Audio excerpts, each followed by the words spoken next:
She Who Became the Sun. By Shelley Chan. All things, O priests, are on fire. And with what are they on fire? With the fire of passion, say I, with the fire of hatred, with the fire of infatuation, with birth, old age, death, sorrow, lamentation, misery, grief, and despair are they on fire. Aditapariyaya Sutta, The Fire Sermon. Part 1. 1345 to 1354. 1. Huai River Plains, Southern Henan, 1345. Jonglei village lay flattened under the sun like a defeated dog that has given up on finding shade. All around there was nothing but the bare yellow earth, cracked into the pattern of a turtle's shell, and the sear bone smell of hot dust. It was the 4th year of the drought. Knowing the cause of their suffering, the peasants cursed their barbarian emperor in his distant capital in the north. As with any two like things connected by a thread of chi, whereby the actions of one influence the other even at a distance, so an emperor's worthiness determines the fate of the land he rules. The worthy ruler's dominion is graced with good harvests, the unworthy's is cursed by flood, drought, and disease. The present ruler of the empire of the Great Yuan was not only emperor, but Great Khan too. He was 10th of the line of the Mongol conqueror Kublai Khan, who had defeated the last native dynasty 70 years before. He had held the divine light of the mandate of heaven for 11 years, and already there were 10-year-olds who had never known anything but disaster. The Zhu family's second daughter, who was more or less 10 years old in that parched rooster year, was thinking about food as she followed the village boys towards the dead neighbor's field. With her wide forehead and none of the roundness that makes children adorable, she had the mandibular look of a brown locust. Like that insect, the girl thought about food constantly. However, having grown up on a peasant's monotonous diet, and with only a half-formed suspicion that better things might exist, her imagination was limited to the dimension of quantity. At that moment she was busy thinking about a bowl of millet porridge. Her mind's eye had filled it past the lip, liquid quivering high within a taut skin, and as she walked she contemplated with a voluptuous, anxious dreaminess how she might take the first spoonful without losing a drop. From above, but the sides might yield, or the side, surely a disaster, with firm hand or a gentle touch. So involved was she in her imaginary meal that she barely noticed the chirp of the gravedigger's spade as she passed by. At the field the girl went straight to the line of headless elms on its far boundary. The elms had once been beautiful, but the girl remembered them without nostalgia. After the harvest had failed the 3rd time the peasants had discovered their gracious elms could be butchered and eaten like any other living thing. Now that was something worth remembering, the girl thought. The sullen brown astringency of a 6 times bald elm root, which induced a faint nausea and left the inside of your cheeks corrugated with the reminder of having eaten. Even better, elm bark flour mixed with water and chopped straw, shaped into biscuits and cooked over a slow fire. But now the edible parts of the elms were long gone, and their only interest to the village children lay in their function as a shelter for mice, grasshoppers, and other such treats. At some point, though the girl couldn't remember exactly when, she had become the only girl in the village. It was an uncomfortable knowledge, and she preferred not to think about it. Anyway, there was no need to think, she knew exactly what had happened. If a family had a son and a daughter and 2 bites of food, who would waste one on a daughter? Perhaps only if that daughter were particularly useful. The girl knew she was no more useful than those dead girls had been. Uglier, too. She pressed her lips together and crouched next to the first elm stump. The only difference between them and her was that she had learned how to catch food for herself. It seemed such a small difference, for 2 opposite fates. Just then the boys, who had run ahead to the best spots, started shouting. A quarry had been located, and despite a historic lack of success with the method, they were trying to get it out by poking and banging with sticks. The girl took advantage of their distraction to slide her trap from its hiding place. She'd always had clever hands, and back when such things had mattered, her basket weaving had been much praised. Now her woven trap held a prize anyone would want, a lizard as long as her forearm. The sight of it immediately drove all thoughts of porridge from the girl's head. She knocked the lizard's head on a rock and held it between her knees while she checked the other traps. She paused when she found a handful of crickets. The thought of that nutty, crunchy taste made her mouth water. She steeled herself, tied the crickets up in a cloth, and put them in her pocket for later. Once she'd replaced the traps, the girl straightened. A plume of golden lace was rising above the road that traversed the hills behind the village. Under azure banners, the same color as the mandate of heaven held by the Mongol ruling line, soldiers' leather armor massed into a dark river arrowing southward through the dust. Everyone on the Huai River plains knew the army of the Prince of Henan, the Mongol noble responsible for putting down the peasant rebellions that had been popping up in the region for more than twice the girl's lifetime. The prince's army marched south every autumn and returned to its garrisons in northern Henan every spring, as regular as the calendar. The army never came any closer to Zhongli than it did now, and nobody from Zhongli had ever gone closer to it. Metal on the soldiers' armor caught and turned the light so that the dark river sparkled as it crawled over the dun hillside. It was a sight so disconnected from the girl's life that it seemed only distantly real, like the mournful call of geese flying far overhead. Hungry and fatigued by the sun, the girl lost interest. Holding her lizard, she turned for home. At midday the girl went out to the well with her bucket and shoulder pole and came back sweating. The bucket got heavier each time, being less and less water and more the ochre mud from the bottom of the well. The earth had failed to give them food, but now it seemed determined to give itself to them in every gritty bite. The girl remembered that once some villagers had tried to eat cakes made of mud. She felt a pang of sympathy. Who wouldn't do anything to appease the pain of an empty stomach? Perhaps more would have tried it, but the villagers' limbs and bellies had swelled, and then they died, and the rest of the village had taken note. The Zhu family lived in a one-room wooden hut made in a time when trees were more plentiful. That had been a long time ago, and the girl didn't remember it.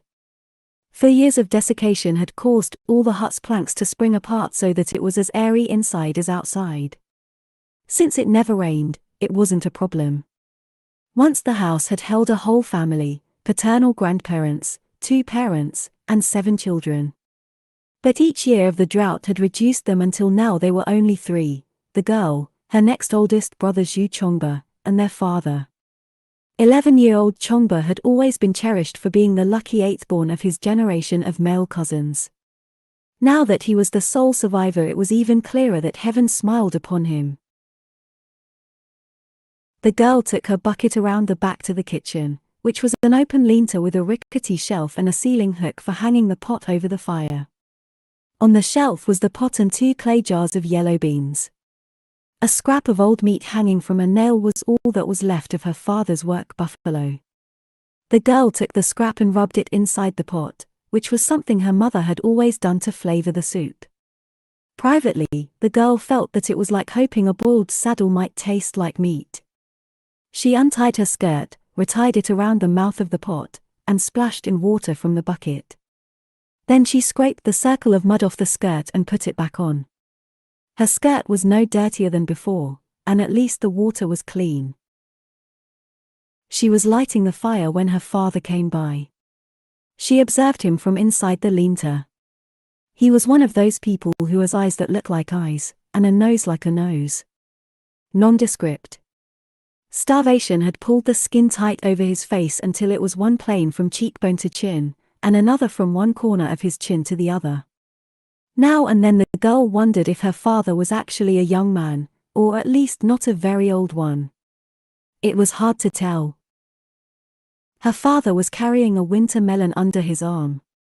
It was small, the size of a newborn baby, and its powdery white skin was dusty from having been buried underground for nearly 2 years. The tender look on her father's face surprised the girl. She had never seen that expression on him before, but she knew what it meant. That was their last melon. Her father squatted next to the flat-topped stump where they had killed chickens and placed the melon on it like an offering to the ancestors. He hesitated, cleaver in hand. The girl knew what he was thinking. A cut melon didn't keep. She felt a rush of mixed emotions. For a few glorious days they would have food. A memory boiled up, soup made with pork bones and salt, the surface swimming with droplets of golden oil. The almost gelatinous flesh of the melon, as translucent as the eye of a fish, yielding sweetly between her teeth. But once the melon was done, there would be nothing except the yellow beans. And after the yellow beans, there would be nothing.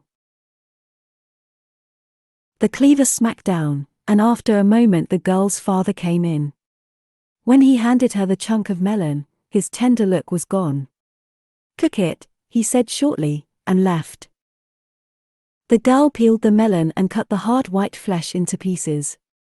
She had forgotten melon smell, candle wax, and an elm blossom greenness. For a moment she was gripped by the desire to shove it in her mouth. Flesh, seeds, even the sharp peel, all of it stimulating every inch of her tongue with the glorious ecstasy of eating. She swallowed hard. She knew her worth in her father's eyes, and the risk that a theft would bring. Not all the girls who died had starved.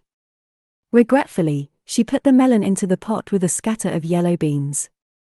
She cooked it for as long as the wood lasted, then took the folded pieces of bark she used as pot holders and carried the food into the house. Chongba looked up from where he was sitting on the bare floor next to their father. Unlike his father, his face provoked comment. He had a pugnacious jaw and a brow as lumpy as a walnut. These features made him so strikingly ugly that the onlookers' eye found itself caught in unwitting fascination. Now Chongba took the spoon from the girl and served their father. "Ba, please eat." Then he served himself, and finally the girl. The girl examined her bowl and found only beans and water. She returned her silent stare to her brother. He was already eating and didn't notice. She watched him spoon a chunk of melon into his mouth. There was no cruelty in his face, only blind, blissful satisfaction, that of someone perfectly concerned with himself. The girl knew that fathers and sons made the pattern of the family, as the family made the pattern of the universe, and for all her wishful thinking she had never really expected to be allowed to taste the melon. It still rankled. She took a spoonful of soup. Its path into her body felt as hot as a coal. Chongba said with his mouth full, "Ba, we nearly got a rat today, but it got away." Remembering the boys beating on the stump, the girl thought scornfully, "Nearly."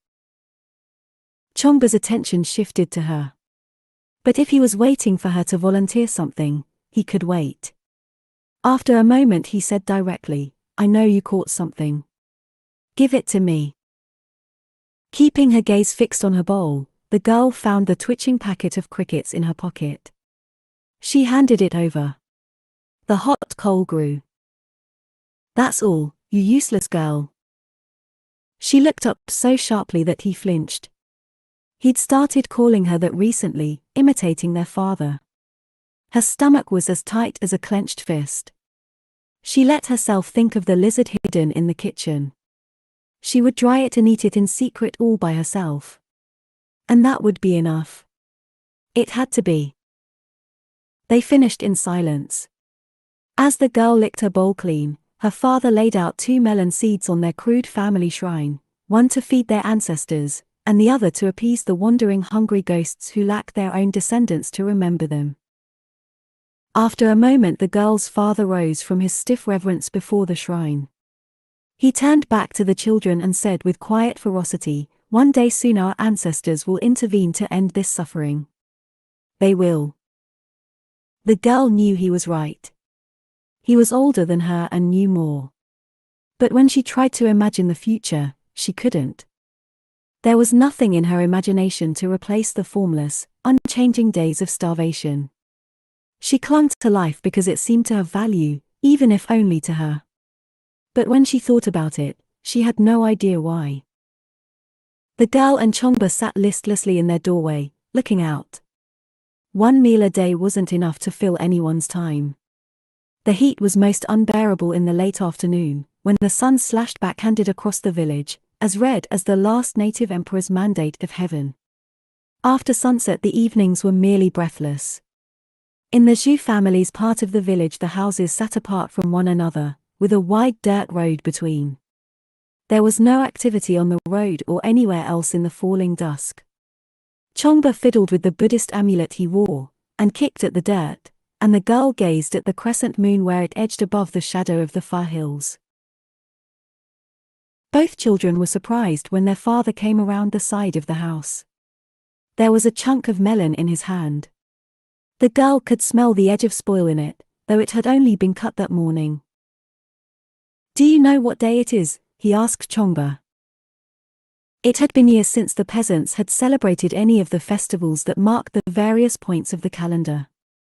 After a while Chongba hazarded, "Mid-Autumn Festival." The girl scoffed privately. Did he not have eyes to see the moon? "The second day of the 9th month," her father said. "This is the day you were born, Zhu Chongba, in the year of the pig." He turned and started walking. "Come." Chongba scrambled after him. After a moment the girl followed. The houses along the road made darker shapes against the sky. She used to be scared of walking this road at night because of all the feral dogs. But now the night was empty. Full of ghosts, the remaining villagers said, although since ghosts were as invisible as breath or chi, there was no telling if they were there or not. In the girl's opinion, that made them of less concern. She was only scared of things she could actually see. They turned from the main road and saw a pinprick of light ahead, no brighter than a random flash behind one's eyelids. It was the fortune teller's house. As they went inside, the girl realized why her father had cut the melon. The first thing she saw was the candle. They were so rare in Zhongli that its radiance seemed magical. Its flame stood a hand high, swaying at the tip like an eel's tail. Beautiful, but disturbing. In the girl's own unlit house she had never had a sense of the dark outside. Here they were in a bubble surrounded by the dark, and the candle had stolen her ability to see what lay outside the light. The girl had only ever seen the fortune teller at a distance before. Now, up close, she knew at once that her father was not old. The fortune teller was perhaps even old enough to remember the time before the barbarian emperors. A mole on his wrinkled cheek sprouted a long black hair, twice as long as the wispy white hairs on his chin. The girl stared. "Most worthy uncle." Her father bowed and handed the melon to the fortune teller. "I bring you the 8th son of the Zhu family, Zhu Chongba, under the stars of his birth. Can you tell us his fate?" He pushed Chongba forwards. The boy went eagerly. The fortune teller took Chongba's face between his old hands and turned it this way and that. He pressed his thumbs into the boy's brow and cheeks, measured his eye sockets and nose, and felt the shape of his skull. Then he took the boy's wrist and felt his pulse. His eyelids drooped and his expression became severe and internal, as if interpreting some distant message. A sweat broke out on his forehead. The moment stretched. The candle flared and the blackness outside seemed to press closer. The girl's skin crawled, even as her anticipation grew. They all jumped when the fortune teller dropped Chongba's arm. "Tell us, esteemed uncle," the girl's father urged. The fortune teller looked up, startled. Trembling, he said, "This child has greatness in him." "Oh, how clearly did I see it? His deeds will bring 100 generations of pride to your family name." To the girl's astonishment he rose and hurried to kneel at her father's feet. To be rewarded with a son with a fate like this, you must have been virtuous indeed in your past lives. "Sir, I am honored to know you." The girl's father looked down at the old man, stunned. After a moment he said, "I remember the day that child was born. He was too weak to suck, so I walked all the way to Wuhuang Monastery to make an offering for his survival. A 20-jin sack of yellow beans and 3 pumpkins. I even promised the monks that I would dedicate him to the monastery when he turned 12, if he survived. His voice cracked, desperate and joyous at the same time. Everyone told me I was a fool. Greatness. It was the kind of word that didn't belong in Zhongli. The girl had only ever heard it in her father's stories of the past. Stories of that golden, tragic time before the barbarians came. A time of emperors and kings and generals, of war and betrayal and triumph. And now her ordinary brother, Zhu Chongba, was to be great. When she looked at Chongba, his ugly face was radiant. The wooden Buddhist amulet around his neck caught the candlelight and glowed gold, and made him a king. As they left, the girl lingered on the threshold of the dark. Some impulse prompted her to glance back at the old man in his pool of candlelight. Then she went creeping back and folded herself down very small before him until her head was touching the dirt and her nostrils were full of the dead chalk smell of it. Esteemed uncle. Will you tell me my fate? She was afraid to look up. The impulse that had driven her here, that hot coal in her stomach, had abandoned her. Her pulse rabbited. The pulse that contained the pattern of her fate. She thought of Chongba holding that great fate within him. What did it feel like, to carry that seed of potential? For a moment she wondered if she had a seed of potential within herself too, and it was only that she had never known what to look for, she had never had a name for it. The fortune teller was silent. The girl felt a chill drift over her. Her body broke out in chicken skin and she huddled lower, trying to get away from that dark touch of fear. The candle flame lashed. Then, as if from a distance, she heard the fortune teller say, "Nothing." The girl felt a dull, deep pain. That was the seed within her, her fate, and she realized she had known it all along. The days ground on. The Zhu family's yellow beans were running low, the water was increasingly undrinkable, and the girls' traps were catching less and less. Many of the remaining villagers set out on the hill road that led to the monastery and beyond, even though everyone knew it was just exchanging death by starvation for death by bandits. The girl's father alone seemed to have found new strength. Every morning he stood outside under the rosy dome of that unblemished sky and said like a prayer, "The rains will come. All we need is patience, and faith in heaven to deliver Zhu Chongba's great fate."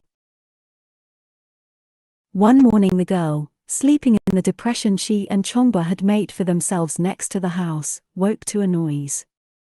It was startling, they had almost forgotten what life sounded like. When they went to the road they saw something even more surprising. Movement. Before they could think, it was already rushing past in a thunderous press of noise, men on filthy horses that flung up the dust with the violence of their passage. When they were gone Chongba said, small and scared, "The army?"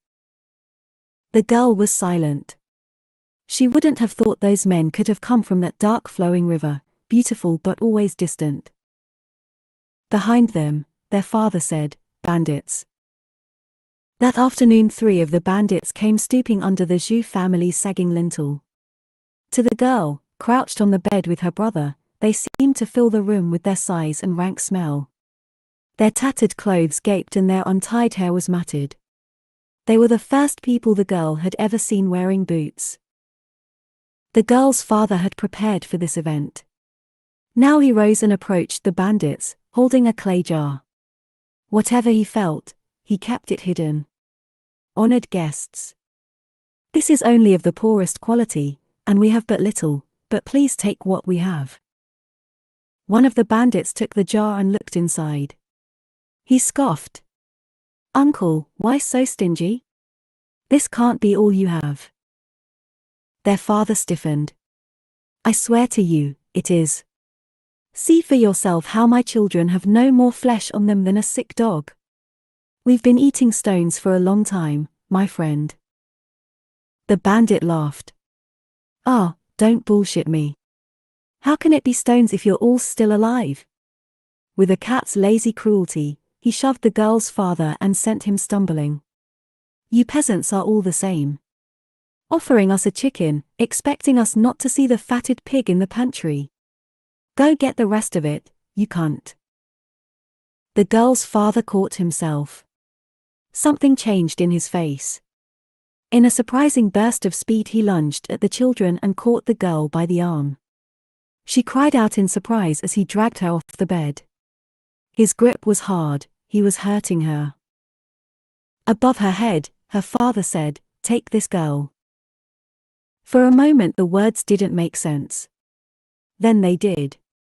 For all her family had called her useless, her father had finally found her best use, as something that could be spent to benefit those who mattered. The girl looked at the bandits in terror. What possible use could she have to them? Echoing her thoughts, the bandit said scornfully, "That little black cricket. Better to give us one 5 years older, and prettier." Then, as realization dawned, he broke off and started laughing. "Oh, uncle. So it's true what you peasants will do when you're really desperate." Dizzy with disbelief, the girl remembered what the village children had taken pleasure in whispering to one another. That in other, worse-off villages, neighbors would swap their youngest children to eat. The children had thrilled with fear, but none of them had actually believed it. It was only a story. But now, seeing her father avoiding her gaze, the girl realized it wasn't just a story.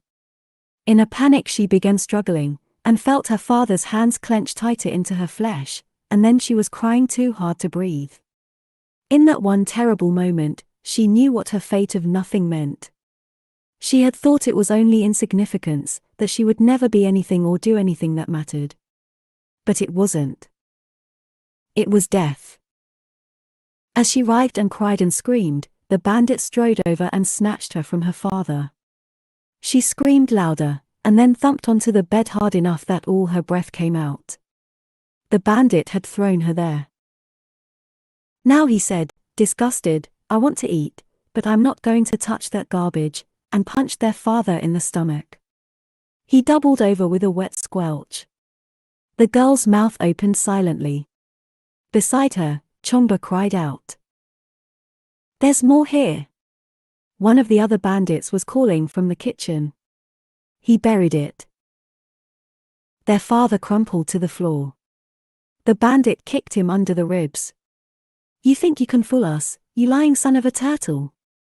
I bet you have even more, hidden all over the place." He kicked him again, then again. "Where is it?" The girl realized her breath had come back. She and Chomba were both shrieking for the bandit to stop. Each thud of boots on flesh pierced her with anguish, the pain as intense as if it were her own body. For all her father had shown her how little she meant to him, he was still her father. The debt children owed their parents was incalculable, it could never be repaid. She screamed, "There isn't any more. Please stop. There isn't. There isn't." The bandit kicked their father a few more times, then stopped. Somehow the girl knew it hadn't had anything to do with their pleading. Their father lay motionless on the ground. The bandit crouched and lifted his head by the topknot, revealing the bloodied froth on the lips and the pallor of the face.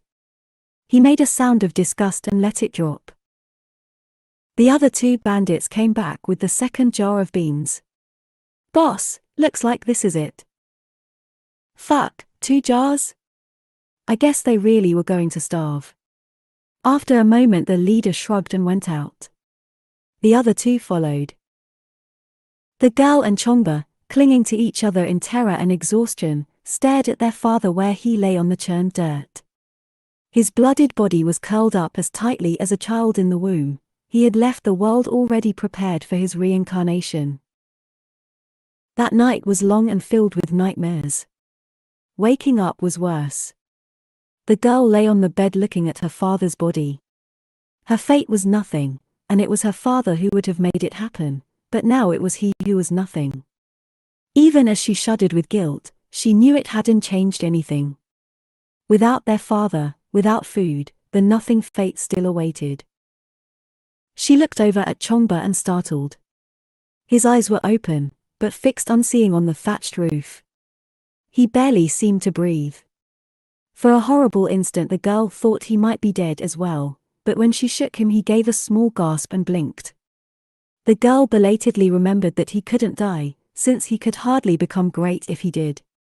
Even with that knowledge, being in that room with the shells of two people, one alive and one dead, was the most frighteningly lonely thing the girl had ever experienced.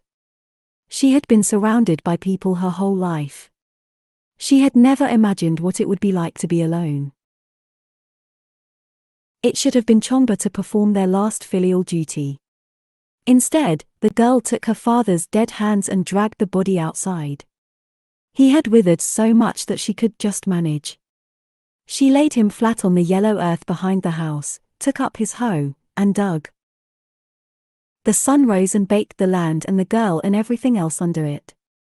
The girl's digging was only the slow, scraping erosion of layers of dust, like the action of a river over the centuries.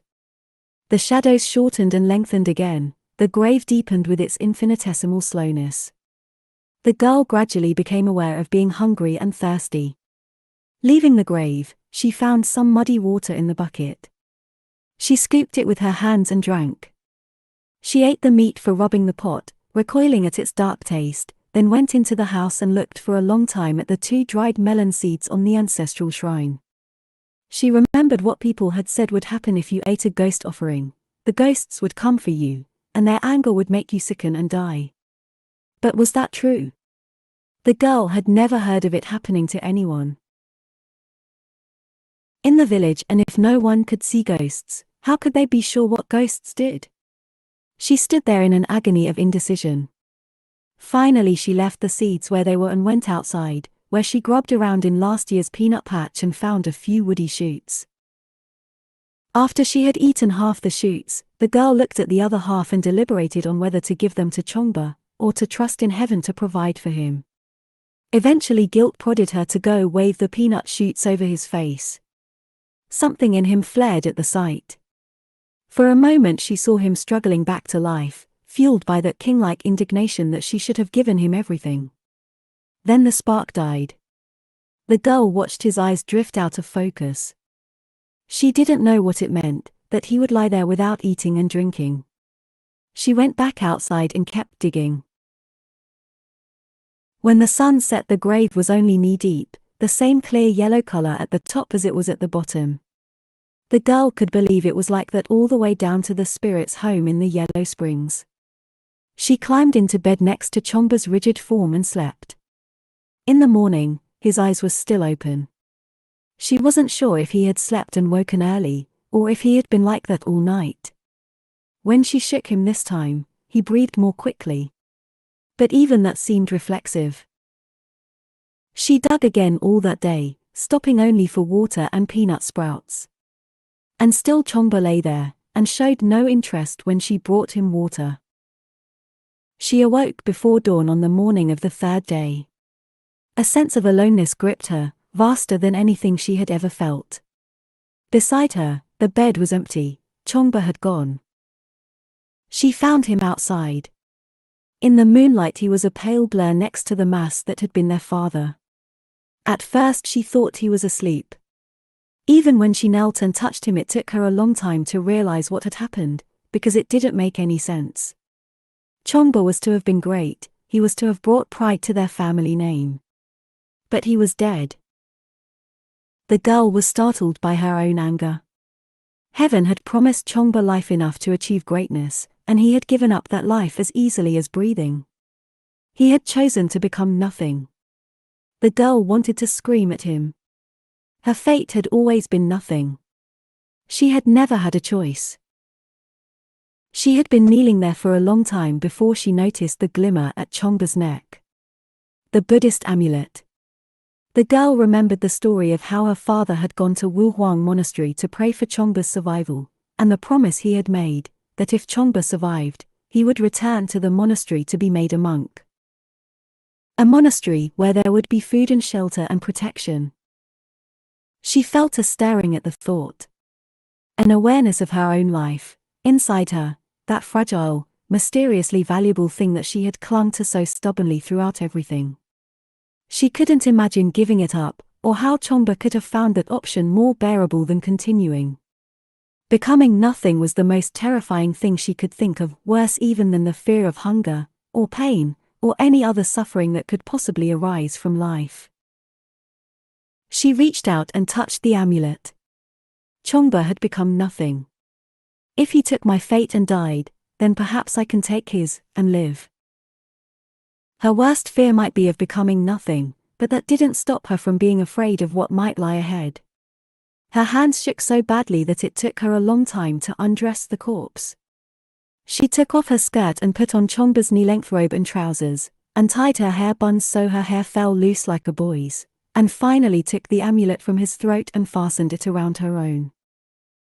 When she finished, she rose and pushed the two bodies into the grave, the father embracing the son to the last.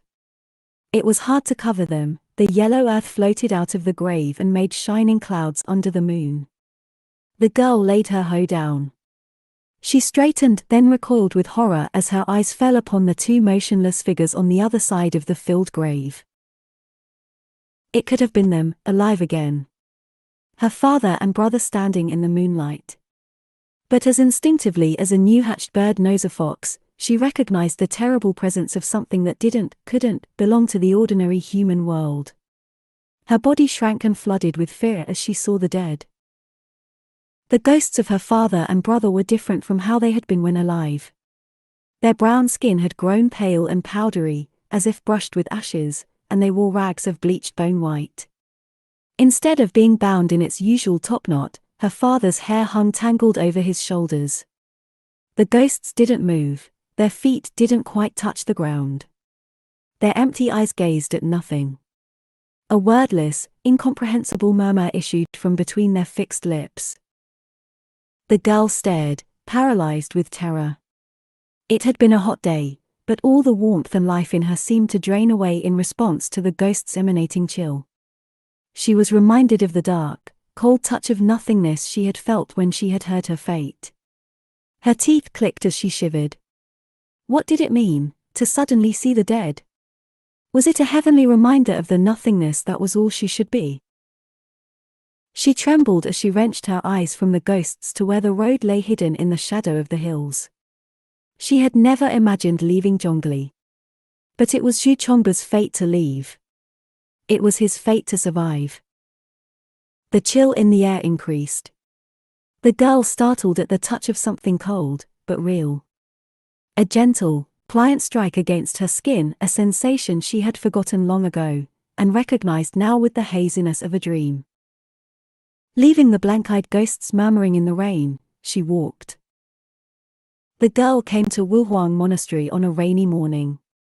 She found a stone city floating in the clouds, the glazed curves of its green-tiled roofs catching the light far above. Its gates were shut. It was then that the girl learned a peasant's long-ago promise meant nothing. She was just one of a flood of desperate boys massed before the monastery gate, pleading and crying for admittance. That afternoon, monks in cloud-grey robes emerged and screamed at them to leave. The boys who had been there overnight, and those who had already realized the futility of waiting, staggered away. The monks retreated, taking the bodies of those who had died, and the gates shut behind them. The girl alone stayed, her forehead bent to the cold monastery stone. One night, then two and then three, through the rain and the increasing cold. She drifted. Now and then, when she wasn't sure whether she was awake or dreaming, she thought she saw chalky bare feet passing through the edges of her vision. In more lucid moments, when the suffering was at its worst, she thought of her brother. Had he lived, Chongba would have come to Wuhuang. He would have waited as she was waiting. And if this was a trial Chongba could have survived, weak, pampered Chongba, who had given up on life at its first terror, then so could she. The monks, noticing the child who persisted, doubled their campaign against her. When their screaming failed, they cursed her. When their cursing failed, they beat her. She bore it all. Her body had become a barnacle's shell, anchoring her to the stone, to life. She stayed. It was all she had left in her to do. On the fourth afternoon, a new monk emerged and stood over the girl. This monk wore a red robe with gold embroidery on the seams and hem, and an air of authority. Though not an old man, his jowls drooped. There was no benevolence in his sharp gaze, but something else the girl distantly recognized: interest. Damn, little brother, you're stubborn, the monk said in a tone of grudging admiration. Who are you? She had kneeled there for 4 days, eating nothing, drinking only rainwater. Now she reached for her very last strength. And the boy who had been the Zhu family's second daughter said, clearly enough for heaven to hear, my name is Zhu Chongba. 2. The new novice monk Zhu Chongba woke to a thud so deep she thought it came from inside her own body. Even as she startled it came again, and was answered by a clear tone of such volume that it rang in her bones. Light flared on the other side of the dormitory's window paper. All around her bodies were in motion. Boys already in their trousers and undershirts were throwing on peasant-style short inner robes, then over them the wide-sleeved grey monastic robes, and running for the door. Straw sandals slapped as the mass of them burst from the room like a school of bald-headed fish. She ran at the rear, her grey robe tangling between her legs. To be Chongba she would have to run as fast as he would have run, think faster than he would have thought, look how he would have looked. She was smaller than the boys, but the enveloping robes made her otherwise identical. She touched her newly shaved head. Her hair was too short to even have a nap, it was as unfriendly to her fingers as a scrubbing brush. As they ran, their panted breath and slapping feet added their own music to the pounding of the drum. Gaping as she followed, Zhu thought she could have risen into the heavenly realm of the Jade Emperor and not found it any stranger. They were crossing a dark courtyard. Ahead rose a towering black-beamed hall, lanterns casting light under the golden eaves. Behind, stairs climbed into darkness. Without the clarity of day, the monastery seemed a world without end, vanishing forever upwards into the shadow of the mountain. The boys joined a serpentine line of monks ascending to the hall. There was no time for Zhu to look around as they entered. Monks were peeling left and right from the front of the line, each finding some space particular to themselves and sinking onto crossed legs. Zhu, coming in last, saw the filled hall before her, ranks upon ranks of monks, as evenly spaced and motionless as statues in an ancient tomb. The drum ceased. The bell rang once more, and was silent. The transition from haste to stillness was as jarring as anything that had gone before. Such was the silence that when a voice finally spoke it was alien and incomprehensible. It was the red-robed monk who had let Zhu in. He was chanting. His pouched lids were as round as a beetle's wings, his cheeks sagged. It should have been a dull face. Instead its heaviness gathered upon itself, it had the potential of a boulder poised high above. Zhu, fascinated, barely breathed. After a moment the monk stopped chanting and other voices took it up, a ringing male murmur that filled even that massive hall. And then a board was struck, and the bell rang, and the monks and novices bolted to their feet and ran out of the hall as one, with Zhu stumbling behind. The smell announced the next stop before she even saw it. Though a girl, Zhu was a peasant, she had no sensibilities to offend. Even so, the sight of monks and novices pissing and shitting in unison was shocking. Recoiling against the wall, she waited until the last of them had gone before relieving herself, then ran out looking for where they had gone. The last grey robe was whisking through a doorway. Smell also announced this destination, but infinitely more pleasurably. Food. Single-minded, Zhu dashed inside only to be grabbed by the collar and yanked back out again. Novice. Did you not hear the bell? You're late. The monk brandished a bamboo stick at Zhu, and her heart sank. In the long room beyond she could see the other monks and novices sitting on cushions in front of low individual tables. Another monk was setting out bowls. Her stomach panged. For a moment she thought she might not get to eat, and it was a feeling so dreadful it eclipsed even fear. You must be new.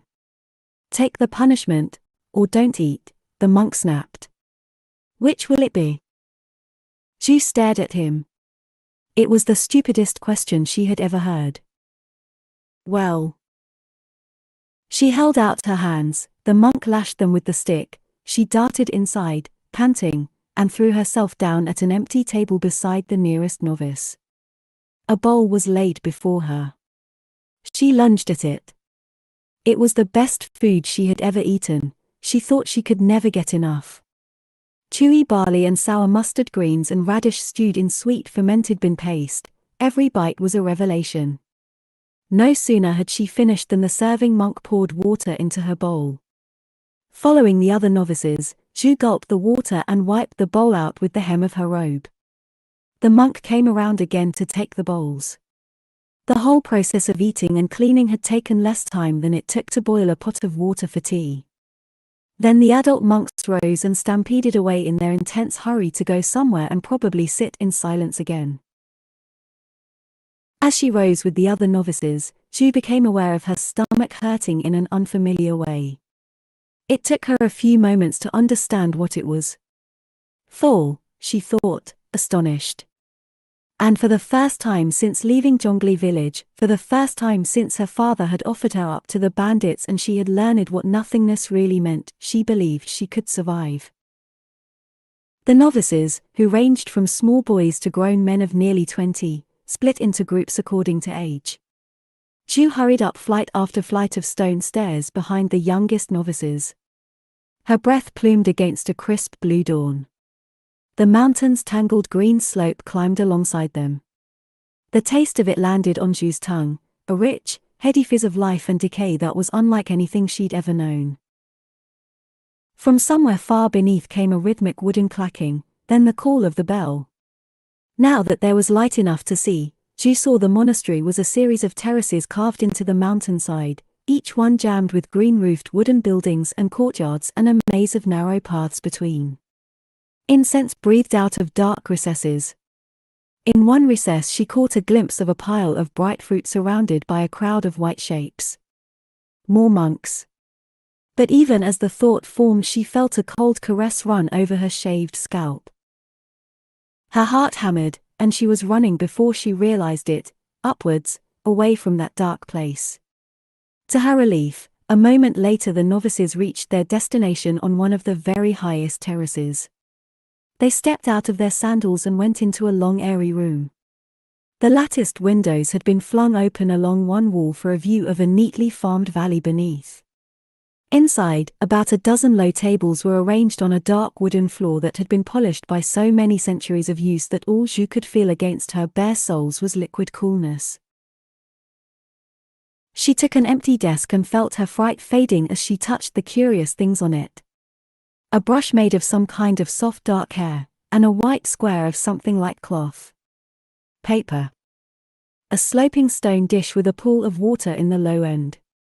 A short black stick that left her fingers sooty. The other boys had already taken up their sticks and were grinding them in the dishes. Zhu copied them, and watched with growing delight as the pool in her dish became as dark as an eye. Ink. She wondered if she was the first person from Zhongli village to see these half-magical items the stories had spoken of. Just then a monk swept in, smacking a bamboo stick into his hand. Split down the middle, the stick's two halves clacked so violently that Zhu jumped. It was the wrong move. The monk's eyes shot to her. Well. Our new arrival, he said unpleasantly. I hope you have more qualifications for being here than simply being as persistent as ants on a bone. The monk stalked over to Zhu's desk. Zhu stared up at him in fear, her delight forgotten. Unlike the browned, dirt-encrusted Zhongli peasants, the monk's face was as pale and finely wrinkled as tofu skin. Every wrinkle was angled downwards by scorn and sourness, and his eyes glared at her out of dark hollows. He slapped an object down, making her jump a second time. Read. Zhu regarded the object with the looming, inchoate dread she recognized from nightmares. A book. Slowly, she opened it and gazed at the shapes running down the lined pages. Each shape was as unique as a leaf. And to Zhu, as comprehensible as leaves, she couldn't read a single one. Of course, said the monk scathingly. A stinking, illiterate peasant, and somehow I'm expected to turn him into an educated monk. If the abbot wanted miracles, he should have chosen a bodhisattva as his novice master. He rapped Zhu's hand with the stick so she drew it back with a gasp, and prodded the book around until it faced the other way. How different novice training is these days. When I was a novice, we were trained by monks yelling orders at us day and night. We worked until we collapsed, then we were beaten until we got up again, and each day we had only one meal and 3 hours of sleep. We continued that way until we had no thought, no will, no self. We were only empty vessels, purely of the moment. That is the proper teaching of novices. What need does a bodhisattva, an enlightened one, have for worldly knowledge, as long as he can transmit the Dharma? But this particular abbot, his lips pursed. He has different ideas. He insists on educating his monks. He wants them to be able to read and write, and use an abacus. As if our monastery were nothing more than some petty business concerned only with its rents and profits. But regardless of how I feel, unfortunately the task of your education falls to me. He regarded her with disgust. I have no idea what he was thinking to let you in. Look at the size of you. A cricket would be bigger. What year were you born? Zhu bowed low over her desk, ignoring the way the book's sweet smell made her stomach twinge with interest. Year of the, her voice croaked with disuse. She cleared her throat and managed, year of the pig. 11. When the usual age of admission is 12. A new note of vindictiveness entered the monk's voice. I suppose having received the abbot's favor makes you think you're something special, novice Zhu. It would have been bad enough to be disliked for her own inadequacies. With a sinking feeling, Zhu realized it was worse. She was the personification of the abbot's meddling in what the novice master clearly regarded as his own business. No, she mumbled. She hoped he could see the truth of it. Let me be normal. Just let me survive. The correct formulation is, no, Prefect Fang, he snapped. The abbot may have let you in, but this is my domain. As novice master, it falls to me to decide whether or not you're meeting expectations. Rest assured that I'll give you no special considerations for being a year younger. So be prepared to keep up with the lessons and the labor, or save my time and leave now. Leave. Terror surged into her. How could she leave, when the only thing outside the monastery was the fate she had left behind? But at the same time she was painfully aware that she wasn't just a year younger than the youngest novices. Chongba was a year younger. She had been born in the year of the rat, another year after that. 2 years younger, could she really keep up? Her brother's face swam before her eyes, kingly with entitlement. Useless girl. Some new hardness inside her answered, I'll be better at being you than you ever were. Addressing the desk, she said urgently, this unworthy novice will keep up. She could feel Prefect Fang's eyes burning into her shaved scalp. After a moment his stick came into view and jabbed her upright. He took her brush and swiftly wrote 3 characters descending from the top right-hand corner of her paper. Zhu Chongba. Lucky 88. They say there's truth in names, and you've certainly had luck enough. Although in my experience, lucky people tend to be the laziest. His lip curled. Well, let's see if you can work. Learn your name and the first 100 characters of that primer, and I'll test you on them tomorrow. His sour look made Zhu shiver. She knew exactly what it meant. He would be watching her, waiting for her to fall behind or make a mistake. And for her, there would be no allowances. I can't leave. She looked down at the characters drying on the page. In all her life she'd never had luck, and she'd never been lazy. If she had to learn in order to survive, then she would learn. She picked up the brush and started writing. Zhu Chongba. Zhu had never been so exhausted in her life. Unlike the pain of hunger, which at least waned into abstraction after a while, tiredness was apparently a torment that grew only more agonizing as time went on. Her mind ached from the relentless assault of newness and information. First she'd had to learn the song that taught the 1,000 characters of the reading primer she'd been given by Prefect Fang. After that had been an incomprehensible lesson with the Dharma master, in which she'd had to memorize the opening of a sutra. Then there'd been an abacus lesson with a stooped monk from the monastery's business office. The only respite had been lunch. 2 meals a day. It was such an abundance that Zhu could hardly believe it. But after lunch were even more lessons, poems, and the histories of past dynasties, and the names of places that were even farther away than their district seat of Haoju, which was 2 full days' walk from Zhongli village and already the farthest place Zhu could imagine. By the end of the day's lessons she could stand perfect Fang's point. Apart from the sutras, she couldn't see why a monk needed to know any of it. In the late afternoon and early evening the novices did chores. As Zhu struggled up the mountain under a creaking shoulder pole loaded with buckets of water from the river, she might have laughed if she hadn't been so tired. Here she was in this strange new world, and she was carrying water again. The effort of keeping all her learning in her head gave her a panicky, drowning feeling, but this she could do. She had taken only another 3 steps when one of her buckets suddenly detached itself from her shoulder pole. The unbalanced weight of the other sent her smashing to her knees on the rocky path. For a moment she couldn't even be grateful that the buckets hadn't spilled, or fallen down the mountain. She could only hiss in pain. After a while the pain subsided to a throb and she examined the shoulder pole tiredly. The rope holding the left-hand bucket had snapped and unraveled into a puff of fiber, which meant there was no chance of just tying the bucket back on. Another water-toting novice came up behind her while she was looking at the mess.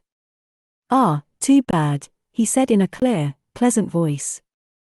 An older boy of perhaps 13 or 14, to Zhu's starved eyes he seemed outlandishly robust, almost too tall and healthy to be real. His features were as harmonious as if they had been placed there by a sympathetic deity, rather than simply thrown down in a jumble from heaven like everyone else Zhu had ever met. She stared at him as though he were another architectural marvel of this strange new world. He went on, "That pole probably hasn't been used since Novice Pan left. The rope must have rotted. You'll have to take it to housekeeping to be mended." "Why?" Zhu asked. She glanced at the fiber she was holding, wondering if she'd missed something, but it was the same as it had been, unraveled hemp that would braid back into rope with only a few moments' effort. He gave her an odd look. Who else would be able to fix it? Zhu felt a sickening lurch, as if the world reorienting itself. She'd assumed that everyone could braid, because to her it was as natural as breathing.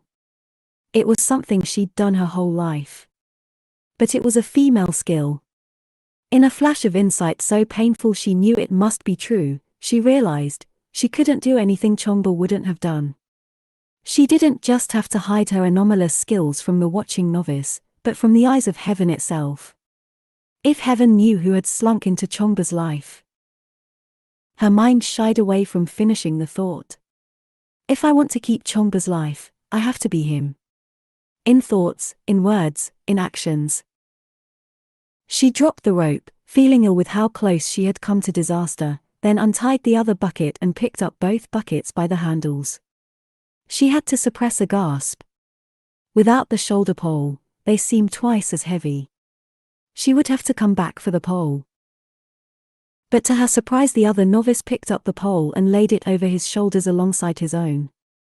"Come on," he said cheerfully. "Nothing for it but to keep going. Once we dump these buckets, I'll show you where housekeeping is." As they climbed, he said, "By the way, I'm Shudie." The handles of the buckets cut into Zhu's hands, and her back screamed protest. "I'm Zhu Chongba," he said comfortably. "The boy who waited for 4 days. Who doesn't know already? After the 3rd day we were hoping they'd let you in. Nobody has managed even half as long before. You might be small, little brother, but you're as tough as a donkey." It hadn't been toughness, Zhu thought, only desperation. She said, panting, "What happened to Novice Pan?" "Ah." Shu Die looked rueful. "You might have noticed Prefect Fang doesn't have much time for people he thinks are stupid or useless. Novice Pan was doomed from day 1. He was this sickly little kid, and after a couple of weeks Prefect Fang kicked him out. Sensing Zhu's concern, he added quickly, "You're nothing like him. You're already keeping up. You know, most boys can't carry water to save their lives when they first arrive. You should hear them complain, 'This is women's work, why do we have to do this?' As if they hadn't noticed they're living in a monastery." He laughed. Women's work. Zhu shot him a sharp glance, her insides stabbing in alarm, but his face was as tranquil as a statue of the Buddha. There was no suspicion in him at all. After housekeeping, where Zhu received a stroke across the calves for carelessness, Xu Die took her back to the dormitory.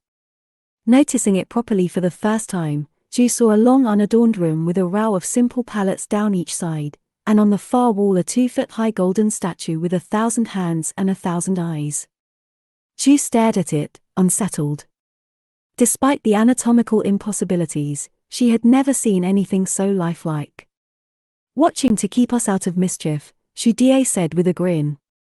The other boys were already folding their outer robes and placing them neatly at the foot of their pallets, then climbing in pairs under the plain grey blankets. When Xu Die saw Zhu looking around for an empty pallet, he said easily, "You can share with me. I was sharing with Novice Li, but the autumn ordinations were just the other day and now he's a monk." Zhu hesitated, but only for a moment. The dormitory was freezing, and it wasn't even winter yet. She lay down next to Xu Die, facing away. An older novice went around and blew out the lamps. Lanterns in the internal corridor lit the dormitory's window paper from behind, turning it into a long stripe of gold in the darkness. The other novices whispered and rustled around her. She trembled with exhaustion, but she couldn't sleep before learning the characters Prefect Fang had set her. She mouthed the words of the primer song, carefully tracing the shape of each character onto the floorboards with her finger. Heaven and earth, dark and yellow. She kept dozing off and jerking back awake. It was torture, but if this was the price to pay, she could pay it. "I can do this. I can learn. I can survive." She was on the last line of 4 characters when the light coming through the window paper dimmed and changed angle, as if a breeze had rushed through and disturbed the lantern flames. But the night was still. A prickle of fear raised chicken skin under her new clothes, although she couldn't say why. Then, projected against the illuminated window paper, shadows appeared. People, gliding in succession down the corridor. Their hair hung long and tangled, and she could hear their voices as they passed, a lonely, unintelligible murmur that was familiar even as it made her shudder. In the days since leaving Zhongli, Zhu had all but convinced herself that the sight of her father and brother's ghosts had been nothing more than a nightmare born of shock and hunger. Now she saw that unearthly procession, and in an instant it was real again. Her fear surged. She thought desperately, "It's not what I think it is." What did she know about monasteries? There would be some ordinary explanation. There had to be. "Novice Xu," she said urgently. She was embarrassed by the quaver in her voice. "Big brother. Where are they going?" "Who?" He was half asleep, his body comfortingly warm against hers as she shivered. "The people in the corridor." He directed a sleepy glance at the window paper. The night proctor. He's the only one out and about after curfew. He makes rounds all night." Zhu's liver curled with dread. Even as Xu Die spoke, the procession continued. Their shadows were as clear on the window paper as trees against the sunset. But he hadn't seen them. She remembered the white-clad shapes she'd seen in that dark recess, clustered around the offerings. It had been dark in that space, as it was night now, and she knew from the stories that the spirit world's essence was yin. Its creatures belonged to the dark and damp and moonlight. "I can see ghosts," she thought in terror, and realized her body had clenched around itself so tightly that her muscles ached. How could she sleep now? But just as her fear peaked, the parade came to an end.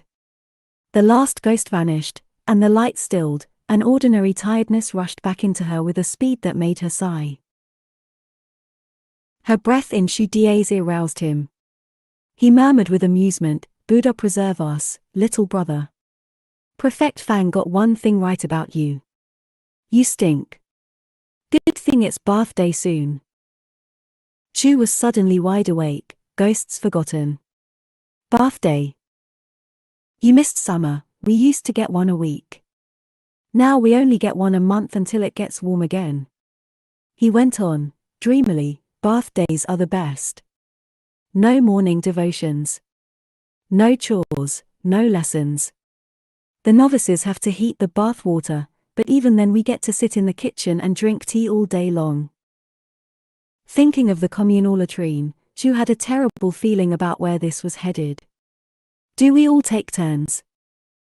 How long would that take, with 400 monks? Only the abbot gets to wash by himself. He goes first. Us novices go last.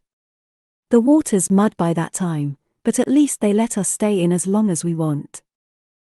She saw an image of herself naked in front of several dozen male novices. She said adamantly, "I don't like baths." A distinctly human figure entered the corridor and banged a split bamboo stick on the outside of the dormitory door. Silence! As the night proctor strode away, Ju stared into the darkness and felt sick.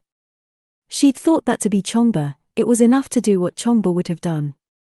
But now, belatedly, she remembered how the fortune teller had read Shu Chongba's fate in his pulse. His fate had been in his body. And for everything she had left behind in Zhongli, she was still in her own body, the body that had received the nothing fate, and which now saw ghostly reminders of it all around her. The corridor light reflected faintly off the golden statue and its 1,000 watching eyes. How could she have had the temerity to think she could fool heaven? In her mind's eye she saw the 3 characters of her brother's name in Prefect Fang's slashing writing, with her own shaky version beneath. She hadn't written it, as Prefect Fang had, but only drawn it. An imitation, without anything in it of the real thing. Bath day wasn't until the end of the week, which in a way was worse. It was like seeing that the road ahead had collapsed down the side of the mountain, but not being able to stop. As Shu quickly discovered, there was no pause in monastery life. Lessons, chores, and more lessons, and each evening there were new characters to learn, and the previous days to remember. Even the thought of sharing the night with ghosts wasn't enough to prevent her from falling asleep the moment she let herself succumb to exhaustion, and in what seemed like an instant it was morning devotions all over again. In its own peculiar way, life in the monastery was as unvarying as it had been in Zhongli village. That morning she and Shu Die were knee-deep in a sunken stone trough full of freezing water and dirty sheets. Instead of lessons, it was the monastery's twice-monthly laundry day. Now and then another novice brought over a pan of slimy boiled soap beans and dumped it into the trough. Other novices rinsed and wrung and starched and ironed. The courtyard's ginkgo trees had turned yellow and dropped their fruit all over the flagstones, which added an unpleasant smell of baby vomit to the proceedings. Shu scrubbed, preoccupied. Even knowing her body anchored her to the nothing fate, she refused to accept the idea that she should simply give up and let heaven return her to that fate. There had to be a way to keep going as Shu Chongba, if not permanently, then at least for a day, a month, a year. But to her despair, the better she understood her new daily routines, the less opportunity she saw. In a monastery, every moment of every day was accounted for. There was nowhere to hide. If they wash us less in the cold weather, you'd think we could skip a few laundry days, too, Shu Die grumbled. Both their hands had turned bright red from the icy water, and ached fiercely. Even spring plowing is better than this. It's nearly lunchtime, Ju said, momentarily diverted by the thought. Meals were still the bright spots of every day. Only someone raised in a famine could get excited by refectory food. And I've seen you looking at those soap beans. You can't eat them. Why are you so sure? Ju said. They're beans, maybe they're delicious. Now that she'd mastered the playful, brotherly tone of the novices' interactions, she found these exchanges pleasing. She couldn't remember ever talking with Chongba. "Their soap," Shu Die said. "You'd burp bubbles. I guess it could be worse. This is just a regular laundry day. That time the Prince of Henan visited, we had to do the sheets and wash and starch all the monks' robes. You should have heard them rustle afterwards. It was like meditating in a forest." He added, "The rebels visit too, but they're just normal people, they aren't a bother." At Shu's blank look, he said, "From the peasant rebellion. It's the biggest since before we were born. The abbot hosts their leaders whenever they're in the area. He says that as long as the monastery stays on everyone's good side, we'll do fine for ourselves until it gets settled one way or the other." She thought it was a pity she couldn't get on Prefect Fang's good side. Her gloom rushed back in, heavier than ever. She asked miserably, "Big brother, are novices always expelled for making a mistake? Or are they sometimes just punished?" "If Prefect Fang could get rid of every last novice, he probably would," Shu Die said matter-of-factly. "The only time he bothers with punishment is if you've really annoyed him, and he wants to see you suffer." Together they hauled out a sheet and slung it into the tub for the ringers. "He punished me once, when I was still new. We were fermenting the black bean harvest, and he made me stir the crocks. He made me so nervous that when he came to check on me, I knocked a whole crock onto him." He shook his head and laughed. "Do you know how bad fermenting beans smell?" The other monks called him Fart Fang, and they refused to sit next to him for devotions or in the meditation hall until the next laundry day. He was furious. There was a clacking in the distance, the proctor's advance warning for lunch. It was the Mid-Autumn festival after that. Usually us novices climb the mountain to see the monastery all lit up with lanterns. But Prefect Fang made me clean the latrine instead. He said it was fitting that I be the stinky one. And it was ages until the next bath day, too. Shu Die climbed out of the trough and started drying himself off. "But why are you worrying? Even Prefect Fang can't kick anyone out without a good reason. You aren't planning on doing anything wrong, are you?" He grinned at Shu as the bell rang, and went bounding up the steps towards the refectory. "Come on. We've worked hard enough that even I'm looking forward to brined vegetables." Shu trudged behind, thinking. Shu Die's story had dislodged an idea. Whatever the likelihood of success, just having an idea filled her with a stubborn hope that felt more authentic than any despair. But for all that she told herself it would work, her heart was still pounding as hard as if she had run up every one of the monastery's staircases, with fear. The other novices clearly found Bath Day as exciting as the new year had been to them in their lay lives. In contrast, Shu woke with a feeling of dreadful anticipation that persisted through the treats of lying abed until the sun rose, taking breakfast in the kitchen instead of the refectory, and endless cups of tea while they stoked the fires under the giant cauldrons of water for the bathhouse. "Novice!"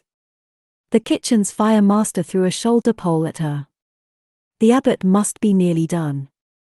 Take a couple of buckets of hot water to the bath to warm it for the department heads." As Shu caught the pole, her sense of the world narrowed to a point of grim focus. "If this is the way, then it's up to me to do it. And I can. I have to." Absorbed in her thoughts, she startled when Shu Die came up and took one of her buckets. Probably he had seen her inwardness, but mistook it for exhaustion. "Let me help. You can help me on my turn." "That just means we both have to make 2 easier trips, rather than 1 hard trip each," Shu pointed out. Her voice sounded strange. "Wouldn't you rather get it over with in one go? Where's the fun in suffering by yourself?" Shu Die said in his good-natured way. Surprised, Shu realized he was probably her friend. She'd never had a friend before. But she wasn't sure suffering could be shared, even with one's friends. Watching her father and brother die, digging their graves, kneeling for 4 days in front of the monastery, all of them had been acts of exquisite aloneness. She knew that when it came down to it, you survived and died alone. But perhaps there was still a comfort in having someone at your side while it happened. Took you long enough? Prefect Fang said when Zhu and Xu Die came into the bathhouse. He and the two other department heads had already shucked their robes and were perched on the side of the sunken tub. Their bodies were as wrinkled as dried dates awaiting the soup. Even their male parts seemed to have shrunk until they resembled the Buddha's own retracted organ. The steam swirling around them parted in the draught from the closing door, and Zhu flinched when she caught sight of what else occupied that damp, closed place. Ghosts lined the walls. They hung motionless, though the steam passing through their white-clad forms made them seem to shift and sway. Their blank eyes were fixed aimlessly on the middle distance. They paid no attention to Zhu or the naked monks. Zhu stared at them and forced herself to breathe. The ghost's death-altered appearance was disturbing in some fundamental way that left her guts in knots, but they didn't seem dangerous. They're just a part of the place, she told herself, feeling an involuntary tremor race through her. No different from the steam. What are you looking at? Prefect Fang snapped, and all of a sudden she remembered her purpose. Her pulse crashed back into her awareness. Fill it quickly, and go.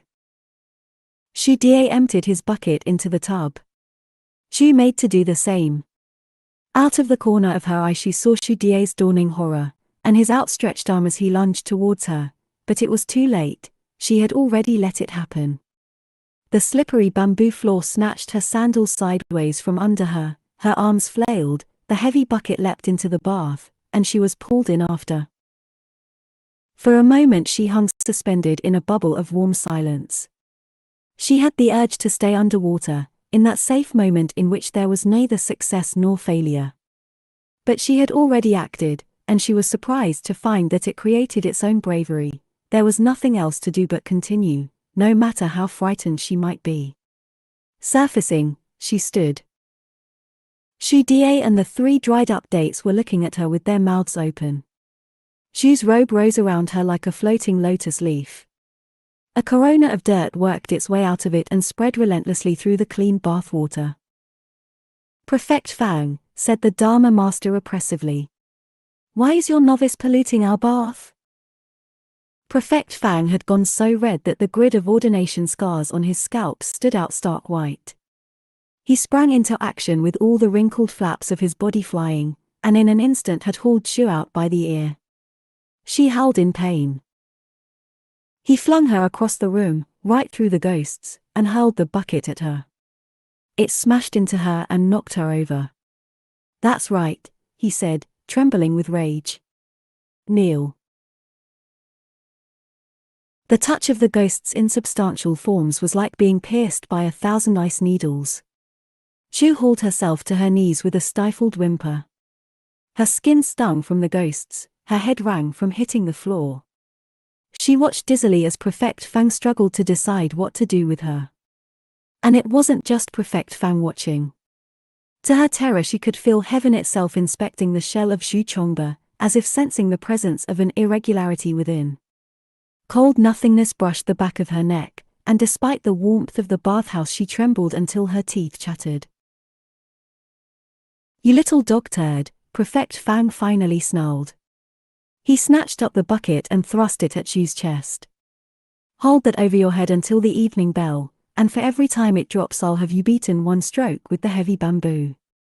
His wrinkled chest pumped furiously.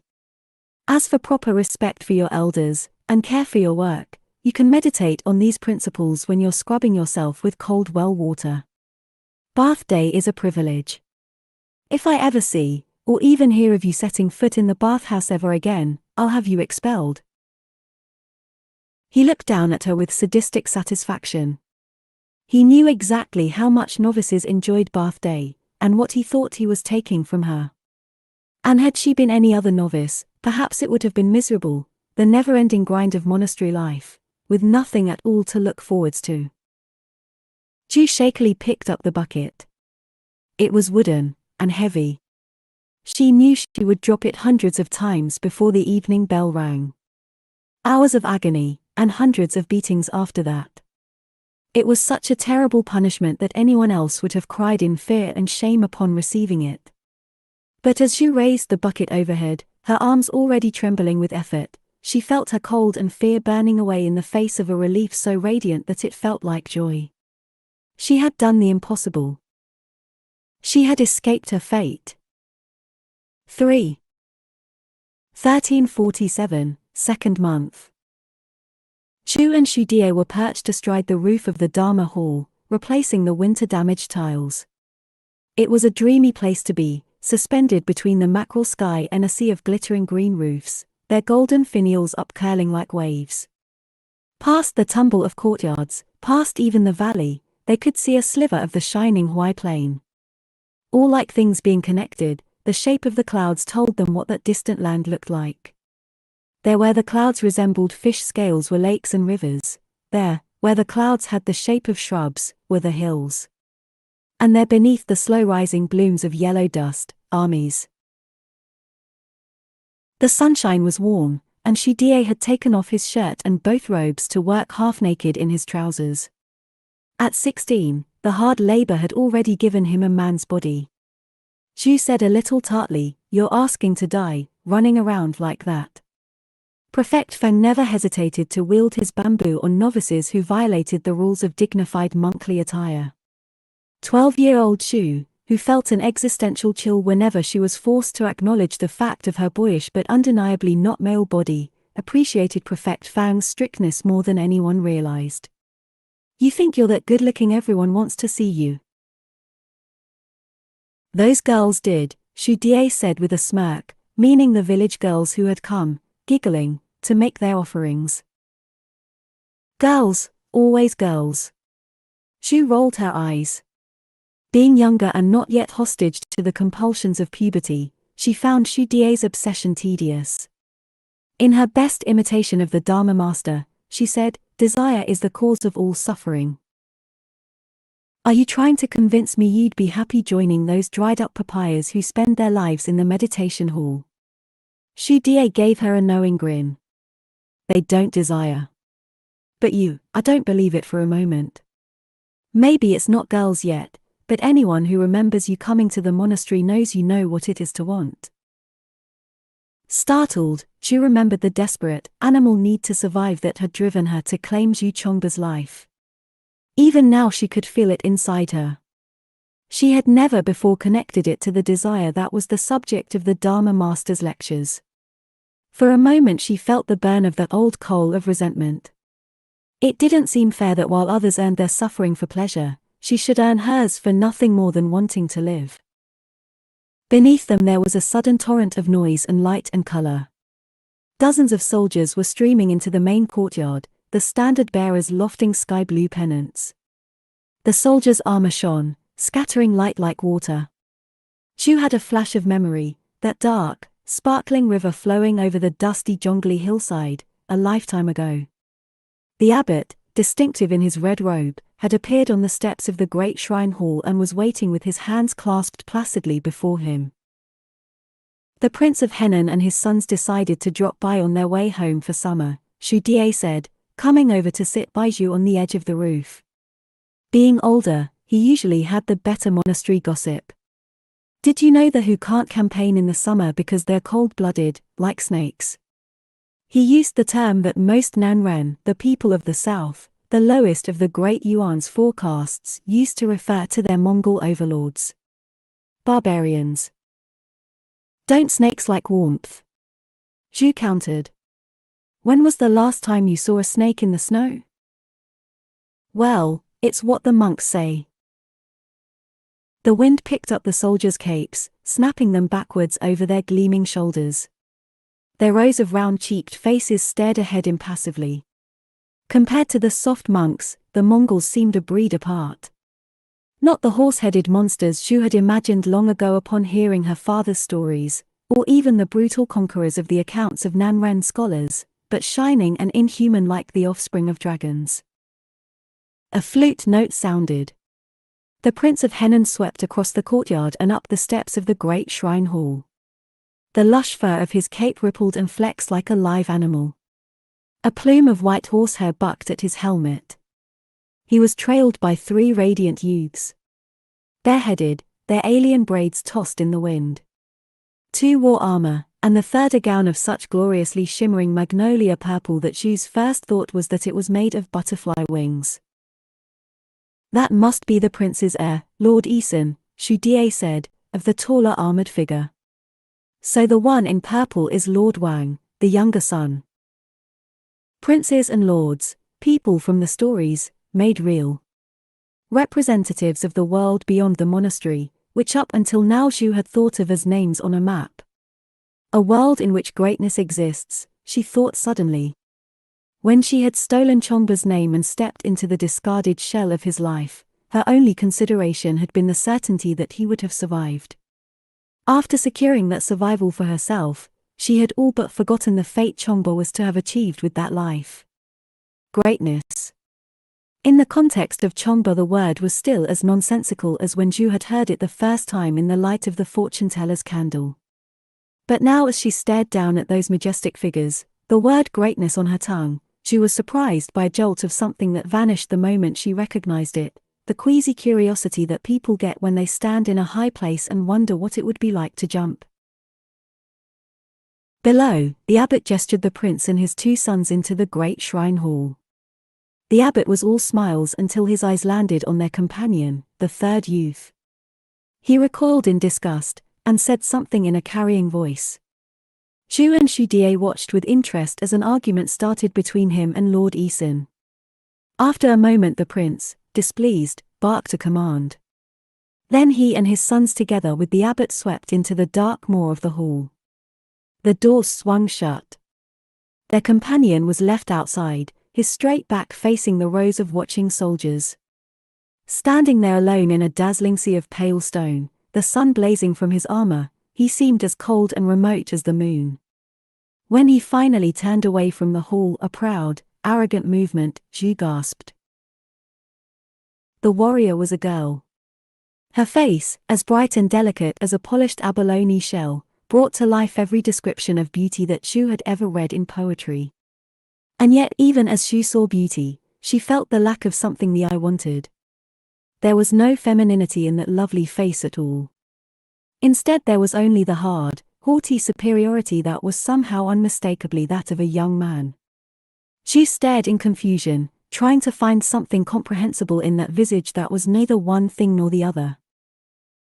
Beside her, Shu Die said in a tone of mixed fascination and revulsion, "The monk said Lord Eason owns a eunuch he treasures even more than his own brother.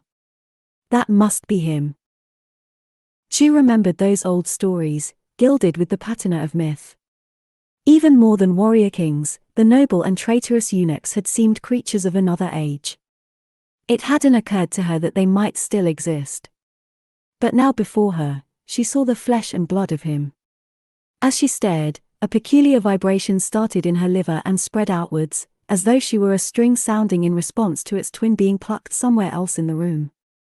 She knew it as instinctually as one knows the sensation of heat, or pressure, or falling. It was the feeling of 2 like substances coming into contact. And as soon as she knew it, she felt a cold disquiet.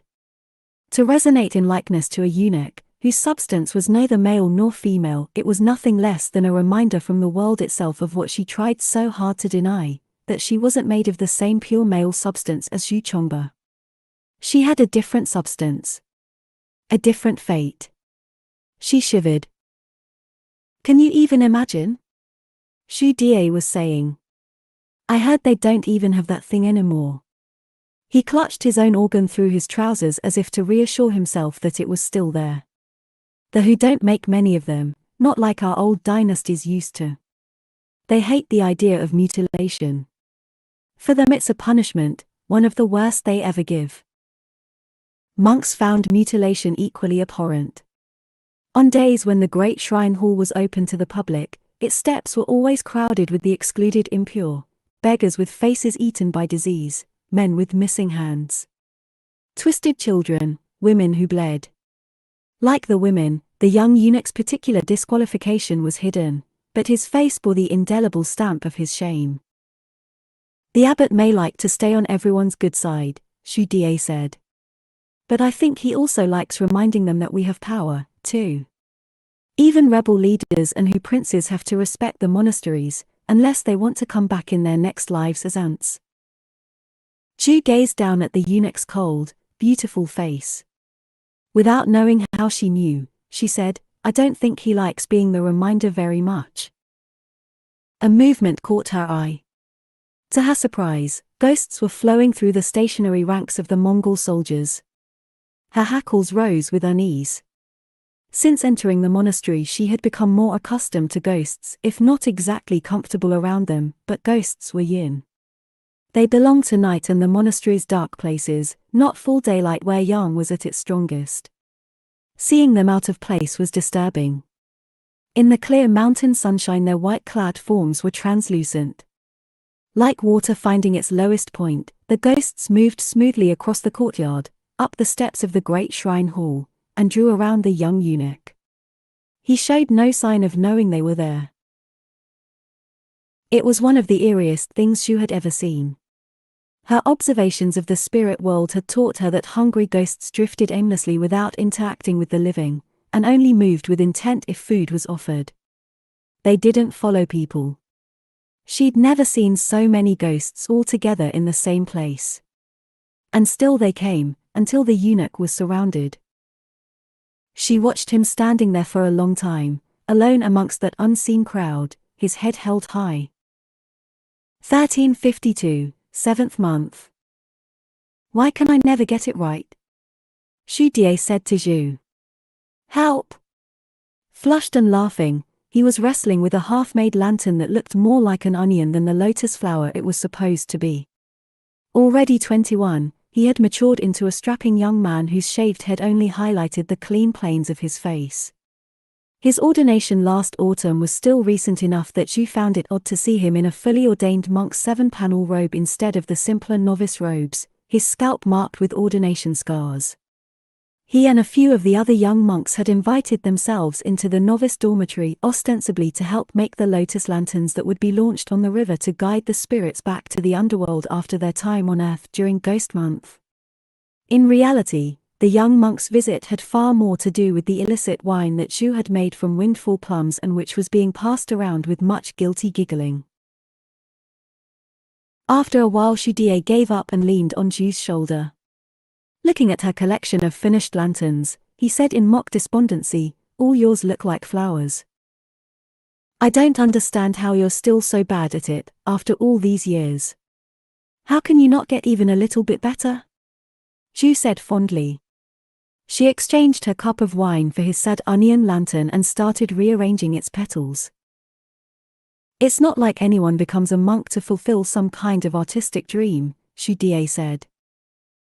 Does anyone become a monk because they have a dream about never-ending study and manual labor?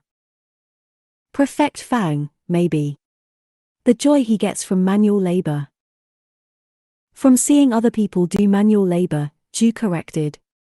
She handed him back the fixed lantern. I'm surprised he's not here right now, counting the number of lanterns we've made. Counting us, to make sure none of us have gone off to do anything scandalous with the nuns. Nuns stayed at the monastery during the autumn ordinations, all the major festivals, and for the whole 7th month of rituals and dharma assemblies for the spirits of the dead. They were housed in the guest quarters, which were made strictly off-limits to monks, and its boundary was patrolled by Prefect Fang with a diligence verging on the obsessive. Given how much he likes to think about us drinking and fornicating, I bet he's having more impure thoughts than all of us put together, Zhu said. In a rather UN Buddhist-like tone she added, he'll give himself a heart attack. Ha! Prefect Fang has a death grip on life. He'll never die. He'll just get more and more dried up, and happily torment every generation of novices until the reincarnation of the Prince of Radiance. According to the Dharma Master, the reappearance of the Prince of Radiance, the material incarnation of light, would signal the beginning of a new era of peace and stability that would culminate in the descent from heaven of the Buddha who is to come. Better watch out for him, then, Zhu said. Since if anyone's going to get into a scandal with the nuns, it's you. Why would this monk want a nun, those bony little fish? Xu Die laughed. This monk has all the girls he wants when he goes down to the villages. Sometimes out of habit he fell into the self-deprecating speech that monks used in the outside world. After his ordination he had been assigned to the business office with the job of collecting rents from the tenant villages, and these days spent the majority of his time outside the monastery. Xu, who had shared a sleeping pallet with him for almost 6 years, had been surprised to find she missed him. Reverting back to normal speech, Xu Die said carkily, "Anyway, I'm a full monk now, what can Prefect Fang do to me?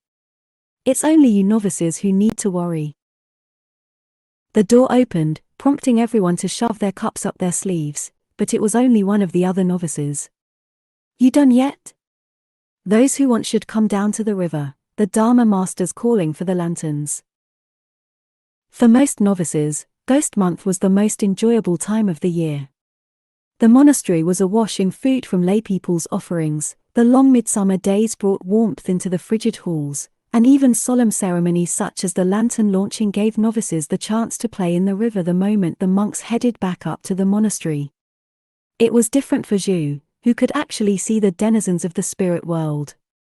During Ghost Month the monastery swarmed with the dead. Ghosts loitered in every shady courtyard, under every tree, behind every statue. Their chill needled her until all she could think about was running outside to scour herself in sunshine, and the constant flickering in the corners of her eyes made her twitchy. The lantern launching ceremony wasn't compulsory, but in Zhu's first year of novicehood she had gone along out of interest. The sight of tens of thousands of blank-eyed ghosts streaming along the river had been enough to put her off for life, and that was even before she learned that the treat of post-ceremony playing in the water involved the loss of more clothes than she could safely countenance. Somehow, Zhu thought with a sigh, she was always missing out on the fun parts of monastery life. "Not joining?" one of the other novices asked, coming around to collect the lanterns. Xu Die looked up with a smirk. "What, don't you know Novice Xu is afraid of water? He says he washes, but I've had my doubts." Leaping up, he wrestled Xu to the ground and pretended to look behind her ears. Yeah, I knew it. Filthier than a peasant."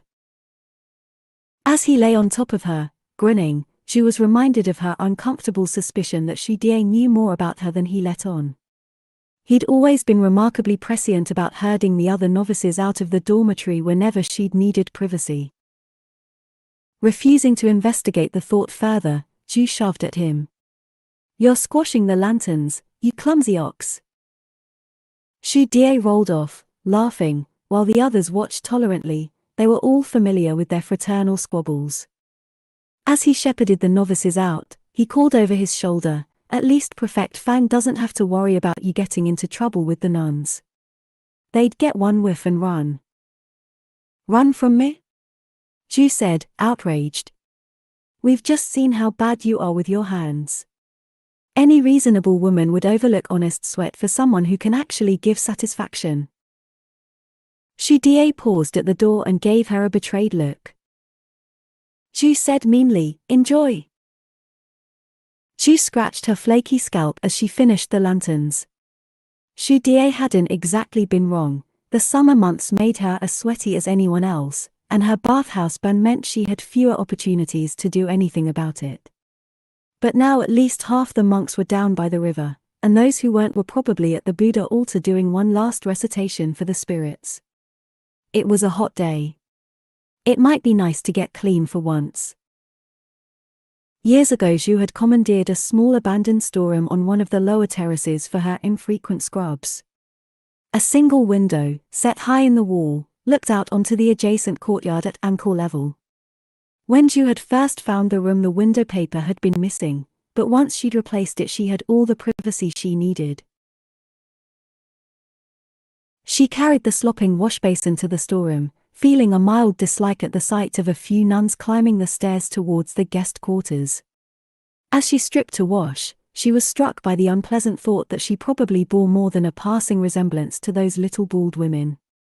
Fully grown at 16, she'd turned out on the short side, for a man, and underneath her formless robes her body had changed shape and grown small breasts that she was forced to bind flat. A year ago her body had even started bleeding every month. She might be the novice monk Zhu Chongba, but her body kept the score of the years according to its own inviolable mechanism, an ever-present reminder of the fact that the person living that life wasn't who heaven thought he was. As she scrubbed, discomforted, she heard barking. It was the pack of dogs that roamed the monastery, their numbers always increasing because the precept against killing meant the monks couldn't get rid of them in the most effective way.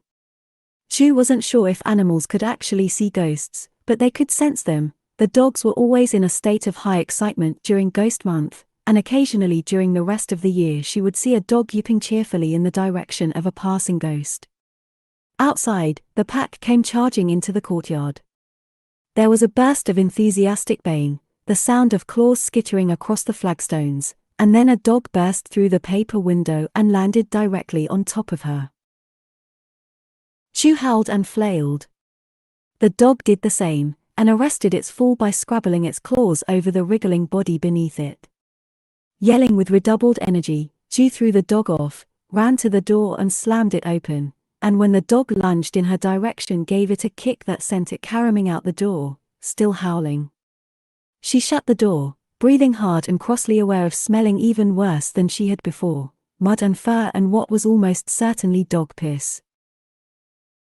And then the light dimmed, and she looked up to see Prefect Fang crouched down and peering through the torn window, a look of incredulous outrage on his face. Prefect Fang vanished. Zhu fumbled her clothes on with hands suddenly numb with cold, her breath and heartbeat roaring, and tied her outer robe just as Prefect Fang rounded the corner and wrenched the unlocked door open with such ferocity that it banged on its hinges like a thunderclap. As he dragged her outside by the ear, Zhu recognized the dreadful touch of the fate she had been running from, and felt fear swallow her whole. Her mind flew frantically. If she fled the monastery, she would have nothing but what was on her back. And without ordination scars or a full monk's robe to prove her monkhood, she would never be accepted into another monastery, and that was even if she survived the journey there. Prefect Fang pulled her ear. Old monks had no fear of treating novices roughly, it never occurred to them that a boy might resist. He dragged Zhu along the corridor of storerooms, yanking on every door as they passed, a violent preoccupation swelling his features. When they reached the end of the corridor and there were no more doors, he pressed his face up against Zhu's and screamed, "Where is she?" Zhu stared at him in confusion. "What? Who?" She pulled away and nearly fell when he let go, her ear exploding in pain. "The nun. I know you were with one of the nuns." Prefect Fang spat. "I saw her naked. You were in that storeroom with her. Shamelessly violating the precepts, engaging in sexual contact. Who was it, Novice Zhu? Believe me that I'll have the both of you expelled." All at once Zhu's fear was pierced by a wild upwelling that she recognized as the distant cousin to laughter. She could hardly believe it. Prefect Fang had seen what he had been so obsessed with seeing. He had seen Zhu's body, and thought it that of a nun. And yet even with that luck, she was nauseatingly aware that she hadn't made it out of crisis. For if she denied the charge of violating the precepts, then who had the naked woman been? "You won't answer?" Prefect Fang's eyes shone. The petty exercise of power was the only pleasure that dried-up body ever felt. "It doesn't matter. You'll never be ordained after this, Novice Zhu. When I tell the abbot what you've done, you'll be nothing." He grabbed her arm and began dragging her up the stairs in the direction of the upper terrace where the sacristy and abbot's office were located. As she stumbled along beside him, Zhu gradually became aware of a gathering emotion she had last felt, in its true form, on that long-ago day she had knelt over her brother's body in Zhongli. Anger. That rising feeling was so visceral it would have shocked the monks more than any carnal desire. Monks were supposed to strive for non-attachment, but that had always been impossible for Zhu. She was more attached to life than any of them could have understood. Now, after everything she had suffered to live Zhu Chongba's life, it wasn't going to be some bitter, dried-up old novice master who held her down so that nothing fate could catch her. You won't be the one to make me nothing. Her determination was as clear and hard inside her as the sound of a bronze bell. I refuse. A few uncaring ghosts hovered under the magnolia trees edging the stairways. Their white clothes and long hanging hair made alternating patches of light and shadow in the dusk. As Zhu followed Prefect Fang up one then another of the steep, narrow stairways, it suddenly occurred to her that, at that particular moment, Prefect Fang was the only one who knew about this incident. Her breath caught. Who would question it if he were to meet an accident? Elderly monks fell down the stairs all the time. Prefect Fang was much larger than she was. But she was young and strong. If he never had the chance to struggle. But for all her anger, Zhu hesitated. She and the other novices broke the precepts all the time, but any reasonable person understood there was a difference between the minor sins like drinking and sexual contact, and murder. She was still hesitating as they passed through a mid-level terrace where the scent of sun-ripened plums failed to mask a less pleasant odor. The latrine building had been decorated with bobbing lotus lanterns. Clearly some novice hadn't cared too much about pleasing those sponsors who had paid handsomely to have their ancestors' names pasted on the lanterns so their spirits might receive merit. It wasn't the only unpraiseworthy behavior this particular courtyard had seen from a novice either. Those plum trees were the origin of Zhu's homemade wine, and also where she hid her little cash. The latrine smelled bad enough that nobody ever felt inclined to linger and notice that a clutch of wine jars had replaced all the fallen plums. The moment Zhu saw the trees, she realized what else she could do. Oh, it would break the precepts. But not that precept. Not quite. She dug her heels in so hard she nearly yanked Prefect Fang over. Let me go to the latrine. Prefect Fang gave her an incredulous look. Hold it. Not to piss, Zhu clarified. Of course you wouldn't know. But after you've had, sexual contact with a woman it can be beneficial to wash afterward. She made a descriptive gesture over the relevant area. Then, putting on her most pious expression, she said accusingly, you wouldn't want to offend the abbot by hauling me in front of him when I'm polluted. Prefect Fang recoiled, dropped her arm as if it were red hot, and scrubbed his hand on his robe. Zhu watched him with a feeling of bitter irony. If the thought of a woman's polluting excretions disturbed him that much, imagine if he knew what kind of body he really touched. Go clean yourself, you filth, Prefect Fang snarled. Underneath his performance of disgust and righteous outrage Zhu sensed a simmering prurience. As she went into the latrine, she thought coldly that it was better to be a flawed monk and desire honestly, like Zhu Die. Denying desire only made yourself vulnerable to those who were smart enough to see what you couldn't even acknowledge to yourself. 4. Inside the latrine, Zhu stepped carefully across the excrement-dotted floor slats and gazed up at the ventilation gap between the roof and wall. It was even smaller than she remembered. Before she could doubt her course of action, she leapt. Her outstretched fingers caught the lip, her scrabbling sandals found purchase on the roughly plastered wall, and then she was up. If the effort hadn't left her breathless, she could have laughed. Of all the grown novices, only she with her scrawny, non-male body was narrow-shouldered enough to fit through that gap. In another moment she had wriggled through and tumbled headfirst into the soft ground underneath the plum trees. She jumped up, and as quietly as she could, snapped a low branch off the nearest tree. Her heart raced. Would Prefect Fang hear?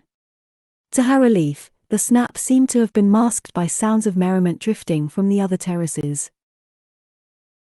The monks who had opted out of the lantern launching ceremony had finished their sutra recitations and were enjoying themselves. Zhu thought Prefect Fang would certainly disapprove of that. She grabbed one of the wine jars from under the trees and, with the branch in her other hand, sprinted for the stairs. Too soon, she heard a furious shout. Prefect Fang had discovered her escape, and the chase was on. Focus erased all Zhu's higher thoughts. She was prey before the predator, and this was pure survival. Her lungs burned red hot, her calves ached.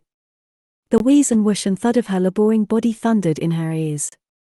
She ran with the urgency of knowing that her life depended on it. I won't leave the monastery. I won't. The noise of pursuit faded, but it wasn't a reprieve. Prefect Feng knew she would be running to the abbot's office to beg for mercy. He would be taking a different route to try to beat her there. And if they had been racing there, she didn't doubt he would win. Prefect Fang was slower, but he had been navigating the monastery's maze of courtyards for twice as long as Xu had been alive. He knew every secret staircase and every shortcut. But Xu didn't need to win the race to the abbot's office. She just had to make it to one particular terrace before he did. A final staircase, and Xu flung herself onto the terrace with a gasp. An instant later she heard the slap of sandals coming up the staircase on the other side of the terrace. For all Xu's lead earlier, now she barely had enough time to dash into the shadows at the top of those stairs. She braced herself and hefted her branch, and the instant Prefect Fang's egg-shaped bald head loomed out of the dimness below, swung. The branch connected with a crack. Prefect Fang crumpled. Xu's chest constricted in an agony of unknowing. Had she judged it right? She'd had to hit him hard. If he hadn't been completely felled he would have seen her, and known what she had done. That would be the worst possible outcome. But if she'd hit him too hard... She crouched by his head, and was relieved to feel his breath against her hand. Not dead. She stared down at his slack, tofu-skinned face and willed him to wake up. The first prickle of panic began in her palms. The longer it took for him to rouse, the higher the chance she would be caught here where she shouldn't be. After an excruciating interval, Prefect Fang finally groaned. Xu had never been so happy to hear from him in her life. Careful to stay out of sight, she helped him struggle into a sitting position. "What happened?" he croaked. He touched his head uncertainly, as if he'd all but forgotten what had brought him running. Xu saw his hand shaking in pain and confusion, and felt her determination flare bright and harsh inside her. It could work. It would work. "Aya, you could have hurt yourself," she said, lifting her voice into as high a woman's register as she could manage. Hopefully enough to prevent him from recognizing her. "Where were you going in such a hurry, esteemed monk?" "You fell." "I don't think it's serious." "Have this medicine, you'll feel better." She offered him the jar from behind. He took it blindly and drank, coughing a little as the unfamiliar taste hit the back of his throat. "That's it," Xu said encouragingly. "Nothing like it for a headache." She left him drinking from the jar and slipped across the courtyard to the dormitory that flanked the terrace. The oily surface of the window paper gleamed from within, voices laughed and murmured. Xu's heart beat faster with anticipation. She took a deep breath, and shrieked as high and loudly as she could, "Intruder!" She was already halfway down the stairs when the screaming started. The nuns, rushing out of the guest dormitory, shrilled accusations at such volume that Xu could hear them as clearly as if she was still in the courtyard. A monk, fallen down with drunkenness. He violated their private space with the grossest lechery in his thoughts. He made a mockery of his oath and was a false follower of the Dharma. Bounding downstairs with a spring in her step, Xu thought with satisfaction, "Now look who's broken the precepts." Xu and Shudie stood on the highest terrace and watched Prefect Fang emerge from the abbot's office. Xu saw an old man in a peasant's short robe, as different in appearance from their former novice master as a disheveled hungry ghost was from himself when he was alive.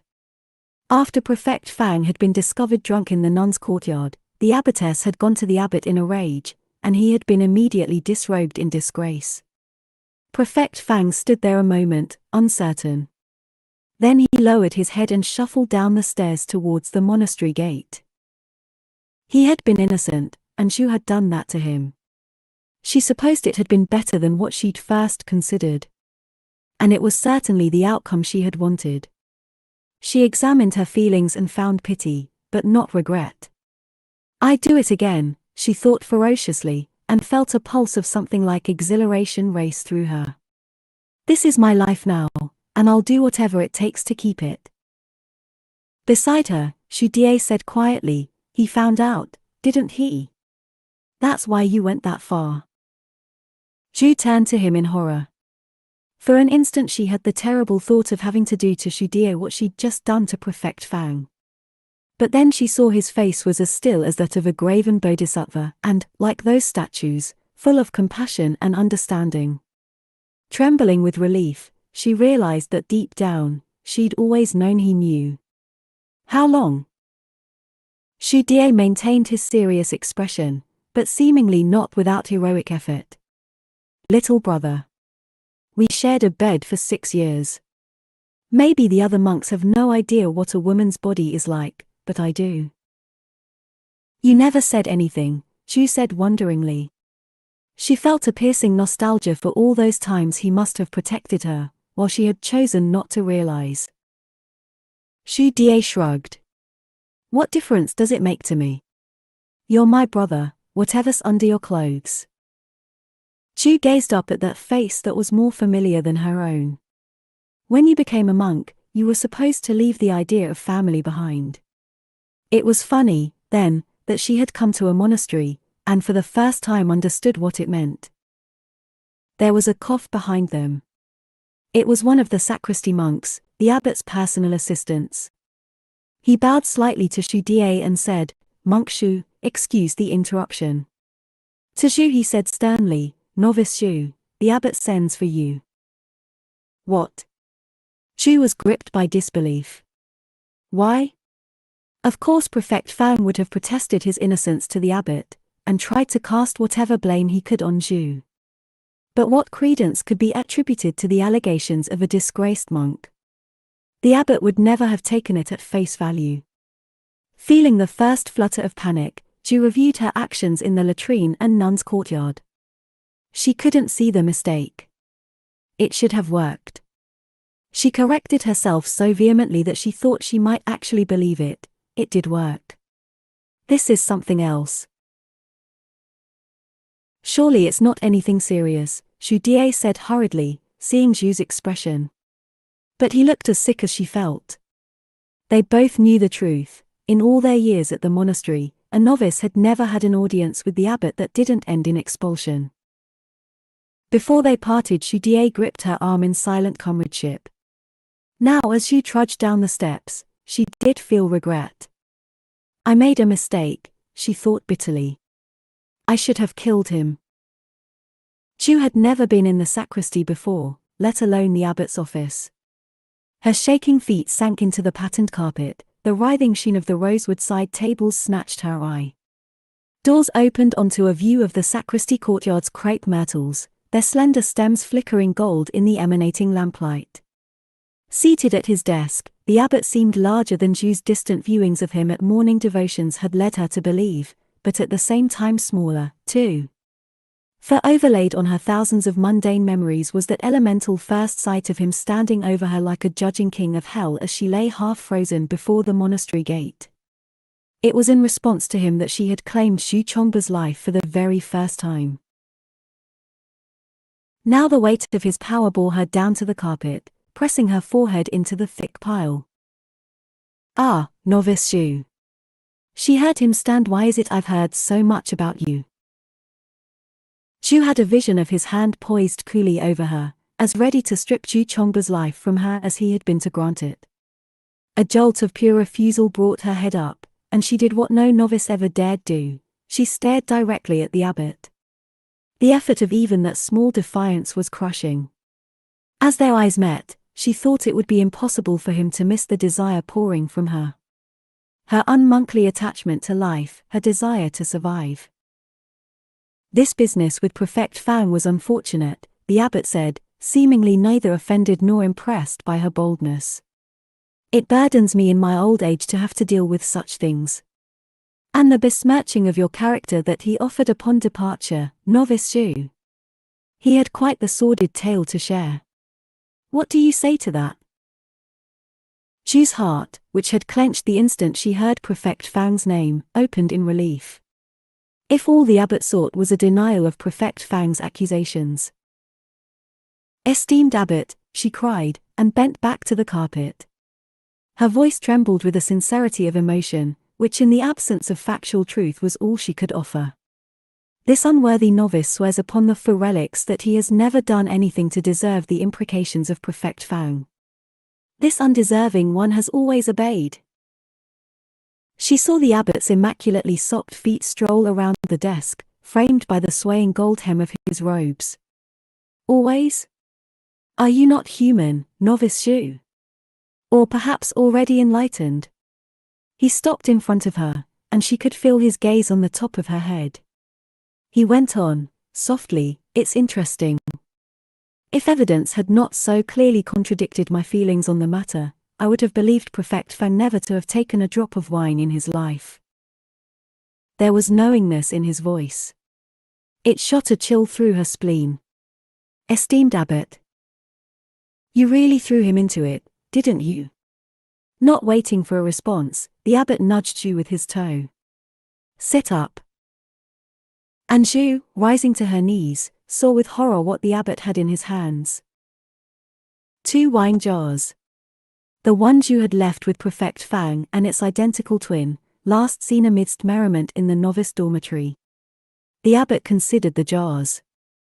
It's funny how novices break the precepts in exactly the same ways, generation to generation. For a moment he sounded amused. Then it was gone, and he said harshly, "I don't appreciate being made a puppet for another man's dirty work, novice Zhu." Proof she had broken the precepts, in the abbot's hands.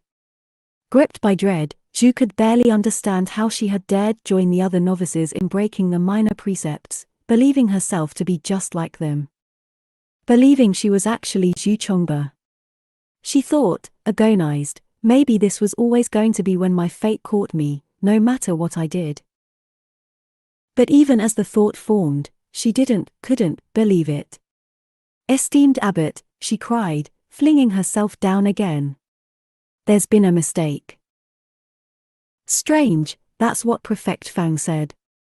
In the abbot, displeasure was elemental, it was nothing other than the promise of annihilation. In the pause that followed, Zhu listened to the empty sound of the trees in the courtyard and felt that emptiness creep into her, little by little, for all she fought and wept and raged against it. Above her, the abbot made a sound so unexpected that at first Zhu had no idea what it was. "Oh, get up," he said, and when Zhu jerked a look at him she could only stare in disbelief. He was laughing. "I never liked Prefect Fang, that dried-up old papaya. He always bore me a grudge, he thought the most pious monk should have been made abbot."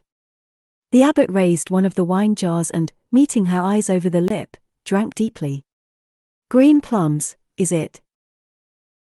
The abbot, violating the precepts, Zhu's mouth fell open. The abbot chuckled at her expression. "Ah, novice Zhu. A pious man would make a poor abbot in these troubled times of ours. Do you think Wuhuang Monastery has survived this long in the midst of Nanren rebellion and Mongol retaliation solely due to the smiling regard of heaven? No, indeed. I see what needs to be done to keep us safe, and I do it regardless of what a monk should or shouldn't do. Oh, I know I'll suffer for it in my next lives. But when I ask myself if future pain is worth it for this life I have now, I always find that it is." He crouched and looked Zhu in the eye where she knelt. His drooping skin was held taut on the inside by a thrumming vibrance, the ferocious, irreligious joy of a man who has willingly cast aside any chance of nirvana for the sake of his attachment to life. And Zhu, staring at him in a daze, saw in him a reflection of herself. "I remember you, you know. You are the one who waited outside the monastery. 4 days without eating, in the cold. So I always knew you had a strong will. But what's unusual about you is that most strong-willed people never understand that will alone isn't enough to guarantee their survival. They don't realize that even more so than will, survival depends upon an understanding of people and power. Prefect Fang certainly didn't lack will. But it was you who realized that it was possible to turn a greater power against him, and who did so without hesitation. You think about how the world works, novice Shu, and that interests me. He was looking at her as intently as anyone had ever looked at her. She shuddered under it, her fear as present as a raptor's shadow. Even as his interest seemed to offer a way out of expulsion, it felt dangerous beyond belief that someone should see something of her. The only part of Zhu Chongba that had ever been uniquely hers, the determination to live. The abbot said contemplatively, outside our walls, chaos and violence are increasing. As time goes on, it grows harder and harder for us to maintain our position between the rebels and the Mongols. Why do you think I'm so determined for my monks be educated? It isn't strength, but knowledge, that will be our best tool for surviving these difficult times ahead. Our task will be to secure our wealth and our position in the world. For that, I need monks who have the intellect and the desire to understand how the world works, and the disposition to manipulate it to our advantage. Monks who can do what needs to be done. He stood and looked down at her. Few monks have this kind of character. But you, novice Shu, you have potential. Why don't you come work for me until your ordination? I'll teach you everything you wouldn't learn from whichever pious monk I'll choose to replace Prefect Fang. Learn from me how the world really works. A knowing smile creased the abbot's massive features. If that's something you want. Will alone isn't enough to guarantee survival.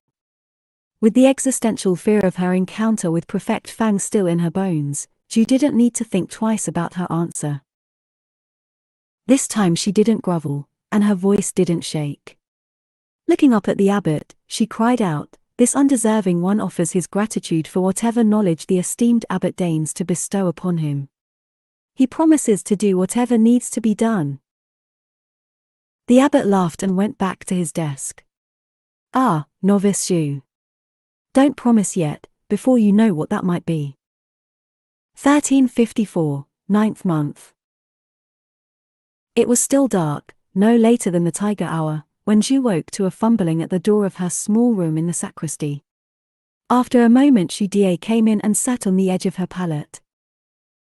"I can't believe they're letting you sleep the night before your ordination," he said severely.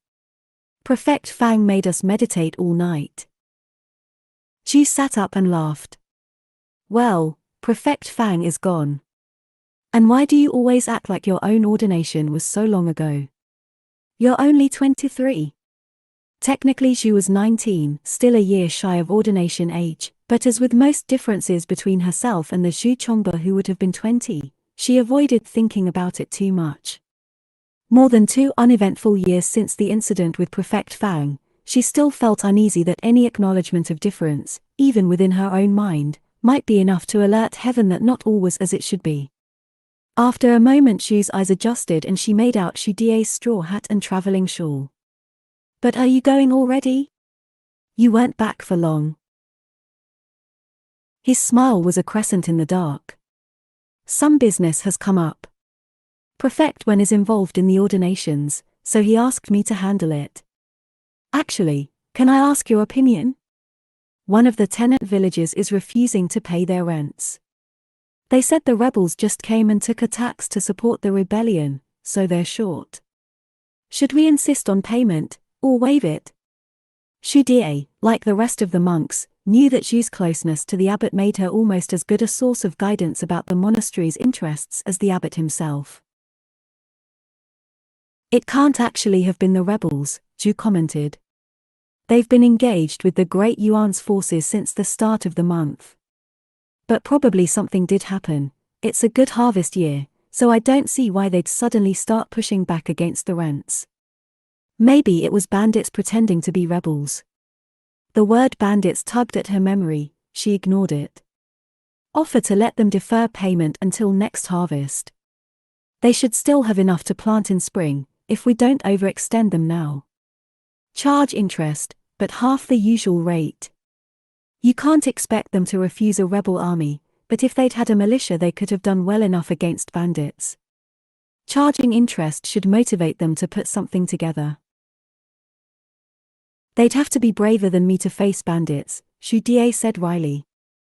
"Poor fools. But that all makes sense. Thanks. He embraced her warmly before he rose to leave. I'm sad to miss your ordination, though. Good luck. When we meet again, we'll both be monks. When he had gone, Zhu lit a candle from the hallway lantern and did her ablutions. Her room, usually reserved for an ordained monk holding the position of the abbot's personal secretary, adjoined the abbot's. She knocked lightly on his door and, hearing his reply, went in. The abbot was standing by the open doors to the terrace. Novice Zhu, he greeted. It's early yet. Couldn't sleep. Monk Zhu woke me before he left. Ah. It's a pity he couldn't be here for your big day. It was growing light. Birds trilled, and an expansive autumn coolness breathed across the terrace, sharp with the silvery smell of dew on trees. Past the dark valley a line of clouds came in like a wave. In the far distance, a dark blotch marred the expanse of the plain. Lord Eason is pushing deep into rebel territory this year, Zhu observed. It had been a few years since the aging Prince of Henan had passed command of his army to his eldest son. Why's he so eager? The abbot gazed pensively at the distant army. I haven't told you this yet, I only just found out myself. I imagine the Great Yuan is reacting to the news that the Prince of Radiance has been found. By the rebels. He added, the Red Turbans. That's what they're calling themselves now. Zhu stared at him, shocked. The Prince of Radiance, the herald of the beginning of the new. His arrival meant a change was coming, something so monumental that it would leave the world transformed. All around the abbot's room the candles bent under the influence of something even she couldn't see, and she shivered. He's only a child, the abbot said. But he was witnessed selecting the items belonging to his last incarnation, so his identity isn't in question. No wonder the Mongols are afraid. What else can his presence mean but the end of the Great Yuan? By all reports the Emperor's mandate of heaven shines. No brighter than a drowning lamp flame, and that's from the last time he dared show it in public. He could have lost it entirely by now. But even if he no longer has the mandate, he'll hardly give up power. He'll have ordered the Prince of Henan to do everything he can to put down the rebellion this year. And with the Red Turbans made bold by having the Prince of Radiance, the chaos outside will surely worsen before it improves. The strengthening dawn light lit his features powerfully from beneath. He was a man facing a difficult future, not with despair, but the bullish confidence of someone who has met headfirst everything that came before, and survived. Undoubtedly, chaos brings danger, the abbot continued. But there will be opportunities, too. After all, it's due to chaos that we're living through a moment in which even ordinary men can aspire to greatness. What are those Red Turban leaders other than ordinary? But they believe they can oppose princes and lords, and now for the first time in centuries, it's true. Greatness. The word kindled Zhu's dried memories. Feelings rushed into her, hot and alive, the thrill and wonder of her first glimpse of greatness in the majestic figures of the Prince of Henan and his sons, tiny beneath her in the monastery's courtyard. And from an even older memory, a memory from a candlelit room in a village she tried hard to forget, her confusion and sadness upon hearing the word greatness for the first time, and knowing that it belonged to a world of emperors and kings and generals that she would never touch. That was the world of greatness, out there on that distant plain. As she gazed at it, she felt a pull in her middle. It was different from the feeling she'd had as a child of 12, the abstract curiosity of what it would feel like to jump. This was the feeling of having jumped. After the jump, but before the fall, the moment the world gripped your body in preparation for bringing it back to where it belonged. It was the feel of a force that couldn't be overcome by will, that belonged to the world itself. Fate, Zhu thought abruptly. She had the unsettled feeling of encountering something beyond her abilities to interpret. It was a pull from a fate in the outside world, where greatness was made. How all you young monks chafe for adventure, said the abbot, noticing the intensity of her gaze. Loath as I am to lose your assistance, I can probably give you a year or so of freedom. But I think we can find work more suited to your skills than what your brother Monkshu does. What do you think? After your ordination, shall I make you Wu Huang Monastery's first emissary to the outside world?" The pull became stronger. It was a leeching heaviness in her belly. Was it possible that in living as Xu Chongba for so many years, in having subsumed her every difference until even heaven believed they were a single person, her fate had changed? But even as the thought came, Xu knew it was wrong.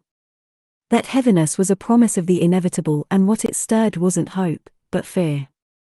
She looked down from the height of the monastery into that faraway world where chaos and violence boiled under the tidy patterns of green and brown, and knew that as much as that world contained the promise of greatness, it contained the promise of nothingness. "Esteemed abbot, are you so willing to curse me with an interesting life?" she said with false lightness, hoping with all her might that heaven wasn't listening. "I don't need adventure. If you're loath to let me go, why don't you keep me next to you in the sacristy, where I can be of most use?" The abbot smiled, pleased. "Ah, that's why you're my favorite, novice Xu. Don't fear that a life on this mountain will disappoint. Together we'll weather these changes and guide this monastery into the era of the Prince of Radiance, and afterward the pleasures of peace and prosperity will be ours to enjoy." He added, casually, "And when my time has passed, I'll make it such that you succeed me as the next abbot of Wu Huang Monastery." Zhu caught her breath. That was a promise indeed. In her mind's eye, she saw the microcosm of the monastery, the administration monks strolling to the business office, the great sandal-shuffling herd of meditation monks, the laughing novices in the valley's freshly turned fields. The rising green-tiled roofs and the tilted mountain, all contained under the dome of the golden sky. A small, safe world. It wasn't something she wanted so much as it was an escape from what she feared. But it was something she knew, and would have power over, and would never have to leave. She gave a last glance at the outside world. The white bolt of the sun had risen slantwise to stand atop the tallest peak of the distant southern mountains, masking the land beneath in formless dazzle. As she turned away, the bright traces still dancing in her eyes, she thought. If you jump, you die. The Hall of Guardian Kings' four immense statues glared down at the line of kneeling novices. Behind them, the monks murmured the 250 precepts of the monastic oath. Zhu's sinuses throbbed from the fog of incense smoke that darkened the already dim hall, and her knees were exploding with pain. They had been kneeling for hours. Choked sounds of a different kind of pain came along the line of novices toward her as one after another was ordained. Then the abbot was in front of her, a special knowingness in his expression for just the two of them. Novice Zhu. He laid cool, restraining hands on either side of her face as the other monks placed the 12 incense cones upon her head. Smoke cascaded around her face, its familiar fragrance mixed with something new, the smell of her own seared flesh. The pain was like being crowned with burning stars. A grid of light burned directly into her brain. As the pain went on, it changed and became transporting. She felt as if she were hovering in an emptiness in the center of the world, her body's every quiver of life coming to her from across some vast distance. Xu Chongba, always the different one. You didn't even scream. The abbot regarded her with amusement as the monks pulled her up, supporting her as her legs buckled. Her head glowed with agony. She was wearing only her short inner robe and trousers, and now the abbot draped the 7-panel robe over her shoulders. It was heavier than the novice robes. The weight of it turned her into someone else. Monk Xu. Esteemed abbot. They all jumped as a young monk burst in, sweating. As the abbot turned an incredulous look upon him, the monk threw himself into a reverence and blurted hastily, 1,000 apologies. But the general of the Prince of Henan's forces is come. The abbot frowned. What? Why were we not informed of this visit in advance? Where is he now? The young monk opened his mouth, but a light, raspy voice said, It's been a long time, esteemed abbot. The light dimmed as the general stepped through the great doors of the Hall of Guardian Kings, and the monks gasped in horror. They recoiled from his defiling presence in fear and anger and disgust, for the Yuan's general was the eunuch Shu had seen from the roof of the Dharma Hall all those years ago. He had been a youth then, probably younger than Shu was now. Those years should have turned a youth into a man, but now Shu had the impression of seeing an echo made flesh, someone as slight and beautiful as he had been all that time ago. Only his girl's face had lost its pure loveliness to become something more unsettling, a sharp, eerie beauty held in as high a tension as the finest tempered steel. Instead of a normal soldier's leather armor, the general wore metal. His circular chest plate was a darkly glimmering mirror. On each side of his head his hair was braided into the thin loops of a Mongol warrior. As he came closer, Zhu saw he was actually of Nanren blood. But that made sense. No Mongol would have borne the humiliation of such a punishment, nor permitted it upon his own. "You trespass, General," the abbot said, impolitic with shock. In this, his own domain, he was king, and the blatant offense to his power, in front of his gathered monks, made him hard. "Let me remind you that even the princes of the blood are beholden to our rules when they set foot upon these grounds. It is not permitted for you to enter this place." "Ah, that rule. I'd forgotten," the eunuch general said as he approached. His face was so blank as to give the impression of someone with no inner life at all. "I apologize." He spoke Hana, the northern language often used by the monastery's visitors, with a jarringly flat accent that Shu had never heard before. Mongolian. Behind him the lamp flame sank, then sprang back in a flare of light, as the ghosts came slipping over the threshold. As he had remained the same, so had they. Shu's skin crawled. If anything, the sight of their pale forms massing around him was even stranger than it had been the first time.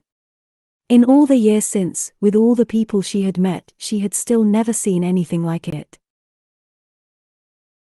As she stared at the eunuch standing there amidst his ghosts, she suddenly felt the half-forgotten twang of a string plucked deep within her. Like connecting to like.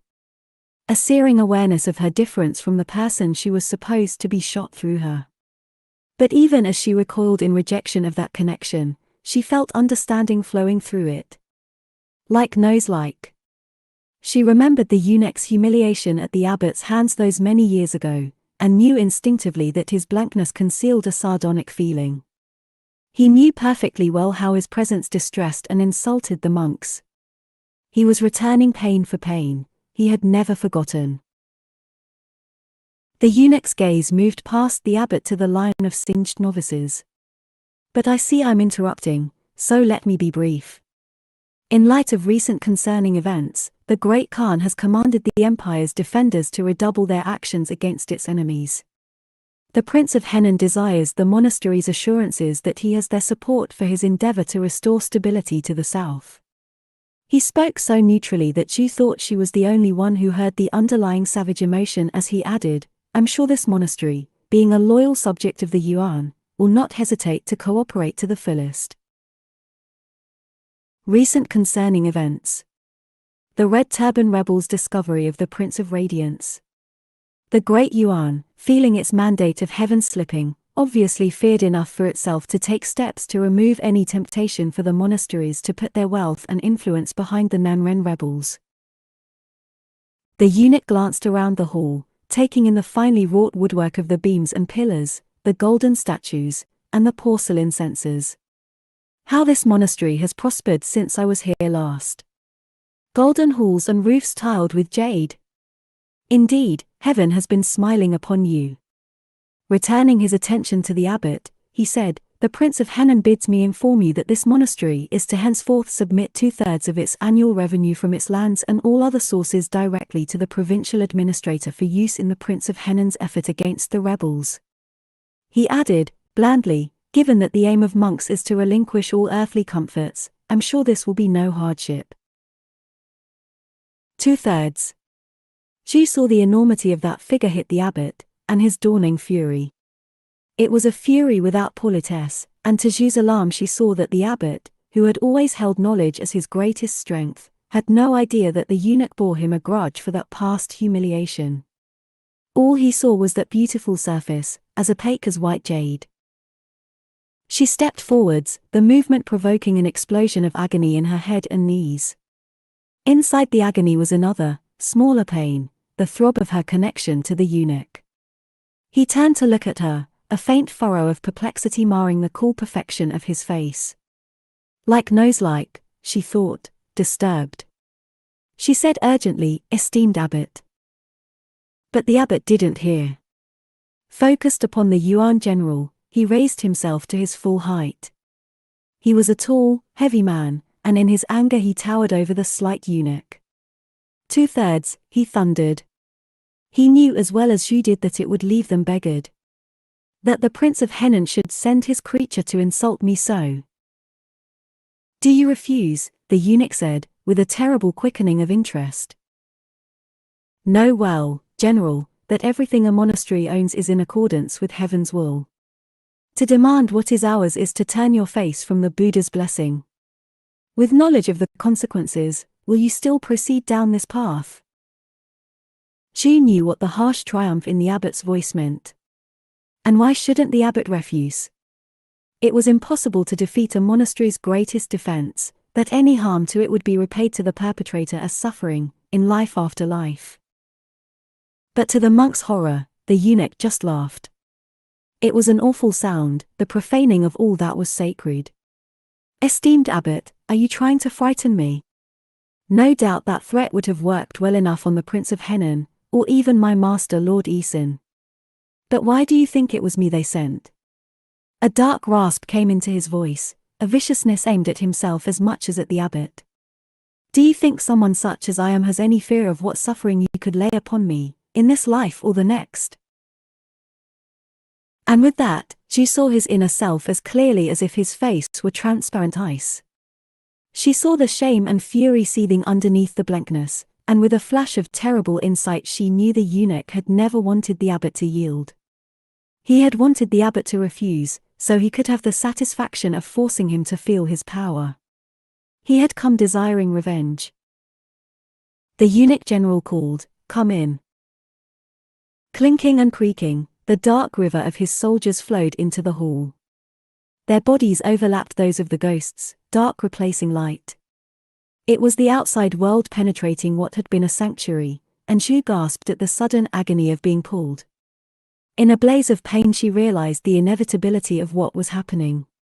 The monastery was never to have been forever, she was always going to be expelled into that world of chaos and violence, of greatness and nothingness. Nothingness. She had run from it for 9 years, and she wasn't going to stop now. There's always a way out.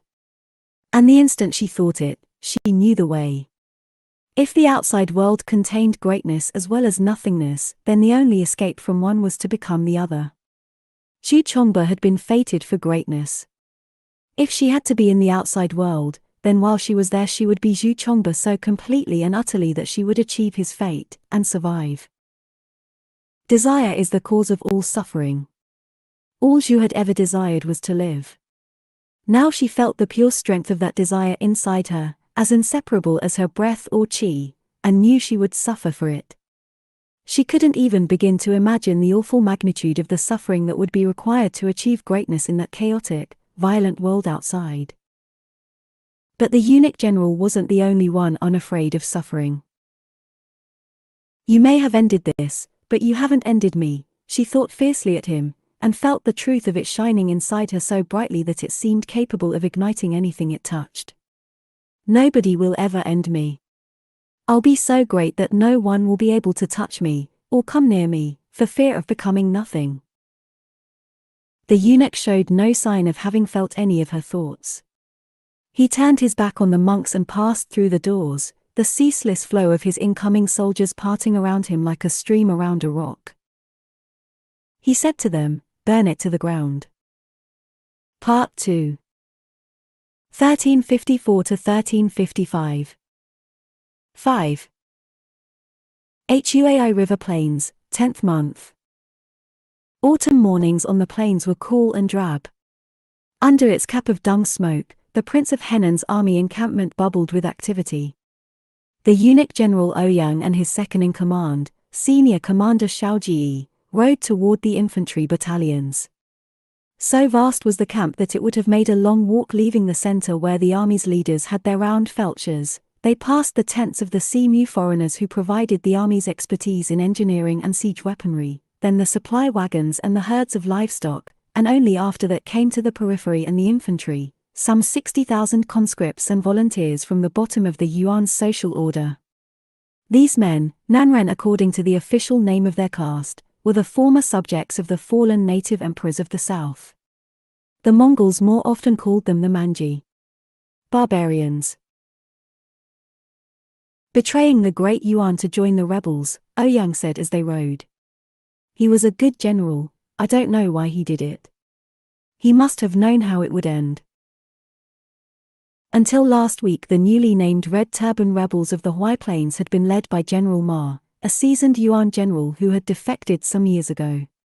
Now he was dead. Ouyang, who had killed plenty of men in his career, found that the old general's face had stayed with him more than most. Ma's last expression had been a despairing realization of the inevitable. As much as Ouyang would have liked to flatter himself that he had been the inevitable, he suspected Ma had been thinking of something else. It was a good victory, Shao said in Hana. Because they were the rare Nanren leaders in a Mongol army, Shao had taken to using Hana when they were alone together. It was a familiarity Ouyang disliked. I thought we'd have bad luck after you flattened that monastery, but it seems heaven hasn't decided to make you eat bitterness quite yet. It must be saving that for later. He gave Ouyang a sly sideways smile. Ouyang was reminded that he didn't just dislike Shao's familiarity, but Shao himself. Unfortunately, sometimes it was necessary to put up with what one disliked. It was something at which Ouyang was well practiced. Pointedly using Mongolian, he said, it went easier than expected. Strangely easy, given how slow their headway against the Red Turbans had been in previous seasons. General Ma had been no slouch. Shao looked resentful, he understood the rebuke. He said in Mongolian, they'll be even less of a challenge without General Ma. We should be able to cross the Hwai and take Anfeng before winter. Anfeng, a small earthen-walled city nestled in a crook of the Hwai River, was the Red Turban's base, though the rebels liked to call it a capital. And once the Prince of Radiance is gone, that will be the end of that. Ouyang grunted noncommittally. The Prince of Radiance had attracted popular support like no rebel leader before, but there had been rebellions before him and doubtless there would be rebellions after. Ouyang thought privately that there would be rebellions for as long as there were peasants. And if there was one thing the South had never lacked, it was peasants. They came to where Commander Alton Bater's infantry battalion was quartered along the river on the camp's southern border. A drill was already underway. Sub-commanders stood at the head of each 1,000-man regiment, shouting the count. The action of thousands of feet upon the earth sent its top layer pluming up into hanging curtains of yellow dust. The Nanren soldiers, massed in their identical armor, whirled through it like a murmuration of birds. Alton rode over. Greetings to the Yuan's finest general, he said, a jibe in his voice. He was bold enough to be disrespectful because he was kin to the Prince of Henan and the son of the wealthy military governor of Shaanxi, because his sister was empress, and because he was 17. Continue, said Ouyang, ignoring Alton's tone. The boy was only slightly less subtle than his elders in making known his belief that a general should have better qualifications of body and blood. But unlike those seasoned men, Alton was still eager to show off his skills to his superiors. He had a privileged youth's expectation of doing well, of being recognized and raised to his rightful place at the top of the world. Ouyang looked at the knot in Alton's throat, speckled with chicken skin follicles through which the new beard protruded, and felt revulsion. The men completed the drill. It had been serviceable, the other infantry battalions had done about as well. Inadequate. Again, Ouyang said. How transparent Alton was. All those expectations laid bare without any idea that he might be hated for them. He watched the emotions race across the boy's face like clouds: surprise, disbelief, resentment. The resentment was particularly satisfying. The sub-commanders were watching them. Frowning self-consciously, Alton turned from Ouyang to relay the order. The drill was performed once more. Again, Ouyang said. He cast his gaze over the men, deliberately passing over Alton's look of naked outrage. And you may continue to do it, until correct. Perhaps if you would tell me exactly what you're looking for, General. Alton's voice trembled in anger. Ouyang knew he believed himself betrayed. According to the unspoken compact between the Mongol elite, a young commander's efforts should have been rewarded. Ouyang gave him a contemptuous look. He thought he had never been so young himself. As this drill is too taxing for your present competence, perhaps we should try another. He glanced at the river. Take your battalion across to the other side. Alton stared. The river was at least half an arrow's flight wide, as deep as a man's chest in the middle, and the day was frigid. What? You heard well enough. He let the boys' anger ferment a moment longer, then added, and have their hands tied before them, to test their balance. After a long silence, Alton said rigidly, there will be casualties.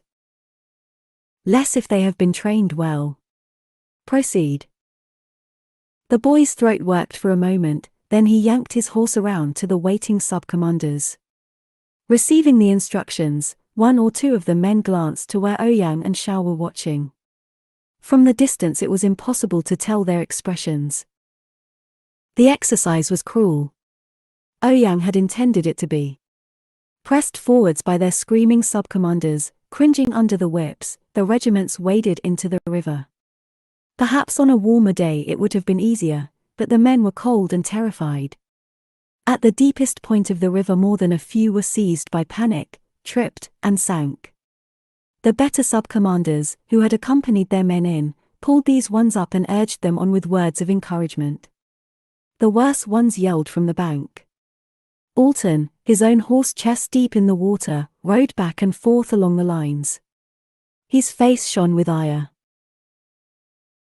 Ouyang and Shao rode across, keeping a safe distance from the turmoil. When all the men had joined them on the far bank, and the unfortunates fished out and revived, Ouyang said, too slow. Again. Upon their return to the near bank, and again. The men's resistance peaked at the third crossing, having then grown exhausted, a certain mechanical compliance set in.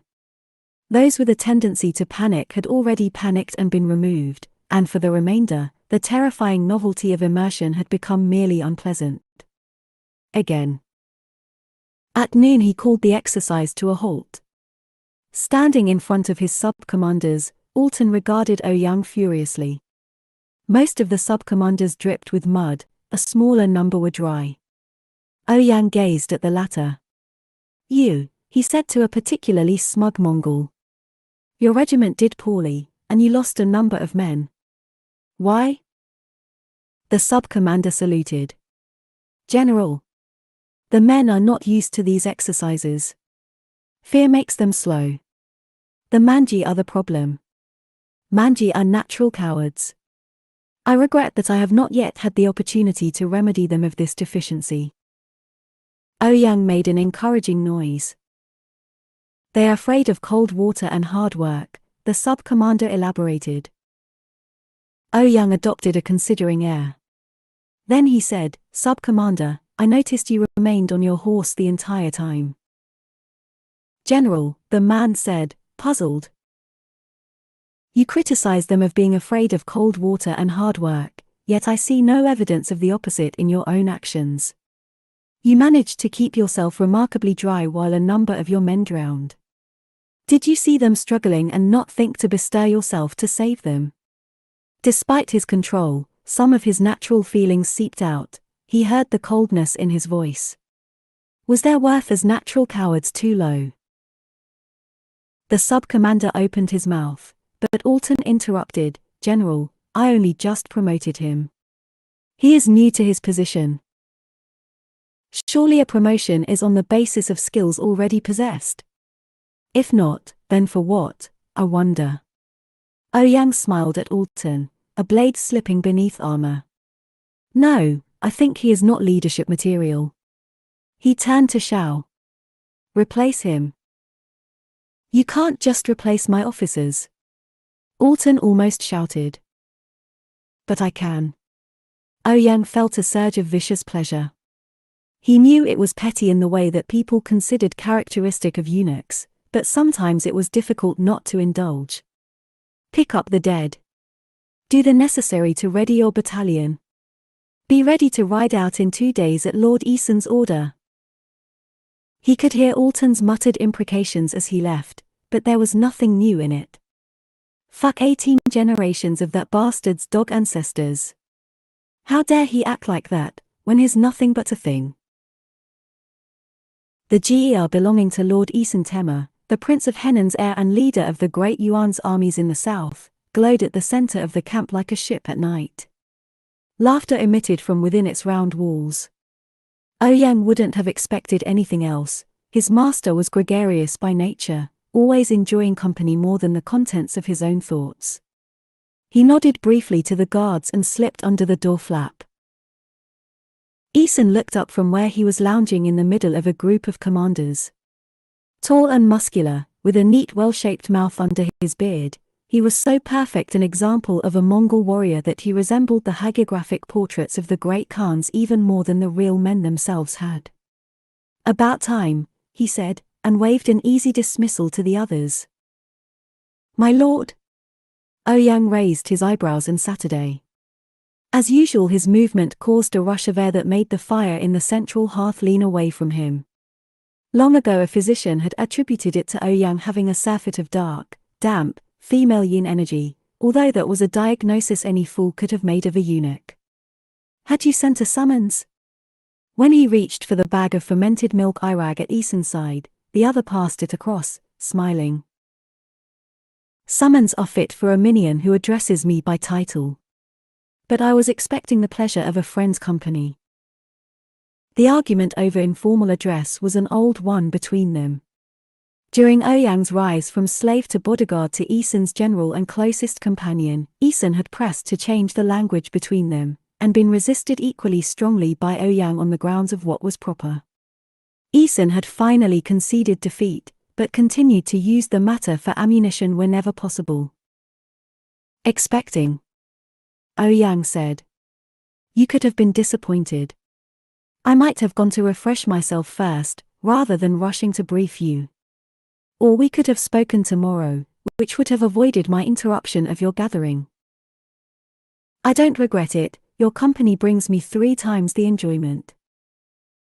Should I expect 3 times the reward for providing it? Anything, Eason said lazily. I know you're so attached to your armor that you'd sleep in it if you could, but it stinks. I'll give you a new set.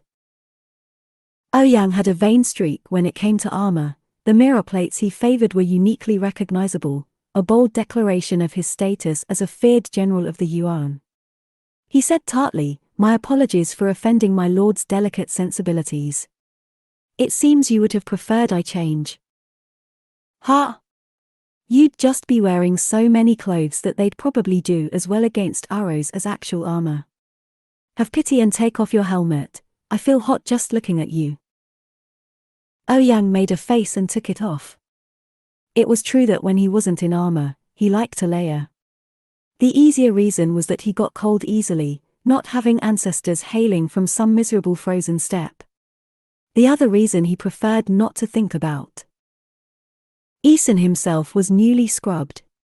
His deep outdoors tan concealed his naturally ruddy, fair-skinned steppe complexion, but his chest, visible through the gap in his robe, gleamed ivory in the firelight.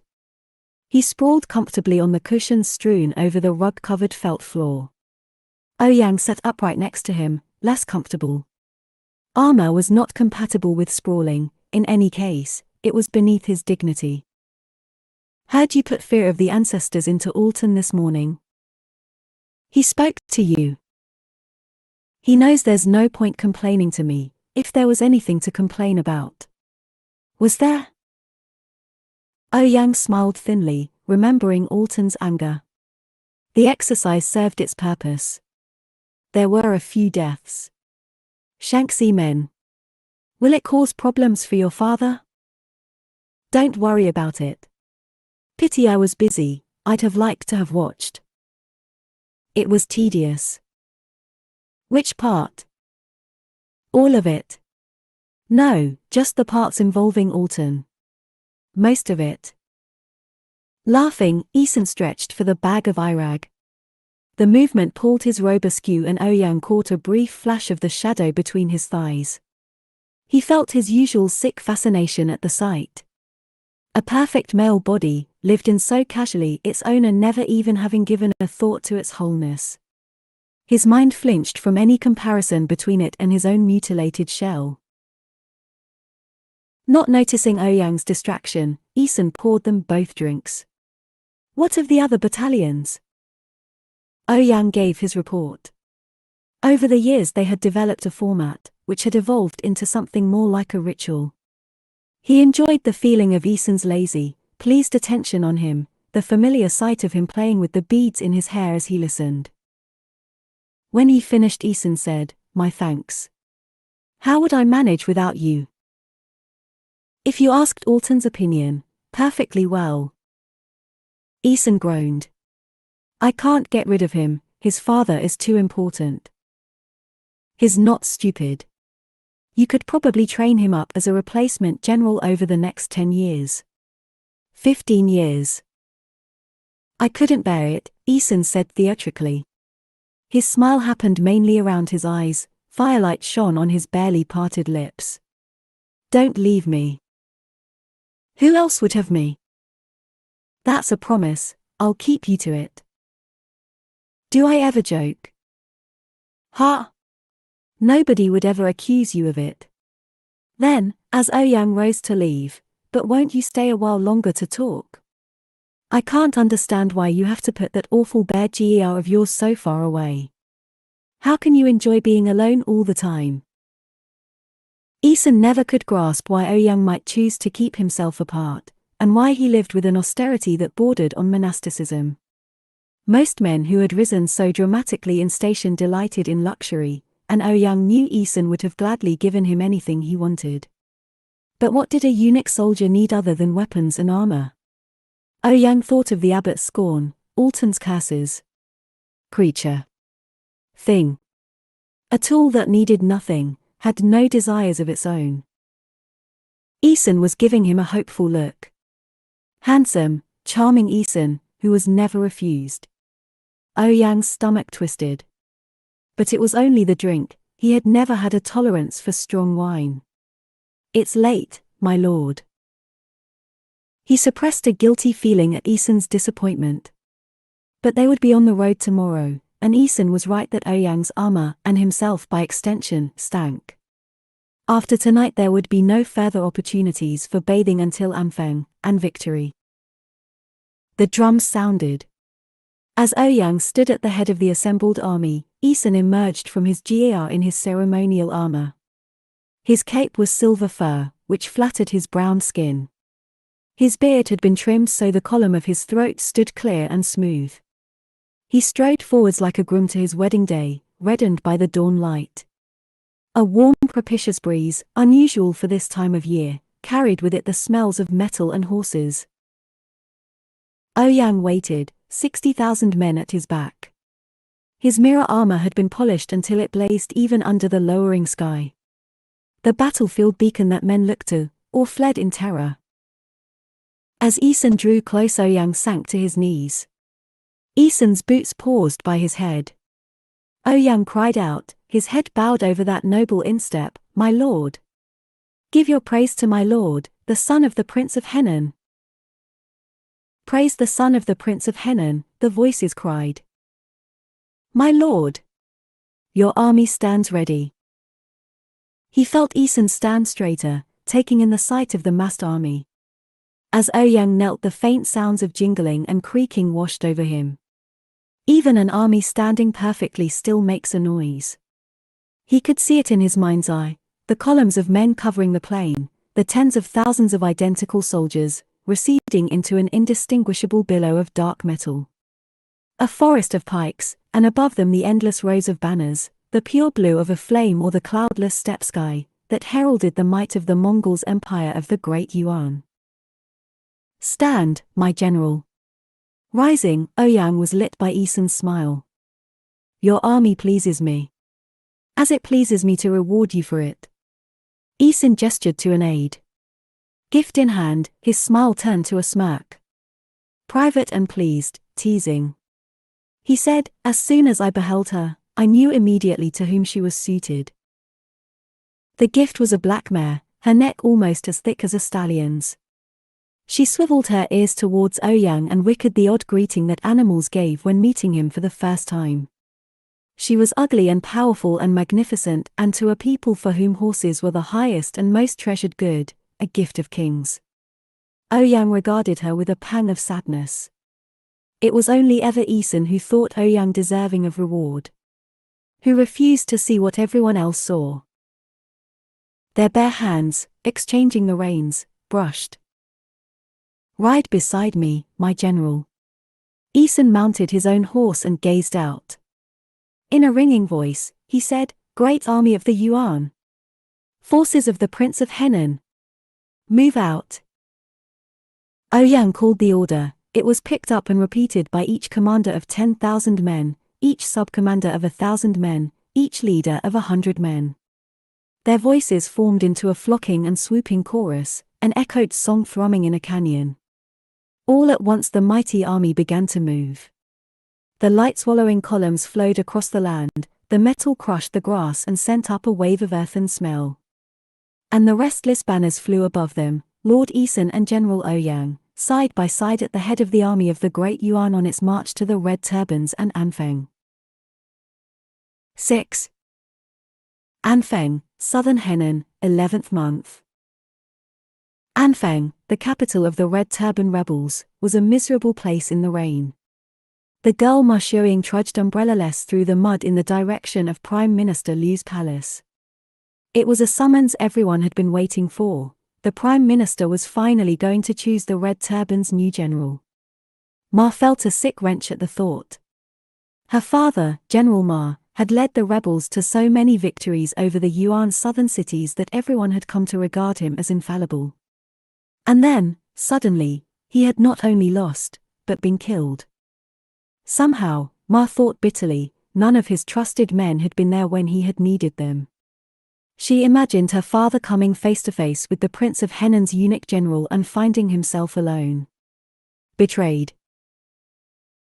She knew without needing to know that it had been the Prime Minister's doing. Ever since the discovery of the Prince of Radiance, Prime Minister Liu had changed.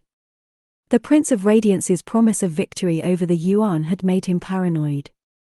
The greater he dreamed his power would be, the more he saw aspirations to his power in everyone else. General Ma had disagreed with the Prime Minister 2 days before he left to face the Prince of Henan's forces. And now he was dead. As Ma rounded the corner, she caught sight of a familiar tall figure striding ahead in the drizzle. Hardly someone to buoy the spirits, but familiarity was good enough. "Guo Qiangsu," she called, picking up her skirts and running. "Let me walk with you."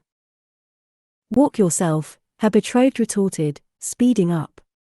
Commander Guo was only 22, but the constant action of his eyebrows swooping crossly over his nose had already worn 3 vertical lines between them like the word river. Within Anfeng he was known as Little Guo, which he hated. His father, the Red Turban government's right minister, had the privilege of being the original Guo. "You're too slow. If you're that worried about being late for the Prime Minister, maybe you should have left earlier," Ma said, annoyed. "Who's worried?" Little Guo stopped with bad grace. "I just can't stand walking with short people. And even if I were late, do you think the Prime Minister could start the meeting without me? Let him wait." Ma glanced around hastily to see if anyone else had heard. "Are you crazy? You can't speak about the Prime Minister with that kind of disrespect." "I'll say what I like. And don't you tell me what not to say." Perhaps because Ma had been given into the keeping of the Guo household too many years ago, Her relationship to little Guo was less like an engagement and more like the hostile interactions between siblings from different wives. Resuming a brisk pace, little Guo said, "It's a pity about General Ma, but it's past time we had some new ideas on how to take this rebellion forward. This is my chance to put them into action." Ma said slowly, "Are you going to be the next general?" It made sense and it didn't. Little Guo was neither the most experienced nor most talented of the Red Turban commanders, and everyone but he knew it. Who else should it be? The Prime Minister has already promised it to my father. He rounded on Ma. What, don't you think I'm capable? It's not that. It's just that the Prime Minister has his own ideas about strategy. If you come in wanting to make a mark with all your own ideas, remembering her father, Ma felt sick again. Don't be too ambitious, Guo Qiangsu. The Prime Minister probably disagreed with your father's idea because he knew it wouldn't work. And it didn't. He knows good ideas when he hears them. And anyway, we have the Prince of Radiance now. As long as we show heaven we're worthy of its mandate, how can we lose? We had the Prince of Radiance when my father was defeated, Ma said dully. She knew the presence of the Prince of Radiance on Earth promised the beginning of a new era, perhaps even a better one. But if her father being killed was an indication of the kind of change that would be required to get them there, they should all be terrified. A blare of sound surprised them. A crowd had formed in the middle of the street. Taut with interest, it compressed around a figure buoyed at shoulder height. Then the crowd exploded and the figure came surging forth, not on shoulders, but horseback. Incongruously, it had the shaved head and grey robes of a monk. The horse ricocheted down the street, barging into stalls and provoking a tirade of curses. The crowd's interest reached fever pitch, and then the horse dug in its feet and deposited its baggage into a mud puddle. The crowd screamed with laughter. The horse, displeased, trotted towards Ma. She stuck her hand out and caught its bridle. "Hey!" Little Guo shouted, striding over. "You useless turtle eggs!" Seeing their commander, the men lapsed into guilty silence. "You! Yes, you! Bring that person here!" The monk was fished from the puddle and placed, not roughly, in front of little Guo. He was young and wiry, with a memorable face. Too broad on top and too sharp below, it resembled that of a cricket or praying mantis. "The Buddha's blessings upon Commander Guo," he said in a light voice, bowing. "You," little Guo said brusquely. "What's your purpose in Anfeng?" "This monk is just a clouds and water monk. A wandering monk, not attached to any particular monastery or temple. Just passing through. It's nice to see people again, after the countryside." The monk's eyes smiled. "Have you noticed that these days, the people in the countryside aren't really the kind you want to meet? Do you take me for an idiot, to think you're a real monk?" Little Guo glanced at the horse. "Caught with your hands on red turban property. I guess that makes you a thief." If this monk had managed to get his hands involved, he'd probably have stayed in the saddle longer. "So a bad thief, then?" "We were gambling," the monk said, the smile in his eyes intensifying. He spoke with the educated, self-conscious diction you'd expect from a monk, which only increased the likelihood that he wasn't. This monk happened to win. "Cheated, more like. Which makes you, a thief." "This monk thought he was just lucky," the monk said mournfully. "Let me remind you what happens to thieves here." Little Guo jerked his head at Anfeng's earthen wall. "That." The monk took in the row of heads on spikes. His eyes widened. "Ah. But this monk really is a monk." Then he fell to his knees. Ma thought he was begging for his life, or perhaps crying, but then she heard the words. He was chanting. "Oh, said little Guo, his face creasing in irritation. He reached for his sword, but before he could unsheath it, Ma dashed forwards and grabbed him by the elbow. "He is a monk," Listen. Little Gua gave her a poisonous look and extricated his arm. He's just farting through his mouth. Fart, it's the Heart Sutra. Ma hissed. How can you not know that? Think, Gua Chiangsu. If the Prince of Radiance is a sign that we have heaven's favor, how long do you think that will last if you go around executing monks? You know the sutras and you're not a monk, Little Gua said sourly. Look at his robe. And do you think he branded his own head for the fun of it? They stared at the chanting monk. His bowed head bore a grid of round scars, as though someone had laid a red-hot beaded placemat on it. His young face was lit with concentration and tension. For a moment Ma thought the tension was fear, until his dark eye slid across and met hers. That look, fearless, jolted her. It was then that she recognized the tension for what it really was. It was certainty, the consuming, almost religious focus of someone who refuses to believe that the outcome will be anything other than what he desires. Little Gua, observing the crowd's credulous expressions as they watched the monk, underwent a visible struggle, the desire to not lose face warring with concern for his future lives. Fine, he said. Ma winced at his tone. Little Gua was the proverbial hard-headed person who wouldn't cry until he saw the coffin, and developed grudges when cornered. To the monk, he said, you think this is a place for useless people? This is an army, everyone here fights. I hope your monastic vows don't prohibit it. The monks stopped chanting. And if they do? Little Gua regarded him for a moment, then strode to the nearest unit leader, grabbed his sword, and flung it at the monk. The monk, fumbling, promptly dropped it in the puddle. Little Gua said with bitter satisfaction, if he insists on staying, put him in the vanguard, and stomped off. That was his revenge, of course. The vanguard, made up of the most worthless recruits, existed almost solely to absorb the rain of Mongol arrows that started any confrontation. It was certain death for the monk, and not even heaven could blame Little Gua for that. The crowd dispersed, leaving the monk scraping mud off his robes. Ma saw he was no taller than she was, and as thin as a bamboo stalk. It was strange to realize he was barely more than a boy. It didn't fit with what she'd seen in him. Esteemed monk, she said, handing him the reins, maybe next time you should learn to ride before winning a horse. The monk looked up. Ma felt a second jolt. His face was so purely sunny that she realized she must have been mistaken, before. There was no intensity there at all. It didn't even seem like he knew he'd avoided one death only to receive another. Is that an offer of assistance? He asked, apparently delighted. Or, but you can ride? He assessed Ma's pancake-shaped face, then her big feet. Oh. You're not a Nanren. You're one of those Simu nomads, of course you can. Ma was surprised.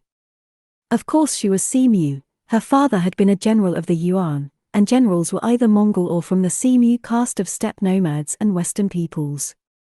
In the whole Great Yuan there was only one Nanren general, and everyone knew who that was. So the monk was right, but he had seen it in a glance. He was beaming at her.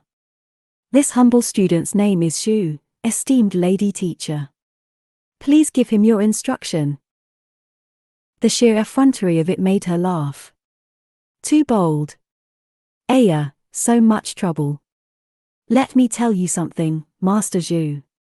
Just take your horse and leave. Don't you think you'll stay alive longer that way? Shaking her head, she gave the horse a pat. It tried to bite her, and walked off. Behind her, there was squawking, the monk getting dragged along by the horse. She felt a brief throb of pity. Whether in the red turban vanguard, or wandering the bandit-filled countryside, what chance did an innocent clouds and water monk have of survival? But then again, in the clash of rebels against empire that was all Ma had ever known, nobody's survival was ever guaranteed. Ma stood at the back of the Prime Minister's throne room, cradling a teapot. Since Anfeng had never been a capital before the Red Turbans occupied it, it wasn't a real throne room and it certainly wasn't in a real palace. When the rebels who would become the Red Turbans had taken Anfang from the Yuan years ago, much of it had been burned, including its governor's residence. As a result, Prime Minister Liu Futong ruled the movement from a large but dilapidated two-story wooden house with several courtyards. The throne room had originally been an ancestral shrine, and it still smelled of incense and dried tangerine peel. White mold bloomed on the dark walls. On the dais at the front of the room, the Prime Minister sat on the smaller of the two thrones. Above the frayed collar of his gown, his white beard and darting eyes gave him the paranoid, vicious air of a winter ermine. Beside him sat the Prince of Radiance. In comparison to the Prime Minister, the material incarnation of light and fire shone as brightly as a freshly minted coin in a beggar's hand. A small child of 7 or 8, encased in a crisp ruby gown that seemed to glow from within, his presence was ageless. His gaze, reaching them from behind the many strings of jade beads hanging from his hat, was luminous, his smile as graceful and unbending as a statue's. Ma knew he was a real child, he breathed, but in the many months he had been with the Red Turbans, she had never so much as heard those beads click. That serene visage, unchanging but promising change, made her scalp swarm with ants. What did he think about as he sat there? Or did he not think at all, and was only empty, a conduit for the will of heaven? She shuddered, and the lid on the teapot rattled. The Red Turban senior leadership knelt before the thrones. In the front row, Right Minister Guo Zixing and Left Minister Chen Yuliang held identical postures of respect, their bare heads pressed to the floor. The second row contained 2 of the Red Turban's 3 young commanders, Little Guo and his fast friend Sun Meng. The third, Commander Wu, was absent. He had been saddled with the unenviable task of holding their gradually retreating front line against the eunuch general. The only other absence was General Ma. For all Ma mourned, it was an abstract feeling. She had lived in the Guo household since she was 14, and before his death her father had only greeted her in passing as though they were strangers. By then she had already served her use to him, cementing the allegiance between himself and Right Minister Guo. "Rise," said the Prime Minister, descending from the throne to the sand table they used for planning. He signaled to Ma to pour the tea. When the other Red Turban leaders joined him, he surveyed them with controlled fury. "It's past time for us to have our new general. Not someone who can only win petty skirmishes, but our true leader who will take us to our final victory over the Hu. And make no mistake, he will be someone who puts the Red Turban's mission before his own ambitions." General Ma, his mouth pinched shut, but Ma recoiled from his harsh look of intolerance. If she had ever had any doubt, that look erased it. The Prime Minister had seen her father's disagreement as disloyalty. And to punish it, he had been willing to risk everything the Red Turbans had accomplished. The 2 ministers exchanged hostile glances. There was no love lost between Chen and Guo. Within the smothering atmosphere of paranoia and secrets that the Prime Minister cultivated, they were 2 ambitious men trying to hide their ambitions as they jockeyed for power. Guo was the longer follower of the Prime Minister, but now with his ally General Ma gone, his position was less secure than it had been. Chen said, "Your Excellency, if this servant may make a humble suggestion, I think Commander Wu has the capacity." In his 40s, Chen was some 10 years younger than his rival. He had a small neat face with a deep vertical crease on each cheek that put one in mind of a tiger's striped face, as seen from far too close. Neither his scholar's black hat nor his gown offered any illusion that he had ever had such a gentle occupation. Before joining the Prime Minister he had been a warlord known for his brutality. It was he who had taken Anfang, which was the reason so few of its original structures, and none of its original people, were left. "Commander Wu is doing well and has proven loyal, but he is not even 20, Guo said. "How can such a young man command the forces of our entire movement? It would not be seemly." Like everyone else in the room, Guo knew that Commander Wu lived in Chen's pocket. "Your Excellency, Commander Guo is the natural choice. He has several more years' experience than Wu, and inspires devotion and enthusiasm in the men. You can have full confidence in his abilities against the Hu." The Prime Minister directed his hard gaze at Little Guo. Apparently Little Guo had been right about the matter having been settled beforehand, since after a moment the Prime Minister said curtly, "Guo Qiangsu, are you the one who will lead us to our triumph over the Hu, where that traitor General Ma failed?" Little Guo looked as satisfied as if it had been his own doing. He thumped his chest with his fist in a salute of acknowledgement. "I am." As Ma leaned between Chen and Little Guo to pour tea, she saw Chen's face flicker with an emotion even milder than disappointment. He hadn't expected to win. Which means he's after something else. "Very well, General Guo," the Prime Minister said. "Then prove yourself worthy of the title. Take the rest of our forces to support Commander Wu in holding the line against the Yuan. Our strategy should be one of delay. Resist without sustaining too many casualties, then fall back. Our aim should be to ensure their campaigning season ends before they make it as far as Anfang. Then we can retake ground over summer." It was a conservative plan. Even the Prime Minister recognized that his sacrifice of General Ma had weakened their position, especially now that the Yuan were newly determined to press the attack. "Agreed, Your Excellency," Right Minister Guo murmured. Chen turned to Little Guo and said smoothly, "General, please provide us with your thoughts on the situation." Ma saw Little Guo open his mouth. With dread, she realized Chen's plan. Why engage seasoned and cunning Right Minister Guo, when you could attack the Guo faction's weakest link? Foolish, arrogant, ambitious Little Guo. Gripped with horror about whatever was going to come out of Little Guo's mouth, Ma flicked the spout of the teapot at his hand. It might even have worked, had an iron grip not wrenched her wrist at the same time. The tea hit the table and Ma swallowed a cry of pain. Chen tightened his fingers around her wrist until tears sprang to her eyes. In a pleasant undertone, he said, "Dear Yingzi, if you scold your future husband every time he opens his mouth, how will we ever hear his worthy input?"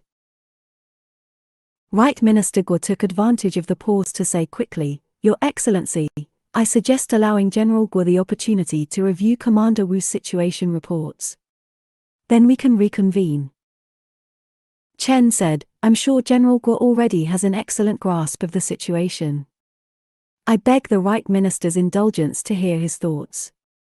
He released Ma without another glance. "General, please continue." Little Guo swelled with pride. He loved the sound of his own voice. Ma could have cried. He had no sense at all. She had told him.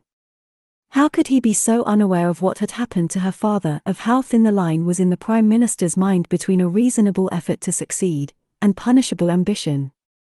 Her wrist throbbed, and she saw Chen's smug look. Little Guo said, "Why should we give men and territory to the Hu for nothing in return? And once they've come far enough to see Anfang, will they really turn around and go home, even if the weather is too warm for their liking? Surely they'll cross the Huai in the hope they can take it quickly. Why should we let them set the terms of the engagement? Their next major obstacle will be the Yao River. We'll have the advantage if we challenge them there. Let's be bold enough to take the fight to them, and send them crawling back to their prince in defeat." "Indeed, why not be bold?" Chen purred. "If we trust enough in our eventual triumph over the Hu, should we not also trust that heaven will guide our true leader to victory in battle?" "Guo Qiangsu," said Right Minister Guo, looking constipated. "Perhaps a more conservative." "Conservative," cried Little Guo, who disagreed with the wisdom that truth is rarely found in the loudest voice. "Will we be conservative until we die of 1,000 cuts? For sure they have the larger army, but didn't Zhuge Liang defeat 100,000 with a force of only 3,000? And that was Little Guo in a nutshell. He had no shame comparing himself to the best strategist in all history. A bucket put out under the leaking roof played a random tune as the water dripped in. After a moment the Prime Minister said darkly, "If that's your opinion, General Guo, then go forth and lead us into battle at the Yao River. Let the Prince of Radiance bless our worthy endeavors and bring us victory." The Prince of Radiance looked down on them with his benign smile. If he knew heaven's will for the outcome of the forthcoming confrontation, he showed no sign. Ma felt clammy with anxiety. If Little Gua couldn't produce a victory, his difference of opinion would become a matter of loyalty. And for a prime minister for whom loyalty was everything, she knew there was no position more dangerous. She glanced at Chen. The corners of his small mouth were turned up, an expression that conveyed all of the pleasure, but none of the warmth, of a smile. Inside its walls, Anfeng's hills undulated smoothly under the sprawling camps of tents and shanties in which the Red Turban men lived. All that was left of the original city were ghosts and a handful of two-story mansions, their glowing upper windows rising up in the blue gloom like river ships at night. Zhu stood with her horse and breathed in deeply of the chill air and dung fire smoke. She had made it to Anfeng, where she wanted to be. But now that she was here, she could see with startling clarity the dangers ahead on this path she had chosen. The weight of the sword she carried was a reminder of the most pressing of these dangers. She had never held a sword before. She didn't have the first clue how to use one, and she couldn't even ride a horse like Xu Die could. She had learned so much in the monastery, but none of it seemed applicable to the problem of how to survive on a battlefield. The thought sent a fear-spiked anticipation through her, so concentrated and intense that it almost felt like pleasure. She thought, "There's always a way." Someone said, "You're the lucky monk." Zhu, turning, saw a boy's face floating next to her in the dusk. Despite being weighed down by a nose as big as a temple stele, it had a calculating liveliness. The face was framed by loose hair. Since he was clearly old enough to tie it up like a man, Zhu figured it was an attempt to hide ears as large as his nose. "Aren't you?" The boy gave her a charming smile. Zhu said, amused, "This monk admits to being a monk." "And you are?" "I've met fake monks. They know people will just give them food. As an afterthought, Chang Yuchen." "My young friend Chang Yuchen, let me give you some inside information. There really is very little free food," said Zhu, thinking of her long, hungry walk to Anfeng. She tipped her head so he could see her ordination scars. "This monk is willing to bet nobody's faked being a monk longer than 3 days." Yuchen inspected the scars with prurient curiosity. "Well, lucky monk, you're gonna need that luck. Had Little Gua loved you so much, he sent you to the vanguard." He gave Zhu an up-and-down look, noting the sword. "I'm guessing you have no idea how to use that thing." "Not that it matters, 'cause you're just going to catch an arrow in the first 5 minutes." "There actually are warrior monks," Zhu said. "I never particularly wanted to be one until now." "But, little brother, how well you seem to know Anfeng. Please give your valued advice to this monk."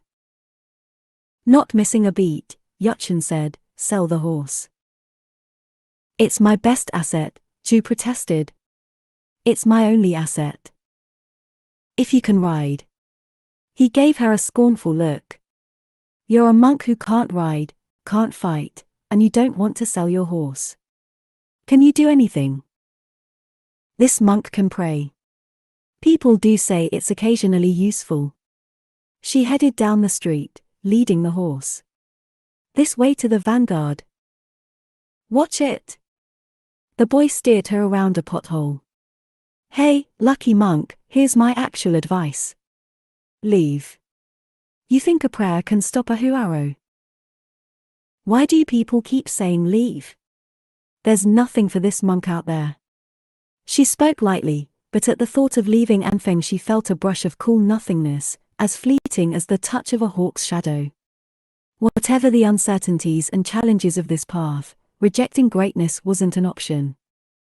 Down that other path, there was only one ending. "What exactly is it you think you'll get if you stay?" "Anyway, the vanguard's over there." Yuchen pointed to a sprawl of campfires in an open field. "But I'm going this way. See you round, lucky monk." Zhu went on, enjoying her anticipation. She had gone only a small way when there was a flicker in her side vision. The horse snapped, quick as a snake. Turtle's anus. Yachin dodged the horse and accosted her. Give it back. What do you? The purse, flung with some force, smacked into her chest. Ow! And why'd that hurt? He shouted. Because it's full of fucking rocks. Which is this monk's fault because I ended up with a purse full of rocks, while my own purse is somehow missing. Ju couldn't help it, she laughed. Boys of that age took themselves so seriously. It went double for those who'd had to survive off their own wits, and thought the world their fool. Her laughter made Yachin even angrier. You fake. Monks don't laugh and they don't steal. I knew it. No. Ju controlled her twitching mouth. This monk really is a monk. Perhaps you need to meet a few more, before you know what we're really like. Locating his purse in her inner robe, she examined it. What, little brother? This is impressive. In addition to the copper coins and now almost worthless paper currency, there were 6 silver taels. How have you been tolerated so long, thieving in this quantity? Think you're gonna live long enough to tell anyone about it? Yachin scowled. Give it back. Are you going stab me? Ju asked with interest. I should. What if you tell everyone I'm a thief? Everyone already knows you're a thief. For a moment Ju stopped playing and let her deeper self show. Yachin blinked uneasily and looked away. She said, they didn't bother about a kid taking a couple of coins here and there. But you're not a kid any longer. One day soon you'll take something. Probably not even anything important. But that'll be what they kill you for, and then it will be your head on the wall. There was a flash of fear on Yachin's face, quickly masked. He snatched the purse back. Speaking about my fate like you're a fortune teller. Why would I believe a useless rice bucket like you? Save your concern for yourself. You're the one in the vanguard. His lip curling, he gave Ju a calculating look. But, monk, don't you think you need someone to show you around? You nearly broke a leg just walking down the street. Keep it up, think you'll even make it to the battlefield. You're offering, Ju said. She liked the boy's opportunism and defiant spirit, and even his ugly face, they reminded her of herself. It'll cost you the horse. He added, I can collect after you're dead. That's the most generous offer this monk has had all day. The street had grown dark, in the distance, the vanguard's campfires beckoned. Ju said, smiling, well, little brother. Why don't you start by helping this monk find where he needs to go?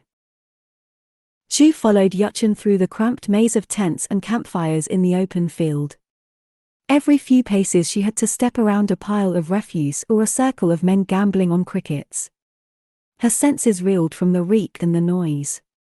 She remembered how the monastery's hundreds of monks had made it seem a city.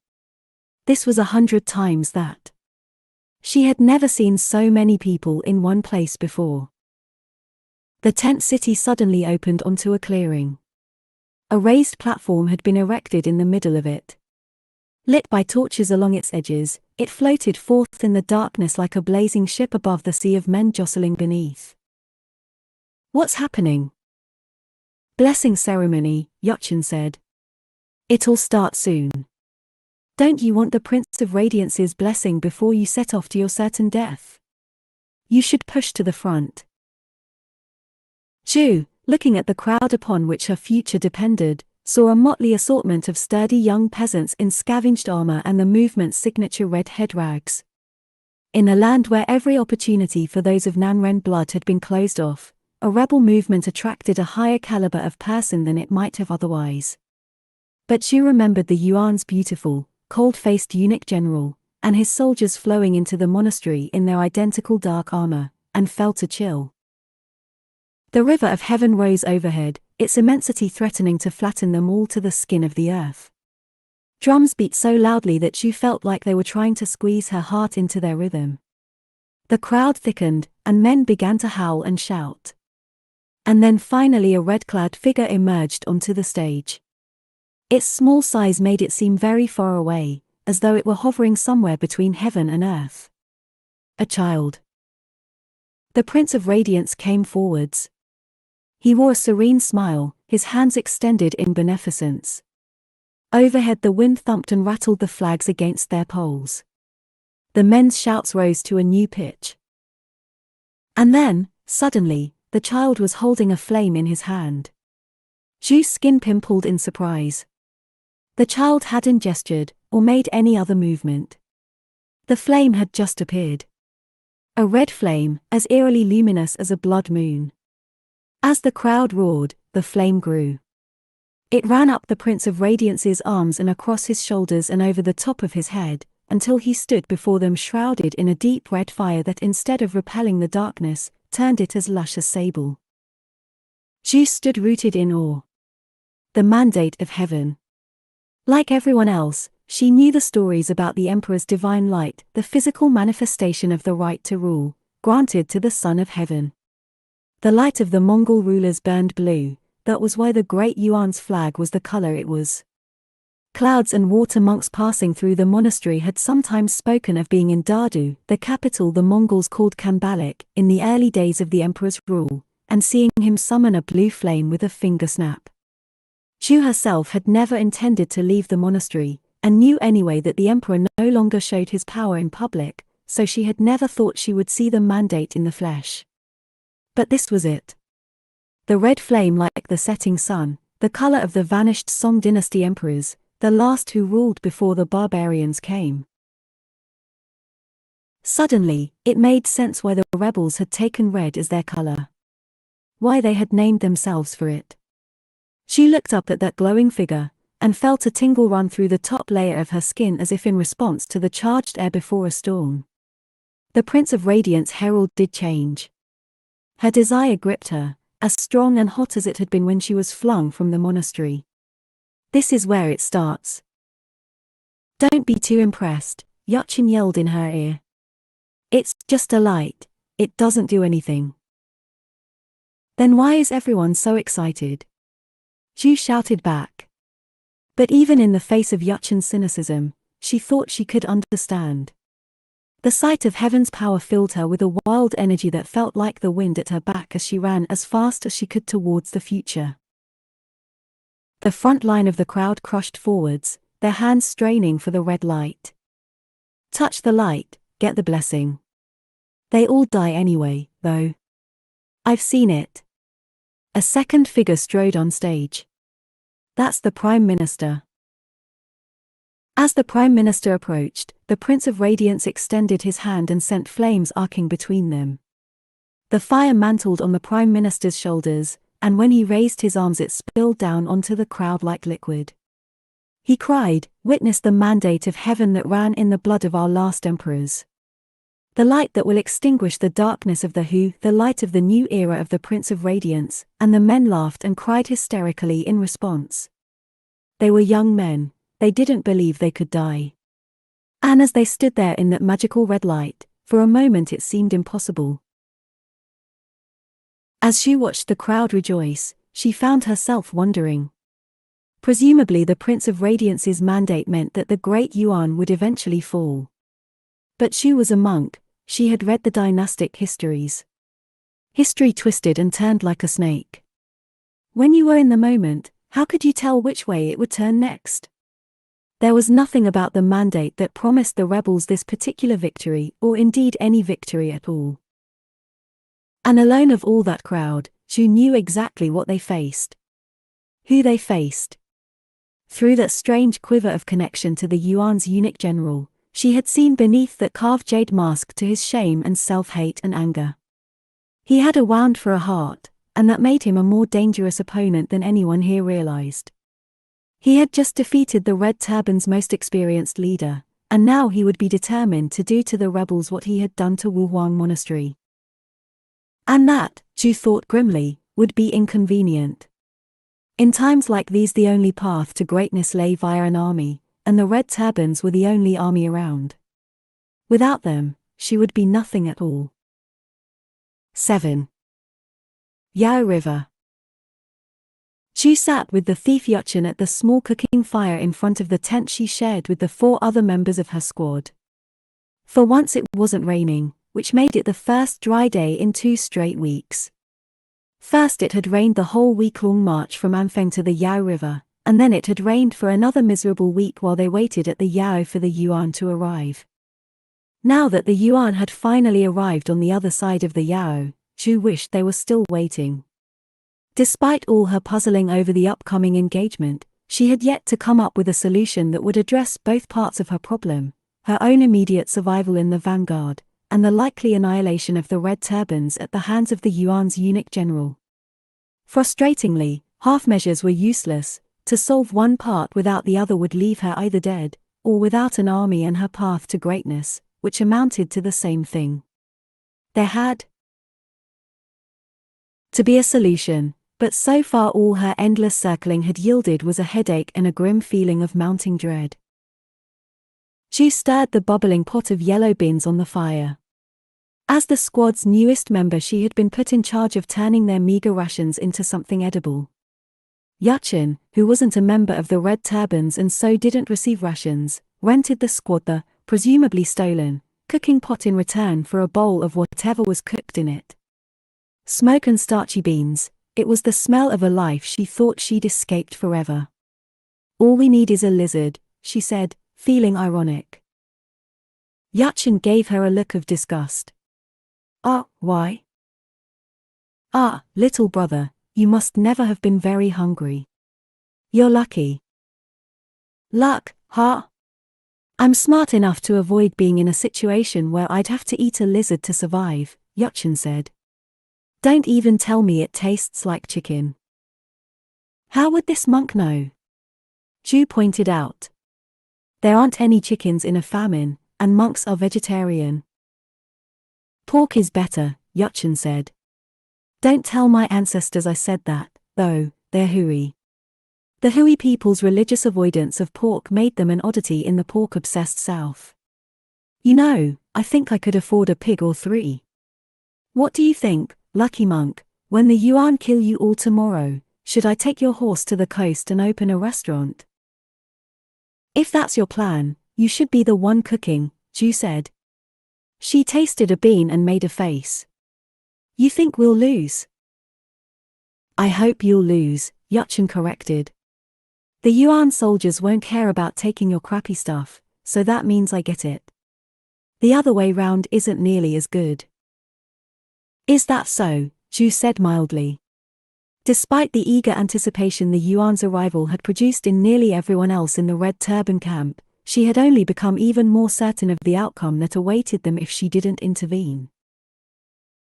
The Yao, running north-south, drained a large dammed lake system into the larger Huai River, which ran east-west. Together, the 2 rivers made a protective right angle across the northern and eastern approaches to Anfeng. A Tangira stone arch bridge spanned the Yao directly downstream from the dam. Downstream from the bridge, the Yao spread and became a marshy delta where it joined the Huai. Since the Yao was too wide for an army to cross downstream, and the lake was upstream, the bridge was the Yuan's only way across. The Red Turbans had arrived first and taken control of their bridgehead, so they had the advantage. But looking now at that dusky, far shore, Zhu saw the pale smoke from the Yuan's campfires standing up like lines of text on a tomb tablet. Somewhere out there was the eunuch general, perhaps looking back in her direction. And something told her that instead of anticipating the battle like the young Red Turbans, just like her, he was feeling the cold certainty of how it would end in his favor. "The beans will probably take another hour. Maybe you should keep an eye on them while this monk goes to pray," Zhu said, using her usual excuse to wander out of camp to find some privacy for personal functions. In her last years in the monastery she'd had a room of her own, and she'd hardly had to think about her physical differences. Now, forced to find ways of keeping those differences hidden, she hated both the bother and the reminder of the fate that awaited her should she not achieve greatness. Yuchen took the stirring stick grudgingly. Despite his perpetual presence in the squad, he considered himself a visitor and resented being given menial tasks. If someone is praying for his arrow to hit you, and you're praying equally hard for it not to, don't you think they'll cancel each other out? Zhu raised her eyebrows. Then what happens? You get hit by someone else's arrow, Yuchen said promptly. If that's the case, then this monk will pray not to get hit by any arrows. Or swords. Or spears. She paused. What other ways are there to die in battle? Ha, you think you can make a watertight argument to heaven? Yuchen said. Can't pray away your fate, monk. Zhu left, shaking off the darkness of Yuchen's comment. She was Zhu Chongba, and she was going to achieve greatness, and the only thing she had to concern herself with right now was making that happen. She headed out of camp, relieved herself, then followed the riverbank towards the dam and hiked up to the lake. From the vertiginous slope on the other side of the lake, a field of giant bodhisattva statues, each 3 times a man's height, fixed her with their serene regard. Zhu thought uneasily, heaven is watching. According to local legend, the statues had belonged to a long-ago temple that had slipped down the hillside and into the lake's depths, where it had become a home to foxes and other inhuman spirits. Zhu, who had never seen a non-human spirit, had always had doubts about their existence. But there was something about that dark, still surface that made the idea less implausible. She sat cross-legged on the soggy ground and considered her problem yet again. The best solution would be one that prevented the 2 armies from meeting at all. Perhaps if she could destroy the bridge, but that was easier said than done. Nothing short of an earthquake could bring down a Tang stone bridge, and this one had already survived 5 centuries. What could she possibly do against it? She gazed at the distant statues. For the first time she noticed they were leaning forwards, as if straining to impart some important message. Had they been that way yesterday? Even as she thought it, she became aware of something else new, a murmuring deep within the ground, so low it was more felt than heard, as if the bones of the earth were grinding together. And the moment she realized what that sound was, her circling mind fell quiet under the dreadful relief of having found the solution. All these years she had given everything to avoid heaven's notice, for fear of being found living Zhu Chongba's life. Feeling safe had meant feeling hidden, as if she were a crab inside a borrowed shell. But that had been in the small, orderly world of the monastery. Now she saw terribly that achieving greatness in the outside world was beyond any person's individual control. It would be impossible without heaven's will behind it. To succeed, she needed to call on heaven and have it respond not to her, but to Zhu Chongba, the person destined for greatness. She could hardly breathe. To deliberately attract heaven's attention risked everything. She had lived as Zhu Chongba for so long, trying her best not to acknowledge their differences even to herself, but now she would have to be him. She would have to believe it so deeply that when heaven looked, it would see only one person. One fate. It would be the biggest gamble of her life. But if she wanted greatness, she was going to have to stand up and claim it. Heaven being far away, certain equipment was needed to catch its attention. Following Yuchen's directions, Zhu led her horse to the far side of the camp where the more senior red turbans pitched their tents. In the end it was easy to find who she was looking for. Outside one tent an array of buckets had been set up so they dripped and dropped between themselves. To Zhu's surprise, a box set over one of the buckets sprang open and spat out a bead that went scudding down a wire onto a pile of other beads. It was a water clock. Although she had read about such devices, she had never seen one before. It seemed magical. The clock's owner came outside and frowned at her.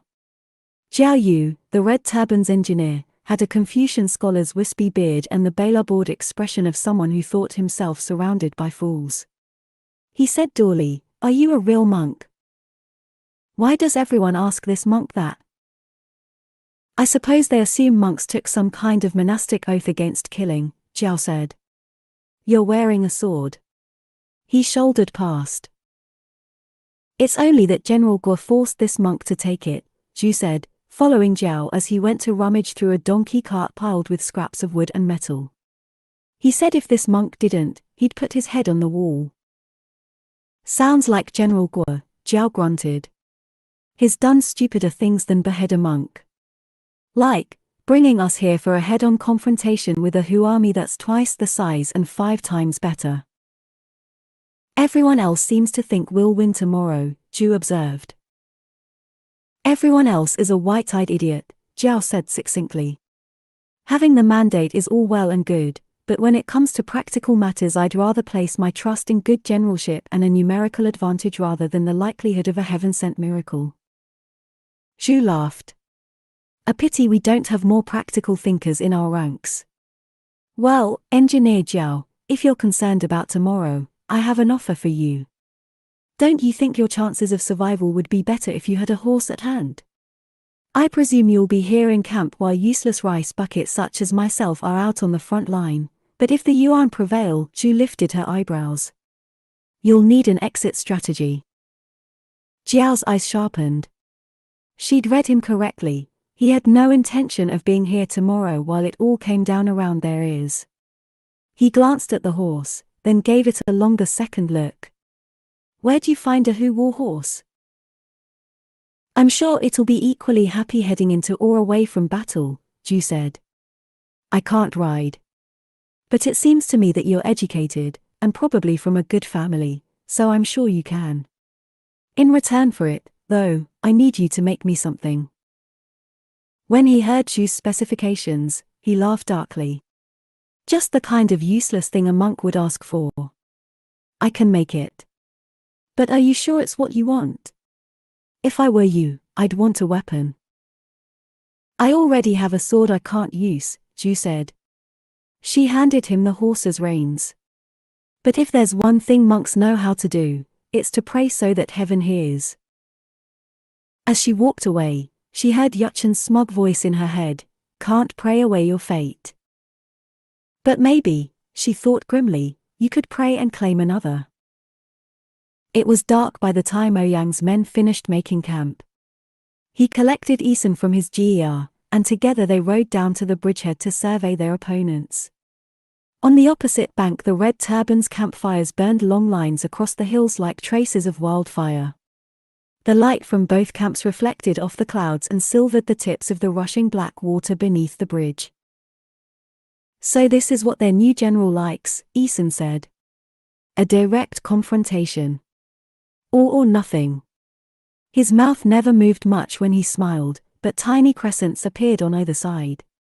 For some reason Ouyang always noticed them. A man after my own heart. Don't insult yourself, said Ouyang, who had already received the intelligence on the person in question. His main qualification is being the son of their so-called right minister.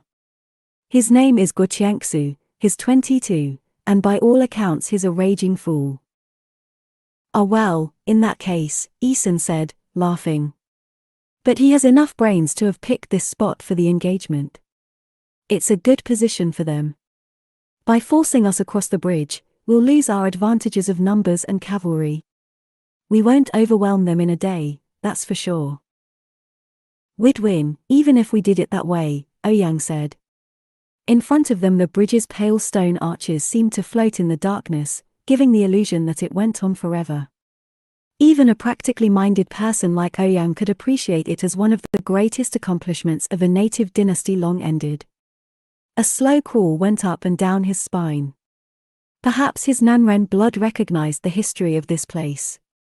He wondered if he had walked across it in a past life, or even built it with his own hands. It was tempting to think his past lives must have been better than this one, but he supposed that couldn't be true. He must have done something in them to have earned this life and fate.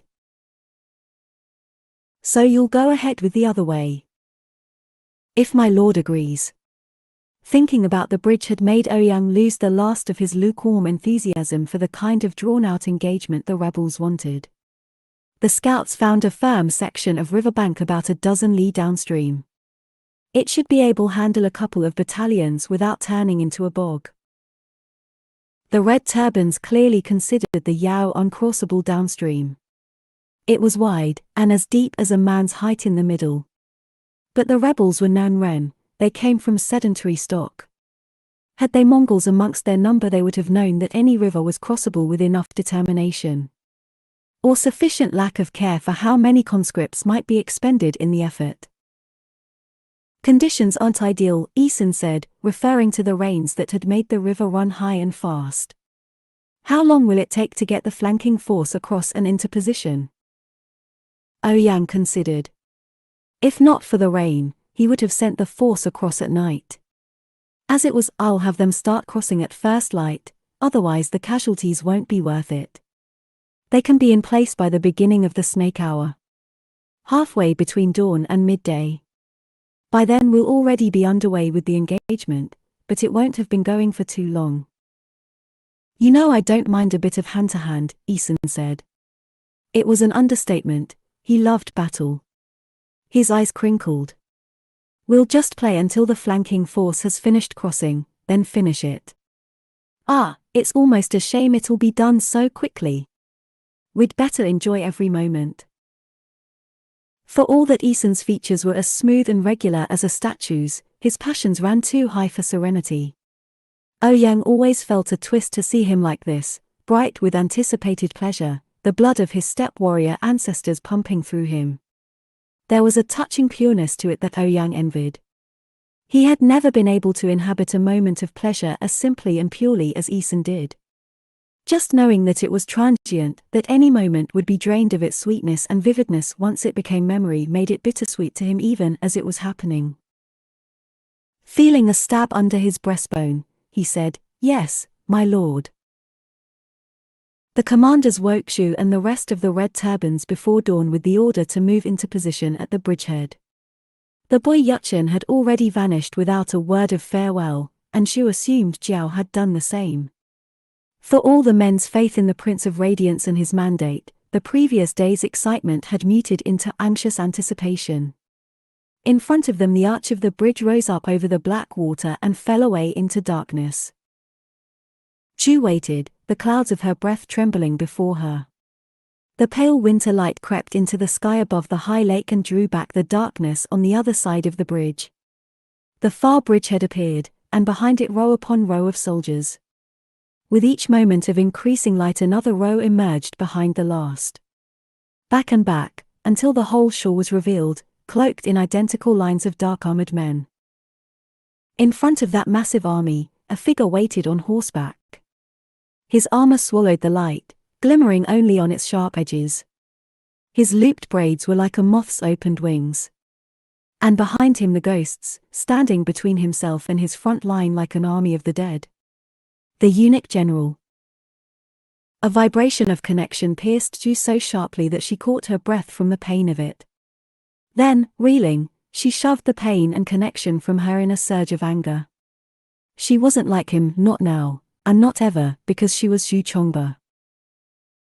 The other red turbans, who in previous engagements had always retreated from the Yuan to stay alive and fight another day, suddenly realized that they were about to enter a fight that would last until one side won.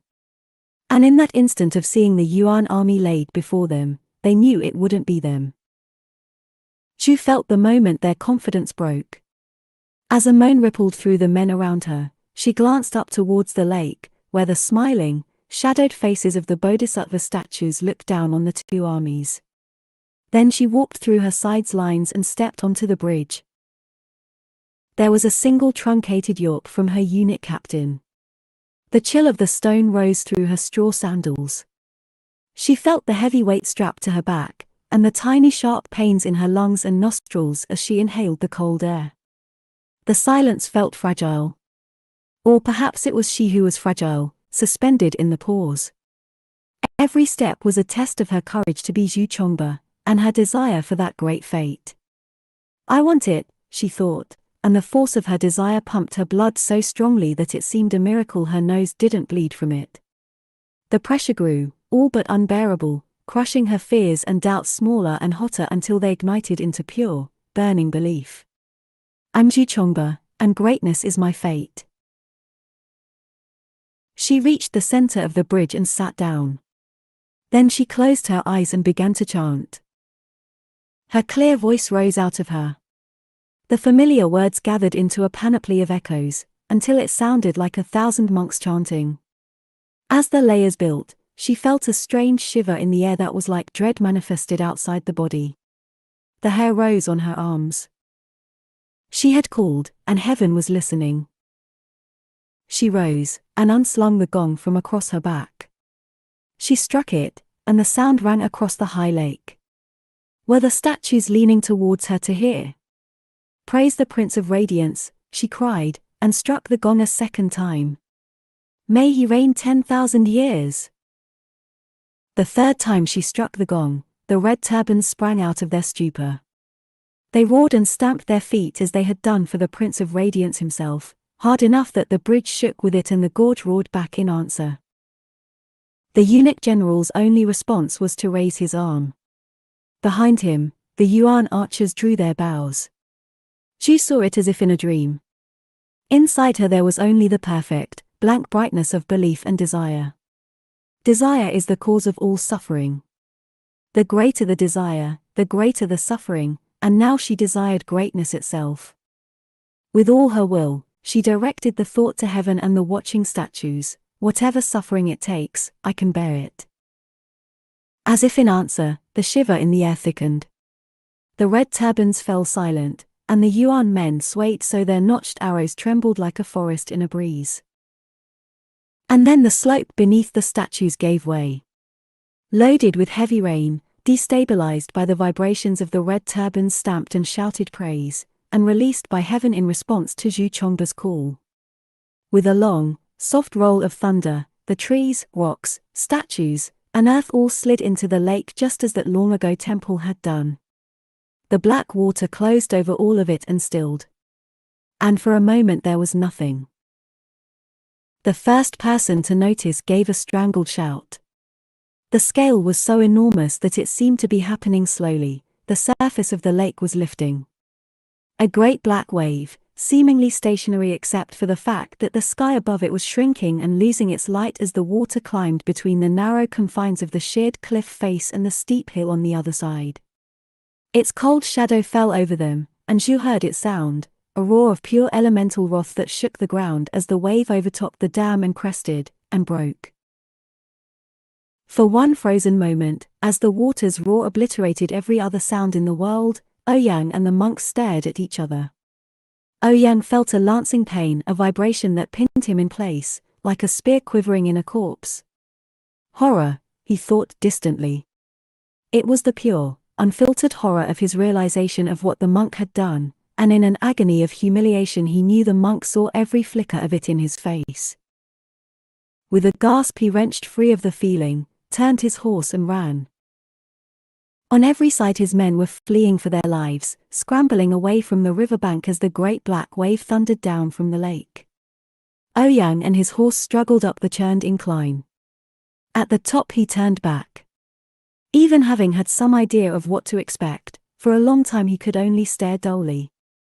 The destruction had been absolute. Where before there had been a bridge, now there was nothing but a rushing brown flow that came twice as high up the riverbank as it had before.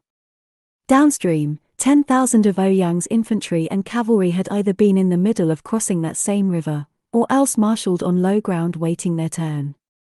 Now, without doubt, he knew they were dead. Loathing, shame, and anger rushed through him as a series of escalating internal temperatures. The anger, when it finally came, was a relief. It was the cleanest and hottest of the emotions. It scoured him of everything else that might have lingered. He was still staring at the river when Xiao rode up. "General, the situation here is under control." Regarding the others, his face was pale under his helmet. There may yet be some survivors who reached the other side before the wave came. "What can we do for them now, with the bridge gone?" Ouyang said harshly. Better they drowned and took their horses and equipment with them, than the rebels finding them. The loss of 10,000 men in an instant was the worst defeat the Prince of Henan's army had had in a lifetime or more. Ouyang's mind jumped forwards to Isen's shock and disappointment, and the Prince of Henan's rage. But instead of producing trepidation, the exercise made Ouyang's own anger burn brighter. He had told the abbot of Wuhuang Monastery that his fate was so awful that nothing could make his future worse, and for all that this was his worst professional failure, and he knew he would be punished for it, what he had said was still true. He made an involuntary noise, more snarl than laugh. As he swung his horse around he ground out, "I have to find Lord Isen. Gather the commanders, and issue the order for the retreat." 8. Anyang, Northern Henan, 12th month. Ouyang rode silently at Isen's side as they approached the Prince of Henan's palace. In winter they would normally be out on campaign, and the countryside seemed strange under its layer of snow. Located in the far north of Henan province, the Prince of Henan's appanage sprawled over the fertile flatlands around the ancient city of Anyang. Farms, garrisons, and military studs made a patchwork all the way to the mountains that marked the border between Henan and its western neighbor Shaanxi. The appanage had been a gift to Isen's great-grandfather from one of the earliest Khans of the Great Yuan. Despite suddenly being in possession of a palace, that old Mongol warrior had insisted on living in a traditional ger in the gardens. But at some point Isen's grandfather had moved inside, and since then the Mongols had lived in a manner almost indistinguishable from the sedentary Nanren they despised.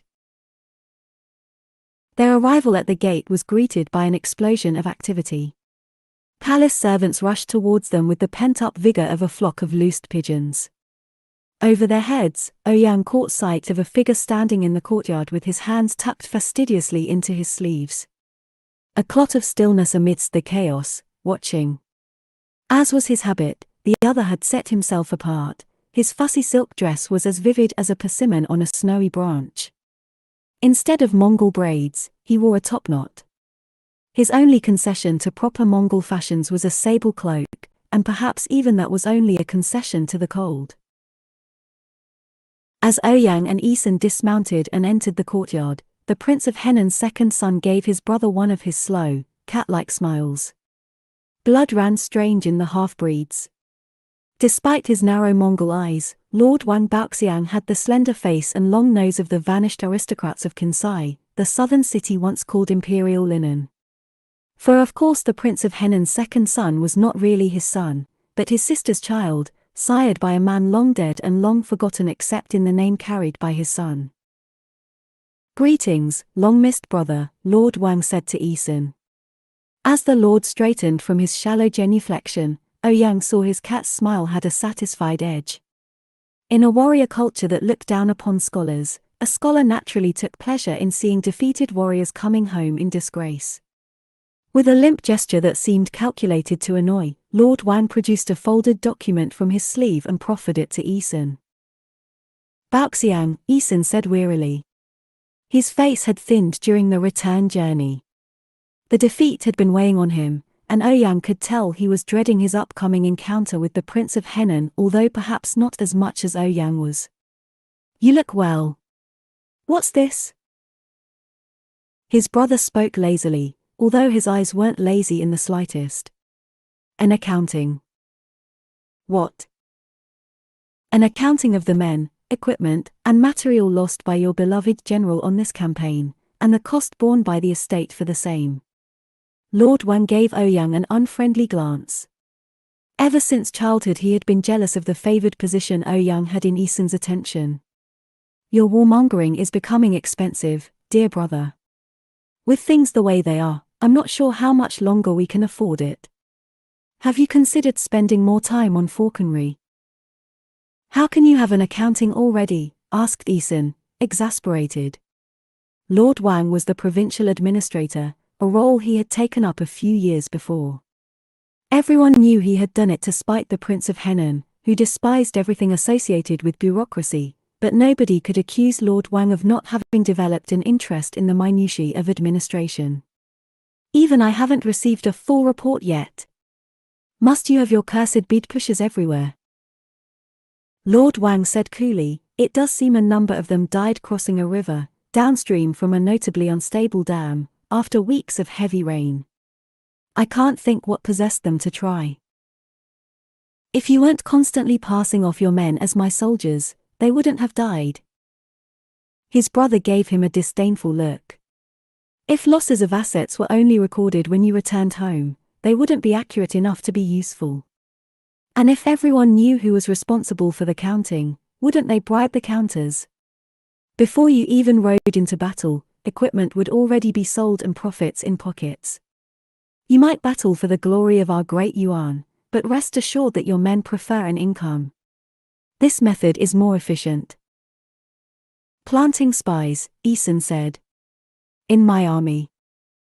Yes, said Lord Wang. Once you've made your own accounting, make sure to bring any discrepancies to my attention. He paused, and for an instant Ouyang saw a crack appear in that sheen of satisfaction. But before you do that, our father the Prince of Henan sends word that he will see us all in his study at the monkey hour. Why, this will be the first time I've seen him in months. I usually never have the pleasure. How glad I am indeed for your early return, brother. He swept away, cloak rippling behind him. When Ouyang entered the Prince of Henan's study, he found Eason and Lord Wang already standing rigidly before their father as he glared down at them from his raised chair. The Prince of Henan, Chagantema, was a squat, frog-cheeked old warrior whose beard and braids had already turned the iron grey of his name. In military power within the Great Yuan he was second only to the Grand Counselor, the commander of the capital's own armies. Chagan had spent most of his life personally leading the fight against the rebellions of the south, and had as much warrior spirit as any step-born Mongol.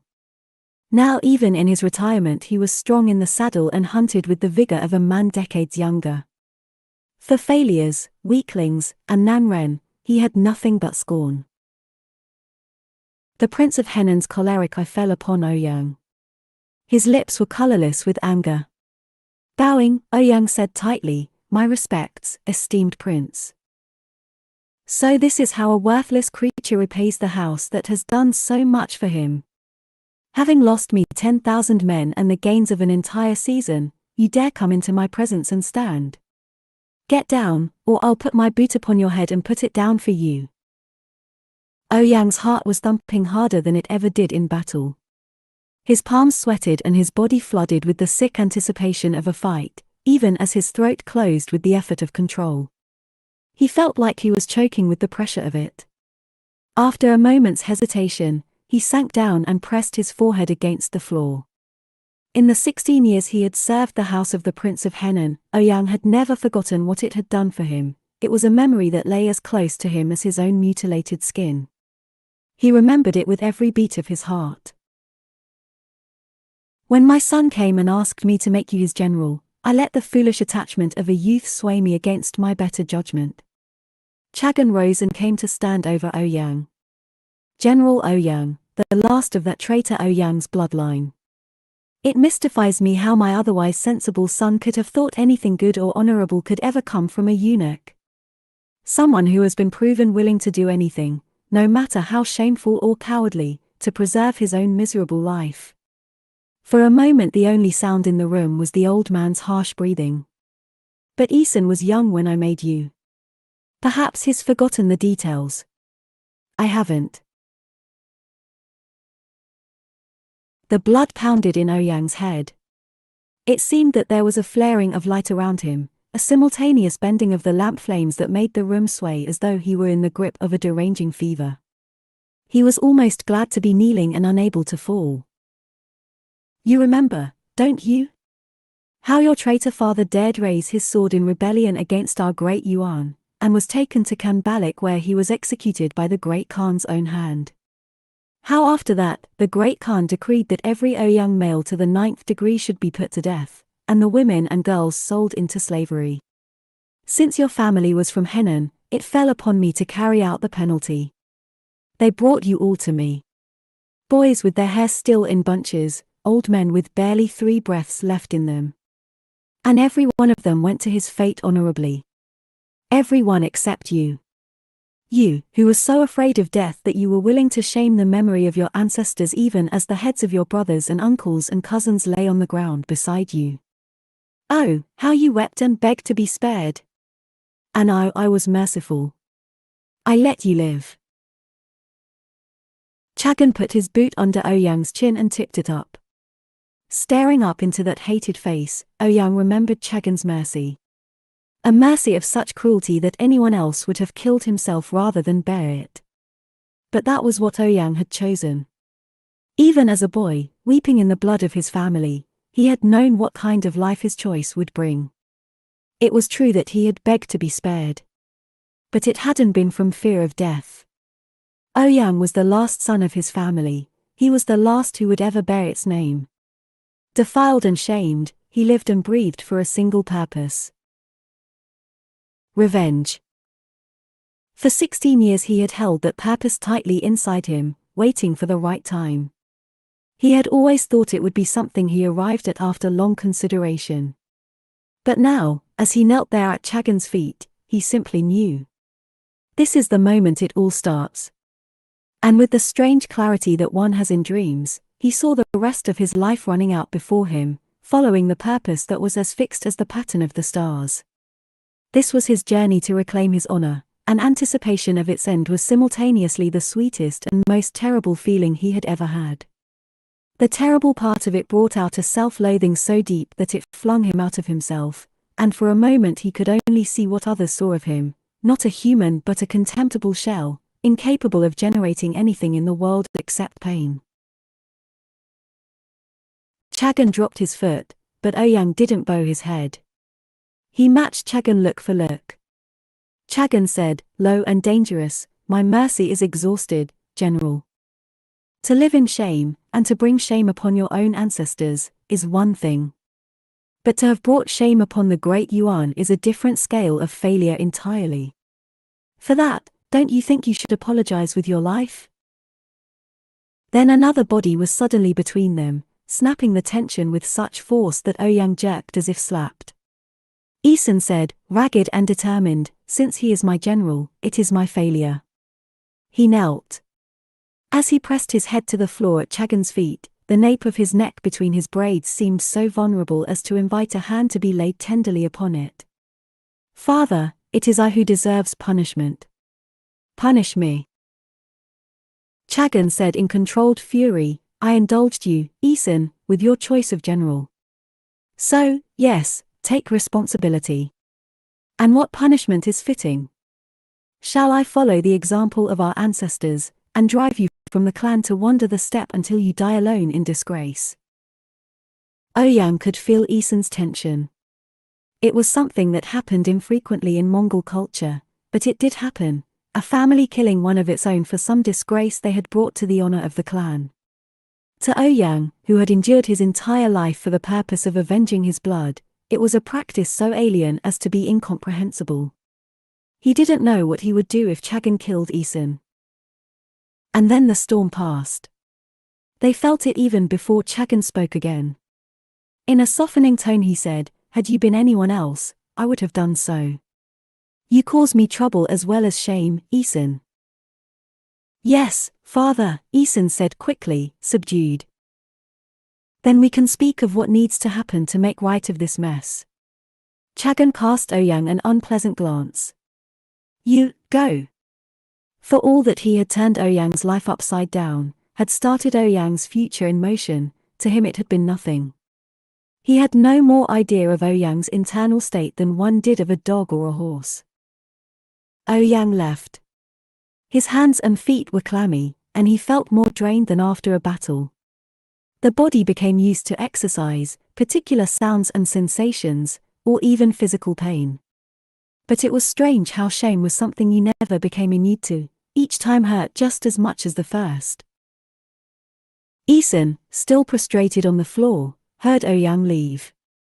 The image lingered painfully in his mind, his proud general with his head bowed to the floor, his hands on either side white with pressure. Contrary to his father's assertions, Eason did remember. It was only that in his memory it had happened to someone else. Ouyang was so much a fixture in his life that he seemed devoid of any past other than the one he shared with Eason.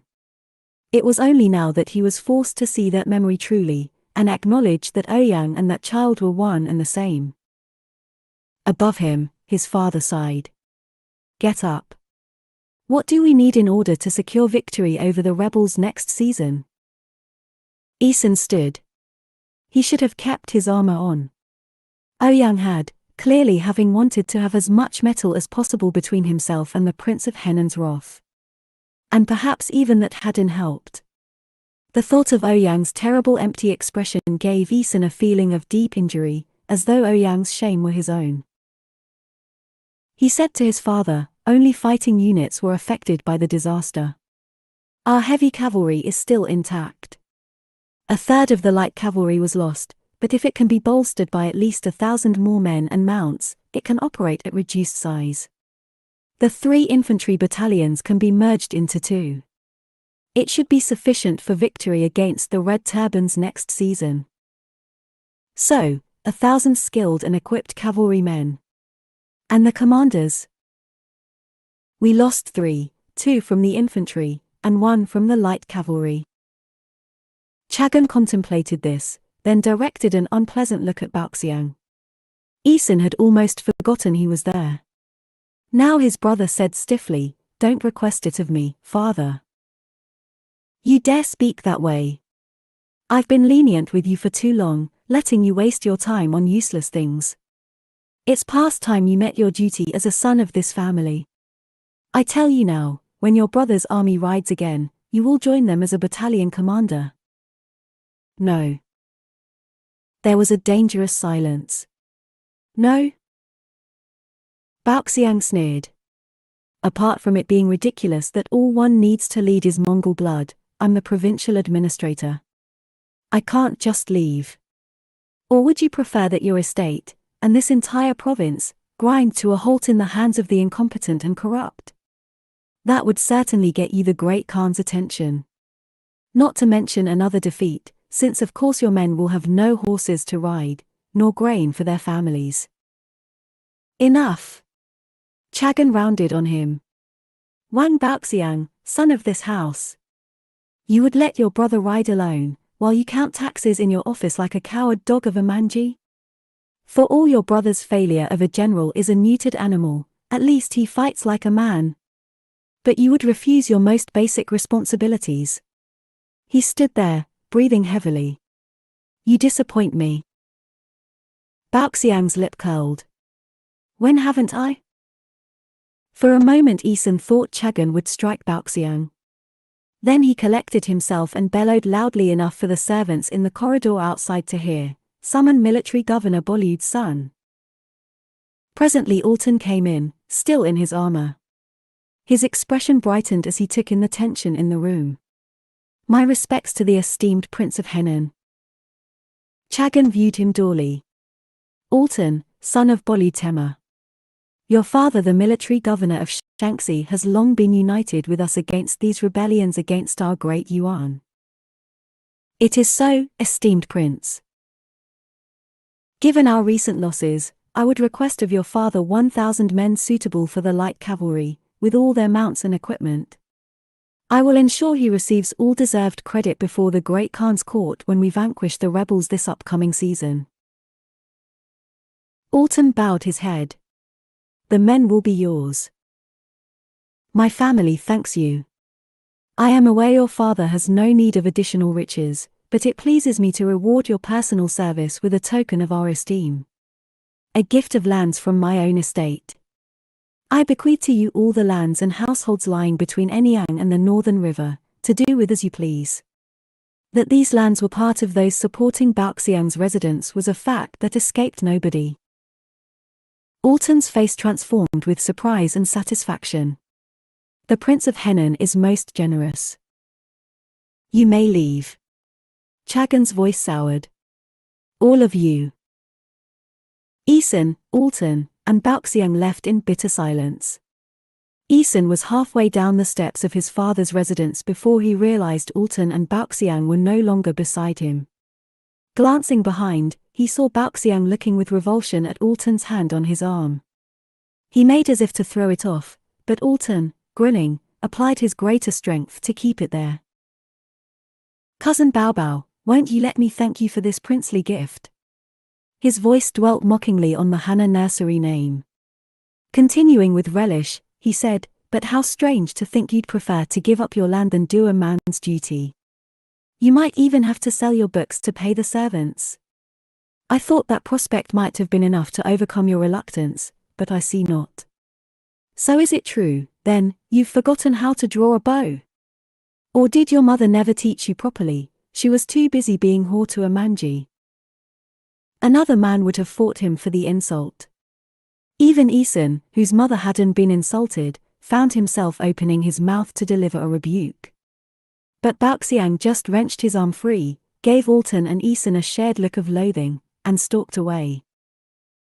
Æson left it several days, enough for tempers to cool, before going in search of his brother. Located in an outer wing of the palace, Baoxiang's residence doubled as the provincial administration office. A long line of peasants waited outside for hearings on their various complaints. Inside, minor officials, almost all of them seamew, walked purposefully across the cobbled courtyards with their brass and silver seals swinging from their belts. Servants directed him to a distant studio. It was a room perfectly to his brother's taste, which was to say not to Æson's at all. Landscapes, some from his brother's hand, covered the walls. The desk was smothered in a billow of drying calligraphy, some of it in their own Mongolian script and the rest in the unnecessarily complicated native characters that Æson had never bothered to learn. His brother sat in the center of the room with a pair of manji merchants. The table between them was scattered with the detritus of a fruitful conversation: cups, seed husks, crumbs. They were speaking the soft language of the coast, which Æson didn't understand. When they saw him they broke off politely. "Our respects, my lord Æson," they said in Hana. Bowing, they stood and made their excuses. Æson watched them go. "Why are you wasting your time with merchants?" he said in Mongolian. "Surely one of your officials can haggle on your behalf." Baoxiang raised his thick straight eyebrows. The delicate skin under his eyes looked bruised. Although the studio was warm, he was wearing multiple layers, bright metallic cloth underneath, gleaming against a rich plum outer. The color gave his complexion an artificial warmth. "And this is why you know nothing about your own supporters, save that they come when you call. Do you still think of the Zhong family as no more than salt smugglers? Their general is quite competent. Only recently he took another large tract of farmland from anarchic elements. So now the Zhongs control not only salt and silk, canalways and sea lanes, but increasingly grain, all on behalf of the great Yuan." He fluttered a hand at the room's handsome yellow-lacquered furniture. "Even that chair you sit on is from Yangju, brother. Any power with such comprehensive reach should be understood. Perhaps especially if they're on our side." Æson shrugged. "There's grain in Shaanxi, salt in Goryeo. And by all accounts Zhong Shicheng is a useless rice bucket who spends his days eating bread and sugar, and his nights with Yangju prostitutes." "Well, that's true. Which would be relevant if he was the one making the decisions. But I hear Madame Zhong is quite the force to be reckoned with." "A woman," Æson said, thinking it a nice story, and shook his head. Servants cleared the table and brought food. Despite the Prince of Henan's punishment, there was no sign of it yet in Baoxiang's circumstances. There was a freshwater fish soup, savory with mushrooms and ham, wheat buns and jeweled millet, more vegetable side dishes than Æson could count, and rosy red strips of brined, smoked lamb in the style of Eastern Henan. Æson took a piece with his fingers before the plate had even been set down. His brother laughed, slightly unkindly. "Nobody is fighting you for the right to eat, you glutton." Baoxiang always ate with chopsticks, swooping for morsels with an extravagant flourish that brought to mind the mating of swallows. Eyeing the artworks as they ate, Æson said, "Brother, if you spent half as much time on swordplay as you do on books and calligraphy, you would be competent enough. Why must you persist in this war with our father? Can't you just try to give him the things he understands?" He got a cutting look in return. "You mean the things you understand? If you had ever bestirred yourself to learn characters, you would know there are things of use in books." He is not deliberately set against you. As long as you show him enough respect to try in good faith, he will accept you. Is that so? It is. Then more fool you to think it. No amount of practice, no matter how much I try, is going to bring me up to your level, my dear perfect brother. In our Father's eyes, I'll always be the failure. But, strangely, despite being a coward of a manji, I still prefer failure on my own terms. Brother. You know it's true, Baoxiang hissed. The only thing I could do to make myself less like the son he wants is to take a beautiful male lover, and have the entire palace know he takes me nightly. Isan winced. Though not unheard of amongst the manji, there was little worse for a Mongol's reputation. He said uneasily, at your age most men are already married. Has water leaked into your brain? I have no interest in men. Certainly less than you, keeping the company of those hero-worshipping warriors of yours for months on end. Men you've trained personally, shaped to your requirements. You'd only have to ask and they'd willingly debase themselves for you. Baoxiang's voice was cruel. Or don't you even have to ask? Ah, you still don't have any sons. Have you been so busy doing battle that your wives have forgotten what you look like? And oh, that general of yours is beautiful. Are you sure your love for him is only that of a fellow soldier? Never have I seen you fling yourself to your knees quicker than when our father was set on flaying him. Enough! Isan shouted. He regretted it immediately, it was just his brother's usual game playing. He could feel a headache coming on. Your anger is at our father, not me. Baoxiang gave him a brittle smile. Is it? As he stormed off, he heard his brother laughing.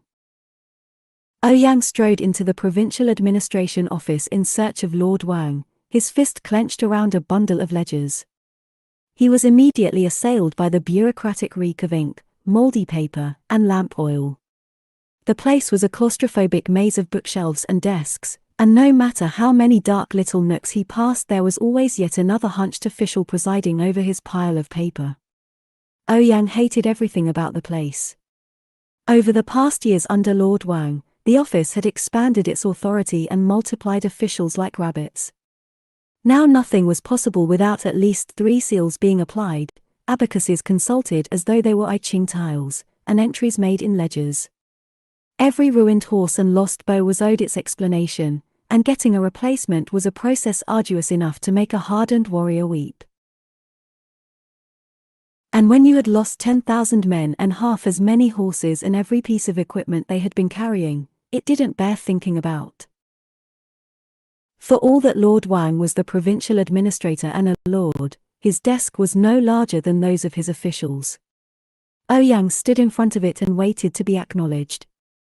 Lord Wang dipped his brush in ink and ignored him. Even here in his office the lord's gestures were as artificial as a dancing girl's. A performance. Ouyang recognized it, because he performed too. He had a small body and a woman's face, but he wore armor and lowered his voice and carried himself brusquely, and although people saw his difference, they responded to his performance and his position. But Lord Wang's performance flaunted his difference. He invited stares and disdain. As if he likes being hurt. Lord Wang finally looked up. General.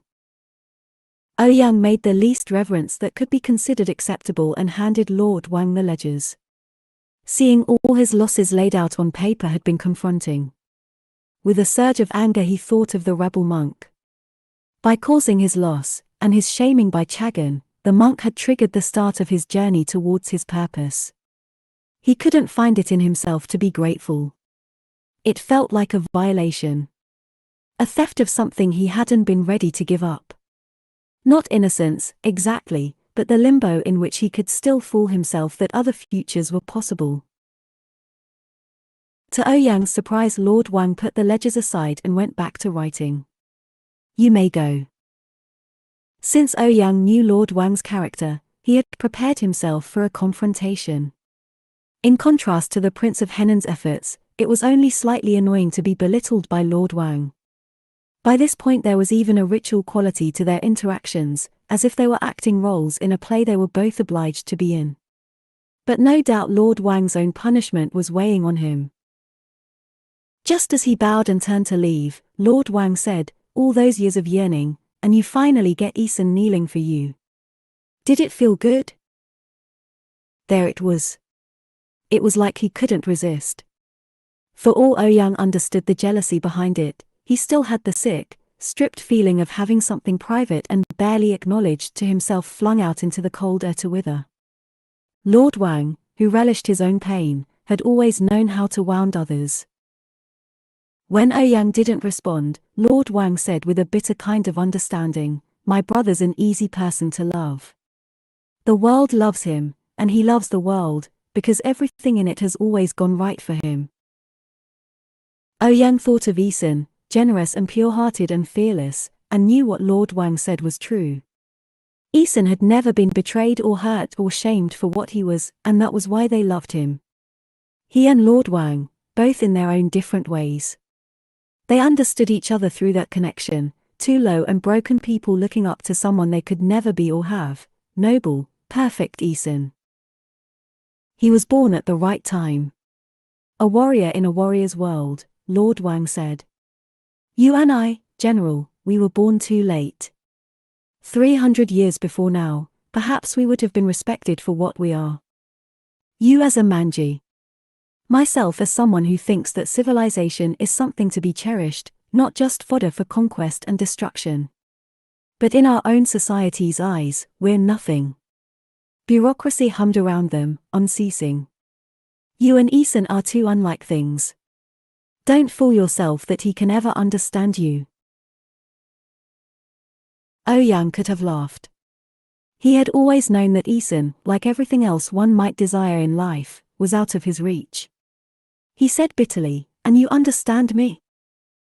Lord Wang said, "I know what it's like to be humiliated." It was a quality of jealousy that you could only feel it for people who were like you. Ouyang could no more be jealous of Eason than he could be of the sun. But Ouyang and Lord Wang were alike. For a moment they stood there in bitter acknowledgement of it, feeling that likeness ringing through the space between them. The one reviled for not being a man, the other for not acting like one. Ouyang made his way out of Lord Wang's office through the maze of desks, feeling raw. "The invitation to the spring hunt has come. We'll have them out of our hair for a while." The two CMU officials broke off and bowed as Ouyang passed, but he had heard enough. The spring hunt.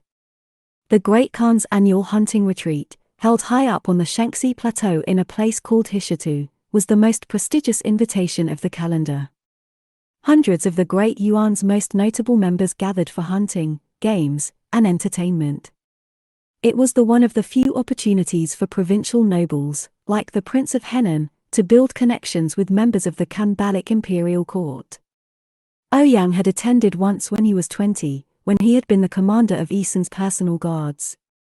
But the next year the Prince of Henan had retired from campaigning, and since then Eason and Ouyang had always been in the south during the spring hunt. This would be the first time in 7 years that Eason would be available to accompany the Prince of Henan to Hishatu. And it was all because of Ouyang's defeat. All at once Ouyang knew, deeply and unpleasantly, that none of it was a coincidence. His defeat by the monk, his shaming at Chagan's hands. All of it had been nothing more than the mechanistic motion of the stars as they brought him this opportunity, the path to his fate. And once he stepped upon it, there would be no turning back. It was an opportunity he wanted, and at the same time it was the very last thing he wanted. It was a future too horrible to bear. But even as he prevaricated and agonized, and shrank from the thought of it, he knew it wasn't a matter of choice. It was his fate, the thing no man can ever refuse. 9. Anfeng, the New Year, 1355. Zhu knelt before the Prime Minister. In light of the surprising events at Yao River, she had been granted a special audience with the Red Turban leaders. Outside the weather had been brightening daily with the approach of the New Year, but the Prime Minister's throne room was still as dank as the cave from which the bear has departed. The red candles smoked and bled. A victory ordained by heaven itself, the Prime Minister crowed. The eunuch general has more audacity than any of us realized. If not for heaven's intervention, his ploy to cross downstream would have succeeded. We would have been annihilated. But in this miracle, what clearer proof could we have that the Mongols have lost their mandate to rule? It had been a miracle, but not quite the same one Zhu had planned and prayed for. When she had come up with the idea of causing the landslide, all she had intended was to destroy the bridge so that she and the red turbans might be spared annihilation. But instead of that, heaven had given her a victory that neither she nor anyone else had known was possible. She had stood up as Zhu Chongba and claimed greatness, and heaven had validated it. In the blink of an eye, 10,000 of the eunuch general's men had become nothing. She shivered with awe, and with her feverish desire for something she had never thought she would desire. Her fate. The monk must be rewarded, the Prime Minister said. Now that Guoqiangsu is general, there is a vacancy at the commander level. Let the monk fill it. Your Excellency wants to make the monk a commander, said Right Minister Guo. Zhu peered at him from her prostration, and saw him frowning. I understand he has done us a service, but surely we don't owe that monk anything. Little Guo burst in, indignantly. He might have prayed, but it was my decision to face the Yuan at Yao River. If heaven decreed we should win, doesn't it make it my victory? Guoqiangsu, his father said repressively. His eyes flicked to the Prime Minister. He knew perfectly well that if Zhu hadn't won Yao River, Little Guo would be facing the Prime Minister's wrath. Zhu wasn't alone in her bystanding. Left Minister Chen was watching the two Guos, and there was nothing passive about his attention.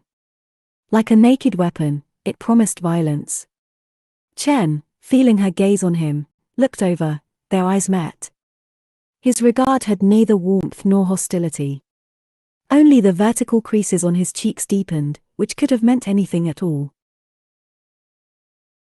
The Prime Minister said coldly to Little Guo that monk's intercession was the necessary condition for every part of your success.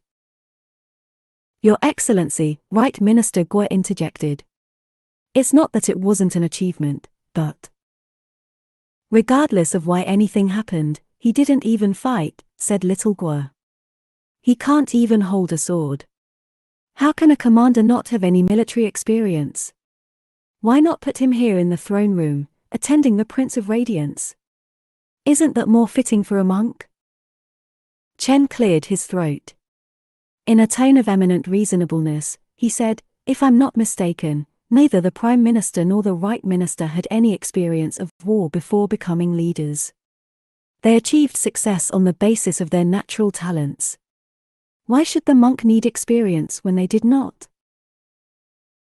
In the gleam in Chen's eye, Zhu saw what her role was to be, the wedge for him to drive between the Prime Minister and Right Minister Guo. She had known that advancing within the red turbans would mean choosing between Chen and the Guos in their struggle under the Prime Minister. Now a side had chosen her. But, she thought, it was the side she would have chosen anyway. Little Guo gave Zhu a poisonous look. Any kind of fool can stumble into success once or twice. If his natural talent is praying, and we believe it works, then why not ask him to take Lu for us? Lu, a walled city not far south of Anfeng, was one of the strongest in the area. In all the decades of unrest, it alone of the Yuan cities in the region had never fallen once to the rebels. Zhu's stomach clenched at a sudden ominous feeling. Chen regarded Zhu with the look of someone who was perfectly happy to gamble, since it was with someone else's money. A decade of red turban actions have failed to take that particular city, General Guo. So it's a good test. If he can pray his way to victory, make him a commander. And if he fails, well, then we'll know exactly how much use he is. Internally cursing Little Guo, Zhu pressed her forehead back to the throne room's cracked tiles. Although this unworthy monk is nothing but a speck of dust, he will gladly lend his meager talents to serving your Excellency's will. With heaven's backing, we will bring about the fall of the Hu and see the Prince of Radiance in his rightful place upon the throne of our own empire." "The monk speaks well," the Prime Minister said, mollified. "Let him go, to return with fortune and the Buddha's blessing." He rose and left, followed by his two ministers, one annoyed, and the other with a cool look of contemplation that masked who knew what. Shu, rising, found little Guo in her way. His face was ugly with satisfaction. "You're even more of a large-hearted idiot than I thought if you think you can pray your way to taking a walled city. Why don't you just run away and leave war to the people who know how to do it?" He was so tall that Shu strained to look up at him. She gave him her best imitation of the Dharma master's tranquil smile. "The Buddha taught, begin in hopelessness. Only when we surrender to the hopelessness of the current moment can suffering begin to dissolve."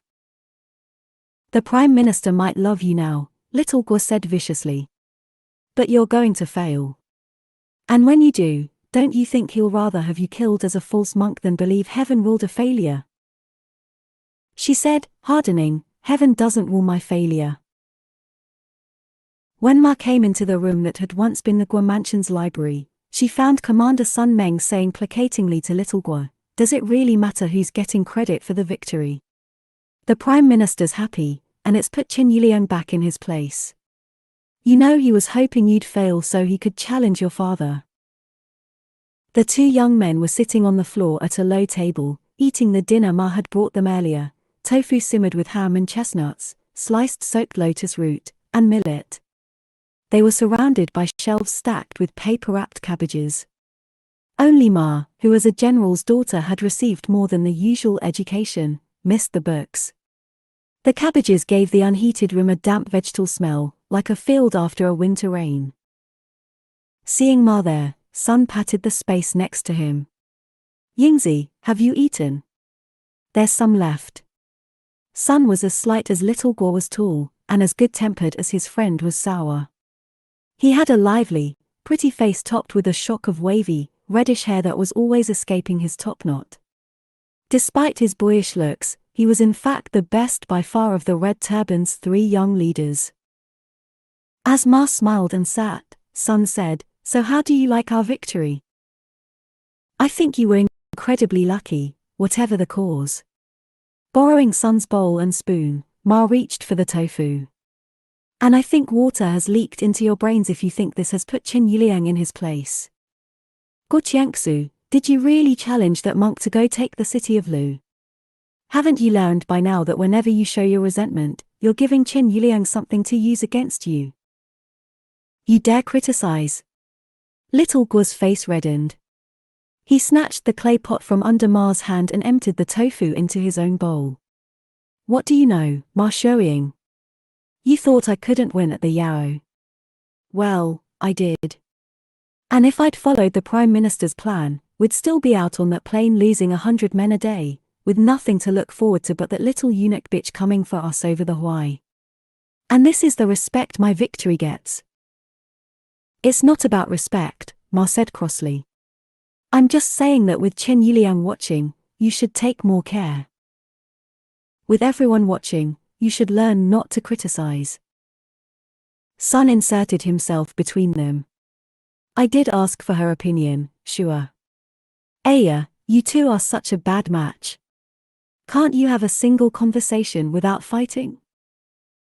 You want a woman's useless opinions, you listen to them." Glaring at them, little Guo drained his cup and stood. "I'm leaving first."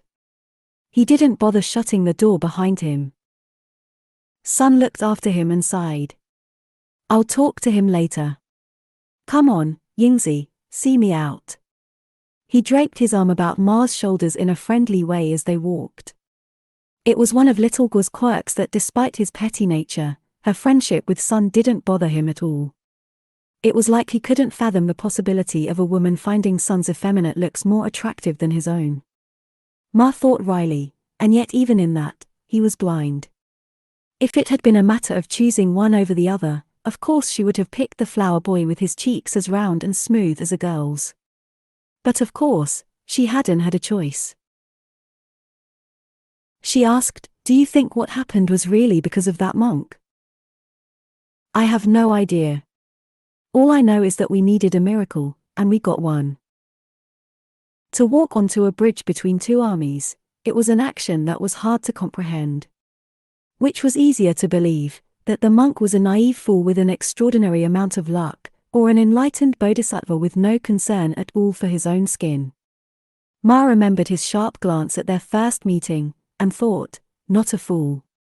But she wasn't sure the other was correct either. What are you worrying about now? Asked Sun, who could tell her moods. We have the mandate of heaven and our best victory in years. The yuan will be rebuilding until next autumn, so we'll have 6 months to take back ground and build a strong position. He gave her a gentle squeeze. This is the moment everything changes, Yingzi. You'll see. In 10 years, when the Prince of Radiance sits on the throne of our own empire, we'll look back at this moment and smile.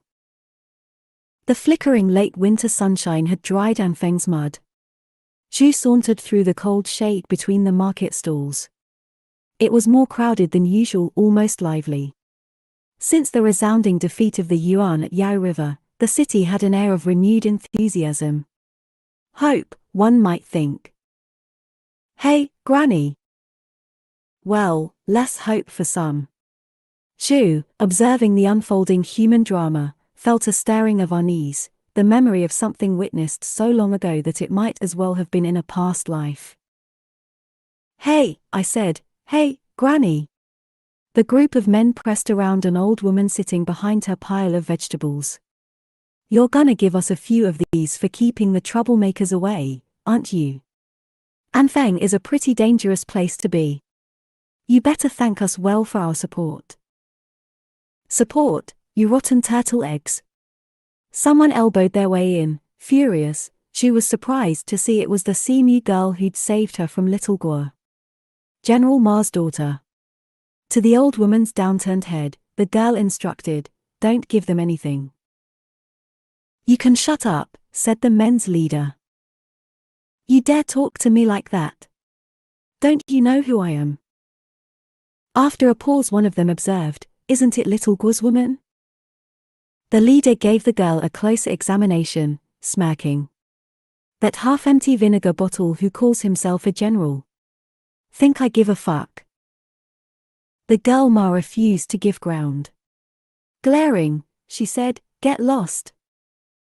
Or what? As his men descended on the old woman's vegetables, the leader grabbed the girl and flung her easily into the street. She cried out as she landed on her hands and knees. The leader laughed. Roll back to your mother's cunt, bitch. After the men had gone, Zhu went over and crouched next to Ma. So, that went well. She got an angry look in return. Even with that expression, the girl was striking.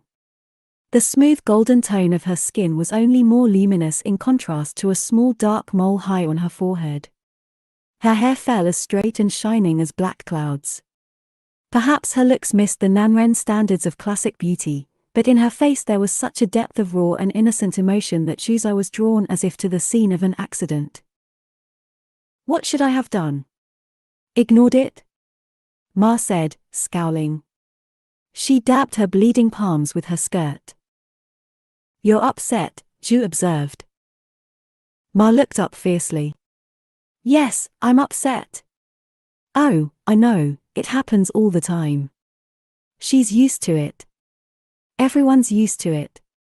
It's just. It hurts. Zhu felt a sense of wonder at the girl's empathy. If Zhu had ever had such a soft part of herself, capable of tenderness based on nothing more than a shared humanity, she wasn't sure it was still there. Of course. Of course. Zhu said, amused. Don't assume. Hardly anyone's like that.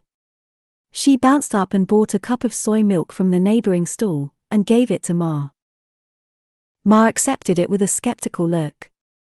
I thought you were a clouds and water monk without 2 coins to rub together.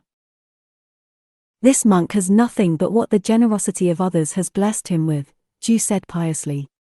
She did actually have more than 2 coins, since she had traded the gong back to Jiao, who had come back after the victory, in return for the horse and a few strings of copper cash. It made sense to turn a profit. It was the gong that could summon heaven, after all.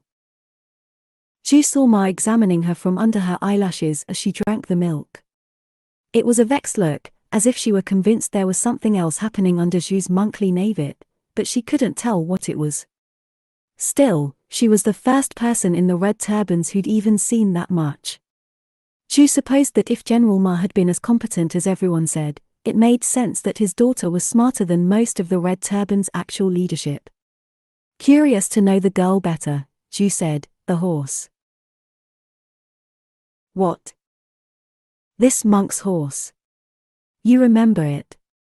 Since General Guo has given this monk the modest next task of conquering a city, this monk was thinking he might prefer to ride the horse for the fighting part. It might make his survival less dependent on miracles." She gave Ma an inviting look. "Know any riding tutors?" "This again? Why are you so sure I can ride?" "Your name is Horse, isn't it?" Zhu said playfully. "Names don't lie." "Oh, please." The girl was scornful. On that principle, every drunkard named Wang would be king. "And you'd be..." She stopped. "Red," teased Zhu. "Like a red turban?" "That's a different kind of a red. What's the rest of your name, anyway?" When Zhu told her, she shook her head and laughed in exasperation. "Red and lucky 88. Your parents must have been happy to have you." Images of a childhood, not Zhu Chongba's, shuttered across Zhu's mind like flashes seen through torn window paper.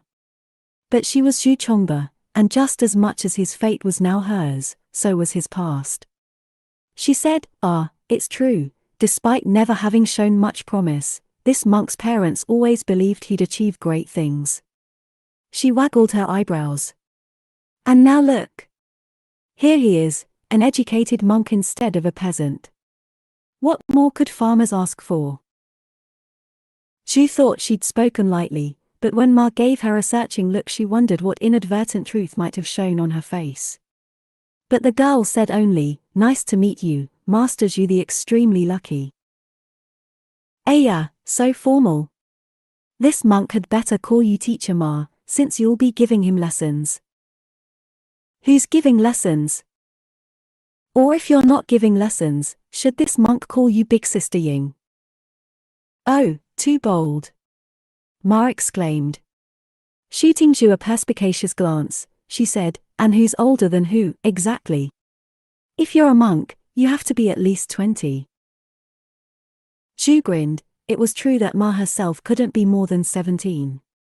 "So Teacher Ma it is, if you can't bear this monk calling you anything else." "That's your argument?"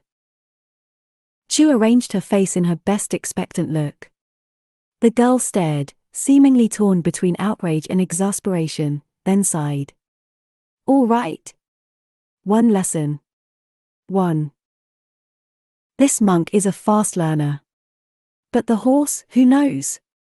Zhu said, feeling light-hearted at her success. She liked the idea of seeing Ma's snapping eyes again, and of teasing her with more naive monk performance. "Maybe you can give him extra lessons separately, if it's this monk that's too much of a headache for you." "Yes, you're the headache. Now get lost." But when Zhu glanced back, she saw Ma was smiling. Zhu looked down at Anfeng from her high-up perch on the temple steps and watched the colorful New Year traffic flowing through the narrow streets as thickly as rivers and dragons. The temple in Anfeng's eastern quarter had been a filthy ruin when Zhu had come across it. Knowing an opportunity when she saw one, she had immediately moved in. With her came the 200 raw recruits that little Guo had grudgingly given her for the purpose of taking Lu. The sight of all those tents cluttering the temple grounds made her feel as if she had an army of her own. But if it was an army, it was still far too small. Zhu was worried about Lu. The more she learned about the city, the more she understood what an impossible challenge little Guo had given her. Who could take a stone-walled city with 200 men? But now as she saw a powerful black-clad figure making its way up the steps towards her, she thought, here comes a chance. "Greetings, Master Zhu," said Left Minister Chen. An ironic smile played on his mouth. His presence engulfed Zhu like the shadow of a mountain. Zhu felt a ripple of excitement that was partly an awareness of danger, and partly the thrill of subterfuge. She knew instinctively that Chen, the most cunning and ambitious of the Red Turban leaders, would one day be even more of a challenge for her than Little Guo. But for the moment, when he still had no idea of her desires, she had the advantage. She bowed, even lower than was expected of a young monk receiving an important guest. "Minister. This unworthy monk is too lacking to receive your esteemed person at this humble temple." Her hands folded beneath her downcast eyes, she let her sleeves tremble. No doubt Chen would flatter himself to think it was a stolen insight into her character, rather than a gift she'd let him have. "Humble. For once there's some truth to that word," Chen said, making a show of surveying the crumbling structure and its hodgepodge of tents. His real attention hadn't moved. Zhu felt it on her, as sharp as an awl. "At least you've cleaned out the stray dogs." Whatever other tasks this monk may have been entrusted with, his first duty is to the Buddha and his earthly envoys. This monk only regrets that he has too few resources to refurbish the temple and make it a fitting place for worship. Chen's dark eyes bored into her, hard to read. "A commendable attitude, Master Zhu. Your prayers certainly won the day at the Yao River. But I wonder whether such a feat can be replicated against Lu. You'll find a city a more difficult challenge." "Anything is possible with the Buddha's blessing," Zhu murmured. "We can only have faith." Chen gave her one of his small smiles. "Indeed. Ah, how refreshing it is to find a young person with such faith in our purpose. If only General Guo would follow your example." The ironic expression was back.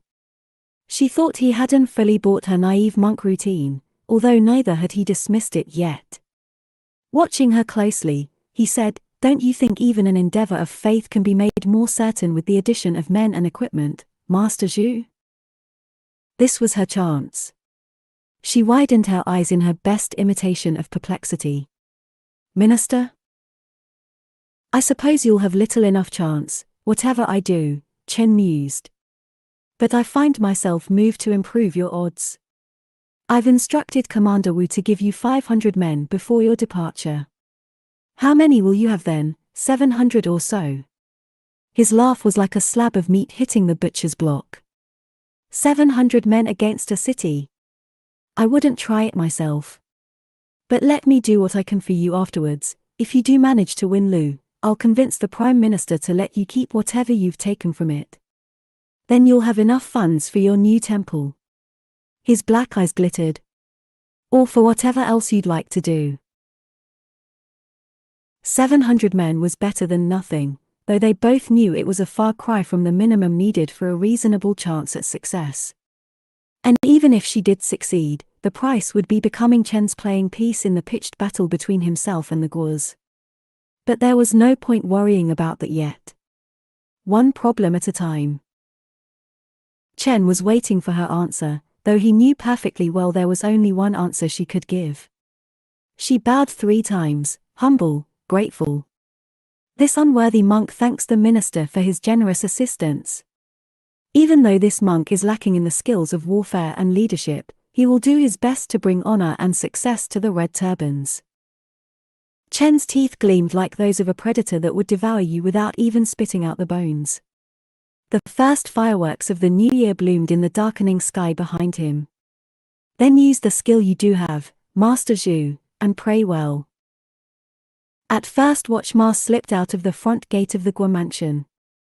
She was only discreet out of habit. During the 2 weeks between the New Year and the Lantern Festival, everyone in Anfeng could be found wandering around at all hours enjoying the novel sight of the city's streets packed with food stalls and drinking tents, acrobats and musicians and cricket fights, face readers and fishbowl makers. She found the monk Zhu waiting outside with his horse, a triangular straw travel hat tilted down over his face.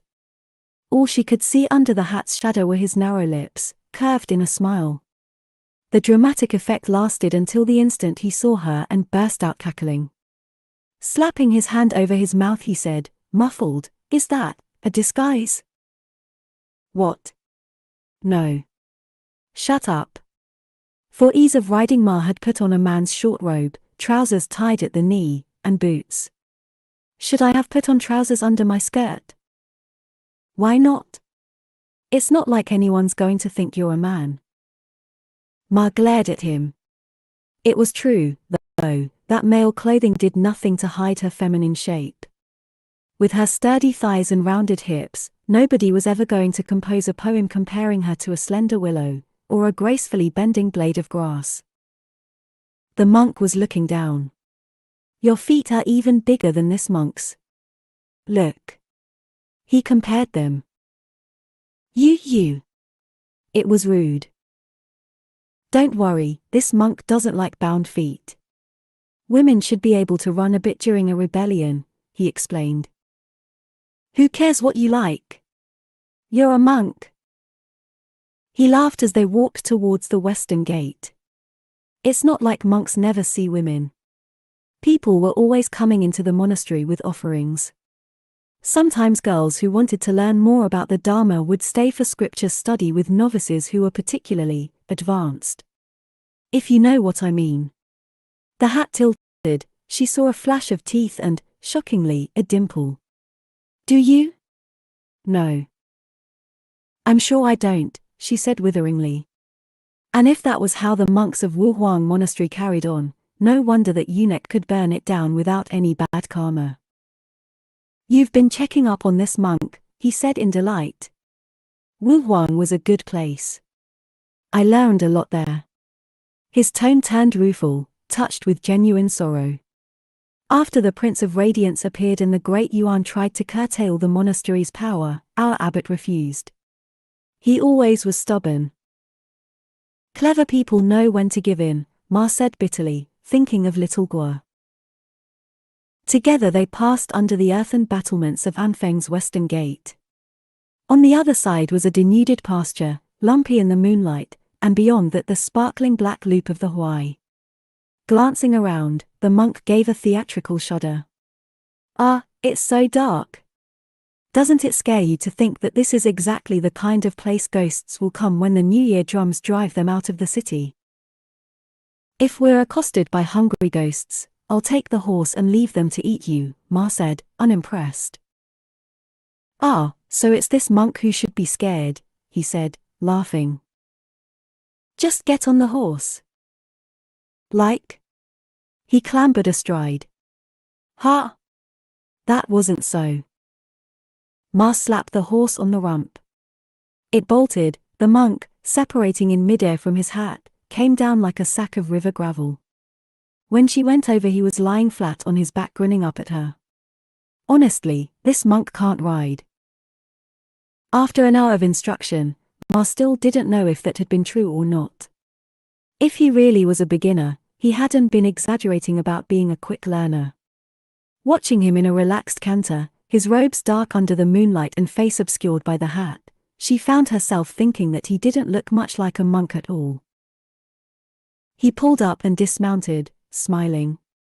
Just think how much quicker this monk would have made it to Anfeng if he had been able to ride. "You think we were missing you?" Ma scoffed. "Do you think miracles happen without prayers?" he said, grinning. "It's useful to have a monk around." Miracle. Ma felt a realization trying to surface. It was related to the feeling she'd had the last time they met, a suspicion that his joking smile hid more than it revealed. She remembered the strange jolt she'd felt when she'd seen him kneeling before little Guo on his first day in Anfeng. How, just for an instant, he'd seemed like someone who knew exactly what he was gambling, and why. And then she knew. Her breath caught. That landslide at Yao River wasn't heaven's work. You did it. You knew you'd be killed if that battle went ahead. You made everyone shout at the top of their lungs, knowing it would trigger a landslide, burst the dam, and destroy the bridge. She said accusingly, prayers had nothing to do with it. She'd surprised him. After a startled pause he said, "Trust me, this monk prayed. For your life, maybe. Not for the victory that the Prime Minister's giving you credit for." "What kind of monk would pray for the deaths of 10,000 men?" he said, and she thought at least that was true. That would be a violation of the precepts. This monk didn't know the Yuan was sending across a flanking force. It was heaven's decision to give us what we needed to win. "I suppose it doesn't matter how," she said uneasily. "You survived once, and got a victory out of it. But now you're heading off to Lu, and the Prime Minister thinks you can pray your way to another victory. But you can't, can you? You don't believe it was because of this monk's prayers that left Minister Chen gave him another 500 men?" His voice lightened and gained a teasing edge. "This monk is touched by your concern, Teacher Ma, but the situation isn't as bad as you think. This monk may yet win."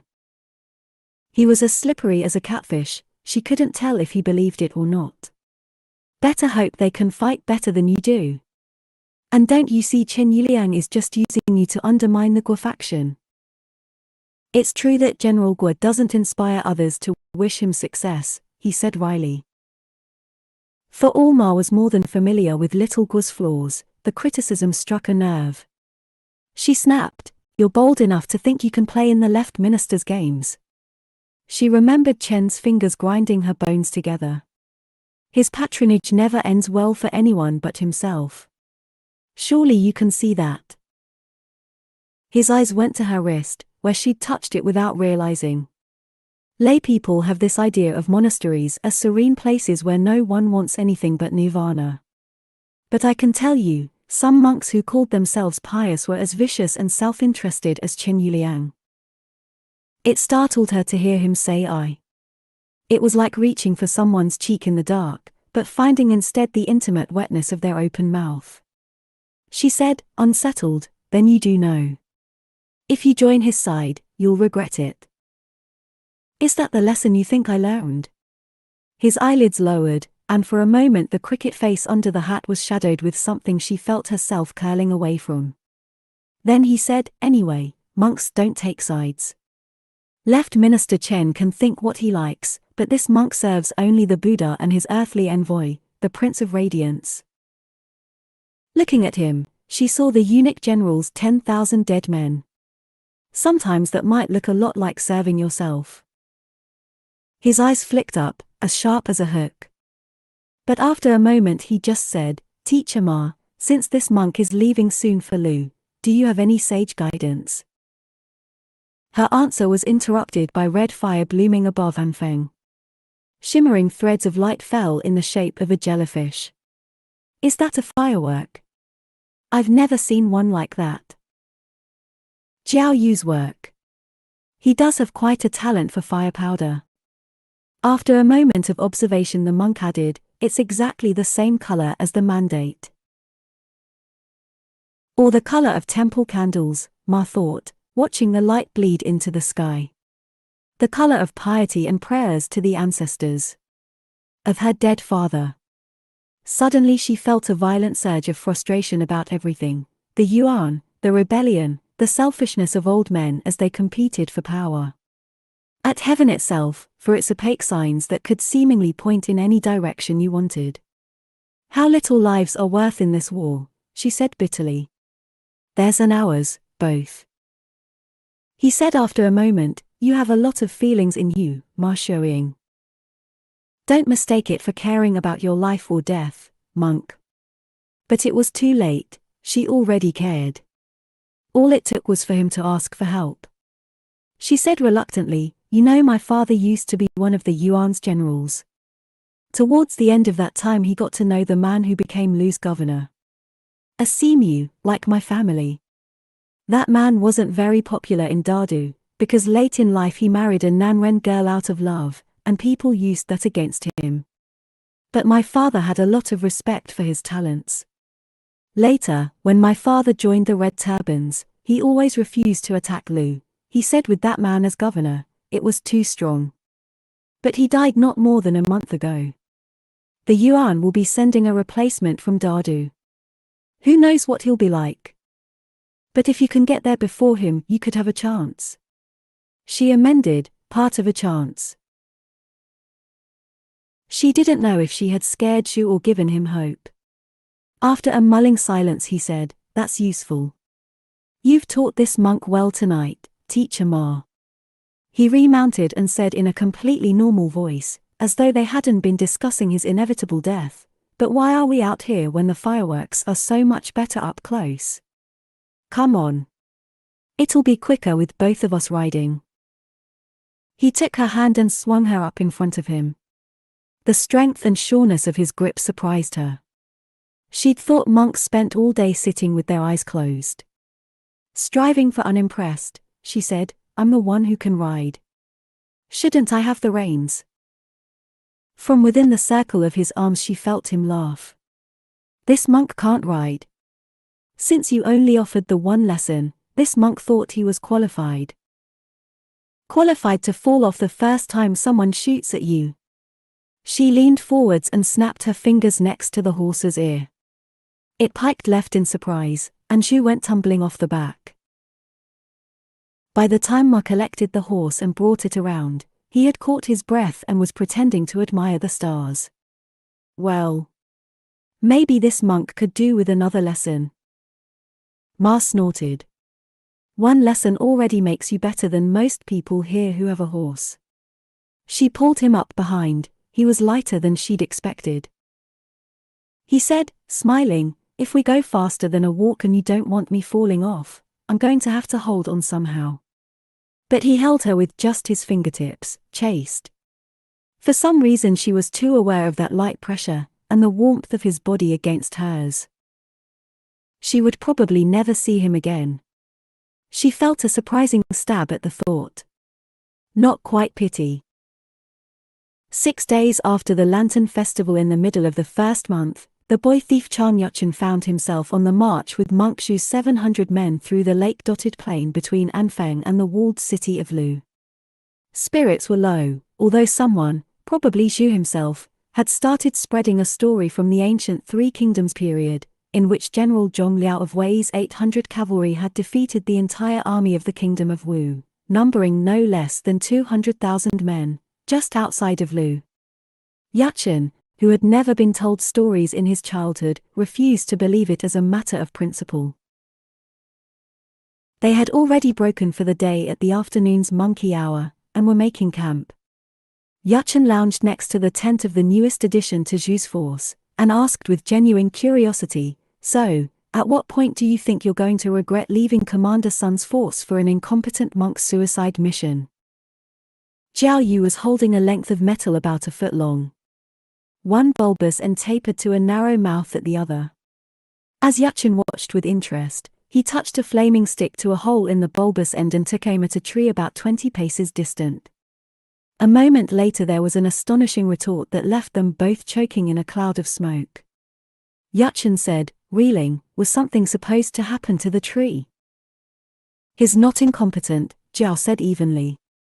He banged the weapon on the ground until a handful of tiny metal balls and pottery pieces fell out the open end, then peered inside muttering to himself. "It's not too late to run. If I were you, I'd be seriously considering it. I'm just saying." Yuchen picked up one of the metal balls. It seemed too small to cause any kind of damage.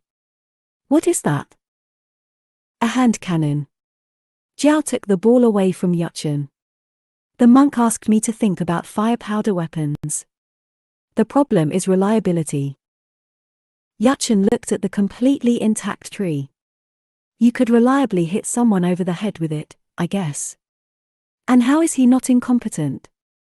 He can't even swing a sword. Do you think he's going to be able to take a city without fighting? To win 100 victories in 100 battles is not the pinnacle of skill. To subdue the enemy without fighting is the pinnacle of skill." "Skills, victories, what?" said Yuchen, struggling with the classical language. "That monk knows exactly what he wants. The night before the battle at Yao River, he asked me to make that gong for him. I made it, he used it, and he won, Zhao said. I've met his type before. They either go far or die early. And either way, they have a tendency to make collateral damage of normal people. He raised his eyebrows at Yuchen. Are you special, little brother? Because if you're not, I'd watch out. Yuchen started, then broke off as he saw movement. What? Bandits, came the howl. The camp dissolved into chaos. As the 100-strong pack of mounted hillmen, Yuan deserters, and former peasants descended upon them, Zhu's men grabbed their weapons and defended themselves in the manner of every man for himself. Yuchen, who had always prided himself on avoiding the violent parts of the rebellion, found himself abruptly in the middle of a battle. Forgetting Zhao, half-blind in panic, he stumbled through the chaos with his arms uselessly shielding his head. When he nearly ran into a horse, he looked up at a familiar triangular silhouette. Under his hat, Monk Zhu had the frozen look of someone helpless to prevent a past terror from happening again. It was the first time Yuchen had seen him anything less than composed. Yuchen stared up at him, the man leading them who was a Buddhist monk, and felt a disembodied stab of intense clarity. I'm going to die. A bandit sheared past and Yuchen ducked, but when he came up there was an even taller one in his face. He stumbled backwards, but instead of coming after him, the tall bandit stopped in his tracks at the sight of Monk Zhu. Stop, the bandit yelled, flinging up a commanding hand. Stop! The fighting tailed off into the last clash of steel and the rising mutters of men denied. Nobody was screaming, and the few men on the ground rose slowly to their feet clutching shallow wounds. Strange as it seemed, only a few heartbeats had passed. The red turbans and bandits glared at each other, their blood roused. The tall bandit's eyes were fixed on Monk Zhu. Under his rags his solid body seemed made for violence. Even his hair had been cut short in a violence against his ancestors. His sword quivered in his hand. To Monk Zhu he said with calm intensity, "Get off that horse." After a moment Monk Zhu dismounted. Standing there, unarmed and unarmored, he seemed pathetically small. Out of all the red turbans, Yuchen was the one with the longest standing bet against the monk's survival. Now, faced with his winning hand, he felt a peculiar hollowness. He could see it already, the monk's shaven head hitting the ground, the bright arc of blood across his face. That was how it always ended. The tall bandit lunged at Monk Zhu. Yuchen, who had closed his eyes at the last moment, opened them and stared in astonishment at two bodies locked not in violence, but a ferocious embrace. Monk Zhu's face was shining with joy as he reached up and took the back of the tall bandit's head into the palm of his hand, a possessive gesture that aligned strangely with their relative sizes. Big brother. See? Yuchen jumped, it was Zhao. Watching the monk and the bandit, Zhao went on, he didn't need to fight to win. Don't underestimate him because he's a monk. What someone is means nothing about what kind of person they are. Truth is in actions. And if we consider actions, that monk killed 10,000 men in an instant. So what does that make him? Before Yuchen could find his voice, Zhao answered himself, someone to be careful of. 10. Enyang, first month. This is the moment it all starts, Ouyang told himself as he left his rooms in the quiet outer wing of Eason's residence. A storm was rising outside, and the lamps did little to banish the dimness along the corridor. The cold black smell of coming rain penetrated the window paper. General, the servants cried as Ouyang came into Eason's private quarters. Lord Eason is out on the training field, but given the weather he will no doubt return soon. May it please you to wait, and they withdrew in a patter. Ouyang sat, and stood, and sat again. He wanted Eason to come, and it was the last thing he wanted. Some of that turmoil must have shown on his face, because when Eason came in he gave Ouyang a shocked look and exclaimed, "What news?" He waved dismissal to the servants who had run back into the room to extract him from his armor, and started undoing it himself. His color was high from exercise, and stray hairs from his braids lay damp against his neck. Ouyang could smell the soapy suede of his armor, mixed with metal and the mild odor of his warm male body, a combination as intimate as the inside of a tent. "Nothing of importance, my lord." "A minor query."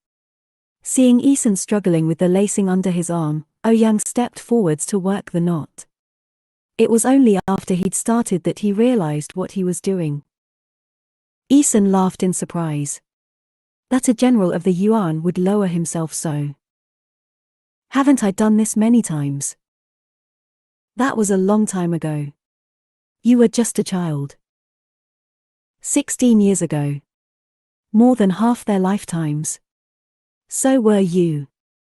He put Eason's armor on the side table and took the fresh clothes from the clothes tree while Eason finished undressing. He came behind Eason to settle the garment on his shoulders. When his hands touched Eason's shoulders, the familiarity of that old gesture stunned him. After leaving behind his time as an attendant slave, Ouyang had only served Eason once again during his whole long rise from guard to commander to general. He remembered that time in flashes, Eason's surprise as he looked down to see his armor and flesh laid open by the spear.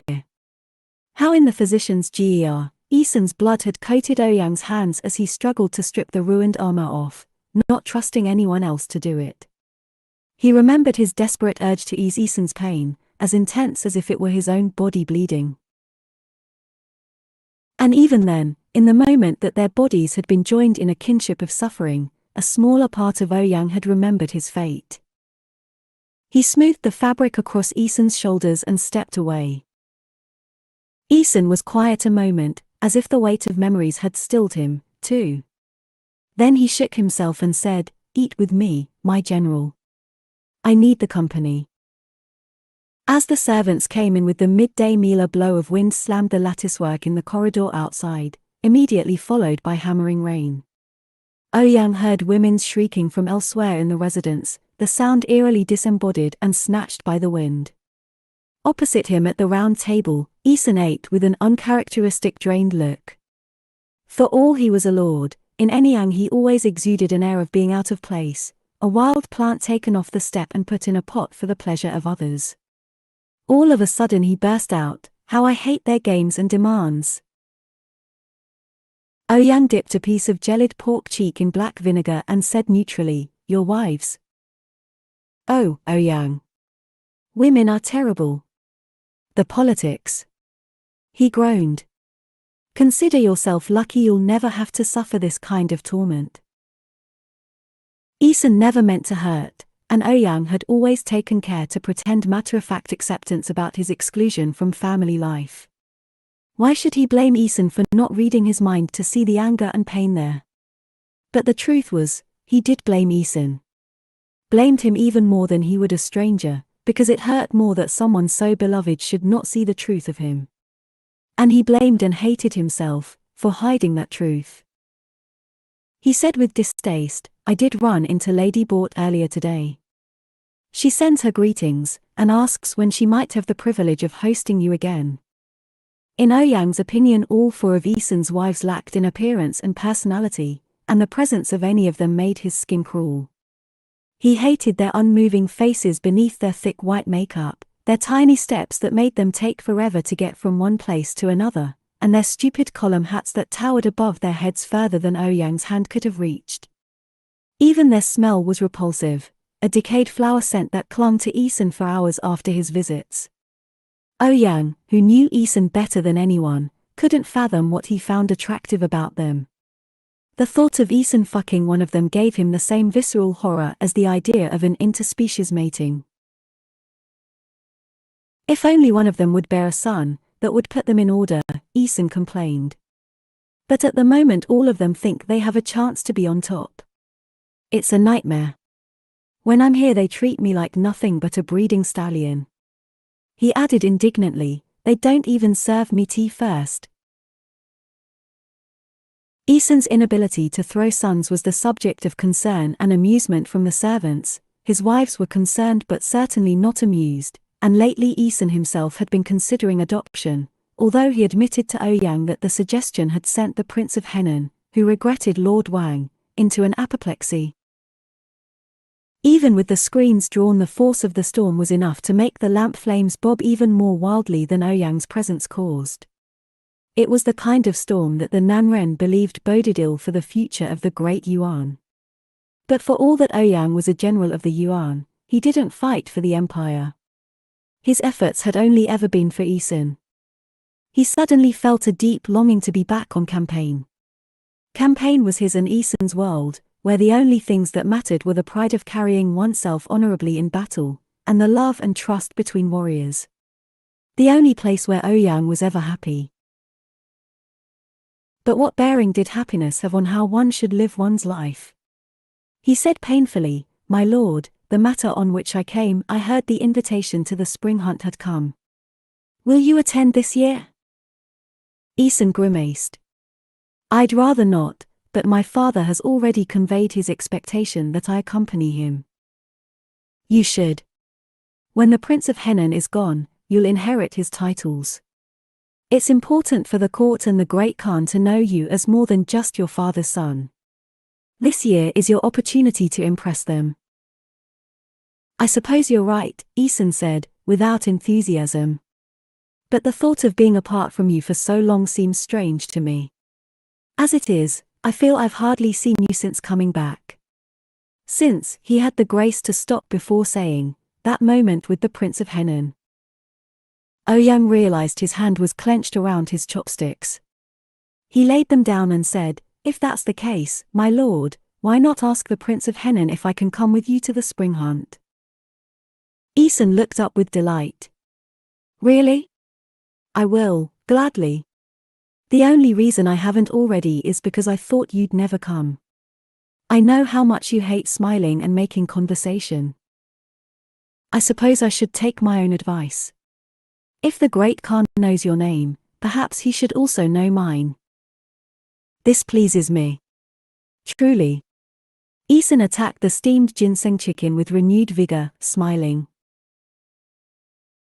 The residence's doors banged and slammed as if by angry ghosts, and Ouyang felt his ancestors' eyes upon him as he ate with the son of his family's murderer, the person he held dearest in all the world.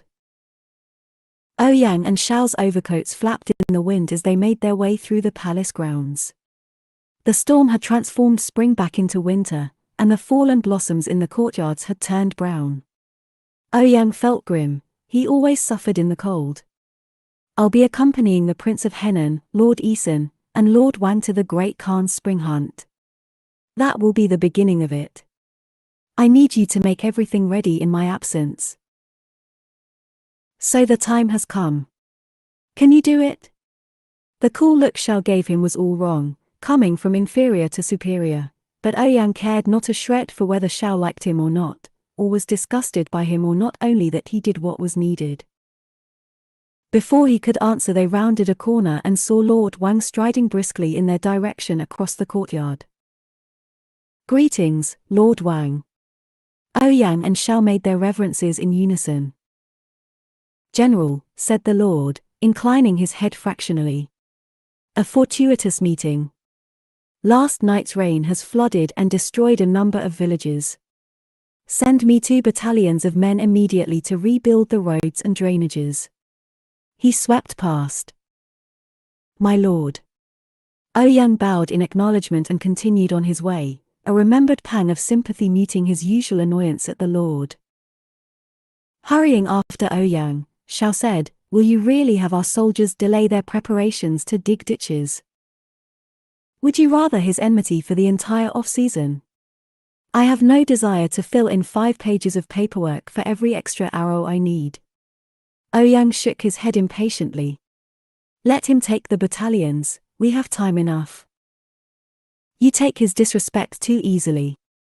You're a general, and he's a man who won't even take up a man's role. Why do you still let him demean you like a servant?" Ouyang thought that Lord Wang had more respect for him than Xiao did. He said, "Why should I care how Lord Wang treats me? He's only like that because he knows he's unimportant. Even his own father hates and scorns him." "And Lord Isun?" "Isun doesn't hate anyone," Ouyang said, feeling a flash of familiar pain. "But he should. That adoption was a fool's mistake. Chagan should have known. Roots are ineradicable.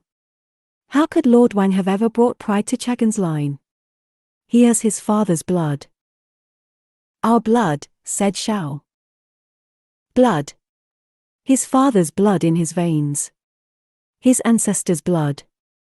Hearing it said out loud shocked him as much as a nearby lightning strike. Never let anyone hear you say that, he bit out. When I'm away, you'll be in command.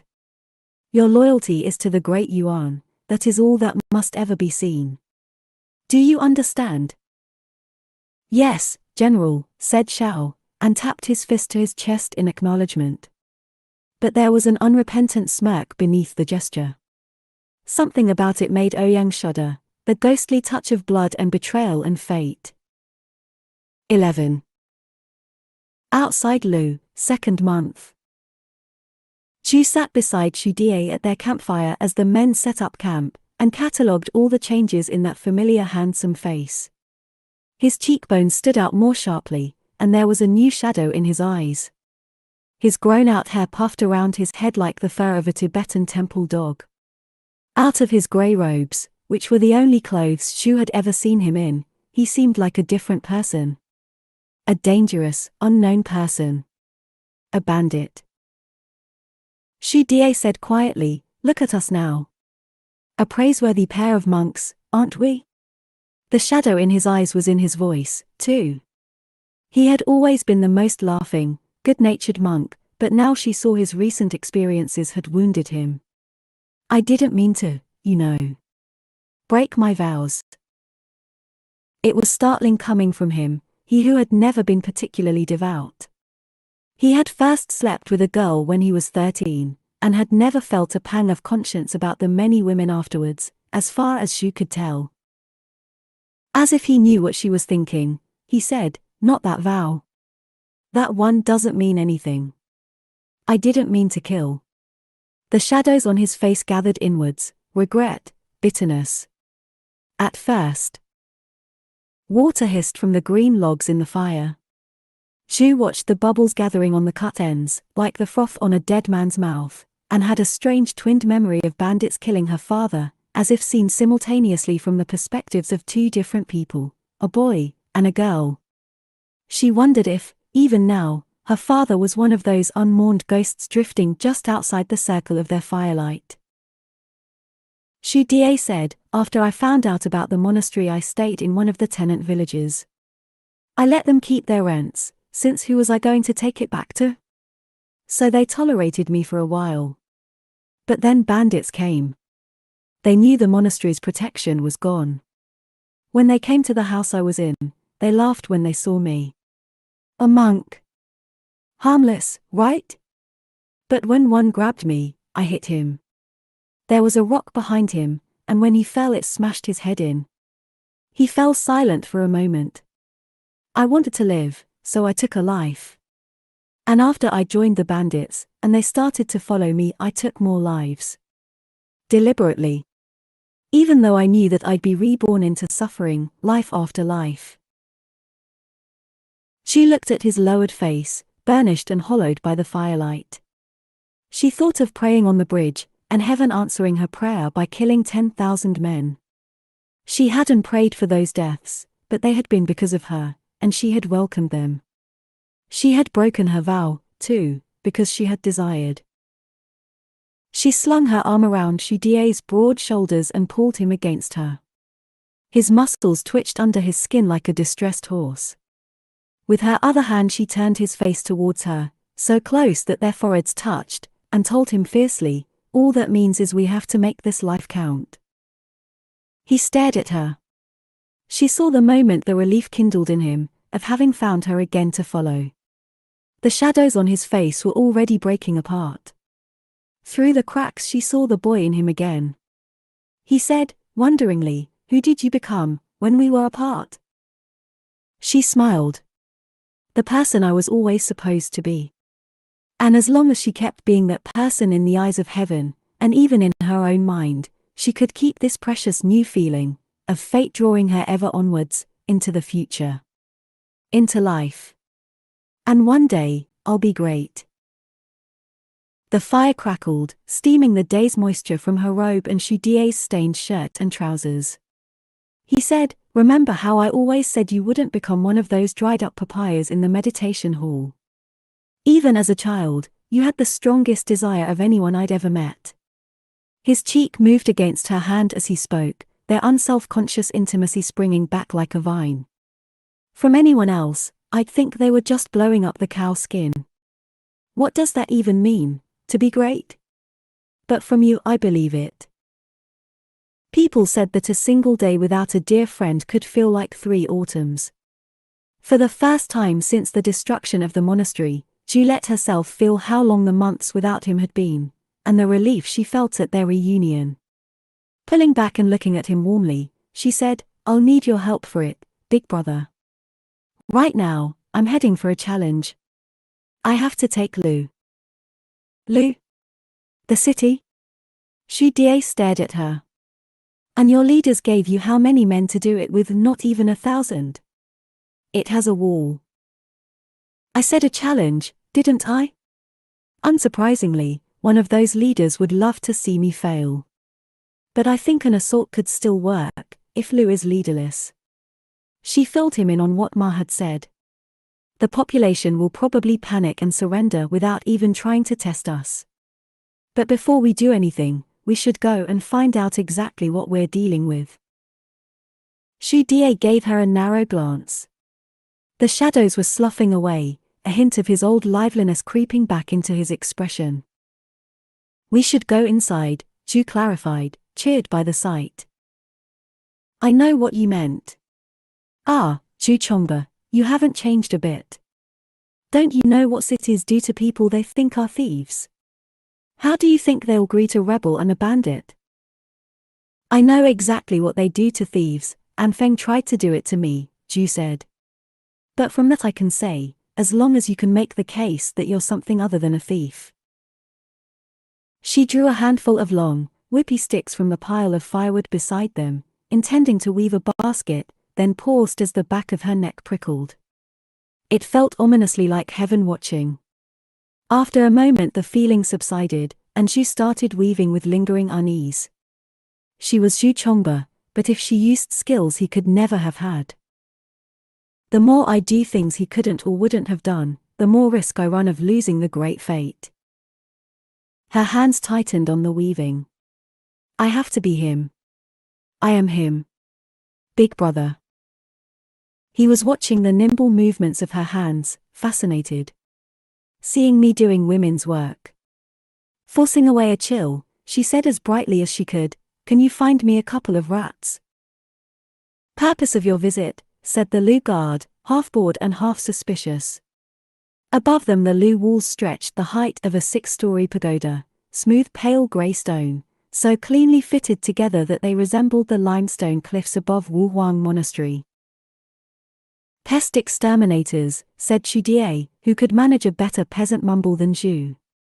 He made the more convincing-looking exterminator, too, big and burly, and as dirty as a bandit. In an unplanned degree of verisimilitude, he was bleeding from a rat bite on his hand.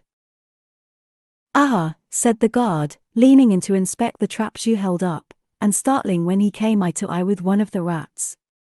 "If you're exterminating them, why are you carrying them around alive like that? You should let them go. Outside the city." "Let them go," said Shudie. "Why'd we do that?" "We sell them. In the countryside." "Sell?" "You know. To eat." Giving them a look of disgust, the guard waved them through. "Ah. Go on, go on. Be out by nightfall, and stay out of the way of the procession." "Procession?" Zhu said, almost crashing into Shudie's back as he came to a sudden halt. "Oh. That procession." In front of them a richly carved and lacquered wooden palanquin was being borne along in a flow of servants. Swaying Horbury red tassels edged its domed roof, and the latticed windows were shut tightly with curtains. "The new governor, arrived from Dardu just this morning," said an onlooker to Zhu's question. Zhu exchanged a tight look of annoyance with Xu Die as they moved with the crowd in the wake of the palanquin. Having missed her part of a chance by a matter of hours seemed worse than having missed it by days. Xu Die murmured as they walked, "We'll have to do it while he's settling in. It will only get harder the longer we wait." An under-resourced assault on a walled city had been a bad enough idea before, but now it seemed as clearly suicidal as Little Gua had thought it would be. At least we found out before we tried. They were approaching the governor's residence.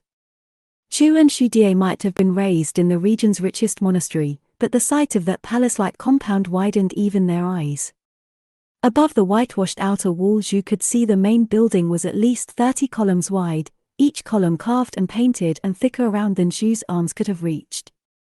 The other buildings were almost as large, arranged around courtyards planted with towering camphor and parasol trees.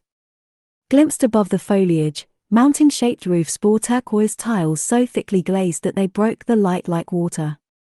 Gold-painted carp finials leaped into the streaky spring sky. Zhu and Xu Die pushed through the crowd and saw the palanquin halt at the gate of the residence in front of the greeting party that had emerged from within. It was a group of the expected old advisors, and a woman in white mourning. The dead governor's Nanren wife. The spring breeze lifted the gauzy outer robe away from her dress so it fluttered like cherry petals. Her pale face bore a dislocating intensity. Even without being able to see such details from a distance, the tension in her carriage made it impossible to believe she wasn't trembling. Governor Talochu emerged from the palanquin. A stern-looking seamew man of middle years, he viewed the small party with his hands clasped behind his back and a dissatisfied look. To the woman he said, "Lady Rui, I presume. What are you still doing here?" The tension in that gauze-wrapped form was like a primed cannon before the explosion. There was an edge in Lady Rui's voice as she said, "I pay my respects to the esteemed governor. This unworthy woman was promised to be allowed to stay here in this residence, after my husband's death." Governor Talochu scoffed. "Promised? Who can make such a promise? There is no place for me in Kanbalik. There is no place for you here, either. Are you a woman without shame, that you would be a burden upon my house?" The governor was obviously the kind of person who received as much spiritual contentment from berating others as a cold man does from a bowl of soup. "No, I think not. To Kanbalik or elsewhere, it matters little to me. I have no responsibility for my predecessor's debts and belongings. I cannot even fathom what he was thinking, to bring his wife with him to his post. He must have been a self-indulgent man. I will have much to correct of his work here." Zhu watched Lady Rui's hard downturned face as Governor Talochu's tirade beat upon her. If anything, she seemed to become even harder. Zhu had the impression that she was clenching her fists inside her sleeves. When the governor finished, he glared at Lady Rui for another moment, then swept past and into the residence. As soon as he had gone, Lady Rui straightened. She was not a beautiful woman, but the look on her face drew Zhu's attention like a wound, inwards and dreadful. Xu Die said, frowning, "A hard man. It won't take long for him to assume control and put the militia in order. Perhaps if we do it tonight." Zhu's eyes were still on the Nanren woman. She didn't know what it was, but there was something. Then she did know, even as she had no idea how she knew, given the absence of anything as obvious as a rounded belly. A dozen little observations, all coming together into a single conclusion.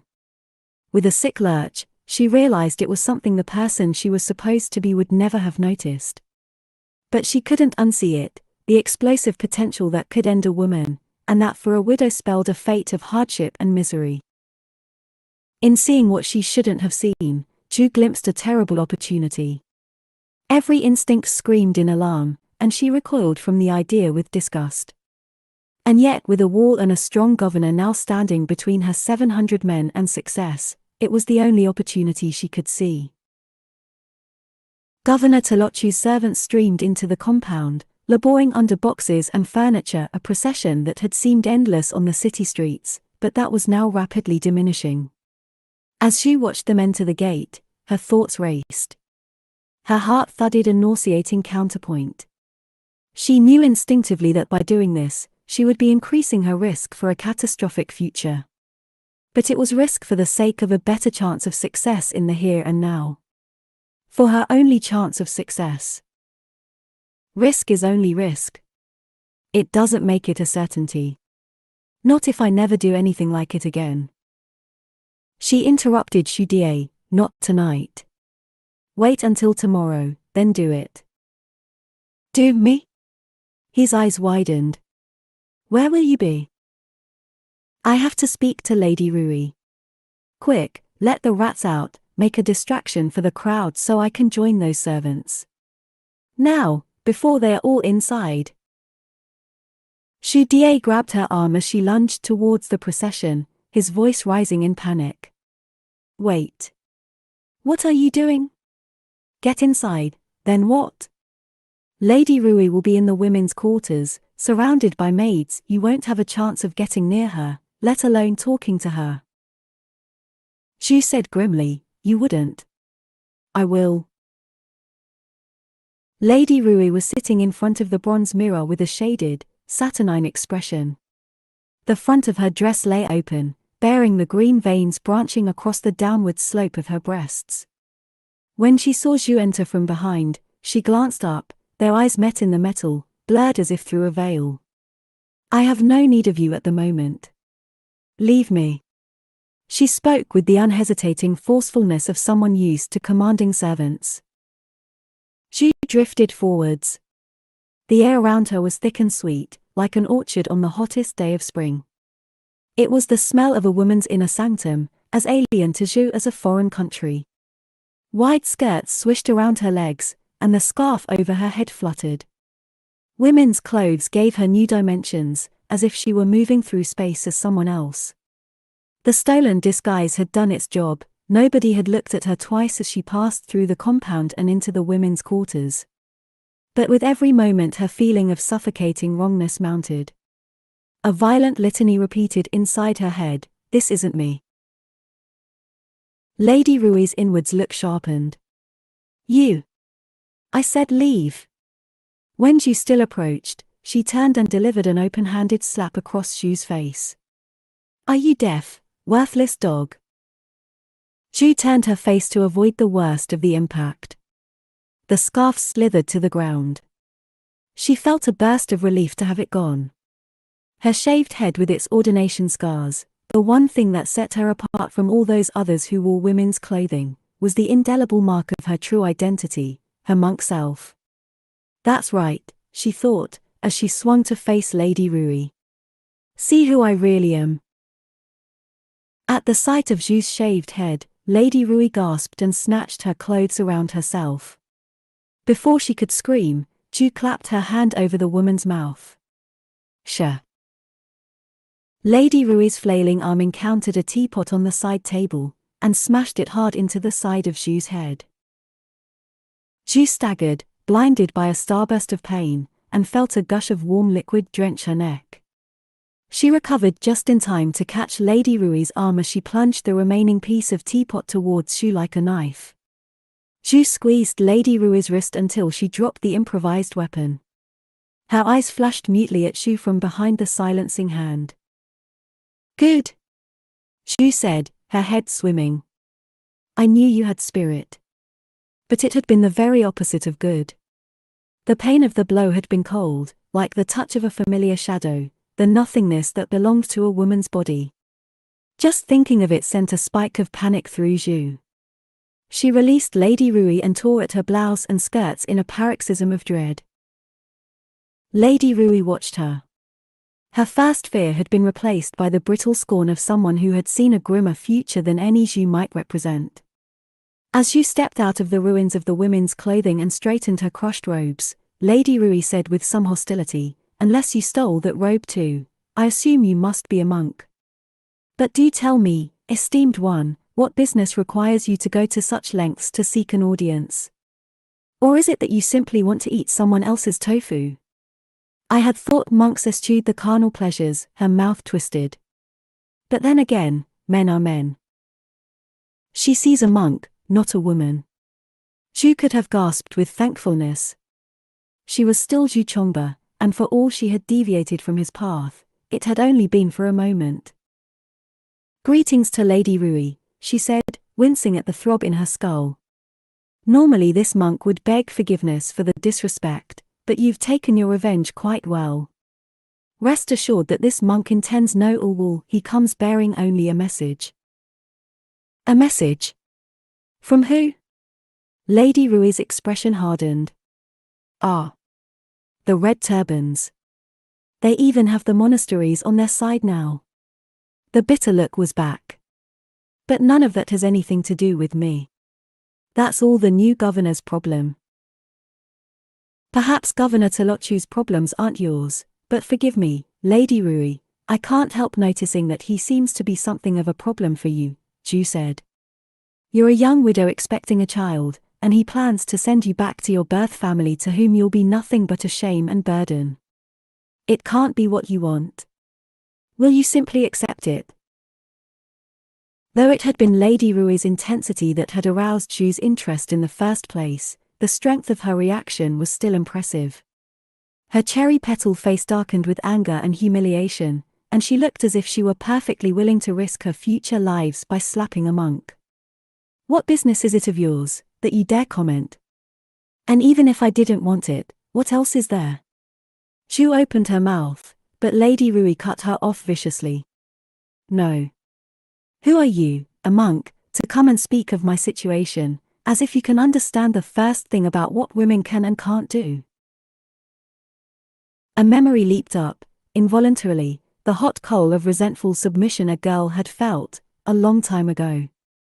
Zhu did understand, and the fact that she did sent a frisson of danger down her spine.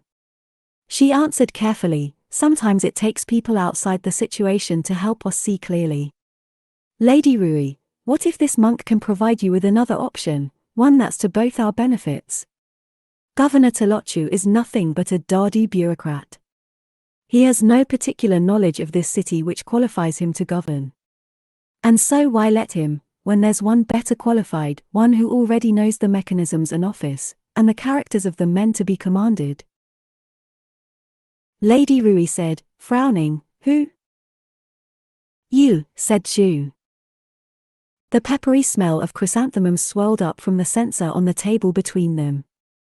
After a moment Lady Rui said flatly, "Are you mad?" "Why not?"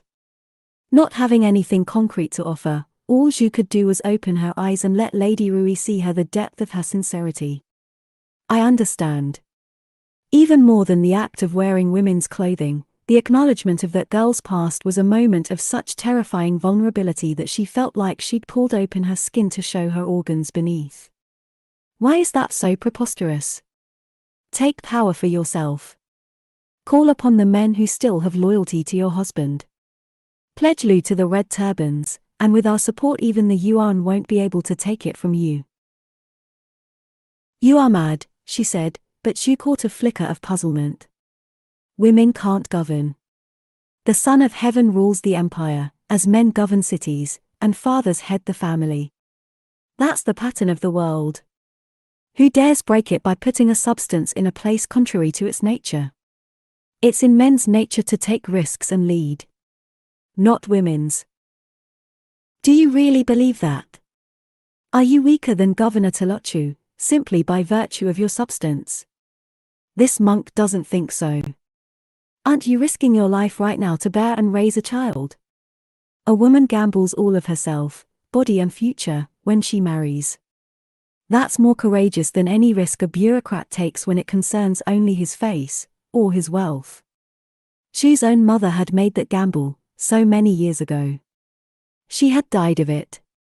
Now the only person in the world who knew where she was buried was someone who was no longer a daughter, but who remembered, unwillingly, a little of what it was like to be female.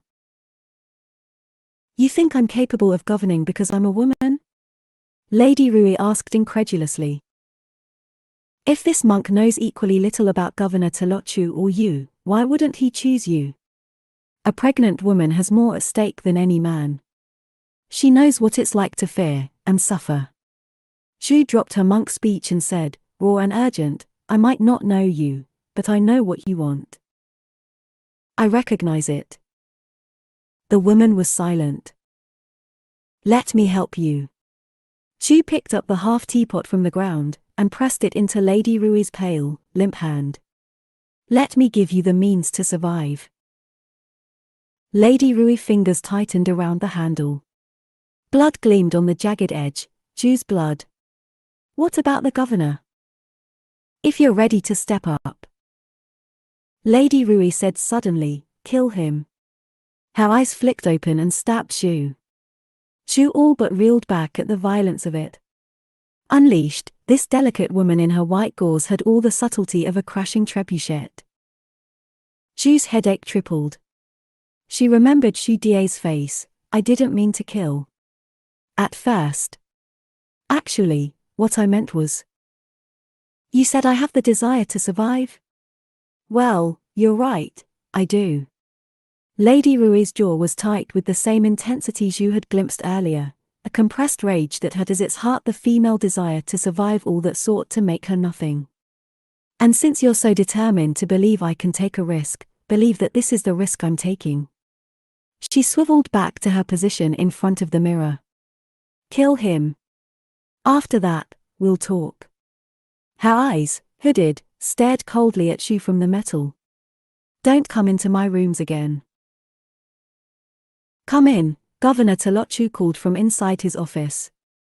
Zhu, bearing a fish oil lamp in one hand and a document for his seal in the other, stepped over the raised threshold and into the room. She felt a peculiar internal judder that was neither trepidation nor anticipation. Her hands sweated. For all that this was the right way, the culmination of the opportunity that had been presented to her in the form of Lady Rui, Zhu was unnaturally aware of her intent. The 12 ordination scars on the crown of her head burned. A reminder of her monastic oath, the first precept of which was, abstain from killing any living thing. Talochu looked up as Zhu came in. His lavishly appointed office was lined with bookshelves. A perimeter of candles cast their familiar vegetable wax smell into the room, reminding Zhu of kneeling before the monastery's altars. A shiver radiated along her shoulders. She wondered if it was the sorrowing glance of the bodhisattvas at what she was about to do. A monk? Talochu said, taking the document. I haven't seen you before. Did my predecessor fear for his future lives so badly that he felt the need for constant guidance? Taking up his seal, he suddenly jolted with disgust. What? His fingers came away from his gown slick with oil. He shot a murderous look at Zhu. You incompetent. Forgive me, Governor, Zhu said. It seems the lamp leaked. The bodhisattvas were boring a hole in the back of her head, or perhaps it was only Lady Rui's headache. As Talochu gaped in astonishment at her unservile tone, Zhu came forwards and with a single stroke swept the candles from their ledge so they fell to the ground in a burning rain. One might have expected a sound, but in that first moment there was none. The silent wave of fire swept across the oil-soaked floor and snatched the hem of Talochu's gown. In another instant he was a human candle. The sheet of fire spread to the edges of the room and sent its fingers into the books on the shelves. And then it did have a sound. It was a whisper that deepened into a throaty roar like the wind through pines, except this was a vertical wind. As it blew, the dark smoke roiled ever faster upwards, curling upon itself as it met the ceiling so that above there was nothing but descending blackness. Zhu watched, transfixed. For a moment she forgot all about Talochu, and her broken vow, and the greatness and suffering that lay ahead. All she could see was the speed and power of the fire's destruction. The monastery had burned, but not like this, terrifying and present, almost alive. It was only when the heat grew oppressive that she realized she had been there too long. She turned to go. There was movement in the corner of her eye. She twisted, too late, as a blazing figure slammed into her and bore them both to the ground. Zhu struggled as Governor Talochu loomed over her, his face a cracked black mask with red bubbling through from within. His hair was a pillar of flame, melting the fat from his scalp so that it ran down his cheeks like tears. His teeth seemed to have elongated, standing out stark white in that lipless mouth that was open and soundlessly screaming. But there was still strength in his hands as they closed around her throat. She fought like a cat, but she couldn't break his hold. Thrashing, choking, her flailing hand found something on the floor that branded her even as she grasped it, and with the strength of desperation she thrust it straight into Tolochu's face. He reared up, a writing brush sticking from his eye.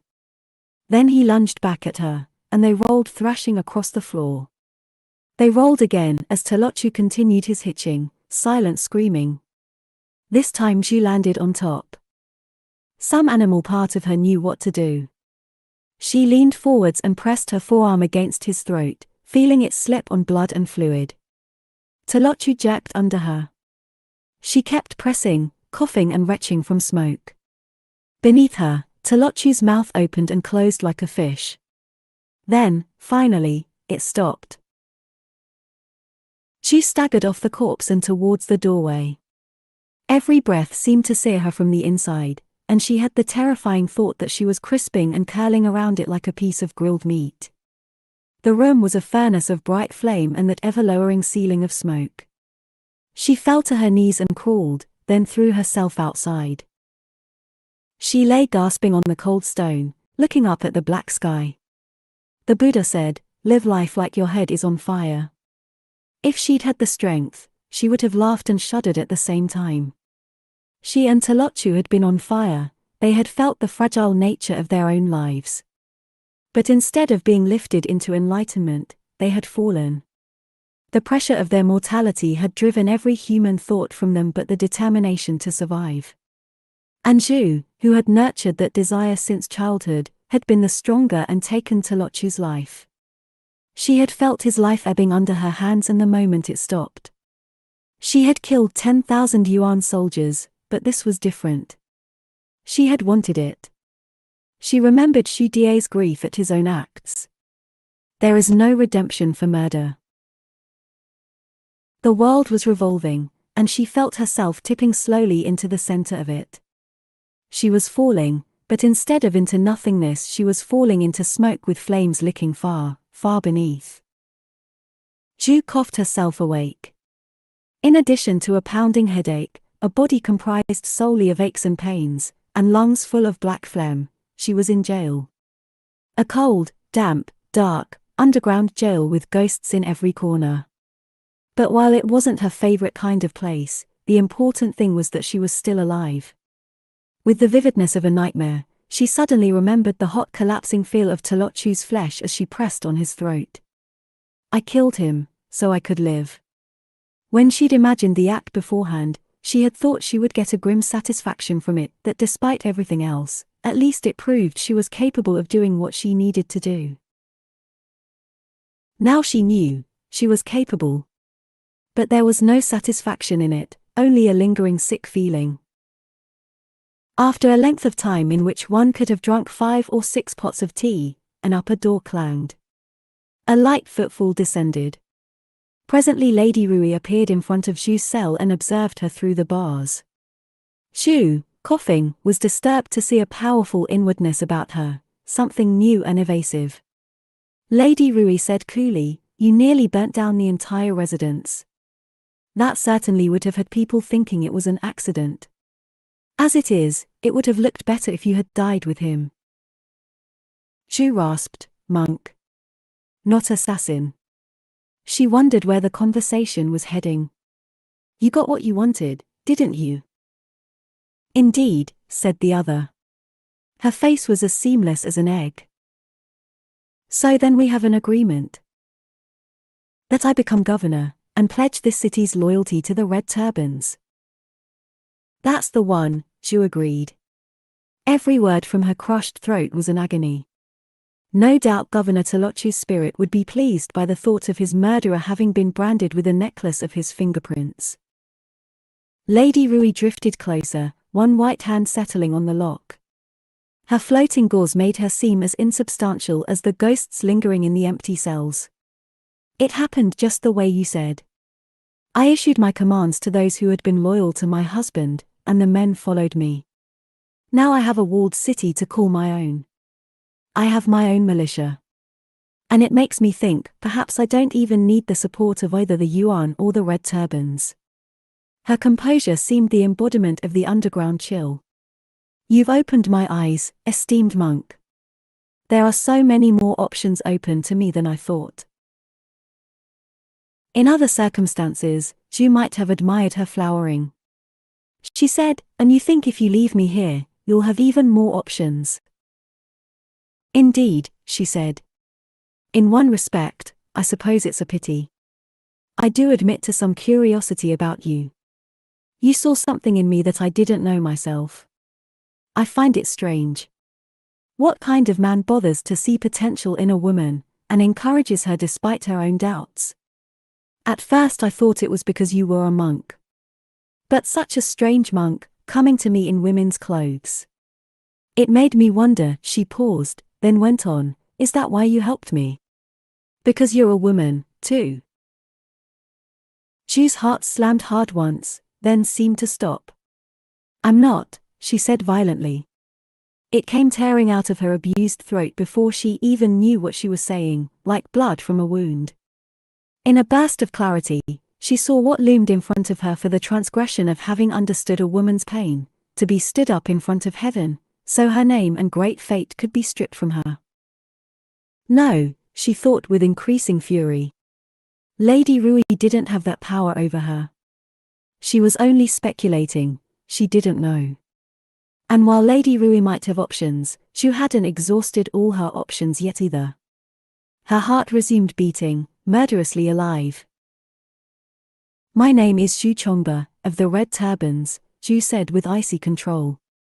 And rest assured that the only reason I helped you is because it gets me closer to what I want.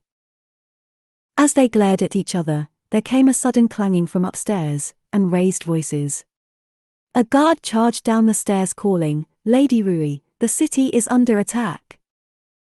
At that, Lady Rui's facade shattered and she looked at Zhu in raw surprise. Then, mastering herself, she said, I see. You didn't trust me either. Friends of yours. Better to let them be your friends, too, don't you think? Zhu said. Her relief was sharp-edged, as vicious as revenge. Unless this is the moment you want to put your newfound control to the test.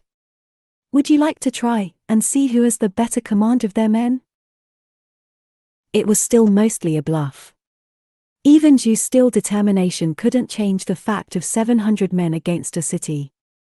But she let Lady Rui look into her eyes, and see her belief in her own future greatness there, and even before Lady Rui drew the key from her sleeve, Zhu knew she had won. Lady Rui unlocked the door with a vinegary expression. It seems I still have something to learn. Go, Master Zhu, and tell your men to come inside, in peace. There was something about the way she said Master Zhu that gave Zhu the unpleasant feeling she was being returned a similar female understanding to the one she had extended to Lady Rui earlier. We have a deal. The Red Turbans will protect Lu, and I'll give you everything you need. I give you my word. Zhu stepped from the cell. Rule well with the Buddha's blessings, my lady, she said. As she turned from Lady Rui, she was alarmed to feel, for the first time in her life, a strange, muted pang of sisterhood. Disquieted, she shoved it into that same deep place she kept the pain of her battered body, and ran up the stairs towards the door that led out to Lu. My city. My success. She had tempted fate by using tools that Zhu Chongba might not have had, and broken her monastic oath by taking a human life with her own two hands, but despite how those actions had felt, and whatever future suffering they would bring, they must have been the right choices. Because in the end, I got what I wanted. The thought jolted her to a stop on the dark staircase. She heard an echo of Xu Die's voice. What does that even mean, to be great? Even before joining the Red Turbans she had known she needed power. She had known that greatness needed an army behind it. But the idea of greatness itself had been abstract, as if she were pursuing something she would only recognize once she had it. But now, in a flash of insight, she knew exactly what had been threatened by this encounter with Lady Rui. What she had killed for. Hesitantly, Zhu extended her closed right hand. The darkness should have made the gesture foolish, but instead it felt grave and real. She summoned her memory of the Prince of Radiance's red flame hovering in his cupped palm. And then she believed. She believed in what she wanted so hard that she could see what it would look like. The acid taste of power filled her mouth. The power of the divine right to rule. She took a breath and opened her hand. And her belief was so strong that for the first moment she thought she did see that red flame, exactly as she had imagined. It was only a heartbeat later that she realized. There was nothing. The bottom fell out of Zhu's stomach, and she felt as sick as she had ever felt. She couldn't even tell herself it had been a joke. She had believed it, that she would have the mandate, because it was her fate. But she didn't have it. Did that mean that killing Governor Talochu was only the beginning of what she was going to have to do to get what she wanted? Or had she already done too much that wasn't what Zhu Chongbo would have done, and lost her chance at that fate entirely? No. She pushed that thought away in violent refusal. It wasn't that she didn't have it was only that she didn't have it yet. Putting all her determination behind the thought, she told herself, as long as I keep moving towards my great fate, and keep doing what I need to do, one day I'll have it. Somewhere in her head, Lady Rui murmured, "The Son of Heaven rules the empire." When Zhu clenched her fist, she felt her nails bite into her palm. Then she shouldered open the heavy dungeon door, and stepped out into the blinding sunlight of the walled city of Lu. Ma Shuiying, standing atop Anfeng's crumbling battlements, saw them arrive from Lu, a strange admixture of red turbans, bandits, and 2,000 orderly, well-equipped city soldiers marching in their leather armor. Behind them came the wagons piled high with grain, salt, and bolts of silk. And riding on his bad-tempered Mongol horse at the head of the procession was Monk Shu himself. An unprepossessing little figure in robes instead of armor. From Ma's elevated perspective, his circular straw hat made him look like a lopped stump. It was hard to believe that someone like that had done the impossible. But even as she thought it, Ma remembered him saying "I." It hadn't been the speech of a monk detached from earthly concerns, but that of someone keenly aware of his own interests. Someone with ambition. Monk Shu and his procession came through the gate to the stage that had been set up to receive them. The Prince of Radiance and the Prime Minister sat on thrones that gleamed dully under the cloudy sky. The other red turban leaders waited at the foot of the stage. Even from a distance, Ma could recognize Little Guo's humiliated, disbelieving posture. He and his father had bet against Chen, and somehow, because of the monk, they had lost. The monk in question dismounted and knelt before the stage. Ma saw the thin brown stem of his neck under the tilted hat. It disoriented her, that someone who seemed incapable of failure could be housed in that small, vulnerable body. Left Minister Chen moved to Zhu's side. "Your Excellency, your faith in the monk has brought upon us 1,000 fortunes. And this is only the beginning of what heaven has promised us. From this point on, our victories will be increasingly numerous until the descent of the blessed Buddha himself." The Prime Minister, who had been gazing devotedly at the kneeling monk, leapt to his feet. "Indeed. Our highest praise is upon this monk, who brought the light of the Prince of Radiance into the city of Lu, and who gives us the faith and strength to defeat the darkness that remains before us. Praise upon the monk. Praise the new commander of the Red Turban battalions." Zhu rose and cried, "Praise the Prime Minister and the Prince of Radiance. May they rule 10,000 years." The power of his light voice shocked Ma to her core. It rang across dusty Anfeng like a bell, and in response the men threw themselves to their knees and performed their reverences to the Prime Minister, and shouted aloud their loyalty to him and the sacred mission of the Red Turbans. On the stage, high above those men standing and kneeling and standing again like breaking waves, the Prince of Radiance watched from behind his strings of jade beads. From the angle of his hat, Ma could tell he was watching Monk Shu. When Ju finished his prostrations and glanced up at the stage, Ma saw the Prince of Radiance's head jerk backwards. The strings of his hat swayed.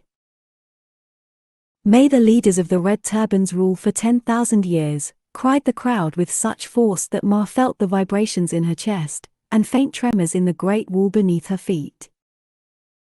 The Prince of Radiance raised his small head to the sky. The crowd hushed at the sight.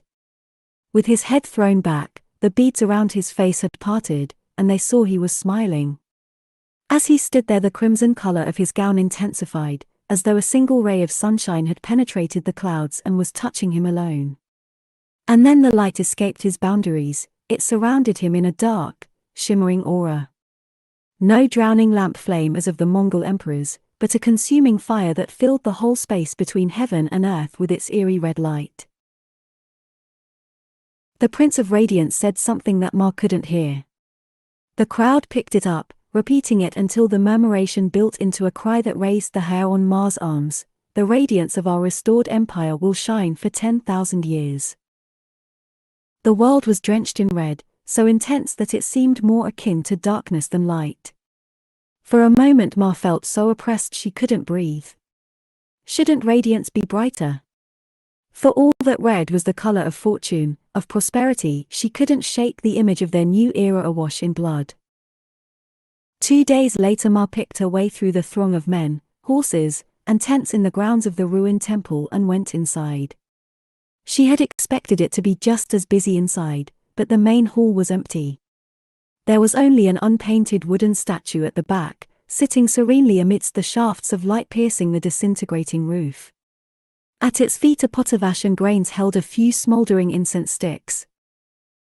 Ma had just seated herself on a fallen beam when Monk Zhu came in. She glimpsed a roofless annex through the doorway behind him. A simple split bamboo pallet was laid out under a tree that had grown up through the broken paving stones. "Your prayers won't be heard that way." "Incense?" He offered her a handful of sticks. Instead of taking one, she searched his face. He bore her scrutiny tolerantly. He was still wearing the same shabby robes. His expression was the same too, mild interest. But how much of that was performance? "How did you do it?" "Unseat the Yuan's governor and put a woman in his place." He smiled. "I didn't do much of anything. I just saw what she wanted." He was still using something about the cool closeness of the temple made it seem profound, like a promise of the future. "You recognized it because you want something too.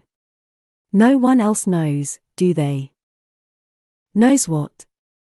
His face flickered, and for one irrational moment she felt afraid. She said, less certain, "You didn't accidentally stumble into Anfeng. You came here." His tension released, and he laughed. "Came here deliberately." He sat down beside her. "Aya, why would I do that?" Anfeng was hardly welcoming to this clouds and water monk. "Don't you remember how your own betrothed nearly chopped off my head the moment he saw me?" More performance, she thought, and just like that she was certain again. "Don't pretend. You came here, and even from the beginning you wanted command within the Red Turbans, didn't you?" Out loud, it sounded preposterous. Monks weren't supposed to want things. They weren't supposed to have ambition. And yet. After a moment she said, "You know what else no one knows?" "What?" His eyes smiled at her. Ordinary eyes in an unhandsome face, it was strange how they captured her. He said, "That you're smarter than all of them put together." "You're right. I did come." Hearing that preposterous statement from his mouth, having it proved real, was more disconcerting than validating. But why the Red Turbans? If you wanted to lead, you could have easily become a bandit like your monk friend. Why take the 1 in a million chance of success at Lu? "What are bandits but rabble?" he said softly. "Why would I want to be their leader?" Looking at him through the dimness, Ma felt a chill. "Then what do you want?" She couldn't understand how someone could want anything so much that he would face the impossible for it. It wasn't that he thought himself infallible, she thought. That would take stupidity, and for all he pretended naive, he wasn't stupid. It was almost as if his desire was so fundamental to him that the thought of letting it go was more dreadful than any risk to pursue it. Ma found it unsettling. If your desire was the most important thing in the world, what wouldn't you do to achieve it? He was silent. She thought he might not answer, but then he said simply, "My fate." She hadn't expected that. She frowned. What's the point of wanting your fate? It'll happen whether you want it to or not. His gaze had gone to the wooden statue at the back of the temple. Seen in profile, the contour of his cheekbone gleamed in the imperfect dark, statue-like. But under the stillness there was a churn Ma couldn't make sense of. Doubt? It made no more sense to doubt the inevitability of fate than it did to doubt the color of the sky. At length he said, "I don't think you've ever really wanted, Ma Shelley." The truth of that took her aback. But if everything in your life was as preordained as your fate, what point was there in wanting? Ma's father had given her to the Guo family. She would marry little Guo, she would bear his children, and one day she would give her daughters to other men. That was how it would go. It was the pattern of the world. She said rather sharply, "I thought monks teach that desire is the cause of all suffering." "It is," he said. "But you know what's worse than suffering? Not suffering, because you're not even alive to feel it." An incoming draft stirred the air, blurring the thin lines of incense smoke. His eyes flicked to her, and she startled. He sees me, she thought, and the peculiar intensity of it made her feel like she was being seen for the very first time. As if spilling some hard-won secret into the closeness between them, he said, "Lo, learn to want something for yourself, Ma Shelley. Not what someone says you should want. Not what you think you should want. Don't go through life thinking only of duty. When all we have are these brief spans between our non-existences, why not make the most of the life you're living now? The price is worth it." She stared at him, the hairs on her arms prickling. For a moment she saw that long scroll of the world's time, each of her lives no brighter or longer than a firefly's flash in the darkness. She knew instinctively that he hadn't been performing, it was something he believed. But in the same instant she saw that raw truth of him, she realized that that was all it was, something that was true for him. A man could want anything the world offered and still have a chance, no matter how small, of achieving it. For all he had acknowledged her as a being capable of desire, he hadn't seen her reality, that she was a woman, trapped within the narrow confines of a woman's life, and everything that could be wanted was all equally impossible. She rose to leave. "Maybe your suffering is worth whatever it is you want to achieve," she said bitterly. "But mine wouldn't be." 12. Hishatu, Shanxi, 3rd month. The sight of Hishatu's wide-open plains, where the wind rolled the grass west in endless waves of green and yellow, never failed to bring a deep ancestral yearning into Isen's heart.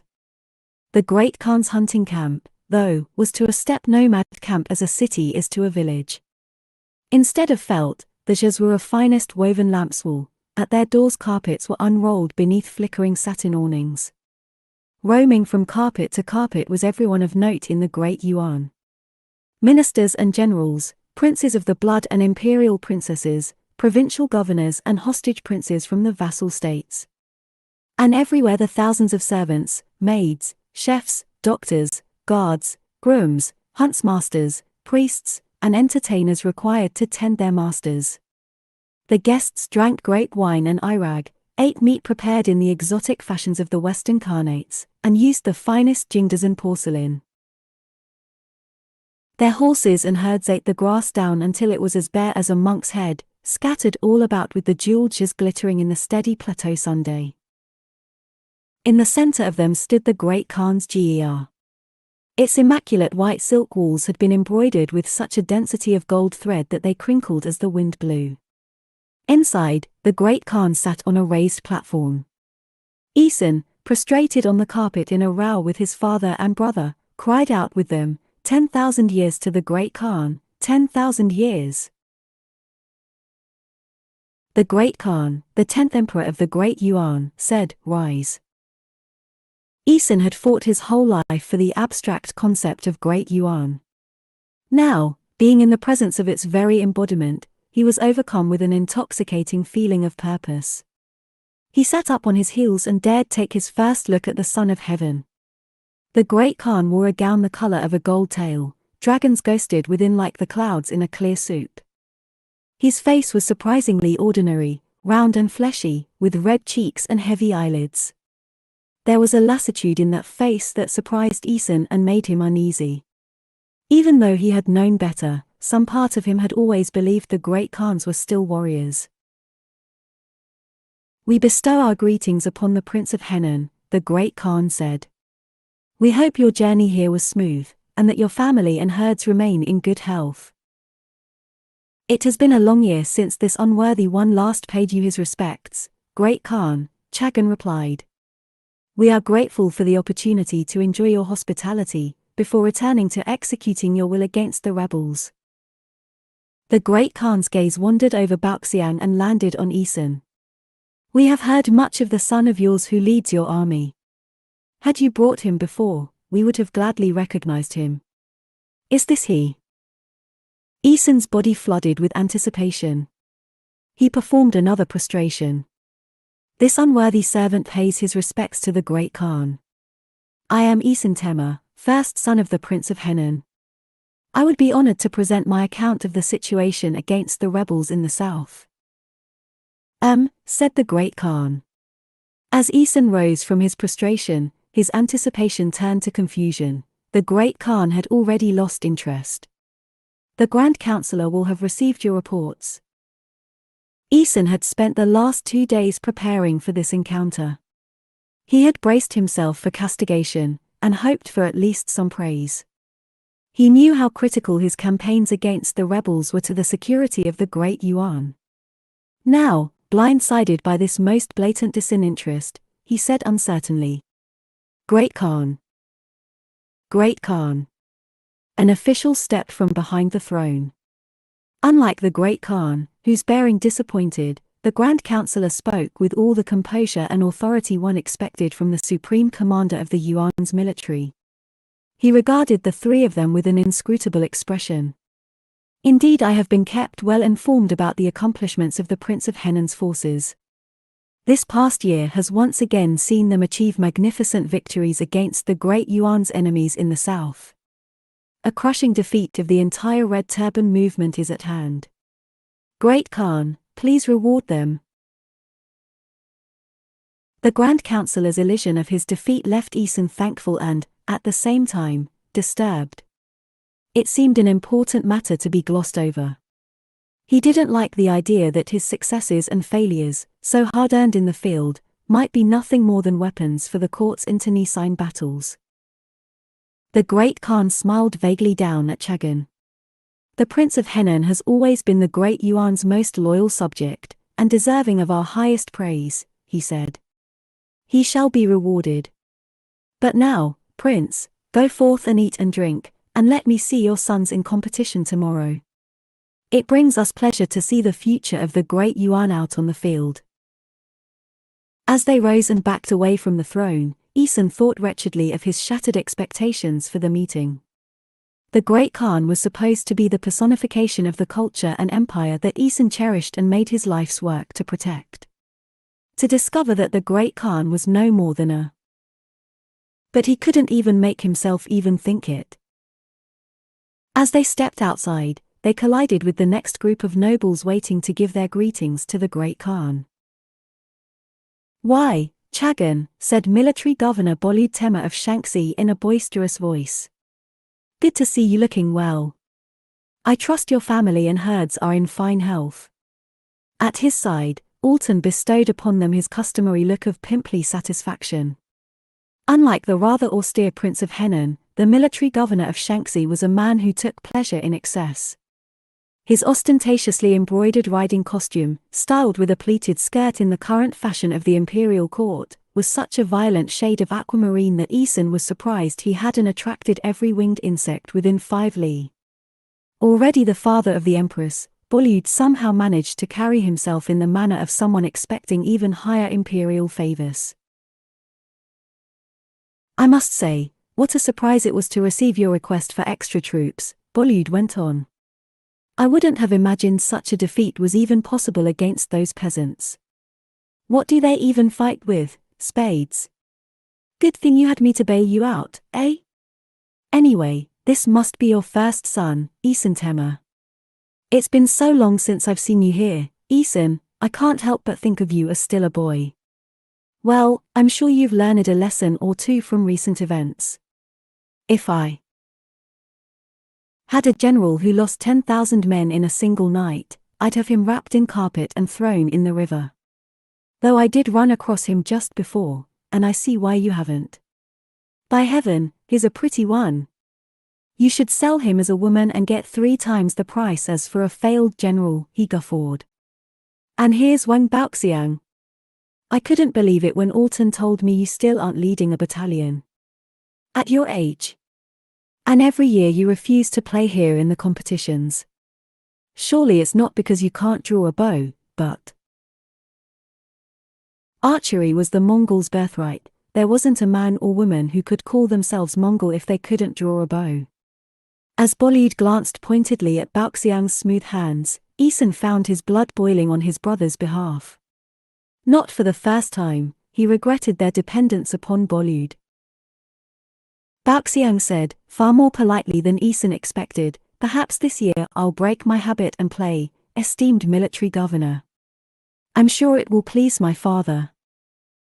"Well, good," said Bolyud heartily, as if he hadn't insulted everyone present in nearly a single breath. "I look forward to your performance." Baoxiang bowed, but Aeson saw his calculating eyes tracking the Shaanxi nobles all the way into the Great Khan's GER. Much to Ouyang's displeasure, the Great Khan's competitions lasted from sunup to sundown of the lengthening spring days. Men, and even some women, contested in every feat of skill under the sun. Archery and horse racing, trick riding and goat pulling and cowskin blowing, falconry and polo and knife throwing, and every type of armed and unarmed combat from all the lands of the 4 Khanates. Both he and Aeson, who were accustomed to spending their energies on productive warfare, found it bizarre. In Hishitu it was the performances that were praised, not the outcomes. Often a loser with a flashier style was faked. "What did you expect? That merit is the basis for advancement in court," Lord Wang had said acerbically when Aeson pointed it out, and strolled away under his parasol with a drink in his hand. Ouyang, standing in the middle of the competition field with the harsh plateau sun pounding on his helmet, thought that for once Lord Wang had the more enviable activity. At the field's perimeter court nobles lounged in silk pavilions and laughingly laid bets, and were attended by flocks of servants bringing around all manner of snacks that were far too peculiar for Ouyang's tastes: sweet and spicy dried squid cooked with almonds, rice-stuffed fried red dates in osman syrup, salty yak butter tea, baskets of alarming-looking tropical fruits from the far south. He felt sweaty and irritated. He had been competing in sword-fighting bouts all morning, and every single one of them had gone the same way. Opponents, assuming they were facing someone with the strength of a stripling boy, or worse, a girl, charged in and received their correction. Ouyang's style was neither graceful nor artistic, which displeased the crowd. It was, however, extremely effective. General Zhong shied of Yangju to contest the next match against General Ouyang of Henan, a herald bellowed, and Ouyang's next opponent came towards him across the grass.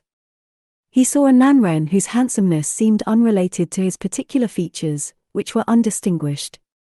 A square hairline and strong brow, the rest already careworn. But there was deeply felt emotion in the way the shadows fell beneath his eyes and around the corners of his mouth. 1,000 future expressions waiting to form. "But can this really be the first time we meet?" Ouyang asked, speaking Hana. The Zhong family, whose mercantile empire controlled the coast and the Grand Canal that supplied Kanbalik with its salt and grain, was of such importance to the great Yuan that Ouyang had a long familiarity with General Zhong's name and personality.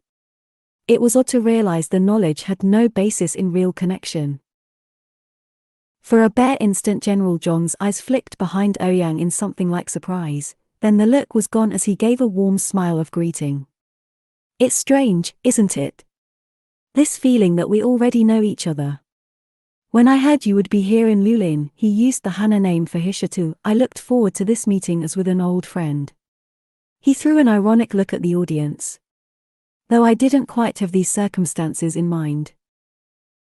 Never underestimate Mongols' taste for competition, Ouyang said.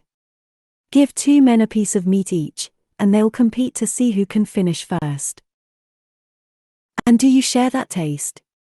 Zhong said, with amusement. Ouyang smiled slightly. To be sure, I don't enjoy losing. That's hardly exclusive to Mongols. When the emperor asked me to compete, do you know I felt it beneath my station? I considered throwing one of the matches, to be let off earlier. But unfortunately my pride refused to let me lose. So now here we both are.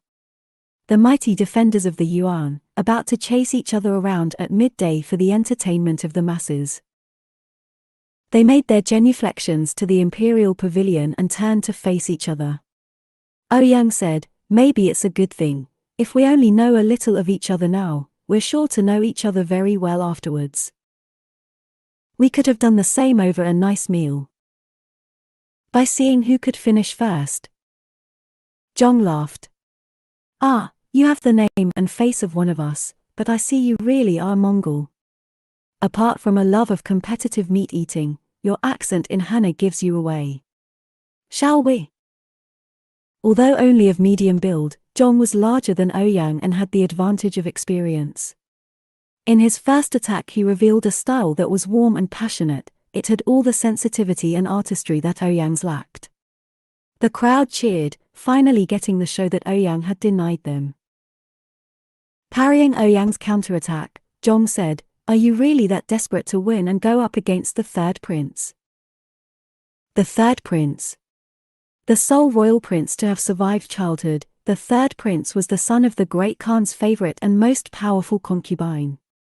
Already 19, he still showed no sign of having come into the power of the mandate of heaven that was the requirement to be appointed crown prince.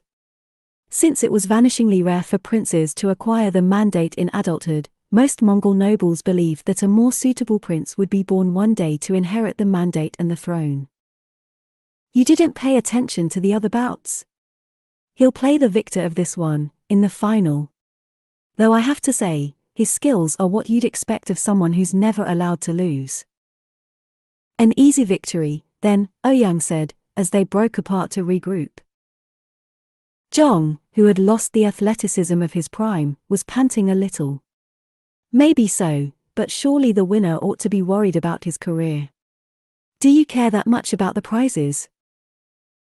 Ouyang's future contained more to worry about than his career. Even now he was preternaturally conscious of the imperial pavilion beckoning to him like the edge of a cliff. He knew it wasn't the right time to poke this particular wound. But for all that, he knew he still would. Pretending lightness, he said, does that mean you're giving up? Not at all, Zhong said, grinning. I'm happy to step up against the third prince. No harm in him knowing my face. I'll just throw the match when I'm there. Gracefully, of course. A young man likes to have his skills flattered. A young man should know honestly how his skills compare to others, Ouyang scoffed. Have you really made it so far in your career without the need for flattery? With sufficient competence, there's no need of flattery. If only the whole world worked that way. Aya, it's a good thing you ended up in the military. You and I are simple men. Politics would be the end of us. Just as he was finishing, Ouyang saw an opening in his defense and lunged, and sent the other general flying. I see you don't flatter my skills, Zhong said ruefully from the ground.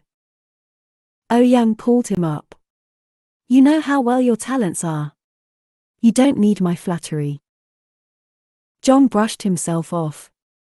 Ouyang saw he was considering whether or not to deliver advice. But in the end all he said was, "Good luck, General," and left the field with a parting smile. The third prince, the herald called, as a handsomely broad-faced young Mongol strode onto the field. The beads in his braids were lapis and silver, to match his earrings and armor. "General Ouyang," greeted the third prince. Despite being on the very cusp of adulthood, and having a well-developed warrior's build much like Eason's, there was a poorly masked vulnerability in his bearing that made Ouyang think of someone much younger. The third prince examined Ouyang with perverse interest, as if excited by his own repulsion at meeting something new and unnatural. "Would you like to rest a moment before our match?" Ouyang prickled beneath the examination. He made a point of not lowering his gaze, so that when the third prince's assessment came up to his face the young man startled. Ouyang knew that surprise. It was that of someone who had forgotten that Ouyang's face concealed a man, with a man's thoughts and experience. "Your Highness, it is an honor for this unworthy servant to compete against you. Please, let us continue." The third prince lifted his sword. He might have resembled Eason physically, but his form was nothing like. It was as pretty as it was useless. "Then let's begin." Ouyang struck. One quick, irritable blow, as he would give a fly. The third prince slammed into the dirt. Even as he lay sprawled, Ouyang had already forgotten him. The third prince meant nothing, either as a threat or an opportunity, just as this victory was nothing but an opportunity he should know better than to take. A mysterious sensation was building inside him. His heart pounded from the strength of it, the pain of it drove him to action. "I want to see the face of my fate." The crowd rumbled. The victor shall approach the Great Khan. Ouyang approached the imperial pavilion and knelt. He felt stretched thin around that terrible, unknowable feeling. Perhaps it was his whole life, condensed into a single emotion. He bowed his forehead to the worn grass 3 times. Then, finally, he looked up at the Great Khan. He beheld that golden figure on the throne, and the world stopped. There, not 20 paces distant, was the one who had killed his father. The one who had ordered the Prince of Henan to slaughter every Ouyang male to the 9th degree, and ended the Ouyang bloodline forever. Ouyang stared at that ordinary face and saw his fate, and felt that opaque emotion swell until there was nothing else left inside him. The Great Khan was his fate and his end. The thought of that end brought a burst of relief. After everything, that would be the moment when it would all stop. Black spots crept across his vision. He came back to himself, gasping. In all that time, he hadn't breathed. He was shaking. What did the Great Khan think of him, trembling down there? Did he look at him and feel his fate, as Ouyang felt his? Ouyang had no idea how he would be able to speak, but he did. 10,000 years to the Great Khan. There was a long silence from above. Far longer than Ouyang would have expected, until it disturbed. The crowd murmured. "Rise," the Great Khan said. When Ouyang pushed back onto his heels, he was unsettled to find the Great Khan staring fixedly at some point behind him. For a moment Ouyang was possessed by the mad idea that if he whipped around fast enough he might actually see something, the miasma of his emotions, casting a withering shadow upon the grass. Seemingly addressing himself to whatever it was that held him transfixed, the Great Khan said distantly, "We would know this general's honorable name." Ouyang found he was no longer shaking, as if he had entered the last stages of death by exposure. "Great Khan, this unworthy servant's family name is Ouyang." The Great Khan startled and looked at Ouyang for the first time. An Ouyang from Henan. His hand clenched on the armrest of his chair, and weak blue flame spurted from between his fingers. It seemed completely involuntary. Was he only remembering, or was it something else that disturbed him? All of a sudden Ouyang had the terrible feeling that there was something at play that was outside the grasp of his understanding. That somehow, he had made an awful mistake. But then the great Khan shook himself free of whatever haunted him. He said forcefully, "This general's skills are exceptional. You bring the highest honor to your master, the Prince of Henan. Please continue to serve him loyally and well." He gestured to a servant. "Reward him." The servants came out with boxes borne on richly embroidered cushions. Wealth equivalent to the spoils of a successful campaign. 2, even. The whiplash from impending disaster to success left Ouyang euphoric. As he touched his forehead to the grass, behind his eyes he already saw the next time they would meet. The Great Khan is generous. 10,000 years to the Great Khan. 10,000 years. He could still feel the Great Khan looking at him as he backed away. The day's competitions yielded to the evening's entertainments. The feasting and drinking had begun several hours ago, and the air was greased with the aroma of stone-roasted lamb. Hundreds of tables had been laid out on the grass, the pearl-inlaid table ornaments twinkling in the light of tiny lamps. Above, silk canopies bellied in the night wind, their undersides catching the glow of the huge lanterns set on tripods throughout the space. Ouyang sat next to General Zhong, several empty years of wine between them, watching the line of dignitaries bearing gifts up to the raised table where the Great Khan sat with the Empress, the third prince, and the Grand Counselor. Zhong observed, one of the courts of hell must be reserved for this kind of boredom. He looked effortlessly masculine in a gown of decadent Pingjian brocade, but as the night had worn on his elegant topknot had started to come loose. "Just drink more." Ouyang poured him another cup. The drunker he got, the more startled he became by the sound of his own distant voice speaking Hana. It was like having a series of realizations that there was someone inside his body who spoke and thought a different language. "You Mongols drink more than I could have ever believed." Ouyang scoffed. "This is nothing. All the next week will be drinking too, you had better be prepared." "I can only prepare to endure," Zhong said sadly. Ouyang wondered if his own cheeks had the same hectic flush as Zhong's.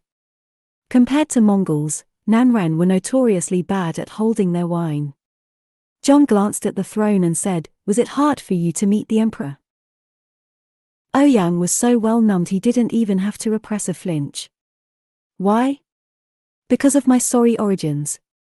He downed his drink and waited for Zhong to pour him another. "That's all past history. I never think of it." Zhong regarded him. The unstable lantern light made a more impressive show of his golden hair clasp than it did the gold beads in the Great Khan's own hair, and cast deep shadows into the noble creases of his brow. What was that expression?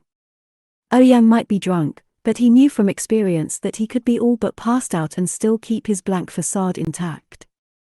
Now, though, he had the unpeeled feeling that Zhong could tell, in some very specific way, that he was lying. But perhaps Zhong decided to take pity on him, because in the end all he said was, "And the third prince? You're not worried he'll remember you badly?" Ouyang relaxed, this was safer territory. Let him remember. "I don't care. Not just you, but the Prince of Henan and your Lord Isan. What of when they want to advance out of the regions, to the Dardu court?" The unfamiliar Hana name for Kanbalik gave Ouyang a discombobulated feeling, as if he and Zhong were denizens of different worlds who had chanced upon each other in the uncanny space between. "Isan would never thrive at court," he said, feeling a prophetic sadness. "Clearly neither would you. And what if you meet the third prince again next year?" Another set of nobles approached the throne, performed their reverences, and presented their gifts.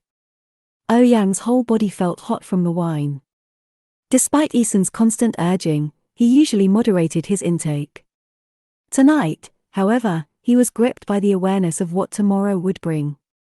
He thought muzzily, "I should suffer. This is the first time I've been at one of these things in 7 years," he said. "We're always on campaign in spring. I don't plan for it to happen again. Ever. Surely one day you'll crush the rebels. Finish your war." "Do you believe that?" That one day we'll be out of a job, because of peace. Ouyang could imagine the death of the Great Khan, but he couldn't imagine the end of an empire. Neither could he truly imagine its return to stability. Imagination was, after all, powered by one's investment in the outcome. You could put yourself out of work, Zhong said. But what's peace for merchants? Since the driving force of commerce is only to expand itself, the job of its general is never done. I'll be serving my master's ambition until I'm dead. Your brothers? Ah, I had thought you knew us so well. Don't you trust the reports you receive of my brother? He has no ambition. Come visit us one day and you'll see. But to say we have no ambition would also be wrong. Ah, Ouyang said slowly. Madam Zhong. Zhong smiled. Do you not believe a woman can head an enterprise? Eason often imputed a competence to his wives that Ouyang had never witnessed, and didn't actually believe existed. Whole men were biased when it came to women, although they always insisted that what they saw was objective fact. Ouyang said diplomatically, "You're too modest. You downplay your own contributions." Not at all. I'm a general like you. You carry out the orders of your master Lord Eason, I carry out the orders of mine. I know my own talents within my realm, but I also know I have little vision when it comes to commerce. It's her ambition we serve, and it's by her decision that our loyalty lies with you. Those who underestimate her tend to regret it. There was a particular tone in Zhong's voice when he spoke of Madame Zhong, but deciphering it seemed like too much effort. Ouyang poured them both drinks instead. Then our partnership is sound, within the broader Great Yuan, may your commercial endeavors succeed. Zhong raised his cup. For an instant his eyes slid past Ouyang, finding interest in the empty space between the tables. This time Ouyang knew that look. It was the same distant look the Great Khan had worn, and as soon as Ouyang recognized it he was gripped by the cold, acute horror of being watched from behind. All the hairs on his neck stood up. For all that he knew there was nothing there, he still shuddered with the urge to turn and fight. And then the light changed, and the dread ebbed away. From across the table Zhong was smiling at him. Cheers.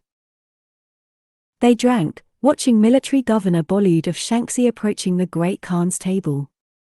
He was followed by his sons. Alton, being the youngest, came last. Seems that boy wants to make a good impression, said Zhong, referring to the great cloaked box borne alongside Alton by 4 servants. Better that he had focused such efforts into pleasing his general, said Ouyang. He was aware of betraying a rather UN general-like annoyance with an inferior, but found it hard to care.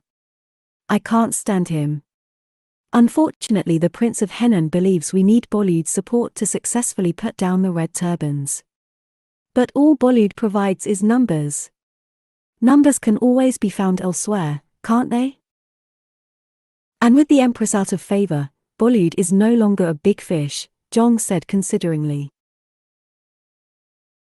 In front of the high table Alton gestured to his servants, and the cover was whisked off the box.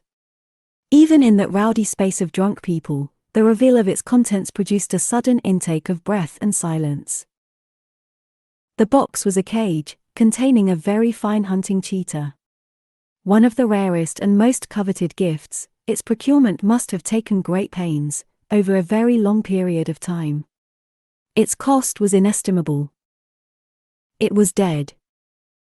The Great Khan recoiled. With a thunderous brow he rose and bellowed, "What is the meaning of this insult?" Everyone present knew the insult. A dead animal wished nothing but the same for the Great Khan. It was the grossest treason. Alton, who had been staring at the cage with his mouth hanging open and his face gone grey, fell to his knees and began crying his innocence. His father and brothers threw themselves down beside him and began shouting over the top of each other. The Great Khan towered over them, glaring with lethal rage. Zhong said, "I didn't expect that." Ouyang found himself laughing. Even to himself it sounded hysterical. A distant part of him, the part that never let go despite how much he drank, realized he had just received an unexpected gift.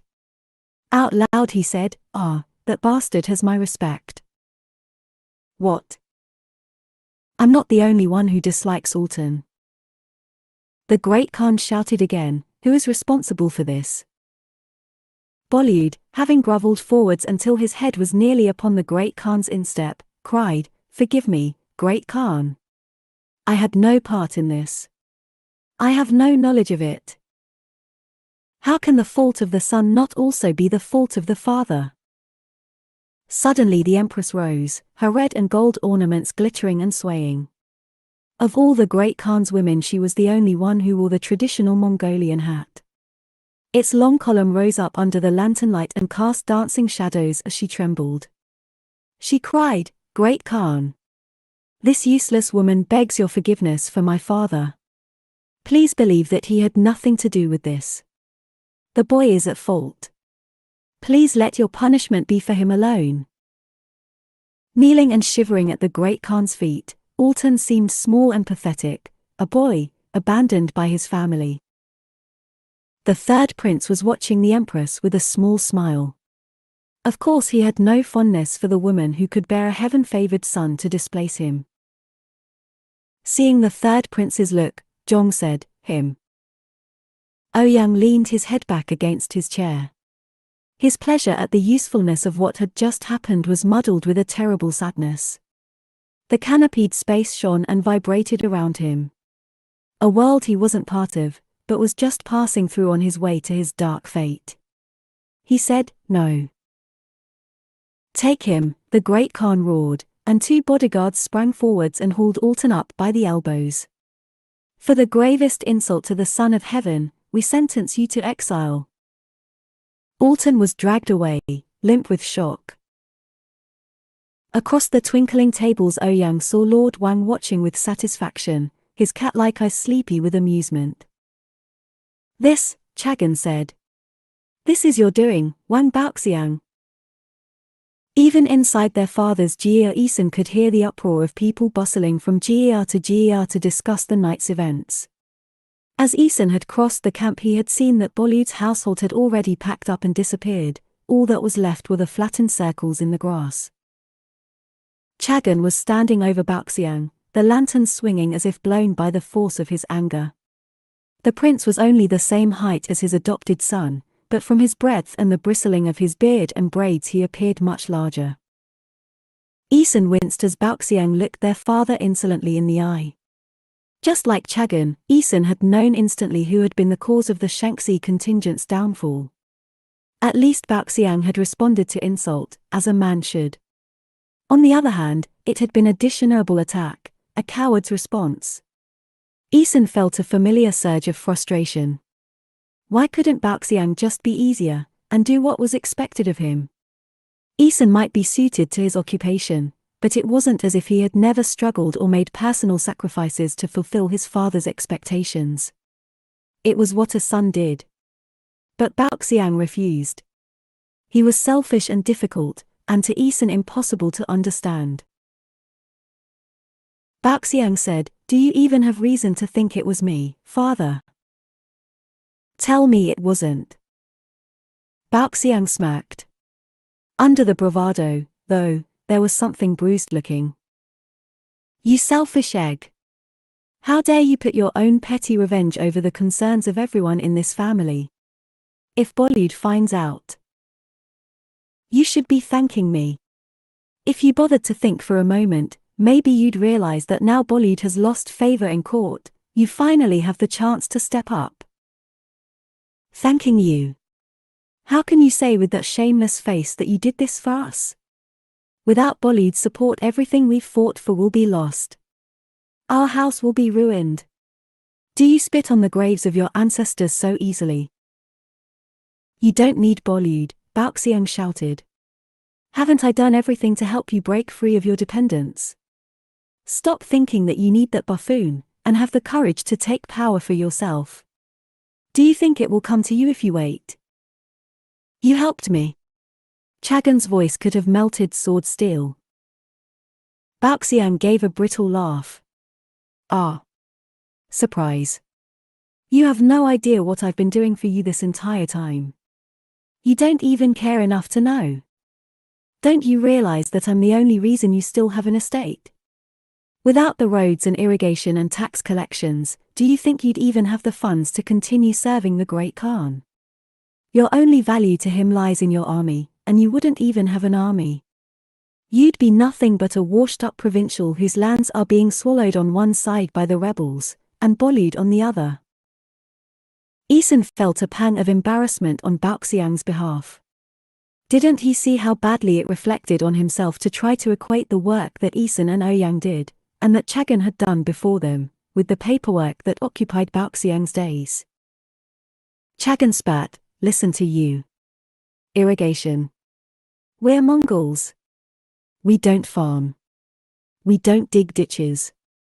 Our armies are the Great Khan's arm in the south, and as long as the Great Yuan exists our family will defend it with honor and glory." Do you actually believe the idiocy that comes out of your mouth? Baoxiang sneered. Perhaps I didn't speak plainly enough. Without me Henan would have fallen already, whether or not you have Bollywood's support. Rebellions promise their followers everything we've failed to give. So if your peasants are starving, your soldiers unpaid, don't think they'd be loyal to you, or the Mongols, or the Great Yuan. They'd join without a second thought.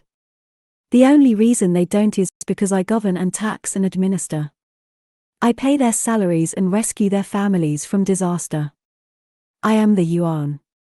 I uphold it more than you can ever do with the brute force of your swords. But in your hearts, don't you still think of me as worthless? How dare you even imply that the Great Yuan could fall? All empires fall. And if ours does, what will happen to you, father, as a Mongol? And you? Which side will you be on? Are you a Manji or a Mongol? I spent my breath raising you as one of us, but you would turn around to join your bastard father's people. Baoxiang reeled back. My bastard father, he hissed. The father of my blood. Your words betray you, Chagan. You never raised me as one of you. You never accepted me for who I am, you never even saw everything I did for you, all because I'm not like my brother. You mangy piece of scum, with the blood of dogs. Coward and weakling. Nobody wants you. I don't want you. Chagan strode across the room and backhanded Baoxiang across the face. Baoxiang fell. After a moment he slowly rose to his knees, touching the corner of his mouth. Chagan snatched his sword from its stand and unsheathed it. Isan's warrior instinct realized Chagan's intent. For all his frustrations with Baoxiang, he couldn't conceive of his maddening, impossible, pig-headed brother being erased. Father, he shouted. Chagan ignored him. Gripped by such a fury that the naked blade trembled in the lamplight, he said to Baoxiang, I'll cut your traitor head off. The death of a true Mongol is too good for you. Baoxiang looked up from the floor. Blood ran from his mouth, his face was contorted with hate. Then do it. Do it! Chagan snarled. The blade flashed. But it didn't descend. Isan had flung himself across the GER and caught his father's wrist. You dare! Chagan said, wrenching at Isan's grasp. Father! Isan said again, applying as much strength as he dared. He knew the moment he let go, Baoxiang was dead. He could have howled with frustration. Even in resisting death, Baoxiang was causing trouble. I beg you, spare him. His father's wrist bones creaked under his grip, until with a gasp Chagan dropped the sword. Snatching his hand back, Chagan's look of pure fury skimmed over Isan and landed with finality on Baoxiang. For a moment he seemed unable to speak. Then he said with an ominous, throttled quietness, curse the day I took you in. You bastard Manji from 18 generations of cursed ancestors. Never come into my sight again. It wasn't until he was long gone that Baoxiang unclenched his fists. His deliberateness belied by a slight tremor, he took a handkerchief from his sleeve and dabbed his mouth. When he finished, he looked up and gave Eason a bitter smile. Eason found himself without anything to say. Up until this moment he had truly believed that if Baoxiang would just try, he could still be the son Chagan wanted. But now he knew it had always been impossible. As if reading his mind, Baoxiang said simply, "See." The zhes shone silver in the moonlight. The smoke from their apexes wended upwards like celestial rivers. Ouyang made his way through camp to where the Prince of Henan's mounts were tied on long tethers to an overhead line stretched between two tall anchor poles. A single figure stood midway along the line with the large shadows of horses clustered near him. Eason didn't look around as Ouyang came up. He was stroking the nose of his favorite horse, a tall chestnut that looked black in the moonlight. The horse pricked his ears in recognition, not quite in Ouyang's direction. Not at Ouyang himself, he thought uneasily, but at whatever it was that trailed unseen behind him. His own mare was tethered a few horses down the line. When she noticed Ouyang, she dragged her tether along the line, bunching up all the intervening tethers into a tangle the grooms would be cursing him for in the morning, and nudged him with her nose. Eason's shoulders were tight with misery. It was easy to tell what kind of encounter he and Lord Wang had just had with Chagan. As he looked at Eason's noble profile, for a moment all Ouyang wanted to do was ease his unhappiness. Ouyang felt his own pain at seeing Eason hurting, and tried to imagine it multiplied by 100, 1,000, 10,000. He couldn't. He thought, "I'm still drunk." He said, "Your father and Lord Wang. How was it?" Eason sighed. His brashness had gone out of him. It made Ouyang think of that moment when you went to a fire in the morning, and instead of embers found only cold grey stones. It filled him with sorrow. "So you know." "Of course you do." "Does everyone?" "Not know, but suspect it." "Would they be wrong?" Eason turned away. Looking at Ouyang's mare, he said, "What did you name her?" "I haven't." Ouyang rubbed the mare's nose. "Would it make a difference to how well she serves me?" Eason laughed sadly. "You don't find that too cold?" "Do you name your sword?" "Men get too attached to their horses. We're at war, they're going to die sooner rather than later." "I see you think so highly of my gift," Eason said wryly. Despite his preoccupations, Ouyang smiled. "She's been a fine gift. I think more highly of the giver. It's normal for people to get attached to horses. To other people." Eason sighed again. "Not you. You always push everyone away. What do you find in it, the loneliness?" "I couldn't bear it." The warm scent of animals rose up around them. After a long moment, Eason said, "Father would have killed him, had I not been there." Ouyang knew it was true, just as he knew there was no possible world in which Eason could have let it happen. The thought pierced him with a feeling that mingled sweetness, longing, and pain. "I didn't believe it," Eason said. "Before. I thought maybe they just had their differences. I thought they could be reconciled." That was the pureness that Ouyang wanted to protect forever. Eason's large heart, and his simple, trusting belief in everyone. He made himself say, "You need to be careful of Wang Baoxiang." Eason stiffened. "Even you think the same of him?" "He just destroyed the Empress's brother." "For what? A few insults? Those few households your father took from him. It makes you wonder what else he's capable of." Ouyang had the painful thought that Eason was like a pet that would look up at its owner with love and trust, and try to lick and wag its tail, even as its neck was wrung. He said, aching, "You trust too much. I admire you for it.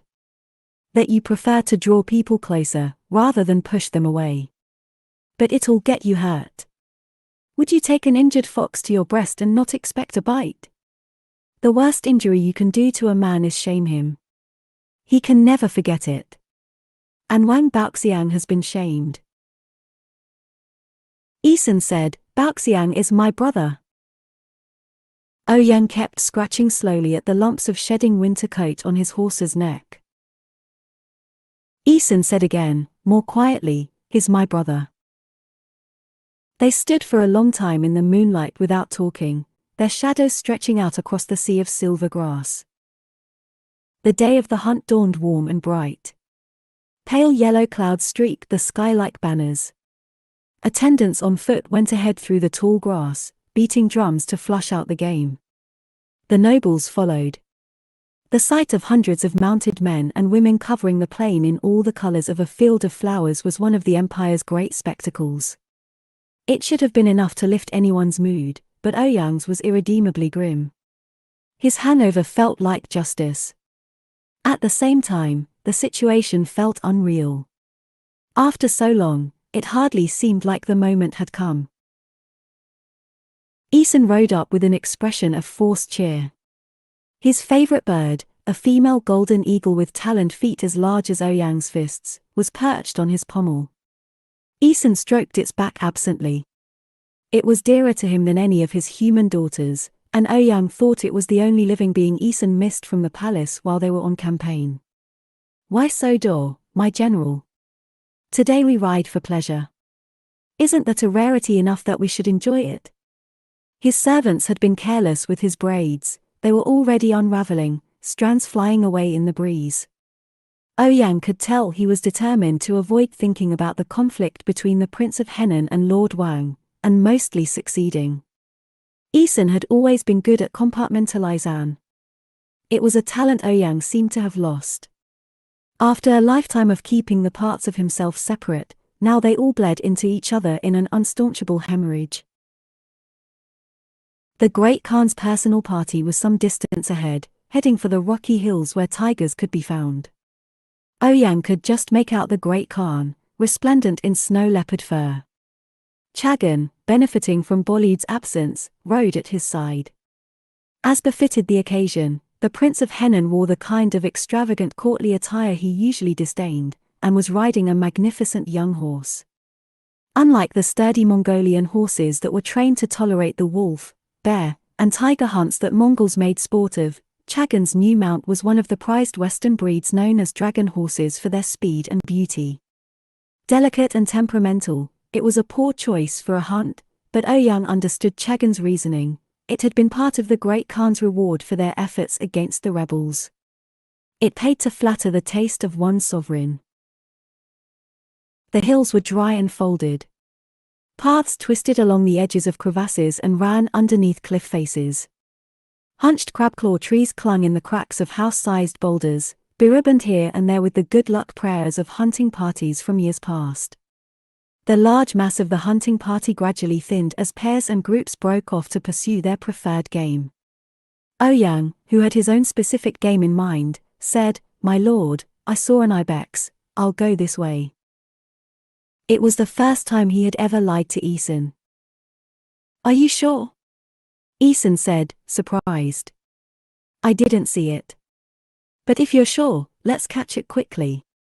Then we can rejoin the Great Khan for the tiger hunt." Ouyang shook his head. "Don't waste your time with me. Better you join the Great Khan and let him see your skills."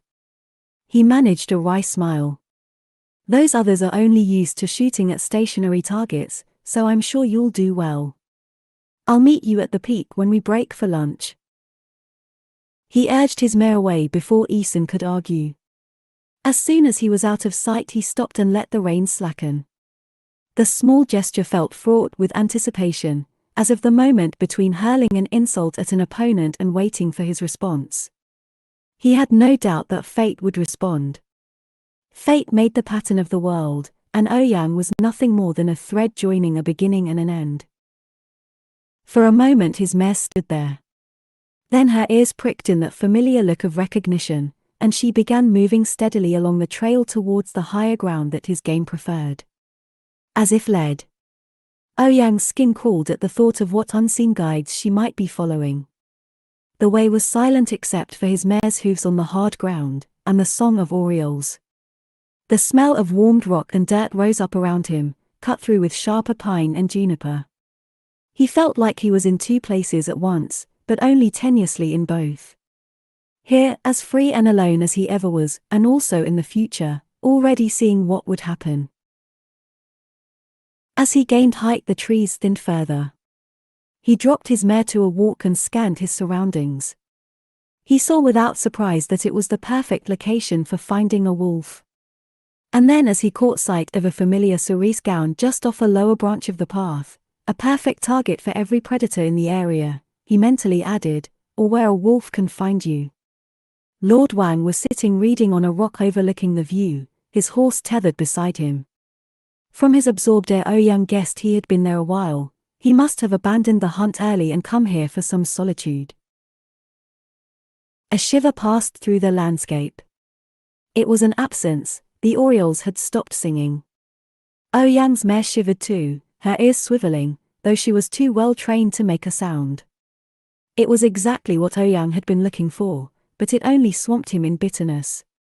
It was all perfect, everything he needed, dished up on a plate. It was perfect because his fate was inescapable, and it would happen no matter what he thought or felt or did. Lord Wang, oblivious, was still reading below. Ouyang felt a perverse curiosity to see how long it would take for the Lord to notice the danger he was in. If he even does notice. In the end, it was Lord Wang's horse that noticed. It broke its tether, squealing, and clattered down the path. Lord Wang looked up with a start, then bolted to his feet. Slinking bodies flowed over the stony ground like cloud shadows, emerging from behind the rocks and out of the gullies, pouring down the path after Lord Wang's horse. Wolves. One wolf broke from the pack and came pacing towards Lord Wang on long legs. Its movements were slow and deliberate, a predator confident of its success. Lord Wang made an aborted gesture, and Ouyang saw horror flash across his face as he realized his bow had been tied to his saddle. A quick look behind him showed him what Ouyang already knew: there was nowhere to retreat to. The beautiful view he had chosen had him trapped. "Try it, then!" Lord Wang shouted at the wolf. His voice had jumped an octave with fear. "You think I can't take you?" Despite his grim mood, Ouyang nearly laughed as Lord Wang threw his book at the wolf. The wolf dodged it nimbly and advanced, tail low and shoulder muscles rippling. Ouyang unslung his bow. The wolf sprang, a hurtling, thrashing blur that slammed into the dirt just short of Lord Wang's feet, Ouyang's arrow buried in its side. Lord Wang looked up sharply. His drained face was brittle and vicious with humiliation. "General Ouyang. You couldn't have done that earlier. Shouldn't my lord be grateful I didn't just stand back and watch it happen?" Ouyang said, feeling reckless with fatalism. He dismounted and came down the slope to where Lord Wang was. He ignored the lord and gathered up the surprisingly heavy corpse, then struggled back and slung it over his mare's withers. She flattened her ears and showed the whites of her eyes, but in the brave way of the best Mongolian horses she held still as he vaulted back into the saddle. Ouyang extended his hand to Lord Wang. "Why don't I take you back to the prince, my lord? You can take one of the spare mounts from his train. Don't you think my father would rather I be taken by wolves than see me?" Lord Wang spat. Ouyang could see he was weighing up the many hours it would take to walk back, versus the humiliation of everyone knowing he had been rescued by his brother's eunuch. Ouyang waited, and felt not a shred of surprise when the lord finally said, "Fine." He ignored Ouyang's hand and sprang up behind. "What are you waiting for? Let's get this over and done with." The Great Khan's party had taken their lunch on a bald, round-topped peak that gave a superior view of the wrinkled hills and the grasslands beyond. By the time Ouyang and Lord Wang arrived, having traveled slowly due to riding double, everyone was already preparing to leave. Ouyang could see Chagan, easily visible in purple, reining in his dancing, banner-tailed dragon horse as he conversed in a group of mounted nobles. Ouyang guided his mare carefully as they ascended the last stretch. The ground dropped off steeply around the peak and along the edges of the paths, and he had been a general long enough to have lost more than one man to similar terrain. The Prince of Henan's grooms and attendants were clustered on sloping ground some distance from the nobles.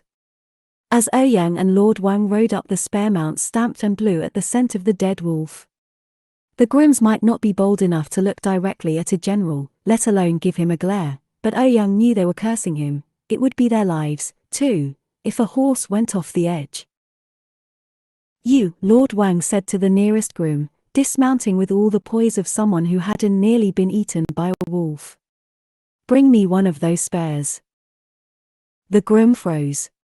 His expression was that of someone offered a choice of death by beating, or death by steaming. "Lord Wang," he faltered. Lord Wang said impatiently, "Well." "My lord," the groom said, cringing. "This unworthy servant offers his most humble apologies. But it isn't possible." "What?" "On the explicit orders of the Prince of Henan," the unfortunate man whispered. "The Prince of Henan ordered that I not be allowed a mount." Lord Wang's voice rose. "And what else will I shortly find I'm not allowed to have? Will I have to beg him for food, for firewood?" The groom saw something over Lord Wang's shoulder and looked like his dearest wish was to roll up like a pangolin. Chagan was bearing down on them with a dark face, a purple thundercloud promising a storm. As he neared them, his high-strung horse caught the scent of wolf and shied. Chagan curbed it rather too sharply and glared down at Lord Wang. Lord Wang met his eyes, pale and defiant. "So am I to find out by happenstance, from the servants, that my own father has disowned me?" Chagan said coldly, "Your father? I thought I made it clear that you've lost any right you had to use that name. Would that my sister had died before getting you. Get out of my sight. Get out." Chagan's horse rolled its eyes and threw its beautiful head from side to side. Chagan was a master horseman, and under normal circumstances could have controlled even the rawest horse despite its growing distress from the smell of the wolf. But he was distracted, and in no mood to be patient. Surprised and annoyed, he dragged at the horse's head. "Rotten son of a turtle." The grooms and attendants scattered. Ouyang alone moved towards the pair. His planned movement felt like a choreographed dance, but one that he was only watching. His mare passed Chagan, not quite a collision, and the dead wolf's fur brushed the neck of Chagan's horse. Its nostrils already filled with the scent of predator, this touch was too much for the poor animal. It gave a tremendous leap, landing badly on its delicate legs and crumpling onto its shoulder with a scream. Miraculously, Chagan managed to throw himself clear so as not to be crushed. He hit the ground rolling. For a moment it seemed as if that would be all, and then the slope snatched him. His limbs beat out a flailing tattoo as he rolled, faster and faster, and then he plunged over the edge and was gone. "Father!" Lord Wang's voice was shrill with horror as he threw himself lengthwise into the dirt at the edge, heedless of his silks. Ouyang, craning his neck for a better view, saw with surprise that Chagan hadn't actually fallen. Somehow the prince had caught a ledge with one hand, and was straining upward for Lord Wang's hand with the other. It should have been concerning, but Ouyang was as coldly certain as he'd been when he released his arrow at the wolf. Events were unfolding as ordained by fate. There was only one way they could go. He saw the two reaching hands grasp. The cords in Lord Wang's neck stood out with effort as he shouted, "General, help!" Even as Ouyang dismounted, someone screamed.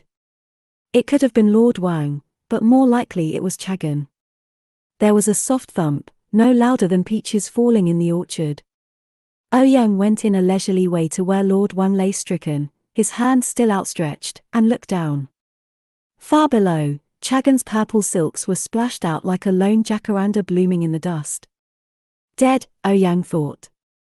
"Dead like my brothers, my cousins, my uncles. Dead like the Ouyang line." He waited for the expected feeling of relief. But to his alarm, it didn't come. He had thought this partial revenge would have at least lessened the pain that drove him. It should have made the shame worth it. Instead of relief, there was only a growing disappointment so heavy that the weight of it threatened to tear through the bottom of his stomach. As he stood there looking down at the ruined body of the Prince of Henan, Ouyang realized he had always believed revenge would change something. It was only in having done it that he understood that what had been lost was still lost forever, that nothing he could do would ever erase the shame of his own existence. Looking ahead to the future, all he could see was grief. The sound of an approaching rider came to them, at first a casual gait, then sensing something amiss, gaining speed across the rocky ground. Eason pulled up and threw himself from his horse. His gaze was on Lord Wang, his expression was of tragedy already known. Ouyang, intercepting him, grabbed his arm. It was something he had never done before. Eason, don't. Eason turned to Ouyang with the vacant look of someone not quite registering an obstruction, and pulled away. He strode to the edge and stood transfixed as he looked down at his father's body. After a long moment he wrenched his gaze to his brother. Lord Wang had pushed himself up to his knees, his face white with shock. One of his sleeves, disarrayed, bared his reddened hand. As he looked at his brother kneeling beside him in the dust, Eason's face changed. Under the realization of what had happened, it slowly became a mixture of anguish and hate. 13. Anfeng, Summer. Following Monk Zhu's return with the riches and loyalty of Lu, Chang Yuchen noticed that things were changing in Anfeng. On the surface, the changes were what anyone would expect from a monk. He refurbished the temple, had the roof fixed, and filled it with new statues of the Prince of Radiance and the Buddha who is to come. But at the same time the temple acquired a white sand training ground and barracks to house the monks' men.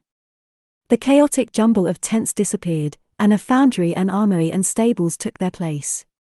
Volunteer peasants flooding in from the countryside were housed and included in the drills that started happening on the training ground under the supervision of the monk's bandit friend, Xu Die.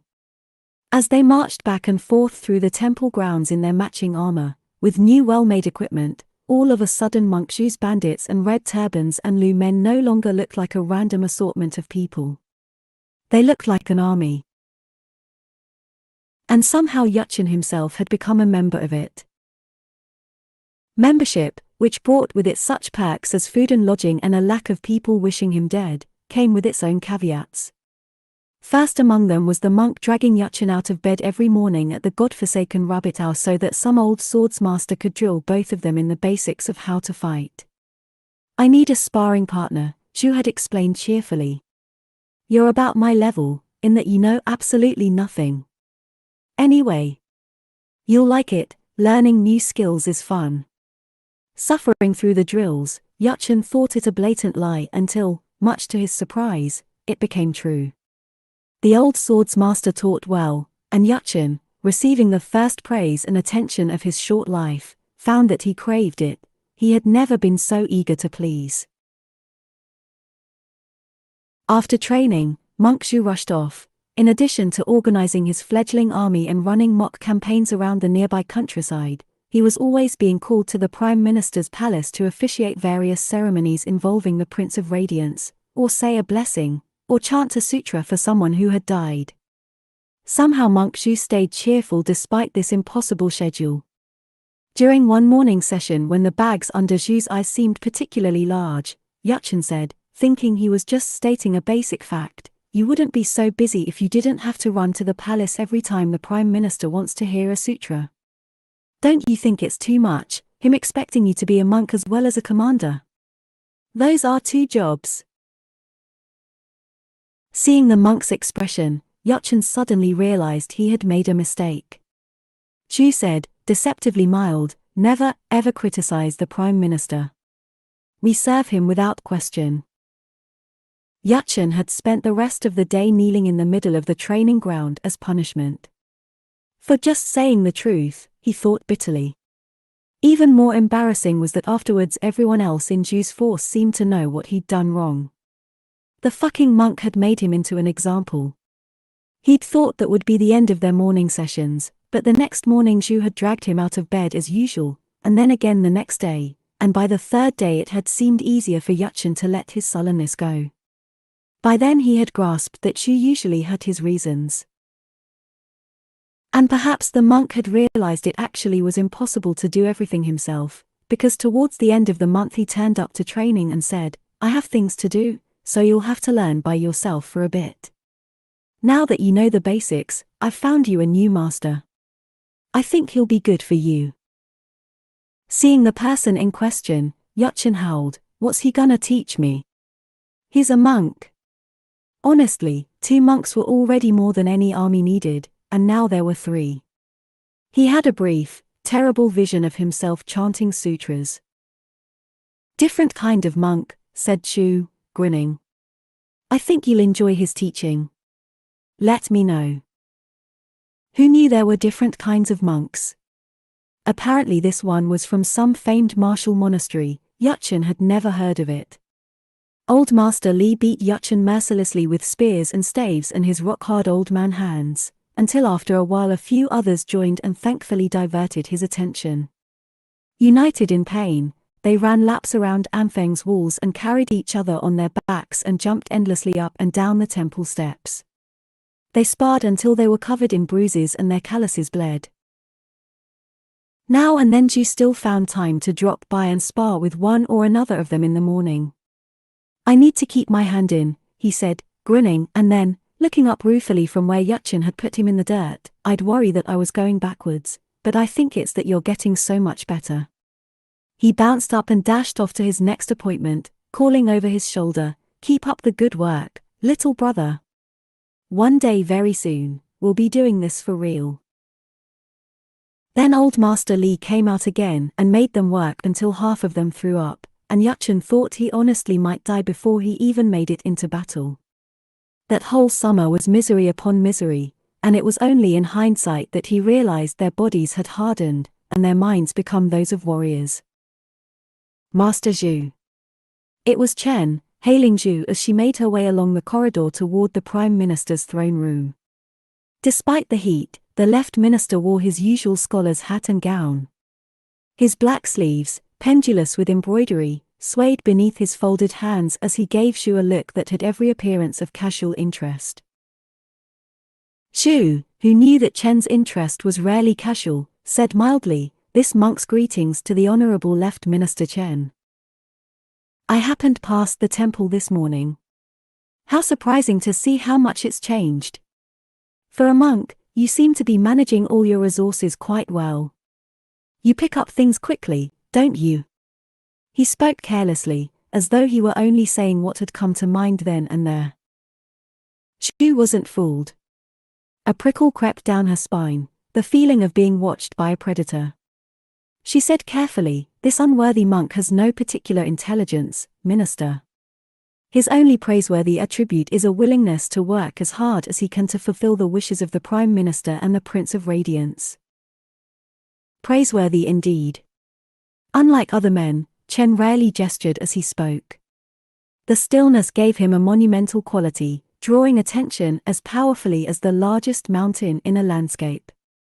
If only our movement should have 100 such monks at our disposal. "From which monastery did you come?" "Wuhuang Monastery, Minister." "Ah, Wuhuang. Shame about it." Chen's expression didn't change, but underneath it there seemed a redoubling of his interest. "Did you know I knew your abbot back in the day? I liked him.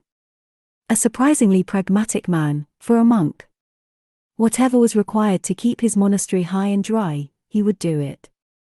And he always did it well, from what I hear, until that mistake at the end. I see what needs to be done, and I do it." Had the abbot ever killed? She remembered herself at 16, so eager to be like him. Now she supposed she was.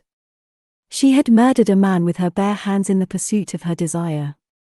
As she looked up at Chen's smiling tiger face, she recognized pragmatism taken to its natural endpoint, the person who climbed according to his desire, with no regard to what he did to get there. Zhu was surprised to feel, instead of sympathetic attraction, a tinge of repulsion. Was this who she would become in pursuit of her greatness? For some reason Zhu found herself thinking of the girl Ma, stepping in to prevent a cruelty that Zhu had only watched unfold. An act of kindness that had been met by violence, and in the end hadn't made any difference at all. It had been the very opposite of pragmatism. The memory gave her an odd pang.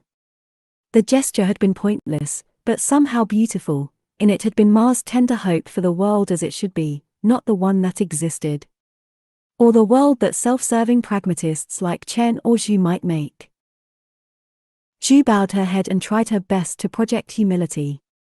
This monk never had such potential so as to receive the abbot's personal attention. But even the lowest monk at Wuhuang can be said to have learned from his mistakes. No doubt. It must have been painful, learning that true wisdom lies in obedience.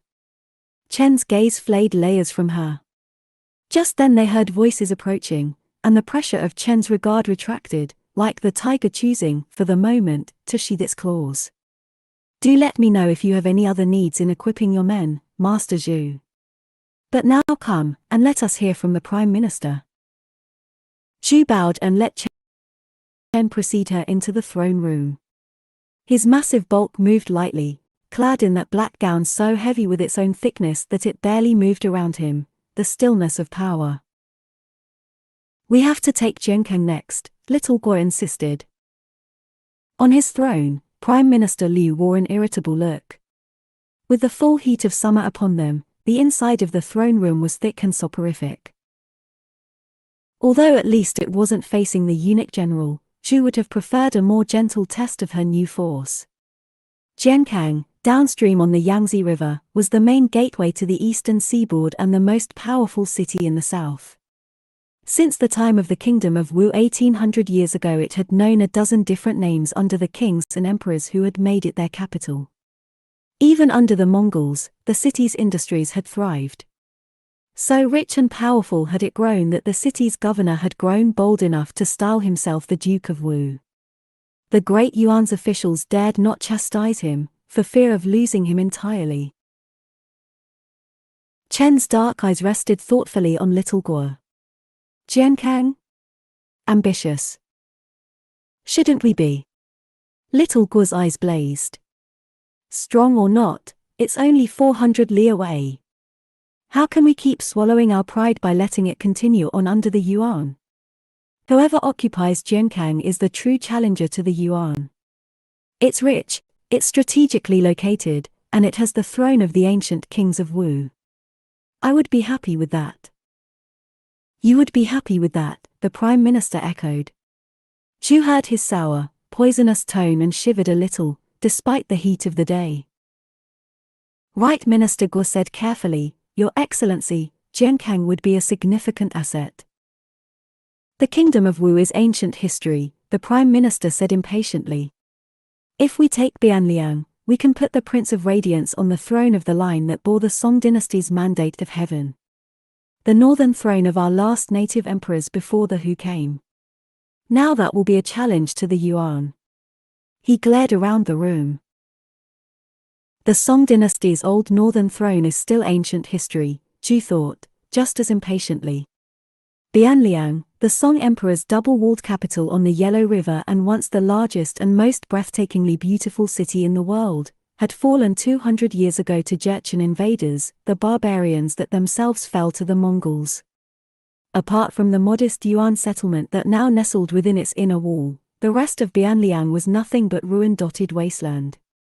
Old men like the Prime Minister still held the idea of that ancient city in their hearts, as though the ancestral memory of its humiliation was entwined with their identity as Nanren. They were obsessed with restoring what had been lost. But Zhu, who had lost her past many times over, had no such nostalgia. It seemed obvious that the best thing to do was to put the Prince of Radiance on a throne, any throne, in an actually useful city. Why insist on chasing the shadow of something lost, when you could make something new and even greater?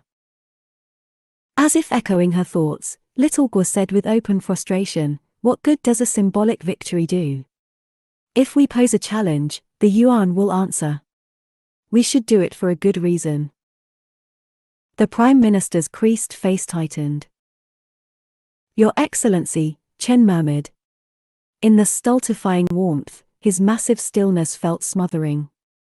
If this unworthy official can offer his opinion, General Guo's plan to take Jiankang has merit.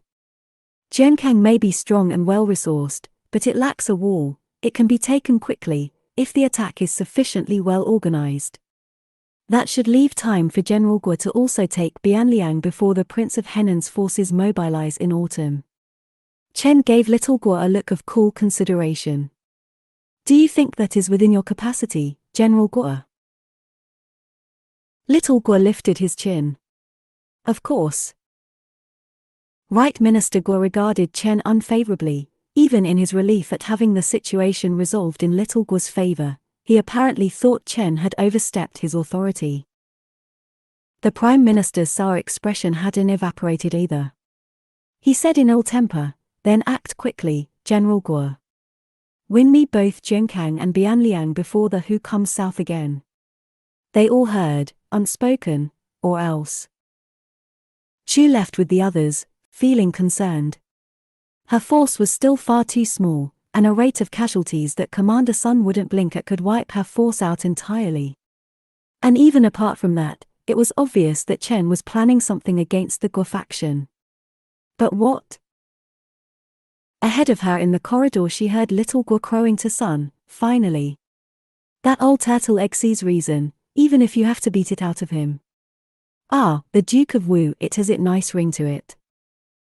Even better would be the King of Wu, Commander Sun laughed. It would suit you, your forehead is as big as a king's already. That was Chen's mountainous black shape strolling behind the two young commanders, and there was something about the set of his shoulders that made Xu think he was laughing. The evening's candles were nearly burnt down. Ma was in her room reading one of the diaries she had recently found cached under the floorboards of the Guo mansion's study. She wondered if the home's original owner had thought the red turbans would eventually leave and he might be able to return, or if he had just been unable to bear the thought of them destroyed. Ma showing. It was little Guo, letting himself in as though he owned the place. As Ma turned the page she could feel the imprint of the diarist's words on her fingertips. The last physical traces of someone long dead. Ma murmured to herself, I hope he had descendants to remember him. What? I can never understand what you're talking about. Little Guo threw himself on the bed. He hadn't even taken off his shoes. Can't you greet me properly? Ma sighed. Yes, Guo Qiangsu. Get me some water. I want to wash. When she came back with the basin he sat up and unself-consciously stripped off his robe and inner shirt. As though I were no more than a maid, and he a king. She had mostly succeeded in putting her strange last conversation with Monk Shu out of mind, but all of a sudden it came roaring back, as unwelcome as ever. She remembered Monk Shu looking into her with those sharp black eyes, and speaking to her not only as if she were a person capable of desire, but as someone who should desire. In her whole life she'd never heard anything so pointless. This is the life I have, she reminded herself. This is what it looks like. But instead of her usual feeling of acceptance, what came was sadness. It was self-pity, but for some reason it seemed like grief. She felt like crying. This is what it will be, for this life and every life thereafter. Little Guo hadn't noticed a thing. As he scrubbed he said with high spirits, we'll be marching on Jiankang next. It's about time. What better location for our capital? I'm sick of this moldy old city, it's too poor for our ambitions. His eyes flashed under his impatient eyebrows. But Jiankang won't do as a name. It needs something new. Something fitting for a new line of emperors. Heaven something. Capital something. Jiankang, said Ma, startled out of her despondency. I thought the Prime Minister wanted Bianliang as our new capital. With a sinking heart she realized she had made a mistake by missing that afternoon's meeting. Not that my previous efforts to save little Guo from himself have ever made any difference. I'll take it after, little Guo said dismissively. Even Chen Yuliang agreed. Why would he support you? Ma's body flooded with alarm. There was no altruism in Chen, nor even a commitment to mutual goals. He always went in the direction that served his own purpose. He knows sense when he hears it, little Guo retorted. Or he wants you to lose. Don't be a stupid melon. Which is more likely, that Chen Yuliang supports your success or waits for your mistake? What mistake? Are you always thinking so little of me that my defeats seem inevitable? Little Guo's voice rose. Such disrespect, Ma Xiaoying. As she looked at his handsome face, flushed with indignation, she suddenly felt pity. Those who didn't know him might think him powerful looking, but to Ma he seemed as brittle as a nephrite vase. How few people there were with the willingness to treat him tenderly, that he might not break. That wasn't what I meant. Whatever. Little Guo flung the washcloth into the basin, slopping water on her dress. Stop giving your opinions on things that don't concern you. Understand your place, and stay in it. He shot Ma a vengeful look, as though she were an irritant he couldn't wait to get rid of, then grabbed his clothes and stalked out. Ma was coming out of the Prime Minister's living quarters with a tray when someone came around the corner. She dodged left, the person dodged right, they collided with a smack and a scream. When she saw the source of the scream, a jolt of raw feeling ran through her from head to toe. The monk, crouching, was looking up at her. Somehow he had caught the tray on its way down. The cups rattled. A single cake teetered, then plopped to the ground. Did you make these?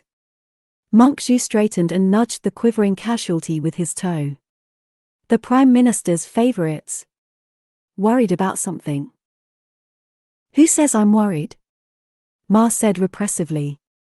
Zhu had been busy since his return from Lu. All she had seen of him since their uncomfortable conversation had been glimpses of his small behatted figure running across town from one appointment to another.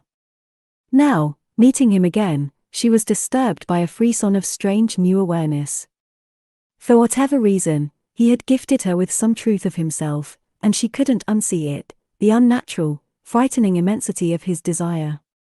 She didn't understand or trust it, but knowing it was there filled her with the fascination of a moth for a flame. She couldn't look away. Zhu laughed. Who would bother with these fiddly things for no good reason? It's obvious you're trying to put the Prime Minister in a good mood. All at once the performance slipped off his face. He was a short man, so they were looking eye to eye. It gave the moment a shocking intimacy, as though something of his inner self was touching something of hers. He said gravely, "You're working so hard to help little Guo. Does he even know?" How was it he saw her as someone who acted of her own volition, when to everyone else she was just an object performing its function? It filled her with a sudden rage. She was grieving her life as she never had before, and it was all this monk's fault for having conjured the impossible fantasy of a world in which she was free to desire. She snatched the tray from him, though it lacked the violence to be truly gratifying. As if you know how much effort it takes, either. In the instant before performance swept back in, she thought she saw understanding in his small dark cicada face. It couldn't have been real. It was absurd to think a man could feel for a woman, but somehow it was enough to dissolve her anger in a tide of pain. It hurt so much she gasped with it. Stop doing this to me, she thought, anguished, as she turned and fled. Don't make me want. She'd made it halfway down the corridor when someone hauled her around a corner. To her relief it was only Sun Meng, a half-serious glint in his eye.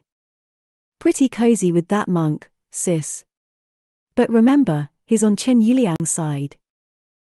He's not like Chen Yuliang, Ma said reflexively. Sun gave her a sideways look. Do you think? But whatever he's like, he wouldn't be anything without the left minister. Bear it in mind. He helped himself to a cake and said indistinctly, I think he likes you. What? Don't be an idiot.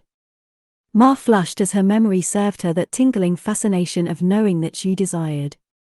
Against her will, he had given her this new sense with which to experience the world, an awareness of desire, and her inability to repress it filled her with shame and despair.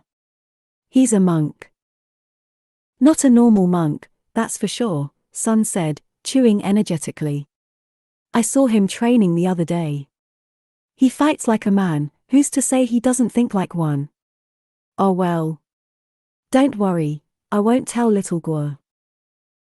I haven't done anything for Guo Qiangsu to think badly of me. Ah, Yingzi, calm down. I'm just teasing. Sun laughed and slung his arm around her shoulders.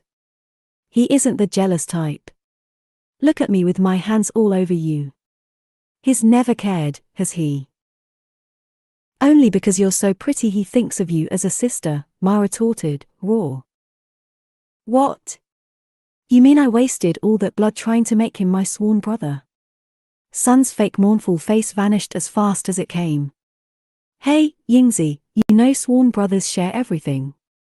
Once you're married, he wiggled his eyebrows. Who's getting married? What a non sequitur. What, the bride doesn't know? Little Guo told me you'll be married after we take Jiankang. The mourning period for General Ma will be done by then. I thought you must have talked about it last night. No, Ma said. A dreadful heaviness rushed into her bones.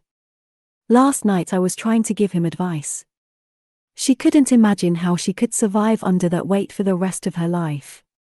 She tried to tell herself she would get used to it, that it was only the shock of moving from one phase to the next. But now, facing the reality of it, it seemed more than anything like a kind of death. What's with the black face, black mouth? Sun said with surprise. Are you worried about giving him a son? You're good at everything else, you'll have one straight off. He'd treat you well if you could even manage a couple, you know it suits a general to have lots of sons. How casually he laid it out, the purpose of her life in the eyes of others. Sun's fey prettiness sometimes tricked Ma into thinking that he understood her better than little Guo. But despite his looks he was just as much a man as little Guo, and all men were the same.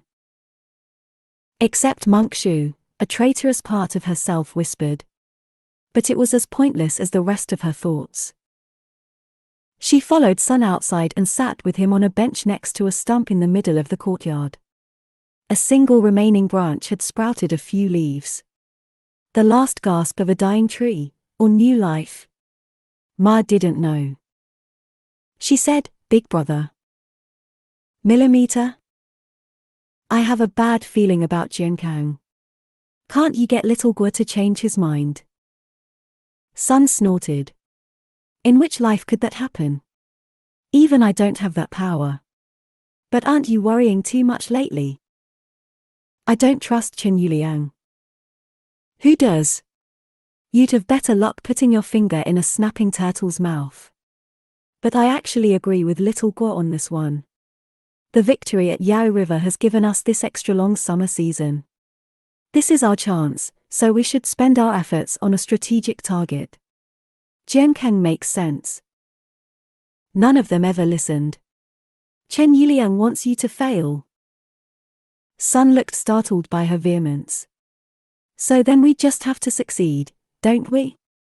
He wanted us to fail at Yao River, and look how that turned out. He flicked Ma's forehead, affectionate. Don't worry. Everything will be fine. Apparently hoping to change their minds was as pointless as wanting something different for the course of her life. Ma stared up at the blue box of heaven framed by the 4 dark wooden wings of the Guo mansion, and tried to tell herself that she was worried about nothing. But she couldn't shake the feeling that they were all walking down a long nighttime road, the others chatting cheerfully, and somehow she was the only one who could see the hungry eyes in the dark all around them, waiting.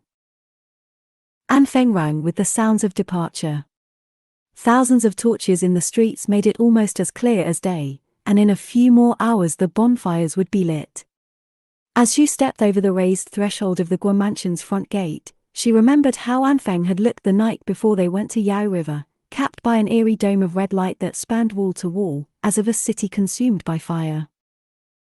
Despite the warming days, the inside of the Guo mansion breathed out the cool fragrance of smoky southern tea.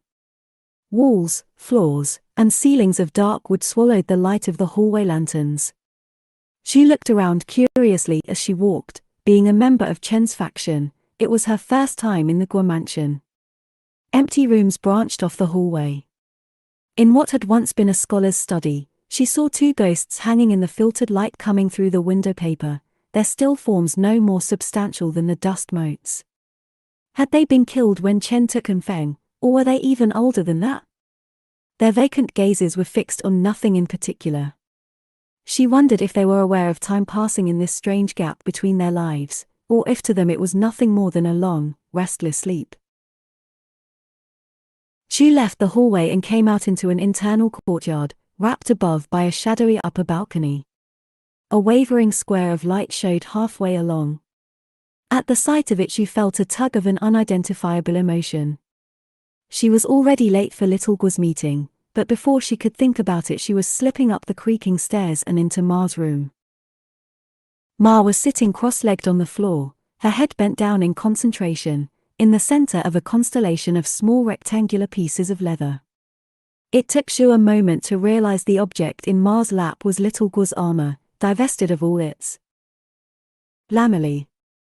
Ma had laid the lamellae out in the same positions they had occupied on the armor, which gave Zhu the disturbing impression of seeing a disassembled body laid out for study. As she watched from the doorway, Ma took up the book beside her, read a page with a sorrowing expression, then ripped it out and sewed it neatly onto the naked armor. After that she took up a handful of lamellae and sewed them one by one over the paper-reinforced backing. She held the armor with as much care as a lover's familiar body. Zhu marveled at it. Ma wasn't arrow-proofing Little Guo's armor out of duty, but a genuine desire to protect him from hurt. How could anyone go around in such a state of openness that a part of herself would attach to others with love and care, regardless of how much she liked them or they deserved it? Zhu couldn't understand it at all. Ma glanced up and jumped. Master Zhu? General Guo called the commanders over to discuss the order of departure tomorrow, Zhu said, which explained why she was in the Guo mansion, although not why she was in Ma's room. Zhu was uncertain about that herself. She came in, noting how the room was unfurnished except for a simple bed. Nobody lived in any style in Anfeng, but it was plain even for that, as though Ma had no higher status in the Guo household than a servant. A mountain of string-tied flaxen boxes occupied one corner. "What, is that all food for Guo Qiangsu?" Zhu exclaimed. "He doesn't need home cooking every night. Don't you think it's too much?" Ma frowned and said pointedly, "It suits a general to be well fed. What's there to be proud of in a leader who's as skinny and ugly as a black-boned chicken?" "Ah, it's true," Zhu said, laughing. This monk grew up in a famine, and despite his years of fervent prayers on the topic, it seems he'll never get any bigger. Or handsomer, for that matter. But we work with what we've got. She squatted next to Ma and handed her the next lamella. "So I hear you'll be getting married after Jiankang. I can't help but think I should offer my condolences." She kept her tone light, but the idea that Ma might never find anything to want for herself made her strangely angry. Ma's hands clenched on Little Guo's armor. Her hair curtained over her downturned face, concealing her expression. At length she said, "Master Zhu. Aren't you worried?" Zhu had a lot of worries.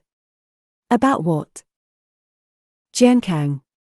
Chen Yuliang convinced the Prime Minister to support the attack. But it was Little Guo's idea. Doesn't that seem strange? When Ma looked up, her luminous face was wretched with anguish. It was so pure that Zhu felt an unexpected pang of the particular combination of awe and pity that one gets from seeing fragile pear blossoms in the rain. She asked, "Shouldn't you mention this to Commander Sun?" "He doesn't listen. None of them listen." Little Guo and Sun Meng didn't listen, but somehow Zhu had given Ma reason to think she would. Zhu felt a sudden shiver of unease. She thought unwillingly, Zhu Chongbo would never have understood. After a moment she said, "Maybe Chen Yuliang is planning something against Little Guo. He probably is, though I don't know any specifics. He hasn't asked me to do anything. But you know this doesn't mean anything. How can you know I'm telling the truth? And even if it's true that I don't know anything, it doesn't mean he won't do anything. He may not trust me.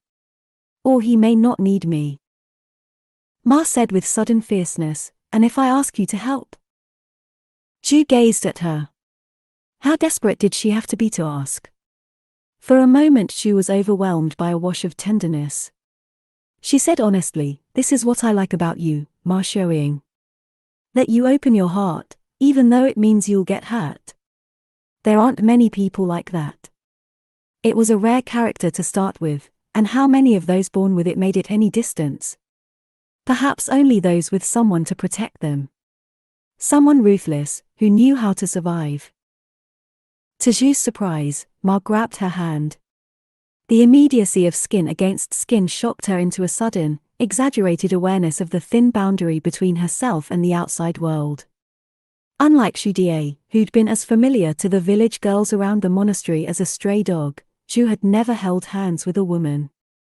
She had never ached for it or dreamed about it like the other novices. She had only ever wanted one thing, and that desire had been so enormous as to take up all the space inside her. Now a foreign tremor raced up her arm, the quiver of another's heartbeat in her own body. Ma said, Master Ju, please. The thought of seeing Ma's spark crushed by little Guo or Chen or anyone else was irrationally troubling. She realized she wanted to keep that fierce empathy in the world. Not because she understood it, but because she didn't, and for that reason it seemed precious. Something worth protecting. The idea swelled, not quite enough to push aside Ju's knowledge of the reality, that in a fight against Chen, there was no way little Guo would win. She hadn't answered quickly enough. Flushing with embarrassment, Ma yanked her hand free. Forget it. Forget I asked. Just go. Ju flexed her hand, feeling the ghost of that touch. She said quietly, I don't like little Guo. And he would be a fool to trust me. Ma's head fell, the curtains of her hair swinging shut. Her shoulders shook slightly, and with a spurt of anger Ju realized she was crying for a person who had never spared her a thought in his entire life. Ma Shelley, she said. It felt pulled out of her. I don't know if I'll be able to do anything, and even if I can, I don't know how it will turn out. But I'll try. It wasn't a promise, and Ma must have known that. But after a beat she said, low and heartfelt, thank you. Perhaps, Ju thought as she left, Ma had thanked her just for listening. She remembered how she had told Ma to learn how to want. It seemed Ma had learned the opposite.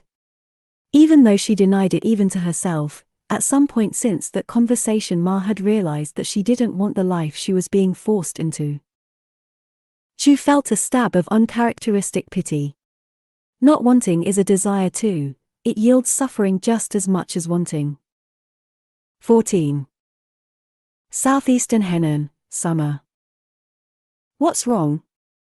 You're brooding. Ju glanced at Shudie as he rejoined her at the head of the column. He had been riding up and down its length all morning, keeping everyone moving in an orderly manner despite the excitement of their first real outing. That morning the entire Red Turban force had left Lu and started their eastwards trek across the flat plain towards Jiankang. The region's 1,000 lakes sparkled all around them under the roasting sunday. That was the reason Mongols never fought in summer, neither they nor their horses could tolerate the southern heat. The Red Turbans, who were Nanren by blood and mainly infantry, trudged on. The columns belonging to Little Guo and the other commanders stretched ahead. The dust they kicked up gave the sky an opalescent sheen like the inside of an abalone shell. You can tell? Ju said, giving him a wry smile. It was good to have him by her side again, and even all this time after their reunion she still felt a twinge, like a stretched muscle releasing, whenever she saw him. Of course I can. I've known you all your life, Shudie said comfortably. I know at least 3/4 of your secrets. That made Ju laugh. More than anyone, that's for sure. Sobering, she said, this could get messy. War or no war, a city this size, we're bound to take casualties. That too. She had been chewing over the situation since Lu. Big brother, what do you think Left Minister Chen has in mind for Little Guo? Are you sure there's anything? Little Guo is perfectly capable of screwing it up by himself. It doesn't need a plot.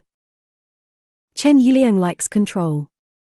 That powerful, still presence filled her mind. I don't think he'd leave it to chance.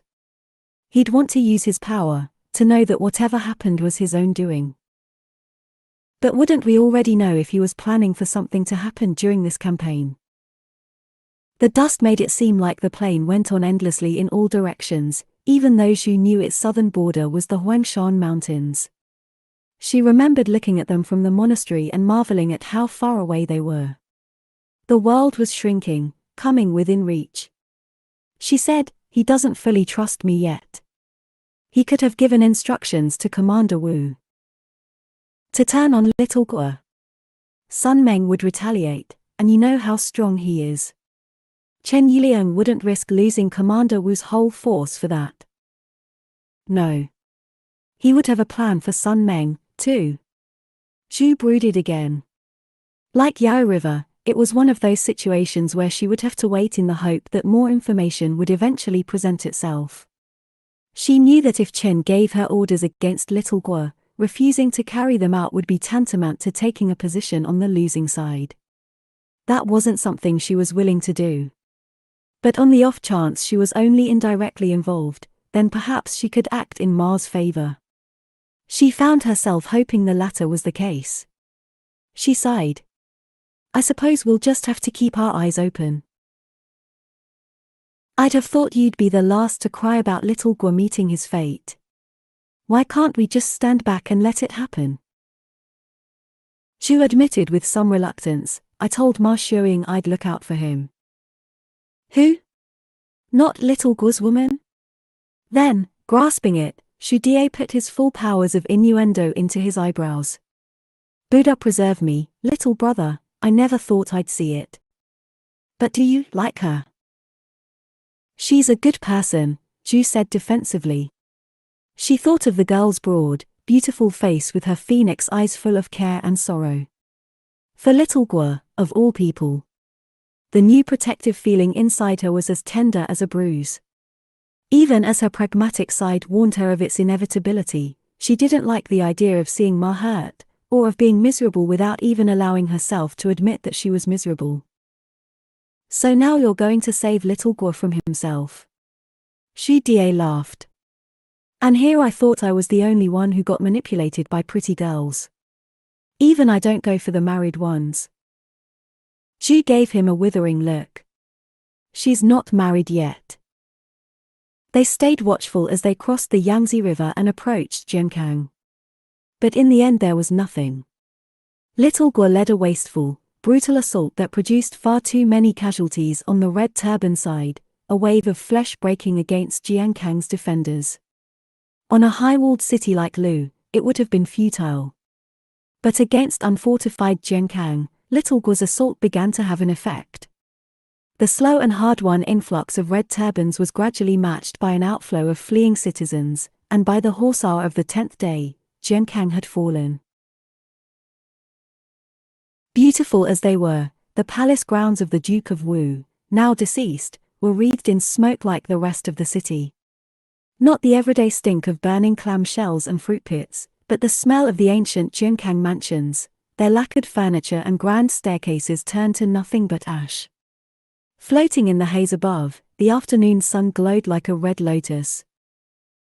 In the middle of the palace's parade ground a line of women stood in their undyed underclothes.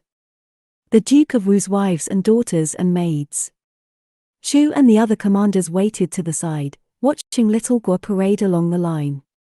The red light gave his brow and aquiline nose a heroic glow. His smile carried the bone-deep satisfaction of someone who has achieved, against all the ill will of his doubters, what he had always known himself capable of. Raking one shivering woman with an assessing glance, Little Guo pronounced, "Slave." To the next, "Concubine." Xu saw him look at the next with even greater appreciation, taking her arm to see the fine texture of its skin and lifting her lowered face to see its shape. Concubine. Sun called out teasingly, "Are all of those for you? Don't you think more showing will be enough? Maybe one woman is enough for you." Little Guo smirked. "I'll have that girl, and a few concubines as well. A man of my status can't have none." As he moved down the row, the women trembled with their arms wrapped around themselves. With their tangling hair and white clothes, Shu could have mistaken them for ghosts. All save one. She stood tall, arms by her sides, unashamed of the revealed shape of her body. Her hands were hidden in her sleeves. She watched Little Guo with such bladed intensity that he startled a little as he came to her. "Slave." She smiled at that, a wild and bitter smile. And the moment Shu saw it, loaded with the woman's hatred of Little Guo and everything he represented, she understood instantly what she planned to do. As the woman flashed towards Little Guo, her knife arrowing towards his neck, she was already flinging herself shoulder first into Little Guo. He stumbled, crying out, and the knife skittered off his armor. The woman screamed with frustration and tried to stab Shu, and then Shu Die was between them, wrenching the woman's arm so the knife fell ringing to the stones. Shu picked herself up. She felt oddly shaken. Even after the fact, the other commanders were still flailing in disbelief that a threat had come from a woman, and a barely dressed one, at that. But in the instant Shu had looked at that woman and grasped her intent, she had understood her. More than that, for just a moment she had shared the woman's urge to see the surprise on Little Guo's face as the knife sank into him. To enjoy his disbelief at an inglorious death, when he had always believed the future held nothing but the best for him. Shu felt a spasm of cold dread. She couldn't fool herself that it was a reaction Zhu Chongba would have had. Worse than that was the realization that these moments seemed to be happening more and more frequently, the more she lived in the world outside the monastery. It had happened with Lady Rui, with Ma, and now this woman. There was something ominous about it, as though each time it happened she lost some fraction of her capacity to be Zhu Chongba. Her dread intensified as she remembered her empty hand outstretched in the darkness of Lady Rui's dungeon. How much can I lose, before I can't be him at all? Little Guo recovered from his shock and rounded on Zhu, his embarrassment already turned to anger. "You!" He gave her a hateful look, then shouldered her aside and snatched the woman from Shu Die. "Bitch! Do you want to die?" He slapped her face so hard that her head snapped sideways. "Bitch!" He struck her until she fell, then kicked her where she lay. Shu, involuntarily remembering the long-ago sight of someone kicked to death, felt her stomach flip. Sun hurriedly stepped in. He had forced a smile, but his eyes were strained. "Aya, is this the behavior of the next Duke of Wu? General Guo, why are you lowering yourself by dirtying your hands like this? Let someone else take care of this trash." Little Guo stared at him. Sun looked like he was holding his breath. Shu realized she was holding her breath too. Then after a long moment, Little Guo grimaced and said, "Duke, didn't you say I should be king?" "King of Wu, then?" Sun cried, making a valiant effort. "Nobody would deny it to you. Come, this is your achievement of achievements, the Prime Minister will be beside himself. This is the city of the South, and now it's yours. Let the Hu come for us now. We'll show them." Chattering all the while, he drew Little Guo away. "A good outcome?" Shu Die asked wryly, coming up. But was this it, Chen Yuliang's plot against Little Guo? Shu watched the woman heaving for breath on the ground, Little Guo's bootprint on her white dress. "I don't think so. I think she was just really angry. Little Guo tends to have that effect on people. And I suppose it isn't Chen Yuliang's style. Where's the spectacle in a literal backstabbing?" "Then it's still coming." Zhu sighed. "Well, let Little Guo enjoy his moment." "He's definitely enjoying it," Shu Die said. As we were coming in, I heard him telling Sun Meng he wants to rename the city. He wants something more suited to a capital like Yingtian. Responding to heaven. Zhu raised her eyebrows. Yingtian? Who knew he had enough learning to come up with something good like that? But it's ambitious. The Prime Minister won't like it. I think he wanted naming rights. Why should he care what it's called? Zhu shook her head instinctively. Names matter. She knew better than any of the red turbans how names could create their own reality in the eyes of either man or heaven. And with that thought, she felt the dark beginnings of a realization about what Chen had planned for little Guo. Finally! Xu Die exclaimed as Anfeng's familiar earthen walls came into view. Their return journey had taken longer due to late summer's oppressive humidity, and they were all thoroughly sick of travel. The thought of their victorious homecoming was a balm to everyone's spirits. Even now a greeting party was emerging from the southern gate. It flew towards them under the fluttering scarlet banners of the Prince of Radiance. The moment Xu saw them, her shadowy half-realization became as crisp as ink on a page. The action she and Xu Die had been looking out for had already happened. Chen hadn't even needed her. There was never anything she could have done to stop him. Even as she urged her horse down the length of her column, Xu Die half a length behind, she knew it was too late. She thought with genuine regret, "I'm sorry, Ma Shuoying." Ahead the banners had halted at the head of the leading column. Little Guo said in a loud displeased voice, "What's this?" Zhu and Xu Die came up and flung themselves from their horses, and saw what he saw. Xu Die said, disturbed, "Aren't they the men we left at Jiankang? You dare disregard your general's command?" Little Guo demanded. "Who ordered your return? Speak." Sun arrived at a gallop and dismounted, then stopped short at Zhu's side in confusion. It was a man named Yi Jinkai who addressed Little Guo from the greeting party. Even including his wispy moustache, his was the kind of unmemorable face that nobody would think twice about. Zhu certainly hadn't, in the weeks since they had left him in charge of Jiankang. But now Yi was radiating power. Borrowed power. It was the vicarious pleasure of carrying out another's will. Of course Chen hadn't needed her, Zhu thought with detached clarity. Her loyalties were too new. Why would Chen ask her, when others would so gladly do his bidding? Now Yi said peremptorily, "General Guo, the Prime Minister summons you to an audience." "You!" Sun exclaimed in outrage. Little Guo glared at Yi. This wasn't the fawning homecoming he had expected. Confusion, disappointment, and anger warred on his face, and Zhu wasn't surprised when the anger won. "Fine," he said. "You've conveyed your message. Tell the Prime Minister I'll give him his audience when we reach Anfeng." Yi took hold of Little Guo's horse. "The Prime Minister has ordered us to escort you." Sun lunged forwards with a snarl. He stopped abruptly, Yi's blade at his throat. Behind Yi, the other members of the greeting party had drawn their swords. Yi repeated, "Prime Minister's orders." They remounted and departed, flanking Little Guo like a prisoner. Little Guo sat stiffly, his low brows drawn into a bitter mask. He was probably worrying that he would find his father dead weeks dead. He would be wondering whether it had been an accident or an open assassination, and whether his father had suffered. Perhaps, though Xu doubted it, he was even realizing that the girl Ma Shuoying had spoken truly about the danger Chen posed.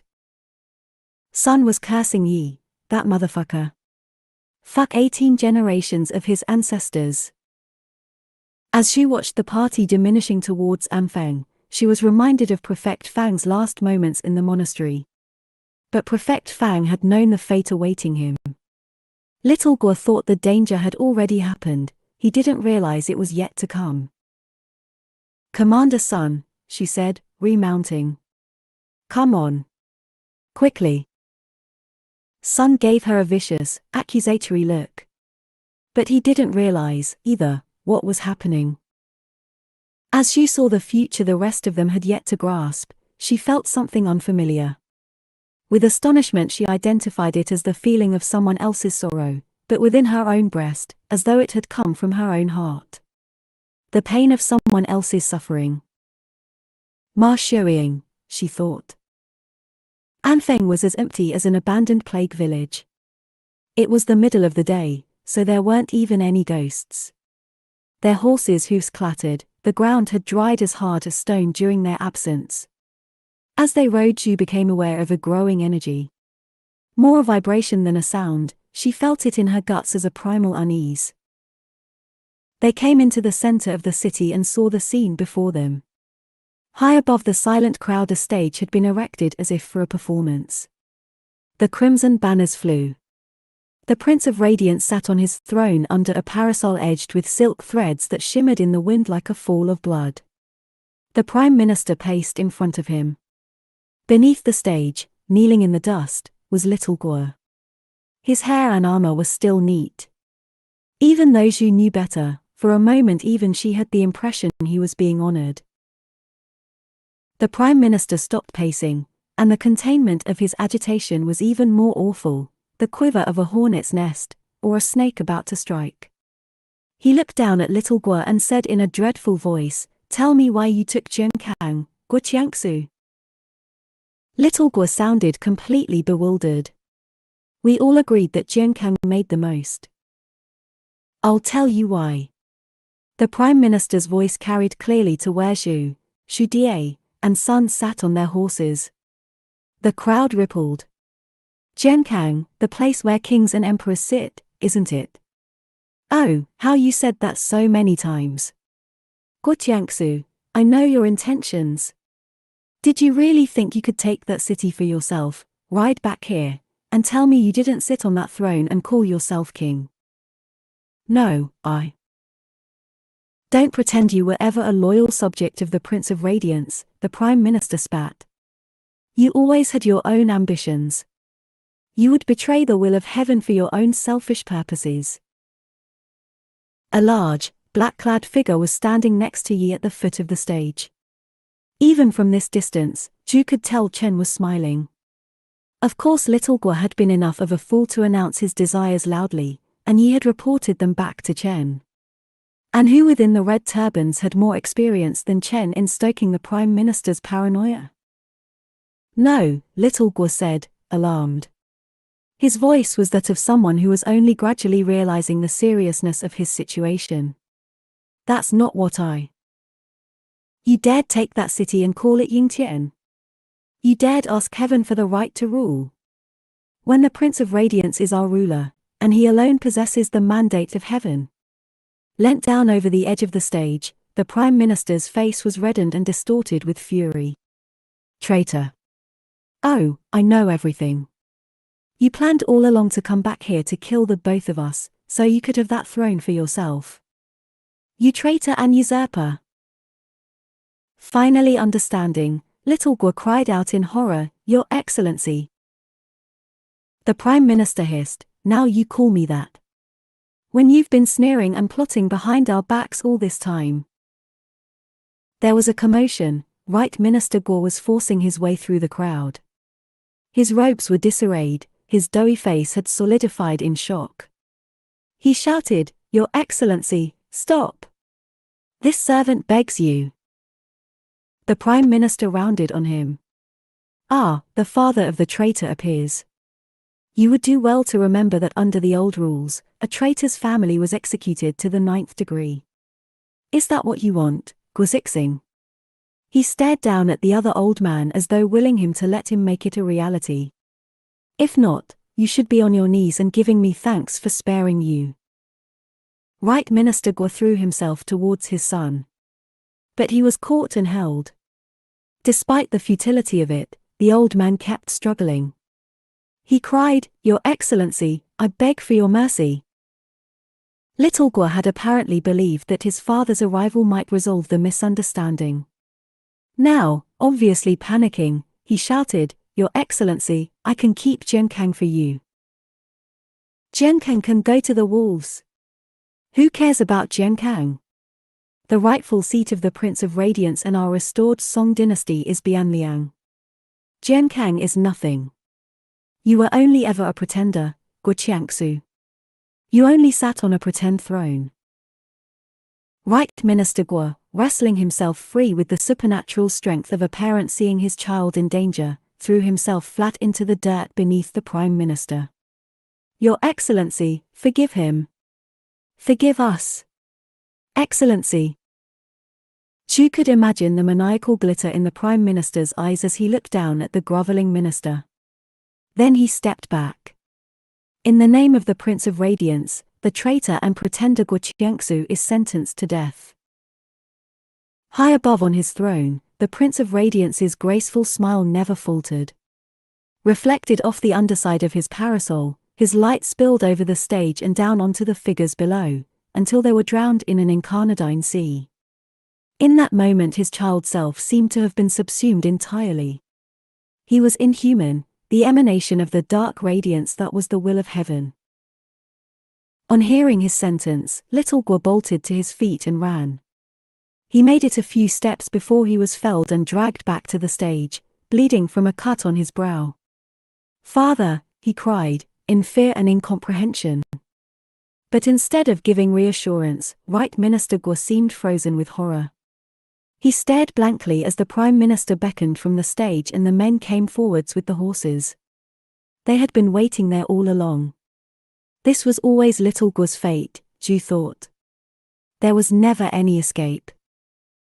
From the beginning she had been aware of Ma Shuiying's presence. Now she saw her in the crowd. There was space all around her, as though her association with the traitor had been enough for people to pull back from her. Her face was waxy with shock. For all Ma had feared the worst, Zhu saw she had never had any idea of what it would be like if it came true. Feeling a pang of that strange new tenderness, Zhu thought, she's never seen life taken with intent. For all the inevitability of it, for some reason she found herself sorrowing for the loss of Ma's innocence. Little Guo shouted and resisted as the men tied him to the 5 horses and then stood by. The Prime Minister, watching with the gleeful satisfaction of a paranoiac seeing the world made right, saw that they were ready. He raised his arm and let it drop. The whips cracked. Shu, watching Ma with an alien ache in her heart, saw the girl turn away at the critical moment. There was nobody to comfort her. She simply folded over onto herself in the middle of that empty bubble in the crowd, crying. Shu felt a strong protective urge rise up in her at the sight. With alarm she realized it was a new desire, already rooted alongside that other desire that defined everything she was and did. It felt as dangerous as an arrowhead lodged in her body, as though at any moment it might work its way in deeper and cause some fatal injury.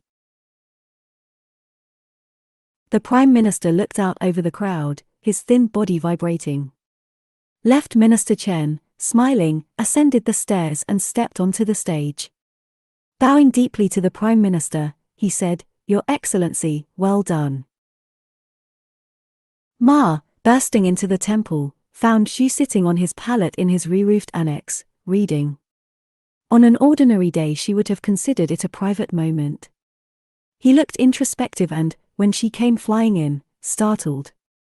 She must look terrifying enough, hair loose like a ghost, face pale, her dress stained and torn. She was being improper. She didn't care. "I asked you to protect him." Chu closed his book. Ma belatedly noticed he was only in his undershirt and trousers. He said, sounding uncharacteristically tired, "Maybe I could have, had Qin Yuliang chosen another way."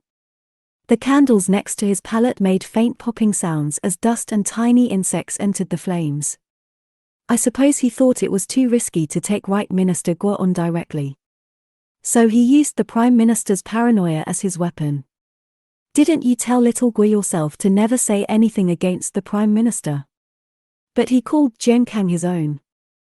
In the end, that was all Chen Yuliang needed. "Did you know this was going to happen?" Her rising voice broke. "You're on Chen Yuliang's side, you must have known." "I didn't know," he said. You expect me to believe that? Believe what you like. Ju gave a wearied shrug. Does Chen Yuliang trust me? Not entirely, I think. But either way, he didn't need me. He already had Yu Jinkai in place. She was crying then. Harsh, hiccuping sobs. She felt like she'd been crying for days. Why do we have to play these awful games? What for? For a moment the changing candlelight made him seem to waver, as if his small body were only a container for something more terrible. What does anyone want but to be on top, untouchable? I don't want it. No, he said. His black eyes were sad. You don't. But others do, and it's for their sake that this game will continue until it's over. Who's next between Chen Yuliang and the top? Right, Minister Guo. So Chen Yuliang's next move will be against him. After a brief silence he added gravely, you should think about yourself, Ma Shuiying. If Chen Yuliang destroys the Guo household, he'll find you a useful reward for the commander who pleased him best. Perhaps she would have been horrified if it were a surprise. But even as Ma heard the words, she knew, it was just another part of the pattern of a woman's life. It still hurt, but instead of fresh pain it was the same unbearable heaviness she had felt upon learning of her impending marriage to Little Guo. For all that she had suffered watching Little Guo's death, it had changed exactly nothing. His expression was solemn, as if he knew what she was thinking. Will you let that happen, or can you finally let yourself want something different? I can't. Her own shriek startled her. Who do you think I am, to think I can make anything happen in my own life? I'm a woman. My life was in my father's hands, then it was in Little Guo's, and now it's in someone else's. Stop speaking as if I could want anything different. It's impossible. How could it seem like he understood, when he couldn't understand this? To her mortification a sob burst out. After a moment he said, I know you don't want that life. A different one isn't impossible. Then how? She cried. Join me. She managed to glare. Join your side? You mean Chen Yuliang's side? Not his side, he said steadily. My side. It took her a moment to realize what he meant. When she did, the betrayal hit her as hard as a slap. Join you, she ground out. Marry you.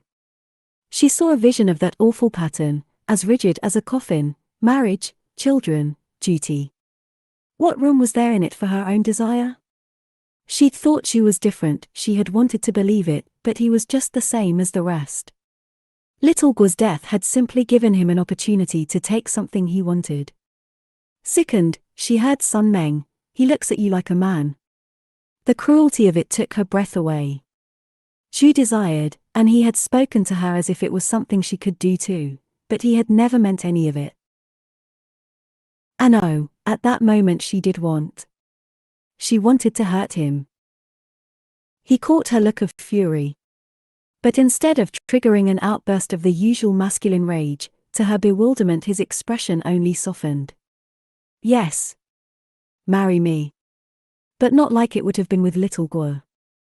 I want to listen to you, Ma Shuiying. You have something I don't, you feel for others, even the ones you don't like. A flash of self-castigation, almost too fast to see. People who play this game will do whatever's needed to get themselves to the top, regardless of others. All my life I've believed I have to be like that to get what I want. And I do want my fate. I want it more than anything. But what kind of world will we have if everyone in it is like Chen Yuliang? A world of terror and cruelty. I don't want that either, not if there's another way. But I can't see that other way by myself. So join me, Ma Shuiying. Show me. Her anger was punctured by his unexpected honesty. Or what seems like honesty. With a flash of pain she realized she wanted to believe it. She wanted to believe he was different, that he was the kind of man who saw his own flaws, and who needed her as much as she needed him. You want me to believe you're different, she said, and to her shame her voice cracked. That you can give me something different. But how can I trust that? I can't. To her surprise, a wrenching look passed over Zhu's face. Vulnerability and a shadow of fear, something she had never seen in him before, and it unmoored her more than anything else that had passed between them. I can see how it would be hard to trust, he said. His voice had that odd inflection of understanding in it again, and Ma had absolutely no idea what it meant. He set aside the book and rose, and started to untie his shirt. It was so bizarre that Ma found herself watching with a floating feeling that seemed half paralysis and half acceptance, as if she were a dreamer borne along by the strangeness of the dream. It was only when Zhu's bare shoulders slid into view that she came back to life with a jolt of embarrassment. She jerked her face away. It was hardly the first male skin she'd seen, but for some reason her face was burning. She heard his clothes fall. Then his cool fingers were on her face, turning it back. He said, "Look." Their bodies were so close, the clothed and the unclothed, and with that same sense of dreamlike acceptance Ma saw in the other her own reflection as seen waveringly in a bowl of water. Zhu watched her look. Her face had a flayed vulnerability, something so raw and terrible that Ma flinched to see it.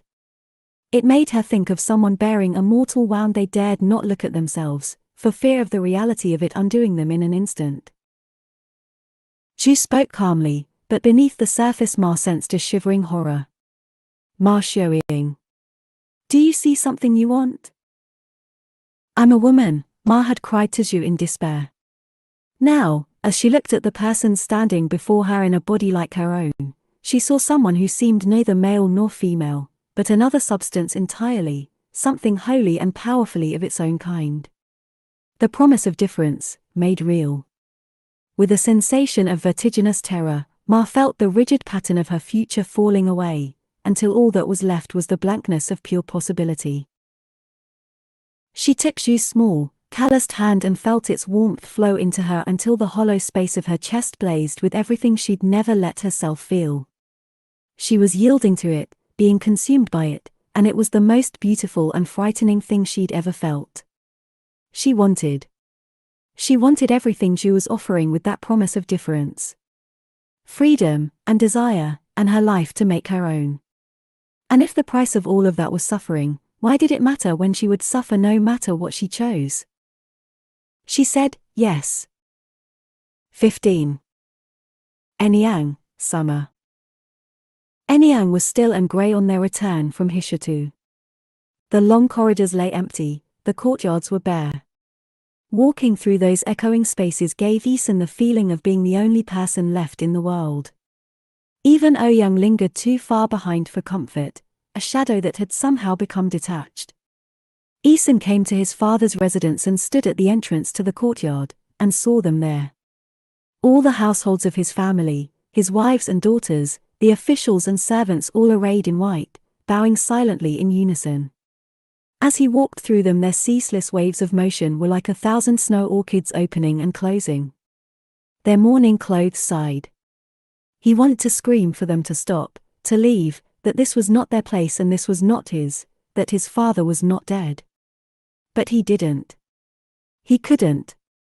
He ascended the steps of his father's residence and turned to face them, and as he did so a single voice rose up, "All praise the Prince of Henan. Praise upon the Prince of Henan." And as Isan stood there he knew that it was all different, it would never be the same again. The following long, hot days were full of the ceremonies. Dressed in his hempen mourning robe, Isan entered the cool halls of the family temple. Its dark wood smelled of ash and incense. Statues loomed deep within. He had the sudden eerie vision of someone doing this for him in the future. His children, then his grandchildren doing this for his children. His ancestral line with its accumulating dead, always more who were dead than were ever alive at any moment, to mourn them. He knelt in front of the Buddha and laid his hands on the gilded box of sutras. He tried to keep his father in mind as he prayed. Warrior, true Mongol, the great Khan's most loyal. But the temple's stale smell distracted him. He couldn't fix his mind to the prayers, couldn't seem to inhabit them properly to give them meaning. In his mouth they were empty words that did nothing for his father's spirit as it waited in that dark underground for its reincarnation. Behind him, a door opened. A shadow cut through the cast square of light. Ethan could feel his brother's presence like a brand. That shining insincerity, the empty performance. An insult rendered with his very being. As the days passed after Baoxiang had dropped Chagan to his death, the emotions Ethan felt towards his brother had sharpened. Now he thought it was perhaps the only thing that made sense right now, that clarity of hate. He said sharply to the temple attendant, "I said nobody was to enter." The attendant said, hesitating, "Lord, esteemed prince, it's... I know who it is. Escort him out." He tried to concentrate on the ritual prostrations, on the crinkle of the foil sutras as they were unrolled, but his awareness stayed with the servant's whisper, the withdrawal of the shadow and the dimming brightness as the doors closed. His prayers were worse than empty. Useless, ruined words, nothing better than the facile speech of traitors who moved their mouths while holding nothing in their hearts. He stood abruptly, casting the sutras to the floor. A sacrilegious clatter that broke the head monk's recitations. He could feel the attendants shock like an external pressure, all of them willing him to submit to the rituals, to finish. "This isn't a true remembrance of my father," he said. These words. His heart pounded, he could feel the truth of it rushing within him as furiously as his blood. "I'll remember and honor him the way he would have wanted. The way he deserves." He strode to the doors and flung them open, stepping out into the diffuse brightness of the hot Powell sky. The empty courtyard echoed with the memory of those hundreds of people in white. But today there was only the one figure there. From a distance Wan Baoxiang's elaborate white drapery and drained face had all the humanity of a piece of carved jade. Ouyang came from where he'd been waiting, and Ethan managed to wrench his eyes away from his brother. As much as Baoxiang's presence was agonizing, Ouyang's was comforting. It was all the order and rightness in the world. Ethan felt his inner turmoil slow. He said, "I wish you'd been able to come in with me. I shouldn't have had to do it alone." A shadow crossed Ouyang's face. There was a peculiar distance in his voice as he said, "It's a son's role to honor his father and ancestors. Your father's spirit needs only your devotions. Let me make an offering on your behalf. You're confusing your own opinion of me for your father's. I don't think his spirit particularly wants to hear from me." "He thought highly of you," Ethan said stubbornly. "My father didn't suffer fools. Would he have allowed you as my choice of general if he didn't believe in your capabilities? The reputation of the armies of Henan would be nothing if not for you. Of course he wants your respect." Then he realized, my father was a warrior. If we want to honor him and bring merit to his spirit, it won't be via some temple. Ouyang raised his eyebrows. "We'll win the war. You and me together, my general. Our armies of Henan will restore the strength of the great Yuan. It will be the longest rule this land between the four oceans has ever known. Our house will be remembered forever as defenders of empire. Is that not the best honor my father could possibly ask for?" The corner of Ouyang's mouth moved, more brittle than a smile. The shadow across his face was too transparent to mask pain. Ethan thought, he mourns too. Ouyang said, "The thing your father wanted most in this world was always your success, and the pride you bring to the ancestral line." Ethan thought of his father, and for the first time felt something bright amidst the pain. Not enough to supersede the pain yet, but the seed of something that could grow. "I am the Prince of Henan, the defender of the great Yuan, as my father and my father's father were before me." It was a purpose and a destiny, ringing inside him as clearly as the high note of a qin. Ethan saw Ouyang's face, and knew he felt it as strongly as Ethan did. It warmed him to know that despite everything, he would always have Ouyang. Ouyang's arrow thunked into the target. After his betrayal in Hishatu, his plan had been to keep his distance from Isun. Isun's grief and anger were unbearable. They gave Ouyang a gnawing pain that was like having shark skin rubbed over every tender place of his body. What he hadn't counted on was Isun's new desire to keep Ouyang closer to his side than when Ouyang had been his slave. It was understandable. He supposed he should have anticipated it. He has been orphaned. He curses his brother's name. All he has now is me. His next arrow flew wide. Beside him, Isun loosed his own arrow. To take Jiankang, only to abandon it, his arrow met the target neatly. Despite being busy in the role of Prince of Henan, he had adopted the new habit of playing archery in the mornings before taking to his desk, which invariably meant Ouyang had to accompany him. Internal struggles, Ouyang said, collecting himself. His next arrow landed a finger width from Isun's. According to the intelligence, they have two factions fighting for control of the movement. The newest reports suggest Liu Futong may have put their young General Guo to death. We should have confirmation in a few days. When we aren't around to kill their generals, they feel the need to do it themselves. Tall cypresses cast their scented blue shadows across the manicured garden in which they were playing. In adjoining gardens, ponds blushed with lotuses. Purple wisteria poured over the crisscrossing walkways and down the stone walls on the perimeter. The rising warmth of the day had already quieted the birdsong, and even the bees seemed indolent. Despite their minimal exertion, they were both sweating. Isun, because he was constitutionally unsuited to the heat, and Ouyang, because he was wearing too many layers. He felt throttled. In normal circumstances, the rhythmic motions of archery would have been soothing, but now they only wound him tighter. A servant came by with perspiring cups of cold barley tea and fragrant cold towels for the face and hands. Ouyang drank gratefully and pressed a towel against the back of his neck. "My lord, we could consider advancing our departure date a few weeks, to engage them before they resolve their infighting. We may as well take advantage of their distraction." "Can you?" "Logistically, yes. It only requires extra funds." Ouyang left unsaid whose permission was needed for the release of such funds. Since Hishatu, Lord Wang had kept mostly to his own office and apartments and was rarely seen.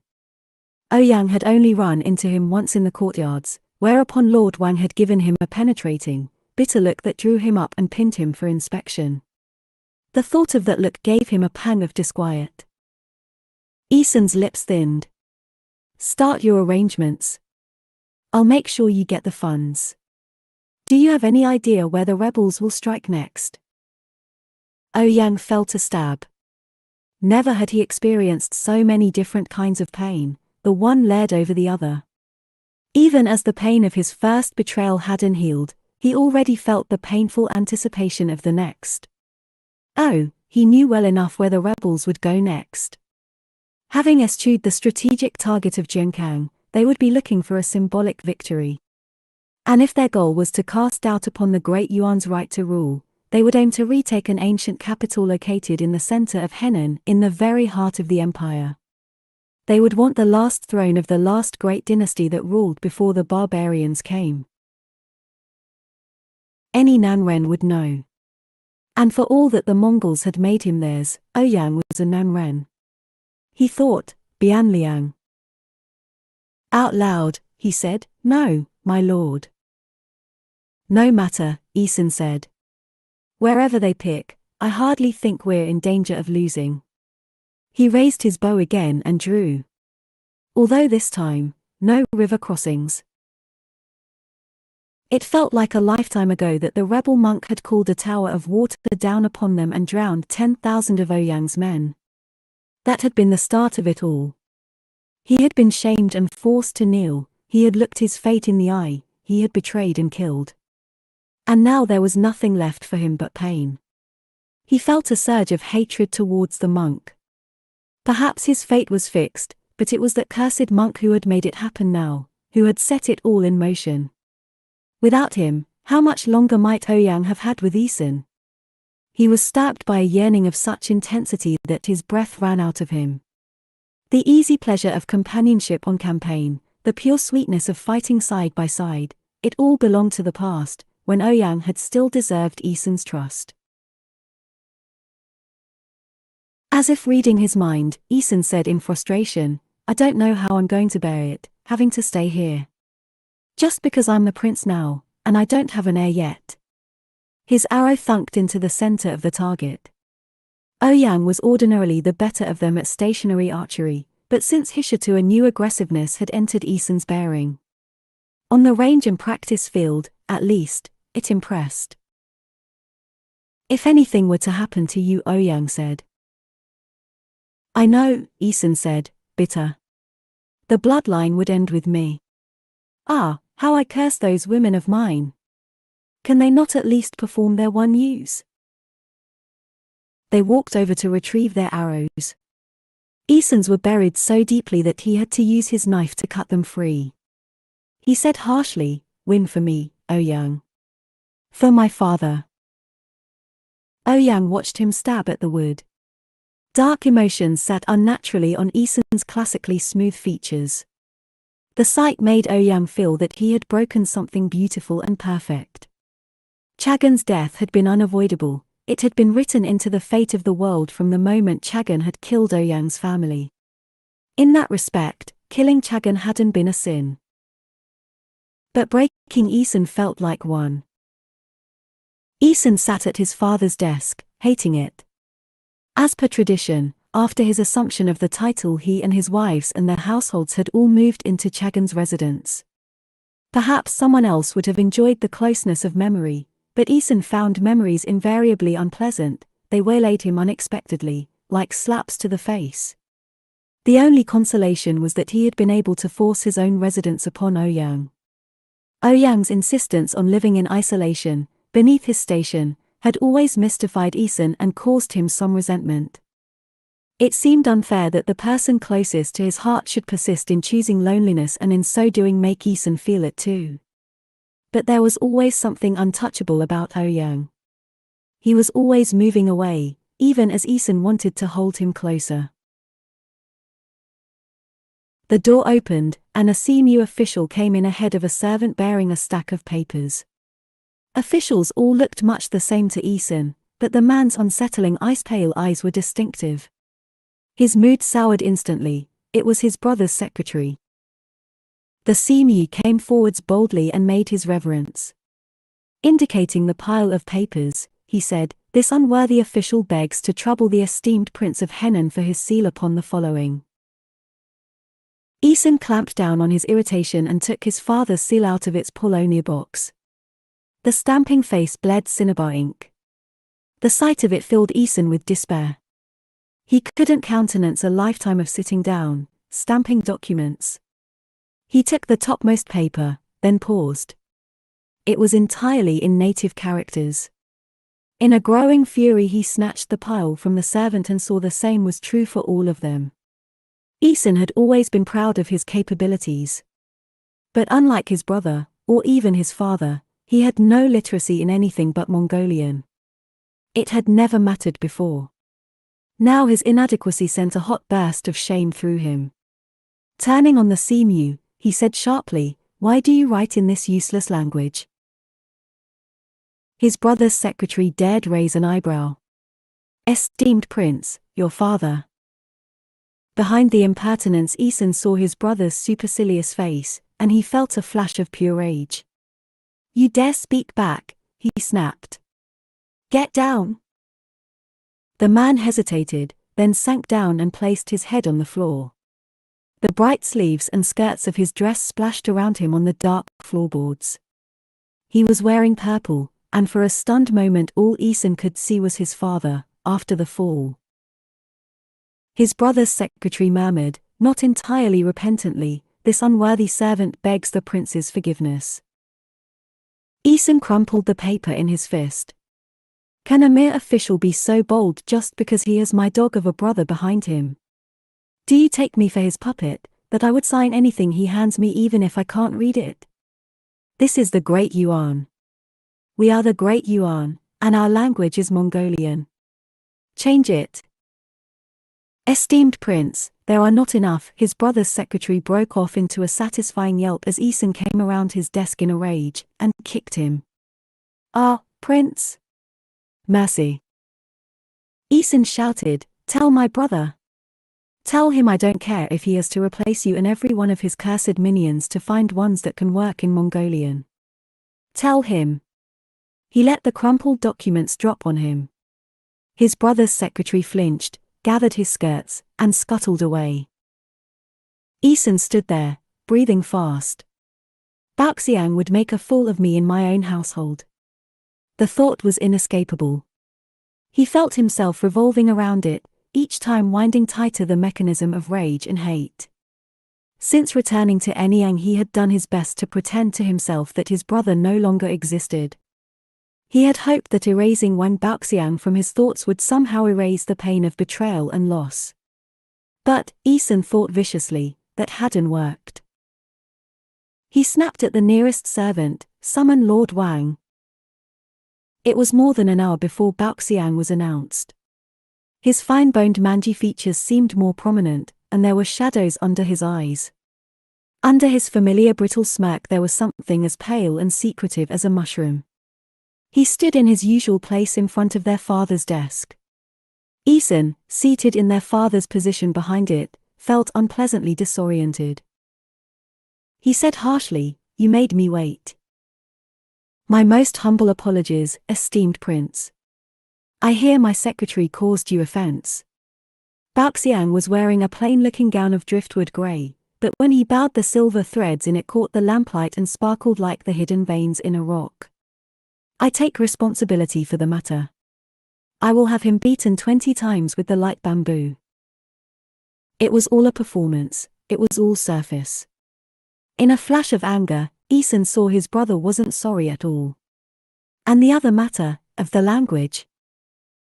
Baoxiang said smoothly, "If the prince commands it, I will have it changed." His smoothness made Eason want to hurt, to twist until some jagged sincerity might be produced. "Then change it.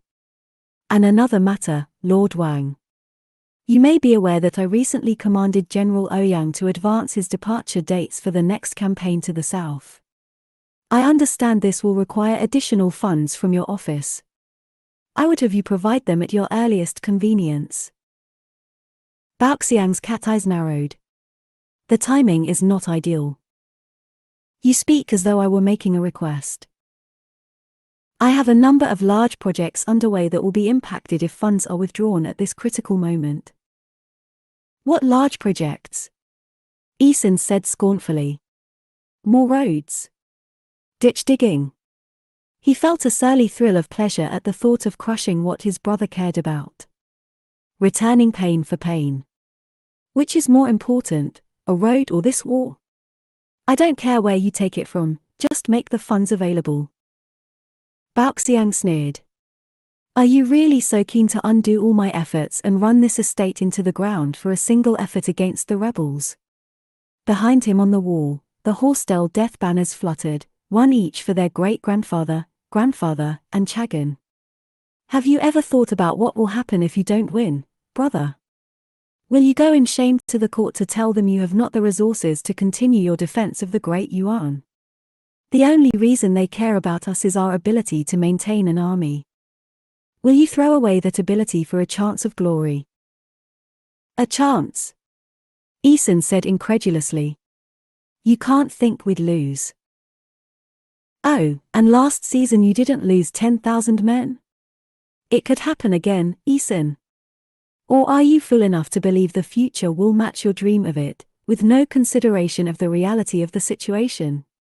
If so, you're worse than our father." Eason slammed back his chair. "You dare speak of him to me?"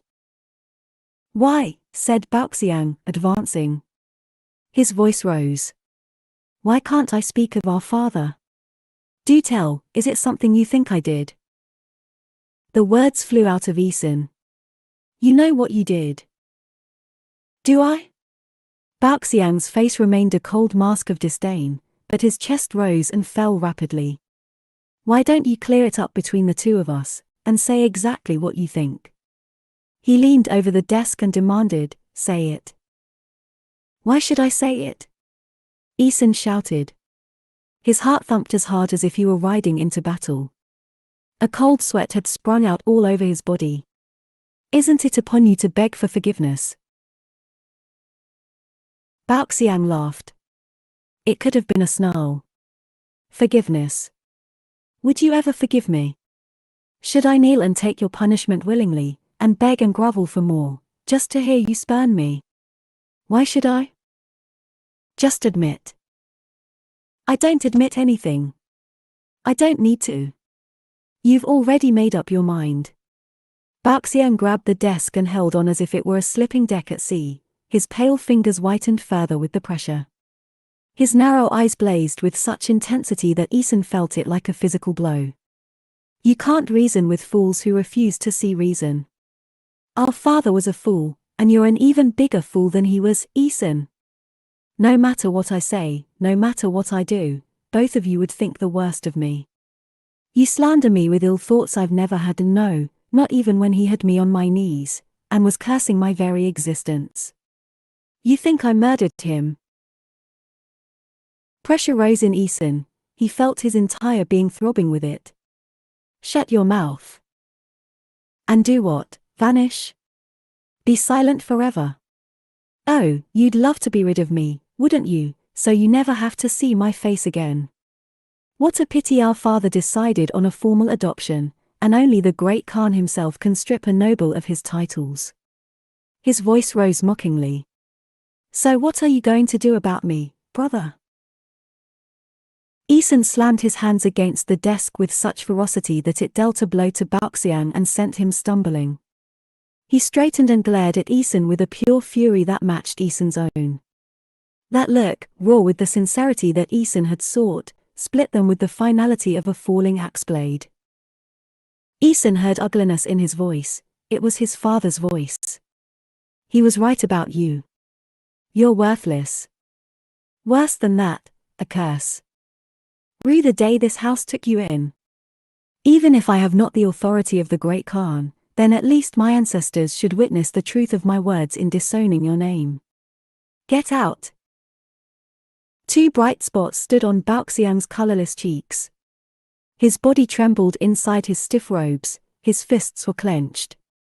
He looked at Eason for a long moment, his lip curled, then without saying anything further he left. "General?" One of the servants was calling through the door, wanting to assist Ouyang with his bath. "Wait," he said sharply, getting out and pulling on his inner garments. This act of self-sufficiency provoked a confused silence. The servants had yet to become accustomed to the peculiarities of a eunuch master. They had been left behind after Eason's move, the result of Eason's insistence that Ouyang maintain a staff commensurate with the status of the residents. The generosity had proven awkward, as several of them had been known to Ouyang during his own slave days, and he'd had to dismiss them. Emerging from the bathroom and consenting to having his hair combed, he said, "Take down the mirrors in the bathroom." "Yes, General." He stared ahead as the servant worked. Around them, the faded floor was marked with dark rectangles where the furniture had been, like a house where the owner has died and the relatives have taken away all the things. It was unpleasant occupying a space that had been someone else's for so long. He was forever catching traces of a vanished presence, the oil Eason favored for his goatskin bridles, the particular mix of soap and fragrances his servants used on his clothes. Outside a servant announced, "The Prince of Henan." Ouyang looked up, surprised, as Eason entered. He visited Eason's rooms, not the other way around. Surveying the empty territory, Eason laughed. There was a slur in his voice. He had been drinking. "I gave you so much space, you can live like a lord, and here you still are living like some penniless soldier. Why don't you ever need anything? I would give it to you. I don't doubt your generosity, my prince. But I have few needs." Guiding Eason to the table, Ouyang caught the eye of one of the hovering servants and gestured for wine. Eason was usually a cheerful drunk, but now it seemed that alcohol had loosened every restraint upon his misery. It billowed from him, unstable and dangerous. Ouyang wished he'd had time to prepare. Without his usual multiple layers to protect him, his hair hanging loose over his shoulders, he felt uncomfortably vulnerable. Too close to the surface, too open to Eason's sorrow. Eason sat quietly at the table as they waited for the wine to be warmed. He still wore the white mourning overgarment in the evenings. Ouyang could see a glimpse of rich color through the splayed split in the skirts, like a wound. The smell of wine drifted off him, layered with the flowery smell of women. Eason must have come to him directly from one of his wives. It was already the second watch. He had probably been eating and drinking with her since the afternoon. The thought gave Ouyang a feeling of curdled distaste. "Give me that." Eason took the wine from the servants and dismissed them. Not trusting him, Ouyang took the wine away and poured it for both of them. Eason took the offered cup and stared down into it, shaking his head slowly. The jade beads in his hair clicked. After a long while he said, "Everyone warned me. You warned me. But somehow, I never thought it would happen like this." Disbelief in his voice. "My own brother." Ouyang pressed his feelings down until they were packed as tightly as a cake of tea. "He's not your brother. He doesn't have your father's blood." "What difference does that make? My father took him in, I thought of him as a brother, we were raised together. I never thought of him as less, even if he wasn't a warrior. We had our differences, but," he seemed sunk in memory for a minute, then exhaled with a shudder. "Destroying what someone else cherished never brought back what you yourself had lost. All it did was spread grief like a contagion." As he watched Eason, Ouyang felt their pain mingling. There seemed to be no beginning or end to it, as if it were all they could ever be. He said, "There are people who say that grief will hurt as much as it's worth. And there is nothing worth more than a father. How long must it continue?" Ouyang remembered once believing that grief must have an end, as all other emotions did. Between them on the table the lamp flame swayed and sank, as though his ballooning grief were a cloud capable of extinguishing everything it touched. He said, "I don't know." Eason groaned. "Ah, how much easier life must be without family. Clean. None of these worries, concerns, encumbrances." Intoxicated, Eason was over-enunciating. Ouyang, staring at him in pain, saw anew the reminder of what he had always known, that Eason had forgotten that Ouyang had come from a family, that once he had been a son, a brother, too. "Better I should be like you, loving only my sword, none of this." Eason gulped the wine. A corona of tiny insects surrounded the dying lamp flame, their bodies giving off the singed smell of summer nights. Eason was absorbed in his cup, neither noticing nor caring that Ouyang had yet to join him in the drinking. The night watchman passed by outside. Ouyang poured a refill, but when he handed it over, Eason grabbed his arm and said with slurred vehemence, You're the one I trust, when I can't even trust my own brother." The touch sent a jolt through Ouyang's hard-won control. The warmth and pressure of Eason's hand was tempered by nothing but the single thin layer of his inner shirt. Feeling him tense, Eason shook his head and said irritably, "Why must you be so wedded to formality? Haven't we been through enough together to be familiar?" Ouyang was abruptly aware of Eason's physicality, how solid and purely masculine he was. Even tired and drunk, his charisma was powerful. His fingers slackened around Ouyang's wrist. Ouyang could have broken free in an instant. He didn't. He looked at Eason's familiar face, lined unfamiliarly with the pain he himself had put there. He saw the smoothness where the beard of Eason's upper lip failed to meet his beard below, his strong neck with its fluttering heartbeat. The generous and well-shaped lips. The flesh and bloodedness of his body, so much larger than Ouyang's own. Even in his grief and drunkenness, everything about him seemed like the embodiment of some ideal. Handsome, strong, honorable. Ouyang was faintly aware of a vibration, a distant tickle, the night watch calling the time. He couldn't look away.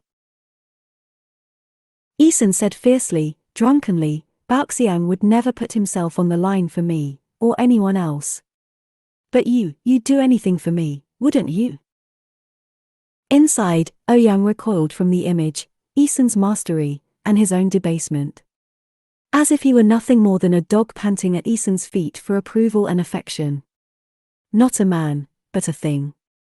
And yet Eason was staring at him with a bold intensity that was uncouth in its raw interest, and Ouyang didn't turn away.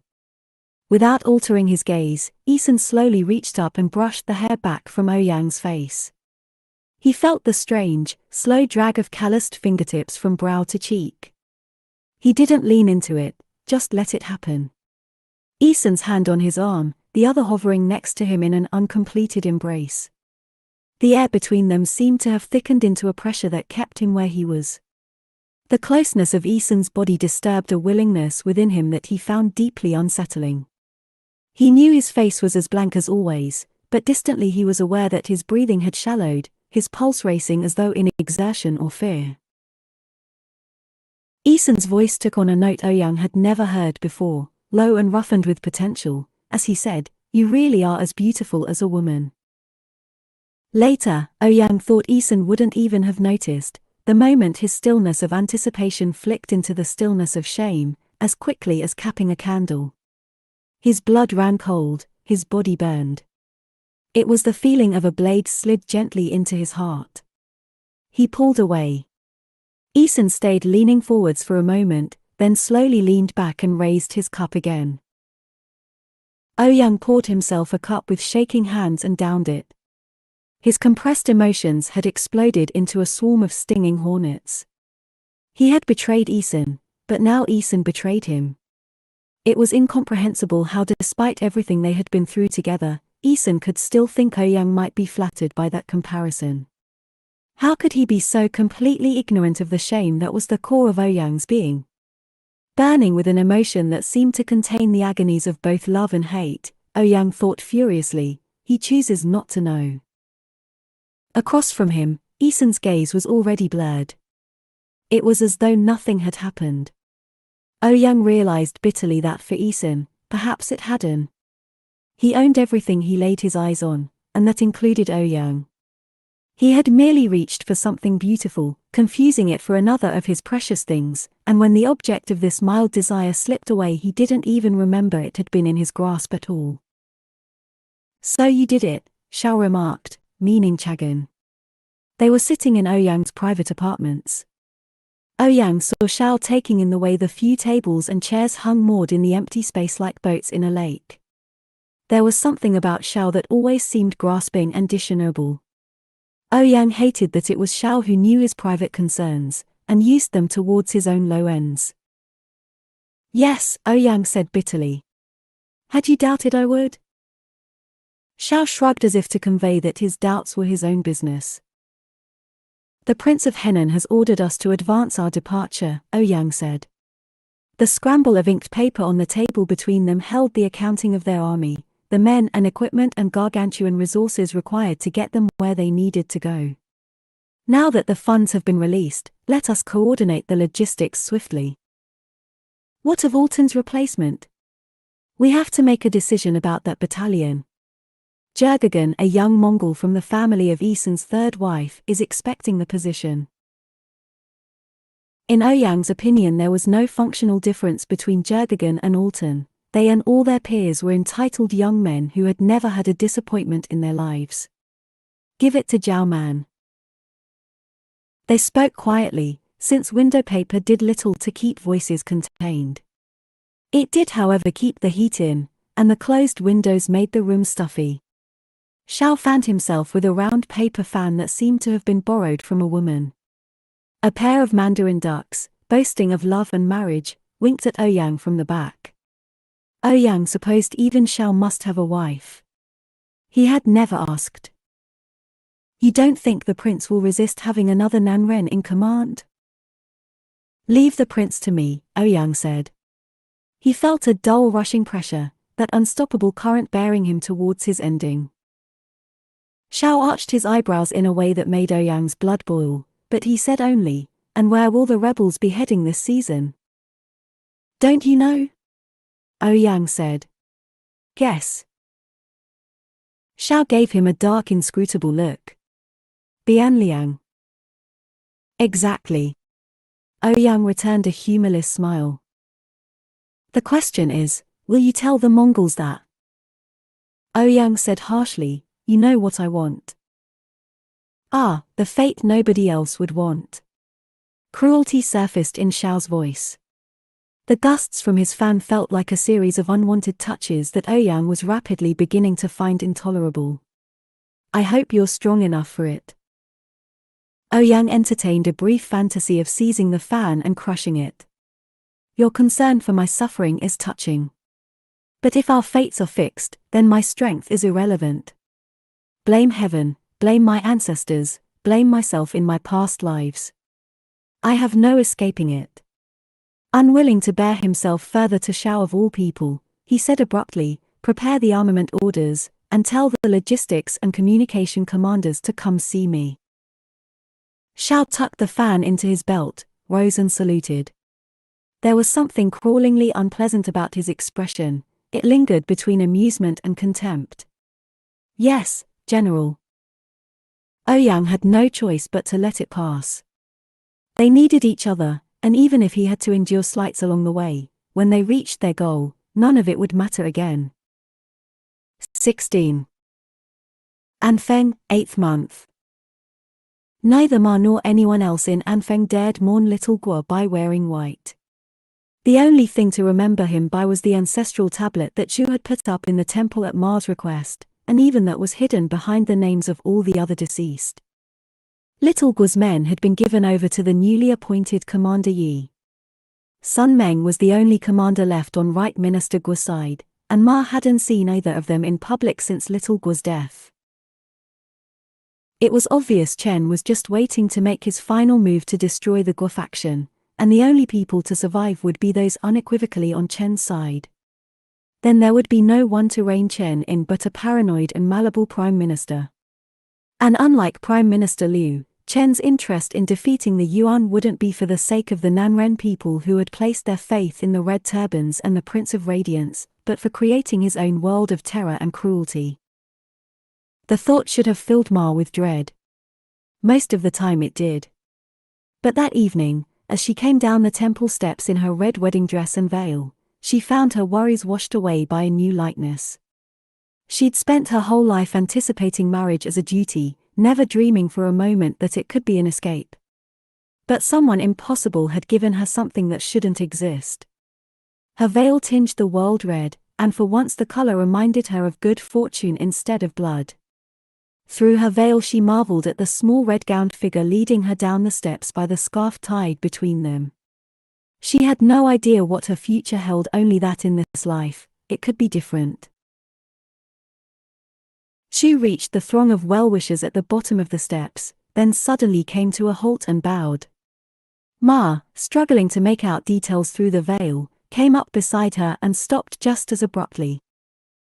"Master Zhu," Chen greeted, approaching through the crowd. On all sides bodies bent towards him like stalks under the wind. "Or I suppose it must be Commander Zhu, since you're married now. I barely recognize you out of those grey robes.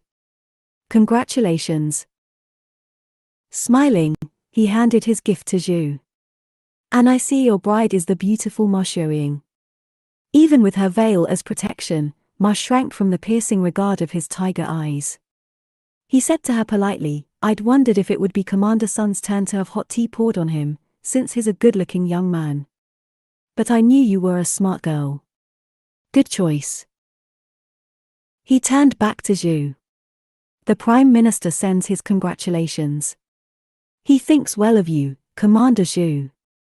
He often mentions his wish that the other commanders' forces emulate your men's discipline and humility. Commander Yi, for instance, has inherited a force which is particularly lacking, due to his predecessor's faults." Chen's tone was relaxed, but his attention on Zhu reminded Ma of a collector's pin poised over an insect. He said, "Your second in command, the tall one with the short hair." Was he a monk too?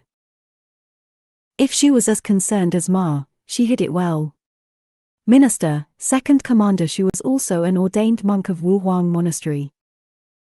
Perfect, Chen said. Why don't you second him to Commander Yi for the next month? That should be enough time for him to have a positive influence.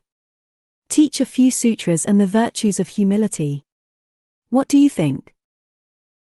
Ma's dread swept back in, erasing every trace of the lightness she'd felt moments before. By taking Zhu's best friend hostage, Chen was making very sure she had no choice but to support whatever he was planning against the Guo faction. There was no chance Zhu hadn't realized that, but she only bowed. The black scholar style hat she had worn for the wedding matched Chen's perfectly, so that together they resembled a classic image of master and disciple.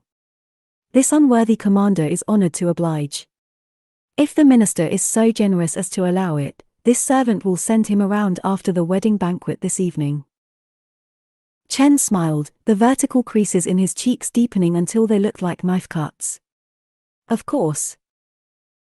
Zhu and Ma's new home as a married couple was a plain room in the barracks, though Zhu saw it had been haphazardly decorated with red streamers that looked like they had been part of a military banner in a past life.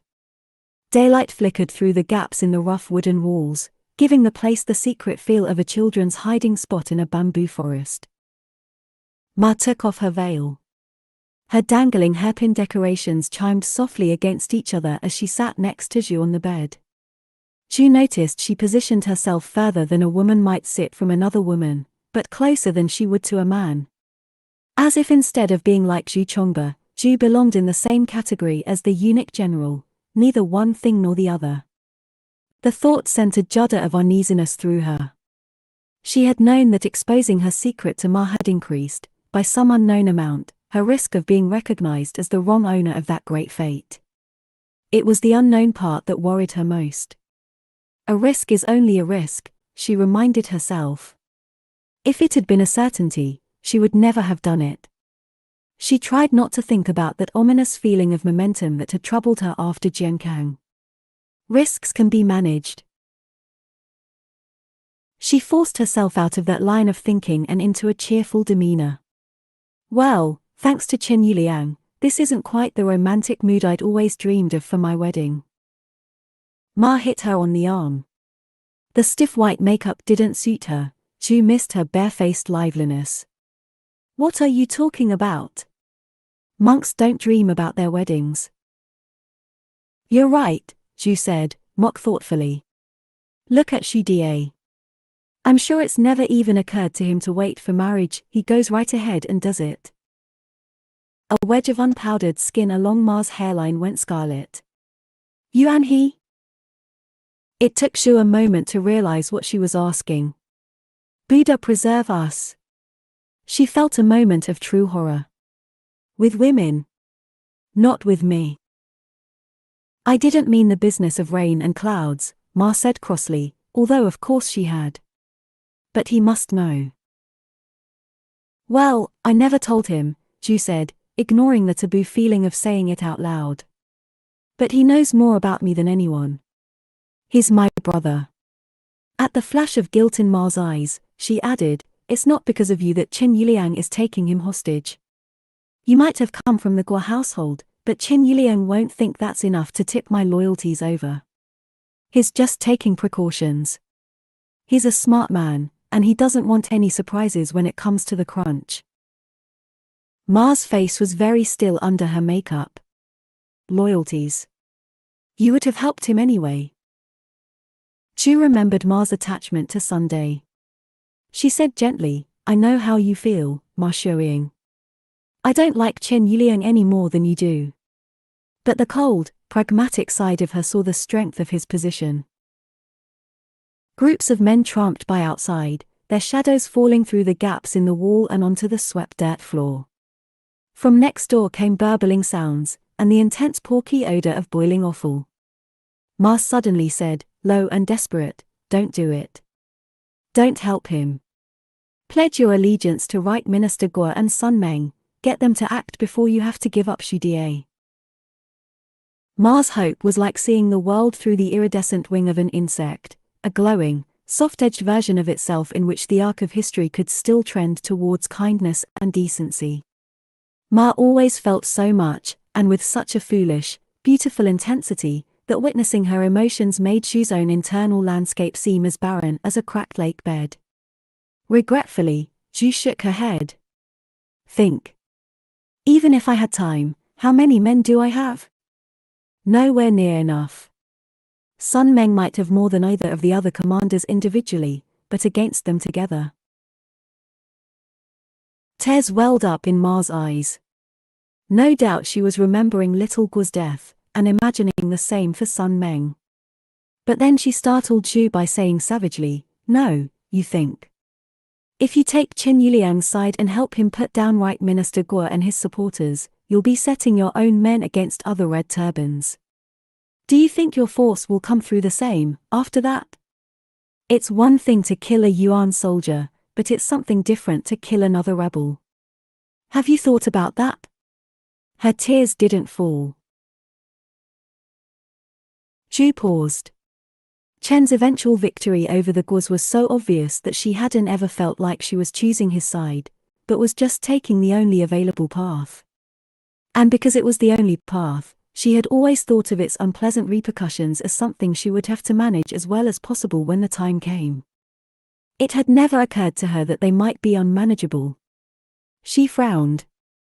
Better to have men with damaged morale than no men at all. They follow you because you built them up, because you earned their trust and loyalty.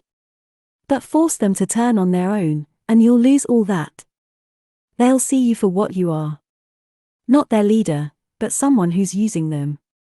And when that happens, they'll only be following you out of self-interest.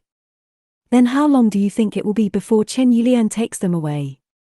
All he'll have to do is make them an offer. Ma said bitterly, just like he did to little Guo. Disconcerted, Zhu remembered Commander Yi's gleeful assumption of power. Nobody, not even Zhu herself, had noticed Yi's monstrous self-interest. But Chen had. Ma cried, "Listen. Isn't this why you wanted me, so I could tell you what you don't see? If you don't want to be witness to a world of nothing but cruelty and suspicion and paranoia, then find another way." Zhu closed her mouth. The monks had taught that empathy and compassion were gentle emotions, but Ma's cracked wedding makeup reminded her more than anything of the harsh, unyielding faces of the monastery's all-seeing guardian kings. The sight of Ma's judgment caused a wrenching contraction in the pit of her stomach. The feeling pulled her out of joint. She was pierced by the keenest sense of pity she had ever felt, simultaneously suffused with tenderness and aching with some mysterious longing. She stared at Ma's crumpled, defiant face, and the ache intensified until she thought she might have to press her fist into her chest to relieve the pain of it. As long as I want to find it, there's always another way. Hadn't she found ways to succeed at Yao River and Lu, when they were much harder problems? Already the cooking smell from next door was giving her an idea so uncanny it raised the hair on the back of her neck out of disbelief that she could dare try it.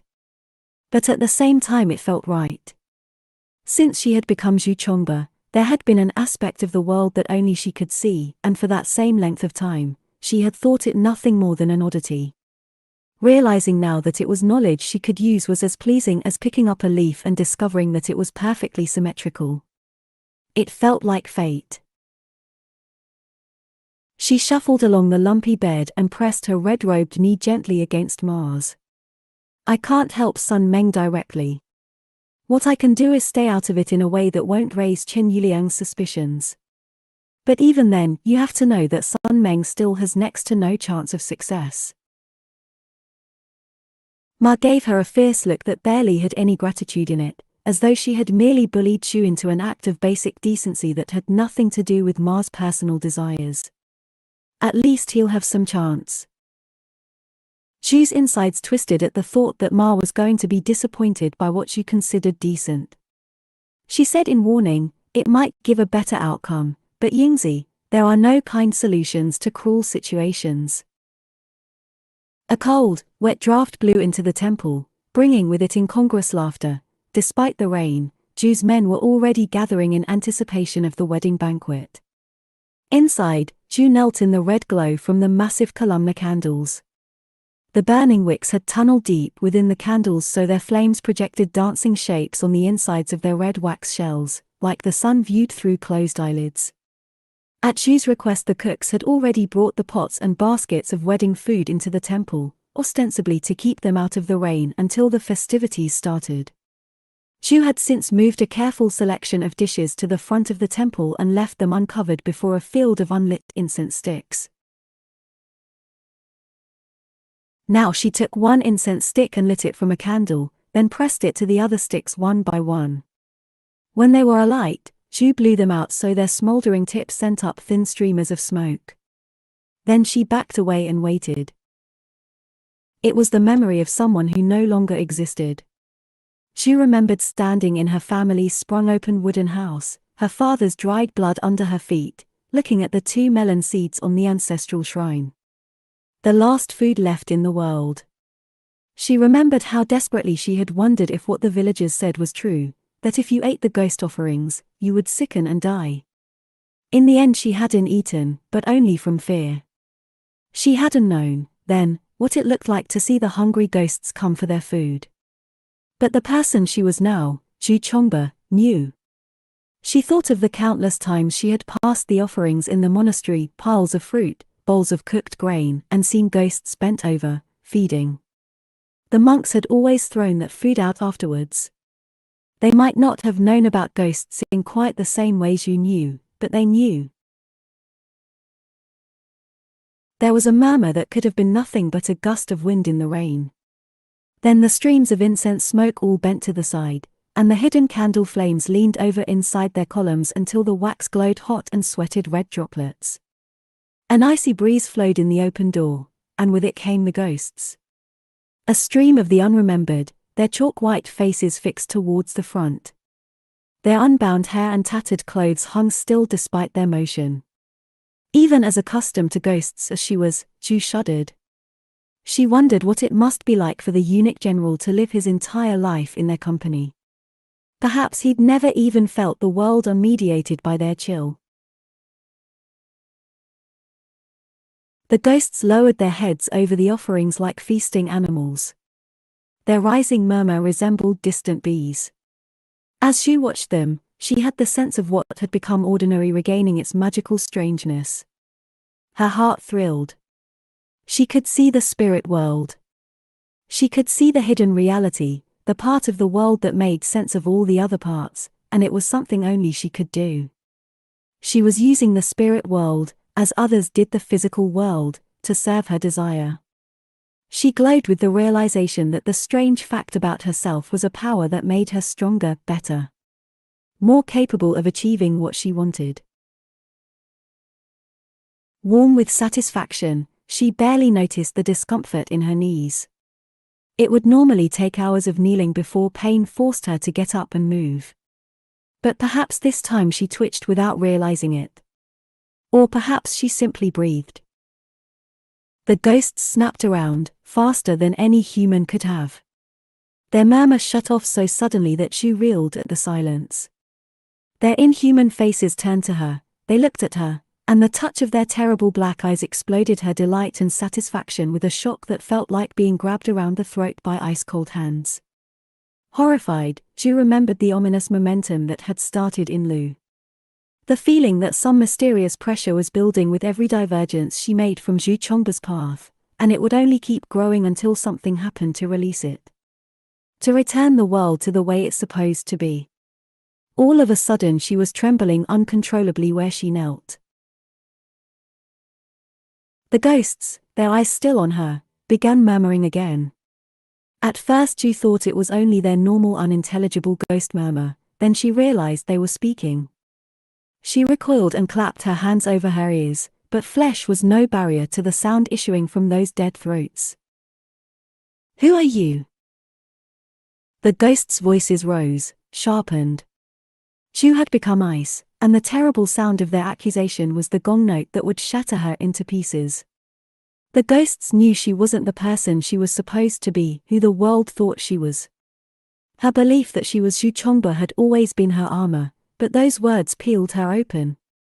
They stripped her down to the raw quick of herself, to the person she couldn't ever be, and laid her exposed beneath heaven. "Who are you?" She would be hearing it in her dreams. There was a blinding pressure in her skull. The ghosts moved towards her, and perhaps it was only because she was between them and the door, but suddenly the sight of their motionless hair and faceless faces was unbearable. She heard herself make an awful rasping sound. Whatever risks she had accumulated by acting differently from Zhu Chongba, this mistake had stupidly, foolishly multiplied them by some astronomical amount. Risks piled upon risks, until her path to success was as narrow as a needle. Stumbling to her feet, she fled. Monk Commander Zhu had put on a fairly decent wedding banquet, Chang Yuchen thought, surveying the lantern-bedecked tents that were keeping the rain off the men beneath. Zhu's entire force was there. Yuchen supposed if he were marrying someone as beautiful as Ma Shuoying, he might feel like spreading the good fortune around too. But despite the meat and lanterns and dancing, it didn't feel much like a celebration.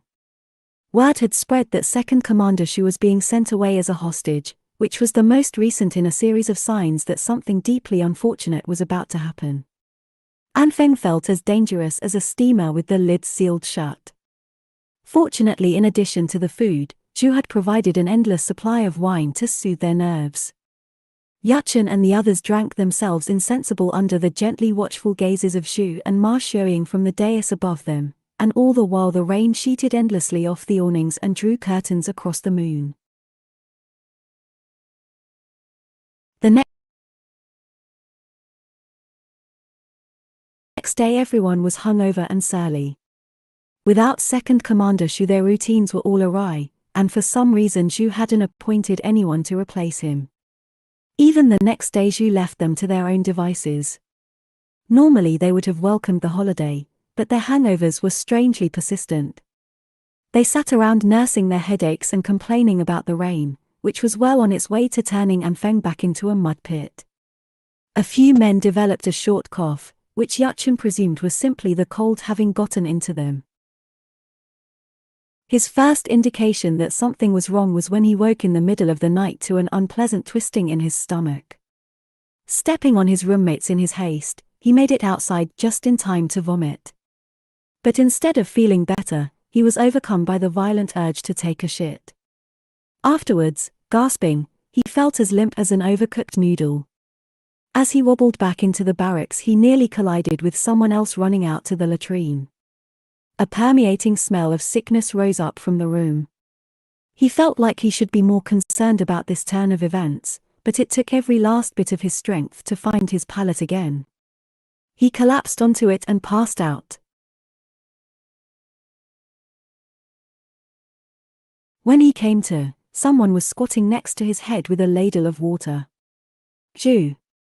The foul stench of the room nearly made him gag. After the water, Zhu fed him a few spoonfuls of salty gruel, then patted his hand and moved on. Time passed. He was vaguely conscious of men groaning around him, the imprisoning tangle of his sweat-soaked blanket, and then finally a ferocious thirst that drove him outside on his hands and knees. To his surprise, it was daylight. Someone had helpfully placed a clean bucket of water just outside the door. He drank, choking with haste and weakness, then sank panting against the doorframe. He felt well, not better, but awake, which was an objective improvement of some kind. After a while he drank some more and looked around. Under the midday sun the street was completely deserted. Flags fluttered overhead. Not the familiar flag of their rebellion, but a cluster of 5 uncanny banners, green, red, yellow, black, and white, each bearing a red-painted warding talisman at its center. Yuchen gazed at them for a long time, his brain churning, until the meaning dawned. Plague.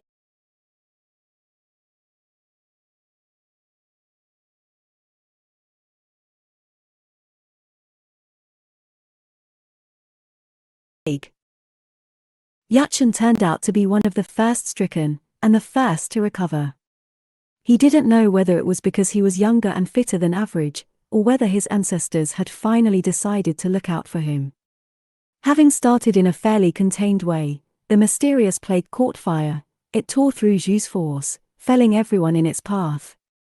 The illness, which according to Jiao Yu was caused by an overabundance of yin in the major organs, started with a cough, progressed to vomiting and uncontrollable shitting, then finally a ferocious fever that melted the fat from a man's body in the space of days. After that, it was a matter of luck as to whether the patient's gravely diminished yang vital force began replenishing itself, or whether he was one of the unfortunates whose imbalance worsened even further until their qi ceased to circulate, and they died.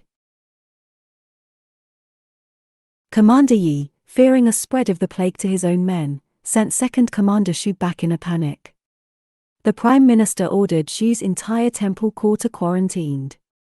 Gates were built and chained shut, and a number of Yi's men stood reluctantly on guard with their thumbs dug into the qi points in their palms in the hope of staving off infection. The gates were opened only to let food in. Even the dead were forced to remain inside, and had to be buried in shameful mass graves.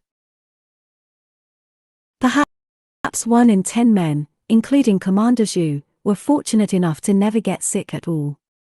Yachun thought they must be the ones with an overabundance of yang. But when he'd posited this theory to Jiao, the engineer had snorted and pointed out that Zhu's plucked chicken physique was hardly that of someone with too much masculine energy. Zhu, wearing the guilty expression of someone who knew he hadn't done anything to deserve his good health, directed the efforts of the other survivors in cooking and cleaning. For 2 weeks he even went around personally comforting and tending the victims. Then one day he vanished. His wife Ma had fallen ill. After that, Second Commander Shu took over. He had shaved his head before his secondment to Yi's command, apparently in the hope that a blatantly religious appearance might offer protection against accidents. His bare scalp, combined with plague-hollow cheeks, made Yachun think uncomfortably about the stories of hungry ghosts that roamed the countryside in search of people's livers. From inside the plague fence it seemed that elsewhere in Anfeng life went on as usual. Every now and then Yachun saw the other commanders' forces going about their training, and heard the drumming of the Prime Minister's ever more frequent ceremonies in praise of the Prince of Radiance. But he'd been around long enough to know that what he saw in Anfeng that was calm, orderly, and obedient was only the surface. She sat at Ma's bedside. Her helplessness in the face of Ma's suffering made her feel wretched with guilt. In the mornings the girl slept, in the afternoons and all through the night she thrashed with fever, screaming about ghosts. There was nothing Zhu could do other than offer her water and gruel, and replace the sweat-soaked sheets. Sometimes during Zhu's ministrations Ma roused and flailed at Zhu, a terrible fear in her eyes. That fear stabbed Zhu's insides. It was fear for Zhu, that she might get sick from touching Ma. This whole situation was Zhu's fault. It had never occurred to her that the illness might spread beyond those who had eaten the ghost offerings. Out of carelessness she had unleashed far more than she had sought, and Ma was her victim. But even in the depths of her sickness, Ma cared about Zhu's suffering. Her heart aching, Zhu trapped Ma's frantic hand and squeezed it with all the reassurance she could muster. She had a lot of worries, but dying from ghostly contact wasn't one of them. "Don't worry, Yingzi," she said darkly. "The ghosts won't catch me. I can see them coming." Perhaps the ghosts wouldn't catch her, but dead men haunted Zhu's dreams. Even apart from the horrific outcome of having been noticed by the ghosts, Zhu wasn't sure this had been the better way. Nearly as many of her men had died as would have if she had backed Chen in the coup. She supposed at least they had died with clean hands, which was good for their next lives. The only person's hands covered in blood was Zhu's own. And the coup hadn't even happened yet. She dreaded the thought that her men might recover, and the quarantine be lifted, before Guo and Sun even made their move. What if she had wrought all this for nothing? Her entire life Zhu had considered herself strong enough to bear any suffering. The suffering she had pictured, though, had always been something of her own body, hunger, or physical pain. But as she sat there with Ma's hand burning in her own, she recognized the possibility of a kind of suffering she had never imagined. To lose the ones I love. Even a glimpse of it felt like having her guts dragged out. Xu Die had recovered, but what if Ma's life was another consequence of Xu's mistake? Xu wrestled with herself. Her stomach shrank as she felt the resurgence of her oldest fear, that if she prayed, heaven would hear her voice and know it was the wrong one. With all her might, she seized that fear and pushed it down. I'm Zhu Chongba. She knelt and prayed to heaven and her ancestors more fervently than she had in a long time. When she finally got up, she was surprised and gratified to find that Ma's forehead was already cooler. Her heart flew with relief. She won't die. And even as she stood there with her hand on Ma's forehead, she heard a familiar roar in the distance, the sound of battle. Guo and Sun's coup attempt lasted a day, put down nearly as quickly as it had started. The city was still smoking when Chen's men opened the plague gates and issued the summons. Xu, taking in the scale of the destruction as they walked through the streets, thought that Guo and Sun had come surprisingly close to success. But of course a loss by any margin was still a loss. Everywhere blood was mixed into Anfeng's yellow mud. Whole sections of the city lay blackened. Since Anfeng was a wooden city, some men might have hesitated at the idea of setting Sun's barricades alight. But Chen was not that sort of concerned person. In the center of the city, the corpses had been piled high at the foot of the platform. This time both the Prime Minister and the Prince of Radiance were absent. This was Chen's show. The remaining red turbans, including Xu and her men, gathered silently beneath.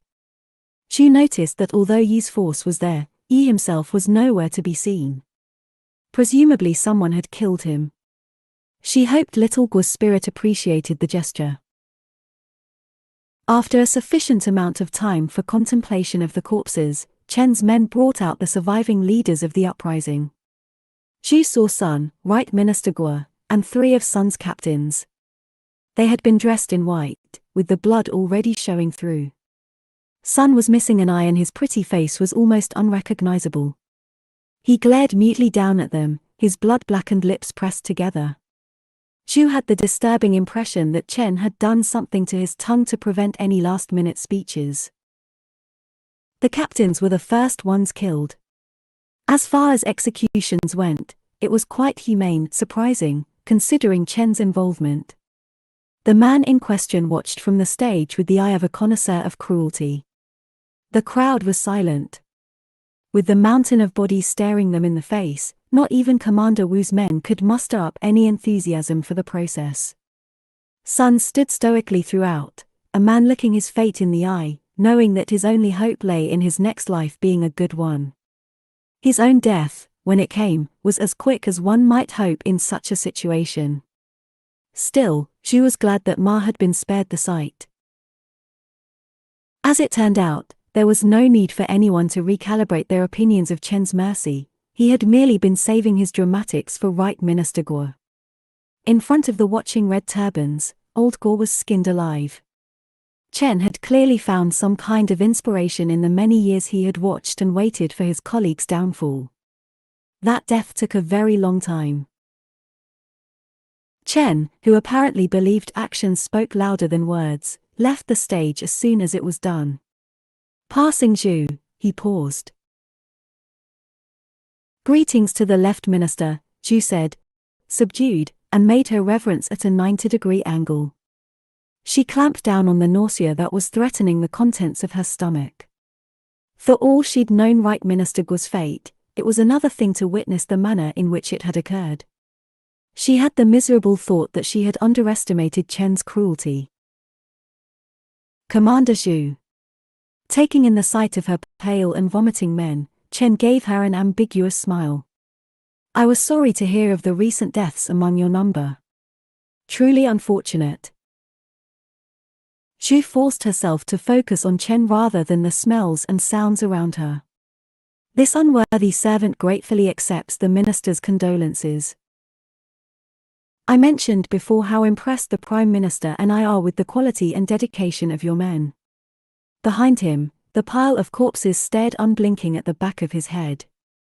"Well, Commander, since he is gone, this is your chance. Take his men and turn them into the force we'll need to take Bianliang." His black eye stabbed Zhu. "I trust you'll do a good job." This servant thanks the minister for the honor and opportunity. Zhu bowed and stayed bent over until she was quite sure Chen had gone. Although it hadn't been what Zhu herself had intended, and it certainly wasn't what Ma had wanted, she had the ironic realization that it had been the better way after all. There were only 2 surviving Red Turban commanders, and Zhu was one of them. She now controlled almost half the Red Turban's total strength. Chen had no proof that Zhu was anything but loyal, even if he might be keeping his ultimate judgment in reserve, and Zhu's men suspected nothing.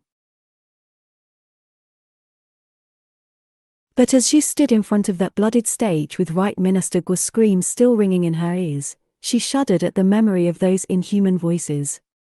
"Who are you?" She found herself searching desperately inside herself for any alien sensation that might harbor that red spark, the seed of greatness, pressed into her spirit by heaven itself. But to her despair, there was nothing new to find. There was only the same thing that had always been there, the white core of her determination that had kept her alive all these years, giving her the strength to keep believing she was who she said she was. It wasn't what she wanted, but it was all she had. For a moment she felt that old vertiginous pull of fate. But she had already launched herself in pursuit of it. There was no going back. Don't look down as you're flying, or you'll realize the impossibility of it and fall. 17. Anfeng, 10th month. It was raining outside, and the Prime Minister's throne room leaked. Zhu knelt quietly alongside Commander Wu on the spongy wooden floor, her robes soaking up the water like a wick. Wu, who hadn't spent the better part of his youth kneeling for hours, shifted and fidgeted like a wormy horse. The Prince of Radiance smiled unmoving from the dais, the Prime Minister beside him. There was a third of their number up there now. After Guo's death, Chen had retitled himself the Chancellor of State and elevated himself appropriately. However much higher he planned to go, he would take those he trusted with him. But he doesn't trust me completely, Zhu thought. I stayed out of his action against the Guos. He might not suspect, but neither have I proved myself. Chen said, "We have to tread carefully with Bianliang. Its governor may not command a strong force, but he has the strategic advantage. Although the outer wall is ruined, the inner wall still stands. If we give the governor a chance to secure that inner wall, I have no doubt he'll be able to hold us until rescue arrives from the Prince of Henan. The prince's army may not be as strong as it was last season, given Yao River, and now that Isan Tema is no longer in the field, they had received news, albeit belatedly, of old iron-bearded Chagan Tema's death in a hunting accident that past spring. But if it comes to Bianliang's defense, then our chances of success will be very small indeed." The Prime Minister said curtly, "Then we must take Bianliang swiftly, too swiftly for the governor to turn it into a siege situation." Unlike the Mongols, who specialized in sieges, the Red Turbans had no siege equipment at all. Then it must be a surprise. He must neither be prepared, nor have the eunuch general coming to his aid. We will need a distraction, an attack on something of such importance to the Yuan that they have no choice but to send the eunuch to deal with that instead. The Grand Canal would be the best such target. The canal, linking the north to the Zhong family's salt and grain, was Dadu's lifeblood. While he's occupied there, we can launch a surprise assault on Bianliang and take it quickly.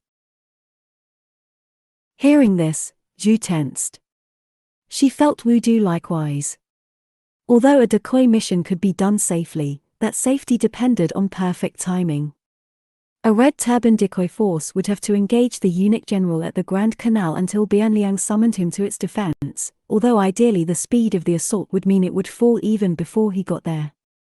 But if there was any delay at all in the assault force getting to Bianliang and starting the attack, then the commander of the decoy force would rapidly find himself running out of delaying tactics, in a very real engagement with the enemy. It was, Zhu realized, a test of trust. Her stomach gurgled uneasily. A reaction to the idea of such an obviously dangerous mission, but then her unease deepened into a throbbing disquiet, and to her alarm she felt the sensation of inhuman eyes falling upon her from behind. For a moment the urge to bolt was nearly overwhelming. Ju kept her eyes fixed rigidly on the dais, and counted shallow breaths. Her sinews burned from the effort of holding still. Gradually the feeling faded, until she wasn't sure whether it had actually been ghosts, or only her own paranoid memory of them. She relaxed, but her skin still crawled. Chen gave her an avuncular look that made her think he'd seen her moment of fear. To the Prime Minister he said, "Your Excellency, the capture and subsequent defense of Bianliang will be no easy task. Please entrust this unworthy official with the mission of personally leading our forces into Bianliang." He looked down at Xu and Wu, and made a show of contemplation. At length he said pleasantly, "Commander Wu will accompany me to Bianliang." His black eyes jumped back to Xu. Despite the cruelties of which Xu knew he was capable, it wasn't cruelty she saw in his expression, but an amused curiosity. "And Commander Xu will lead the decoy mission to the Grand Canal." It was only what she'd expected. Chen wanted to trust her, because he recognized her talents. But because he was the man he was going to make her prove it. Xu didn't know if following in Chen's wake as he rose to power would lift her to greatness, or if was only an intermediate step, but whichever it was the path she had to take. She kept her head high, instead of bowing it with her usual deference, and let him read her intent. "I'll earn your trust." Chen smiled in acknowledgement. His small, neat teeth were a predator's nonetheless. "Don't worry, Commander. As a loyal, capable commander who has proved his worth to the Red Turbans time and again, I have every faith you'll succeed." He swept out. The others followed, Wu with a look of naked relief. He hadn't been thrown into the fire. Ju came last, her mind churning. Then stopped, startled. The Prince of Radiance was at the door. The child regarded her. Behind his hat's motionless full of jade beads, his round cheeks were as gently flushed as a summer peach. He remarked, "What did you do?" It was the first time Zhu had heard him speak other than to make a public pronouncement. This close, she could hear his voice held the faint metal shiver of wind chimes. Gripped by the sudden terrible image of her own men dying from what she had done to them, Zhu said forbiddingly, "What do you mean?" As if speaking of what was completely ordinary, he said, "To make the dead watch you." Zhu stared at him in shock before she managed to regain control. The unease she'd felt had been real. Ghosts had been watching her as she knelt. And he had seen them. In the decade she'd had her strange gift, she had never seen a single person betray a sign they might see what she did. Not a sideways glance, a startle in the dark. Nobody in all those years, except this child. And, terribly, it made sense for him in a way it never had for her. The Prince of Radiance was a reincarnated divine being who remembered his past lives, and who burned with the power of the mandate of heaven. That he could see the spirit world seemed of a piece. Whereas the one time Zhu had thrilled in her power to see ghosts, the very next moment she had been turned on as an imposter. A cold flicker ran over Zhu's skin like the touch of 1,000 ghost fingers. She didn't bother hiding her disturbance. It was probably no different to any normal person's reaction to being told by a child deity that they were being watched by ghosts. Underneath it, though, her mind raced. What other strange knowledge did the Prince of Radiance have about the world? Could he tell, somehow, that she had the same ability as him? Suddenly she was seized by the terrible conviction that he was about to say, "Who are you?" Sweat sprang out on her palms and the soles of her feet. Her body flushed hot and cold in alternating waves of alarm and dread. But he only waited, as if genuinely wanting an answer to his question.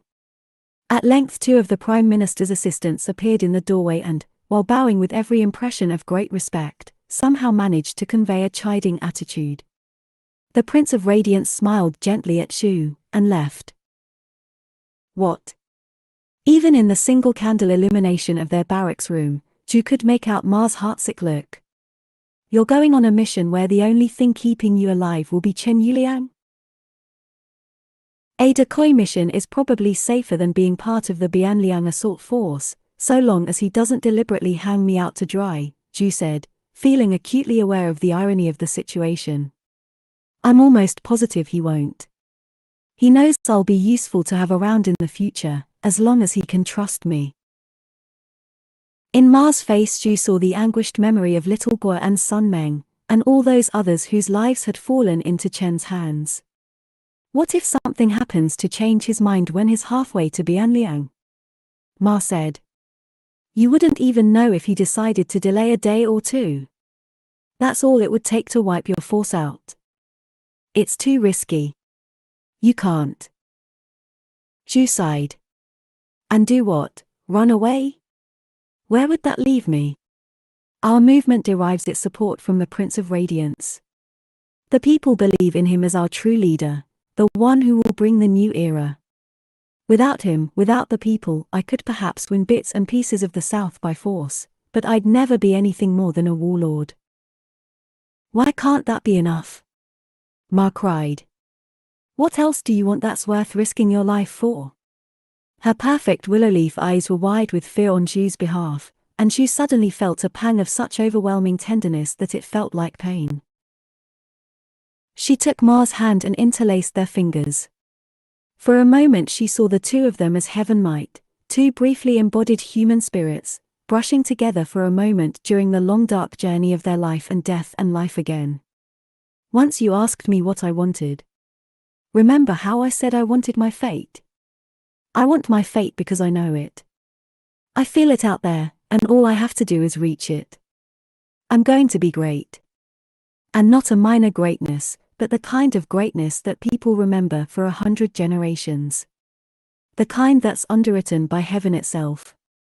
With effort she ignored the gust that blew in through the cracks in the wall and made the candle hiss like an angry cat. The last thing she wanted to see right now was more ghosts.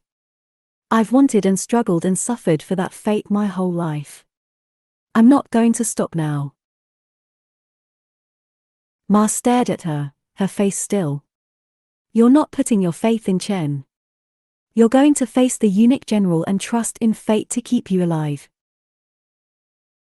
Ju was suddenly struck by a vivid recollection of the eunuch general's stricken expression at Yao River as he realized what she'd done to his army. She had won at the expense of his loss and humiliation. And she knew, as clearly as if it were his own thought ringing in her head, that he would be determined to get his revenge. She squashed the thought down. Yingzi, don't give yourself a headache. I'm not even going to face him. I'm going to poke and tease and annoy him, and make him so furious that he'll be glad to be called away to a proper fight. Didn't you say the first time we met that I caused trouble? Don't bother trusting Chen or fate, if you find that too hard. Just trust in your first impressions of me. Ma gave a watery laugh that broke into a sob. You are trouble. I've never met anyone more trouble than you. When she looked down at their intertwined hands, her hair fell in two shining sheets around her face. Through it Ju glimpsed her high nomad cheekbones, and the floating eyebrows signifying future happiness that every mother wanted their daughters to have. Ma was always exquisitely vulnerable in her worry. Ju felt a bruised sadness that was like the shadow of future regret, from knowing that the pursuit of her desire would cause pain. More than she had already caused. She said gently, I like that you care. Ma threw her head up, her tears overflowing. Of course I care. I can't not care. I wish I could. But I've cared about all of you. Little Guo. Sun Meng. You. You only like me the same as them. As little Guo. Ju teased. Don't I get any special consideration for being your husband? Ma's tears caused that peculiar longing ache inside her again. She wiped away the tears with the back of her hand. Then, very carefully, she cupped Ma's cheek, leaned in, and kissed her. A soft, lingering press of lips against lips. A moment of yielding warmth that generated something infinitely tender and precious, and as fragile as a butterfly's wing. It was nothing at all like the unrestrained, half-violent passions of the body that Shudie had described. It felt like something new, something they'd invented themselves. Something that existed only for the two of them, in the penumbral shadow of their little room, for the span of a single kiss. After a moment Shu pulled back. Did little Gwe ever do that? Ma's mouth opened and closed. Her lips rested so softly against each other that they seemed an invitation for future kisses. Her cheeks were pink, and she was looking at Shu's mouth from under her lowered eyelashes. Did she ache too? No. Who did? You, Ma said, and it sounded like a sigh. My husband. Zhu Chongba. Shu smiled and squeezed her hand. That's right. Zhu Chongba, whose greatness has been written in heaven's book of fate. I'll achieve it, Yingzi. Believe me. But even as she said it, she remembered the accusing ghosts and the feeling of that awful, uncontrollable momentum, that with each choice and decision, she was slipping further away from the person whose fate that was. Jining, their ostensible target on the Grand Canal, lay 600 li due north of Anfeng on the northern tip of the vast lake that linked Jining to the canal's southern reaches. Zhu had them go slowly, taking their time to skirt the wetlands along the lake's western shore. She wanted to give the Yuan as much time as possible to see where they were going. The population fled ahead of them, so it seemed they were always traveling through an empty landscape in which everyone had been spirited away. Overnight. Coal mines, the industry of the region, lay abandoned with shovels scattered about their entrances. The empty towns they passed through clattered eerily with the sound of mills still turning under wind and water, pumping the bellows of cold forges. Black grime coated the houses and trees, and blew into their faces. Across the marshy plain to the west, hidden in the evening shadows at the base of mountains, were the Yuan's garrisons in Henan. And somewhere between there and here, the eunuch general and his army. Zhu was on her rounds of the evening camp when Yuchen rode up. The boy had come a long way since Zhu's first meeting with the young thief. He had turned out to have an extraordinary talent for the martial arts, and had flourished under Shudie's tutelage to become one of Zhu's best captains. Yuchen said now, there's been an accident.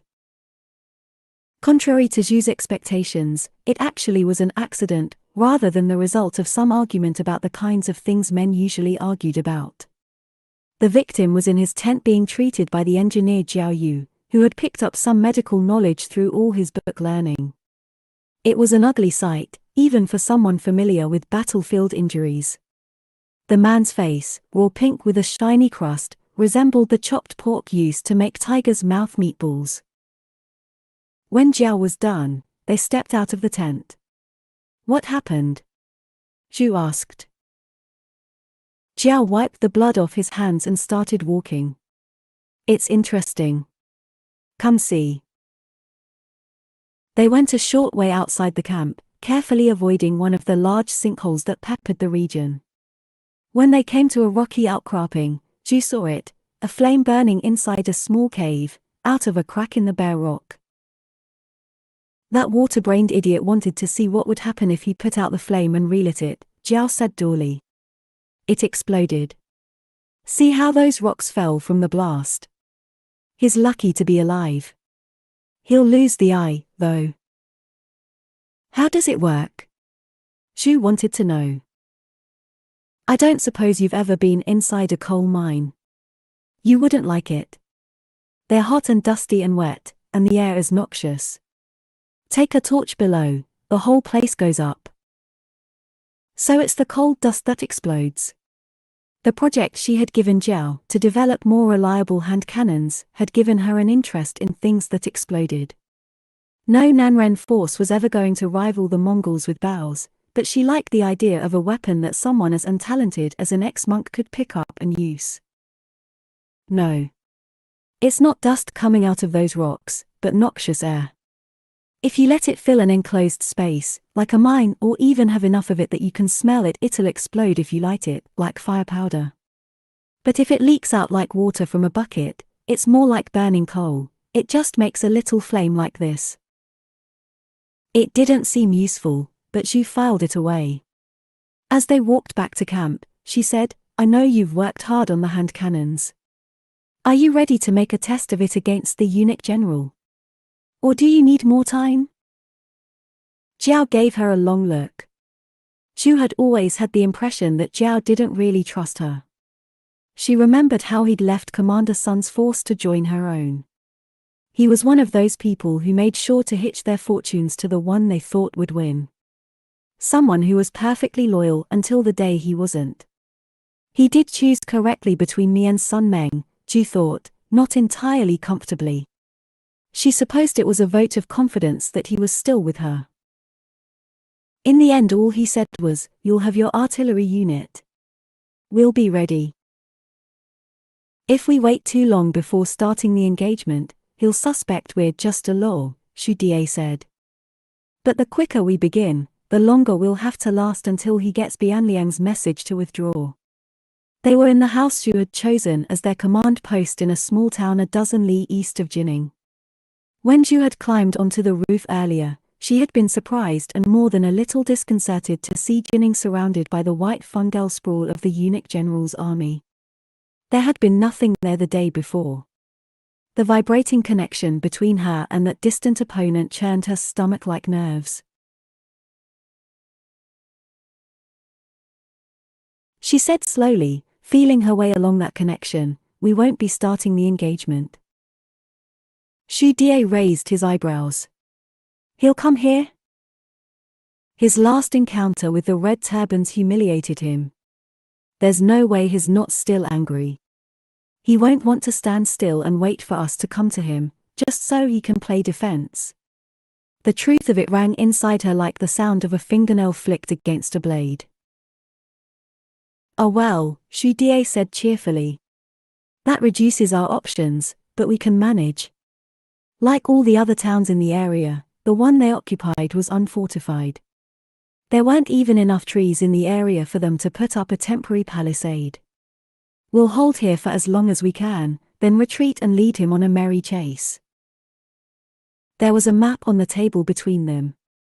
Zhu used her finger to trace a line eastwards from their position to a long valley between two nearby mountain ridges. This is our path. The valley's narrowness would force any pursuing army into a single column, a configuration that meant Zhu could engage with only a small front line, and fall back the minute she started taking casualties. He'll see where we're going, though, and split his force. He'll bring his infantry into the valley in pursuit, and send his cavalry around to the other end of the valley to engage us as soon as we exit. But this, Zhu tapped the lake that lay along the foot of the nearer ridge, will keep them away for a while. Any force wanting to reach the far end of the valley would need to take a days-long detour around the lake's far shore. Chen Yuliang's assault won't start for another 3 days, and it will take at least another 2 days for the eunuch general to get the message from Bianliang calling him for help.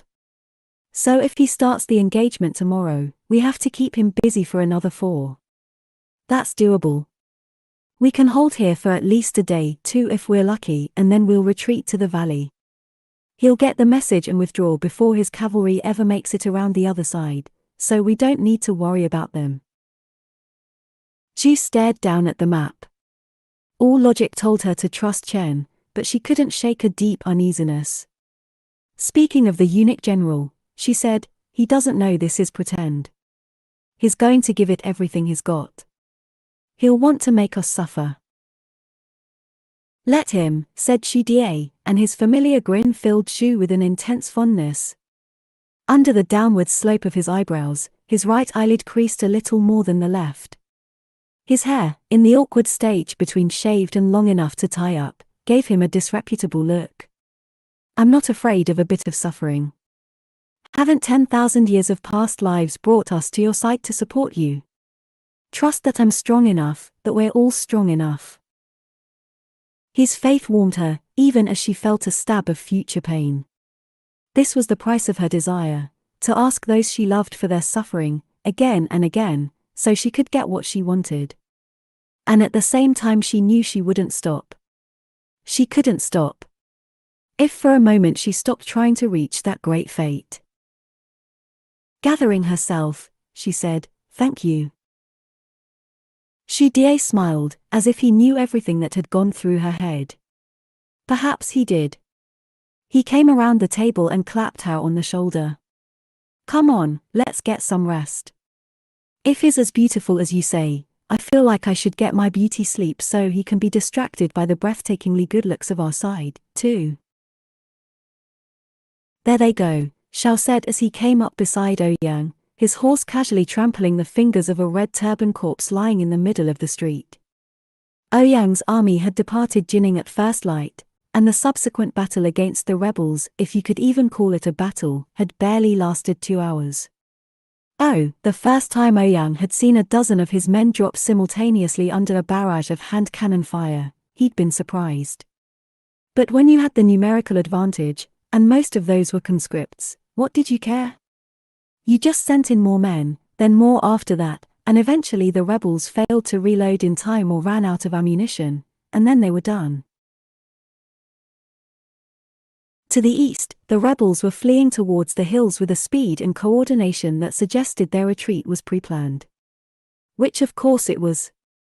A beautiful performance all around, Ouyang thought sourly. The rebels were clearly trying to distract him from the imminent attack on Bianliang. And if he hadn't been playing along, it wouldn't even have taken him 2 hours to finish the job. But that wouldn't have been a good performance. For all that it was necessary, he hated it. It made him look stupid. And now to cap it all off he had to chase the rebels, a prospect about as enticing as the idea of deliberately sticking his hand into a rotten log so a scorpion could sting him. Just a few more days. He tried not to think of what lay after that. "Send the cavalry battalions around to meet them at the other end," he ordered. "We'll take the infantry in pursuit." His bad mood only worsened as they entered the valley. A narrow strip running between 2 towering cliffs, it was the strangest place he'd ever seen. In contrast to wintry Jining, it seemed a different world entirely. The ground was warm to the touch, like it would be around a hot spring, but there was no liquid water in sight. Instead they were passing through an uncanny desert, littered with rocks and bleached stumps. Wisps of steam emitted from cracks in the ground. Ouyang's men looked around uneasily.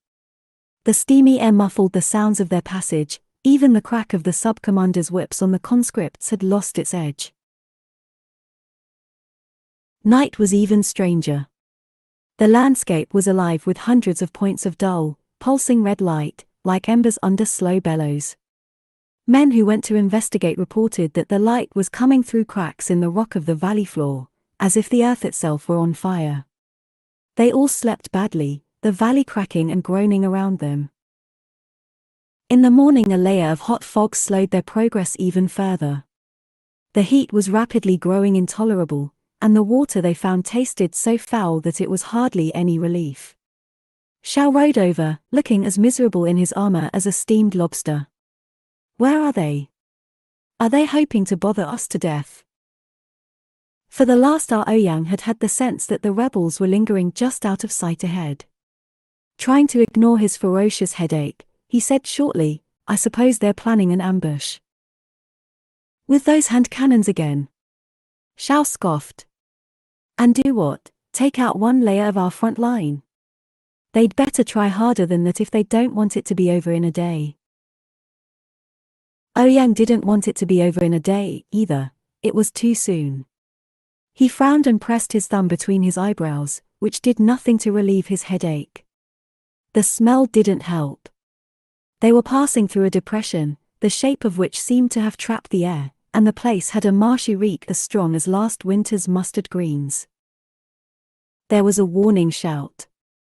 Ouyang peered through the swirling steam, expecting to see the rebel front line. For the first moment all he saw was a rocky outcropping, so camouflaged was the small figure in plain armor with a monk's grey robe underneath. The monk. Everything in Ouyang's body seized in shocked recognition. His headache throbbed in double time. All this time, he'd had no idea the rebel commander he was facing was the monk. The memory of Yao River rose up as a wave of pure anger. The last time he'd seen this monk, his actions had set Ouyang on the path to his fate. Every day since then, Ouyang had felt the agony of that fate like a fatal wound. There might not be any escaping one's fate, but it was that monk who had put it into motion. He was almost surprised that his fury didn't incinerate that slight figure on the spot. Taking revenge on the monk wouldn't do anything to change Ouyang's future, but it would be payment for everything he had suffered since Yao River. The idea of the monk suffering as Ouyang had suffered sent a sullen pleasure pumping through him, like the burn of a muscle taken to its limits. It could be one last thing to look forward to, before everything else began. He had just opened his mouth to order the advance when the monk tossed something in the direction of Ouyang's front line.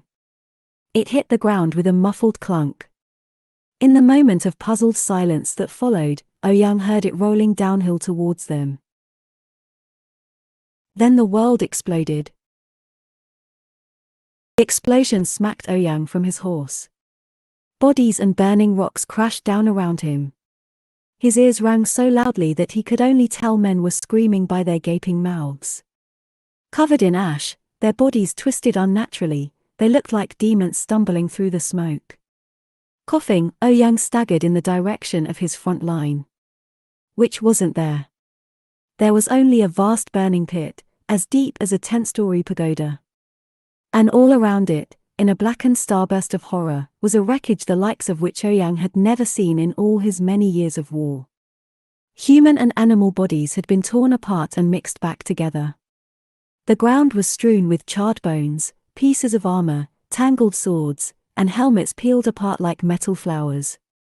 He stood there, hand pressed against his ribs and eyes streaming furiously, looking at the shattered flotsam of his army.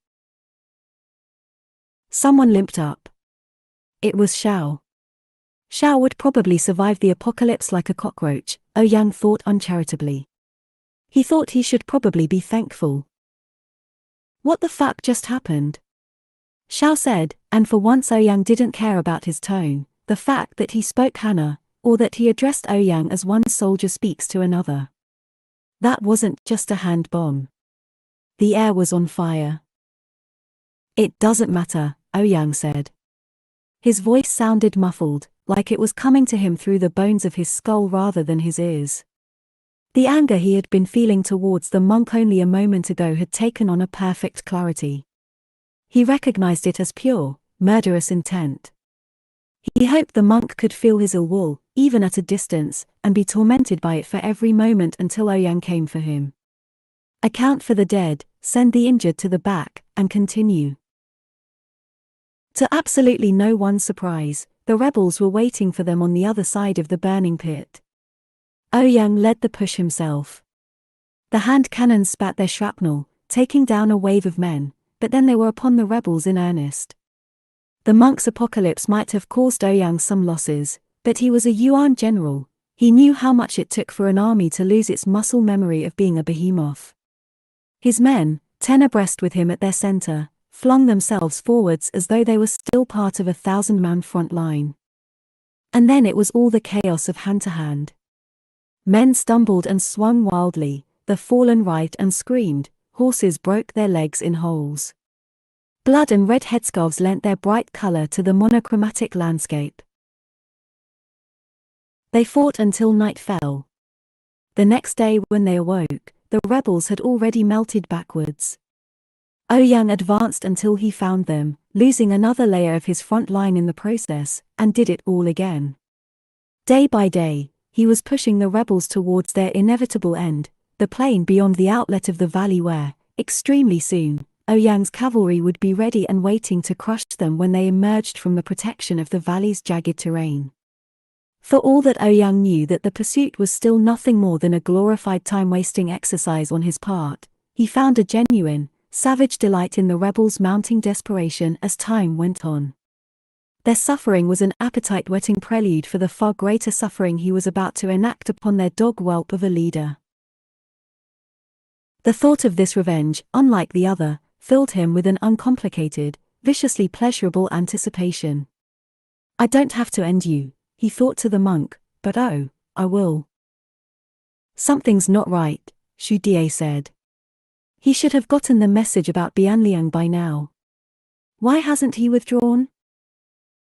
Xu looked automatically at the waning moon, though the date felt hammered into her bones. They had been in the valley for 4 days, far longer than they'd thought they would have to be, and it was already 2 full days past the agreed time for Chen's attack to begin. She and Xu Die had climbed from the camp and were sitting on the crest of the right-hand ridge. Although this close to the mouth of the valley, it was barely more than a gentle mound.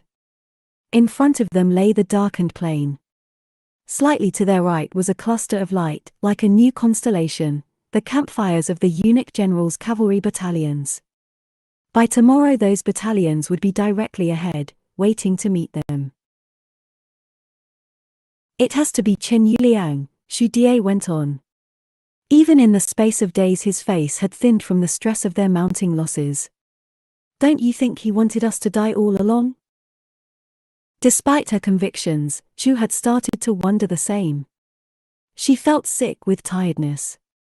Even if he wanted to get rid of me, there are so many ways he could have done it without losing my men as well. She sighed. Strange as it is, I trust in his ability to murder creatively. There was a scrabbling behind them. Yachin, almost invisible in his dark armor, emerged onto the ridge and plonked himself down beside them. So this is the end, he announced. He'd probably intended it to sound careless, but to Xu it seemed uncharacteristically small and afraid. For a moment none of them said anything else. Xu reached inside herself and touched that strange resonance between herself and the eunuch. She remembered herself at 12, looking down at him from the roof of the Dharma hall, and the mysterious feeling of her own substance connecting to its likeness. And now somehow, because of that connection, his presence marked every critical junction in Xu's progress towards her fate. He had destroyed the monastery and sent her to the Red Turbans. He had provided her with her first victory. And now?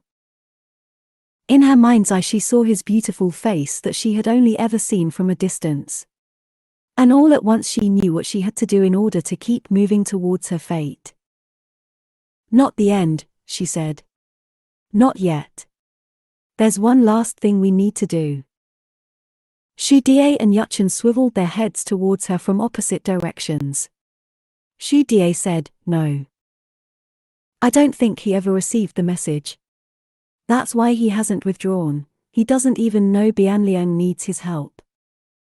Even if that's the case. Even if he did believe you. He might just kill me anyway, Xu said. But if she didn't believe in her fate, what else was there? His expression stricken, Xu Die said, not you. I should do it. Do what? Yachin nearly screamed. Xu smiled at him. Challenge the eunuch general to a duel. He seems the traditional type, he'll respect the challenge.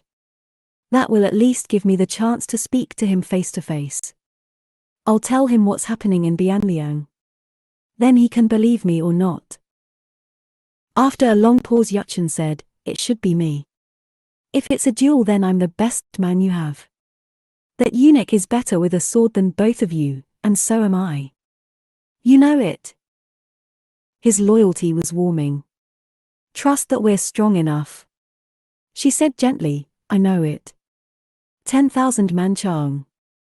It was a new nickname Yachin had picked up somewhere along the way, when the men had realized he was as strong as, maybe not quite, 10,000 men.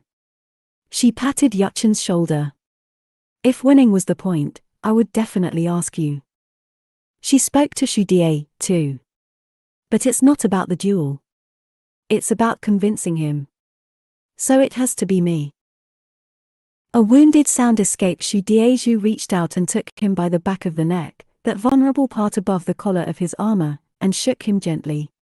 It gave her a possessive, protective feeling, like a leopard holding its cub in its mouth. She had no idea whether it was something Zhu Chongba might have felt for Xu Die or not. Big brother. I'm counting on you to manage our escape as soon as his men show the first signs of withdrawing. Xu Die relaxed his head back into Zhu's grasp. And if they don't?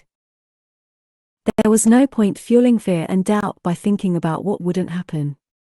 What couldn't happen, because of the sheer force of her belief and desire.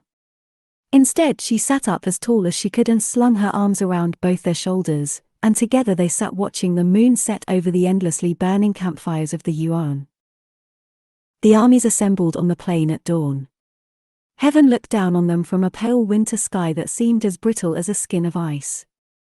Zhu took in the sight of her small force of red turbans standing before the enormous expanse of the eunuch general's army, with its eerie front line of ghosts. She had compressed her fear and uncertainty so tightly that they were nothing more than the faintest tremble of water under the still surface of a deep lake. She took a breath and reached into herself, touching that point in the pit of her stomach where fate anchored, and let it pull her forward. The other rode towards her under his own flag. Zhu felt the universe quivering around them as they entered the empty space between the armies. They were two things of the same substance, their chi ringing in harmony like twin strings, interconnected by action and reaction so that they were forever pushing and pulling each other along the path of their lives and towards their individual fates. She knew that whatever happened here, it wouldn't be him acting upon her, but each of them upon the other. At the middle they dismounted and approached each other, holding their sheathed swords in their left hands. Zhu was struck anew by the eunuch general's crystalline beauty. Flesh of ice and bones of jade, she thought, the most exquisite form of female beauty. But for all that, there was no mistaking him for a woman. Where that smoothness should have been yielding, there was only hardness. It was in the set of his jaw, the arrogant tilt to his chin. His stride and bearing were those of a person who carried himself with the bitter pride of knowing that his separation came from being above. The cool morning light drained the color from their surroundings. Their breath smoked. And so we meet. His raspy voice was instantly familiar. It had been stamped into Zhu's memory with fire and violence. The last time I heard him speak, he destroyed everything I had. I admit, your challenge was a welcome surprise. After all that running and ambushing, I thought you'd make us grind it out to the end. Is there any particular reason you're so intent on making a public spectacle of your death? Zhu replied calmly, I'd be a poor leader if I returned my men's loyalty of these last days by failing do everything I could to change the situation. Are you so certain of the possibility of change? It seems to me the outcome is inevitable. That may be. But are you sure it's the outcome you think? Perhaps you need more information to see clearly, Zhu said. Deep beneath her calm, she was distantly aware of her suppressed uncertainty reaching its peak. For instance, you might like to know that this engagement is nothing but a distraction. Did you think we red turbans were so few? Our numbers have grown more than you've realized. As we speak, our main force is making its assault on Bianliang. I doubt I'm wrong in thinking that the loss of Bianliang would be a blow indeed to the great Yuan. Her attention on his face was as keen as a lover's, but he gave nothing away. Interesting. But men will say anything to save their own skins. Indeed, if what you say is true, aren't you betraying your own side just for the chance that I might withdraw and go running to Bianliang? So you're either a liar, or a coward. He raised his eyebrows. Which is more likely, I wonder? Whether or not you believe me, can you risk not acting? Messages go astray. If Bianliang called for help but falls for lack of aid, who do you think will bear the blame for its loss? Now a shadow did cross his face. He said sardonically, it's hardly the recipient of a lost message who should be blamed. Zhu heard, unspoken, but they will blame me. The tremble in her depths subsided with relief. It was working. But now you know. So the question is, what will you do with that knowledge, General Ouyang? It was the first time she had ever said his name, and at the sound of it she felt that disorienting pull of fate more strongly than before, as if he were a lodestone to her needle. A sharp tang on her tongue tasted like the air before a storm. Will you refuse to go and afterwards like to explain why you failed to do everything possible to prevent the greatest symbol of Nanren power from falling into rebel hands? I can only imagine how unhappy your masters must have been with you after Yao River. What will they do to you for having lost Bianliang? As he considered the question, a dense whiteness came pouring from his army, as supple as fog cascading down a mountainside. It flowed over the ground and encircled them. Before, his ghosts had never paid her any more attention than any other ghosts did. But now their absent black eyes watched her from over his shoulder, and she felt the hair on her neck rise as unseen gazes touched her from behind. Their murmur filled her with a numbed feeling of dread. Far above, the banners thwacked. At length the eunuch general said, "That was an unpleasant homecoming, to be sure. It seems you know the situation well. But perhaps it's my turn to give you some information, so you can see the outcome clearly." Being archers, Mongols didn't wear gloves. The closed hand he extended between them was bare. Like the rest of him, his hands evoked that tension of being both and neither, as fine-boned as a woman's, but scarred from a warrior's thousand small injuries. He opened his hand slowly. At first Ju couldn't grasp what she was looking at. Then, staring down at that folded paper with its brief swirl of Mongolian script on its upper face, she felt a violent internal shaking, as of all her repressed emotions swelling in unison against the barrier of her willpower. She could have gasped with the effort it took to keep them contained. Bianliang. She had gambled everything upon the hope of his withdrawal, but now she saw clearly, just as he had promised. It had never been a possibility at all. Instinctively she clamped down as hard as she could on that rising mass of disbelief and horror and fear. She crammed it back down until there was nothing for him to see but a glacial stillness that matched his own. She had been wrong, but being wrong wasn't failure, not yet. And it won't be. There was always another way to win.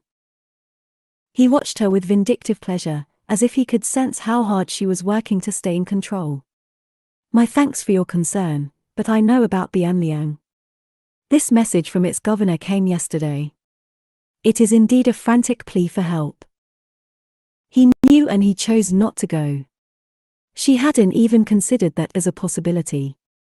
"But if you'd withdrawn when you first received it, you could have reached there in time." "Oh, please," he said. "We both know your plan was based on the assumption that if I withdrew upon receiving the message, I wouldn't make it to Bianliang in time to prevent its fall. Which only shows you have no idea of my capabilities. Rest assured, if I'd wanted to get to Bianliang before it fell, I could have." Then, in response to whatever uncontrollable reaction he saw on her face, "Why didn't I? But esteemed monk, how could I pass up this chance to settle the score between us?" She thought, terribly, of those 10,000 drowned men. Even as she had known he would want revenge, she still hadn't grasped just how deep his hurt ran. The truth hummed in the connection between them. He hurt, and he was driven by it. It was the reason for everything he did, and his reason for being. He's haunted by it. Chilled, she said, "For the sake of revenge against me, you went as far as to let Bianliang fall." "Don't flatter yourself too much," he said bitterly. "Bianliang had to fall. But given this opportunity to finish things between us, I find myself pleased to take it." His black brushstroke eyes bored into her with the promise of murder. "You caused my loss at Yao River, and started something I have no choice but to finish. Regardless of my own desires, you took the liberty of setting me on my path towards my fate." His delicate face burned with hate and blame. "So let me return the courtesy, and deliver you to yours." He drew his sword. It sang as it came out of the sheath, and caught the icy light down its straight length. And somewhere in the compressed depths of Zhu's emotions, there was panic. But for all that this didn't seem like the path to victory and her fate, it had to be. She drew herself up and let him see her, unshrinking and unbowed. "What is it you think you know as my fate?" she said. She was speaking to heaven as much as she was to him, sending her belief, maintained with every particle of her wool, up into that distant, jade-cold firmament. "Let me tell you my name, Zhu Chongba." He answered coolly, "Should I know it?" "One day you will," she said, and drew her sword. In that instant before either of them acted, Zhu had the odd feeling of their flesh and blood having become immaterial, as if, in that single, shimmering moment, they were nothing but pure desire. Then Ouyang struck. Zhu threw herself aside with a gasp. He was faster than she'd imagined, faster than she'd have thought possible. She felt the shock of it clawing at the desperate, tiring part of herself that clung to Zhu Chongba's identity. It had already slipped, and she could feel the slide of it away from her, but there was nothing to do but hold on. "I have to keep believing." She twisted, and heard the whine of his sword as it sliced through where she'd been. She came down crouching, swinging the sheath in her left hand high for balance, then sprang forwards to strike. He deflected easily, then caught her next strike and held it. Their crossed blades slid along each other as they pressed in. The keening vibration set Zhu's teeth on edge. Her wrist screamed. She looked into Ouyang's beautiful porcelain face, and saw the curl of his lip. She was fighting for her life, and he was playing. But as terrifying as that thought was, there was hope in it. If he could have finished me already, but hasn't, then I have a chance. But for all she tried, she couldn't see what that chance was. If he'd been as vain and fragile as little Gua, she could have distracted him with wounding words.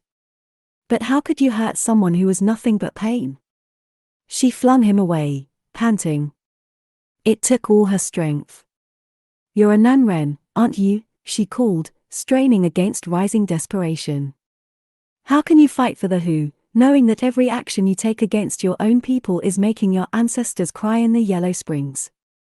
I have to wonder if you let Bianliang fall because, deep down, you know the Nanren cause is the right one." She broke off as he lunged forwards with a flicker of strokes in attack. She parried, hearing the clear tone of steel on steel alternating with the thud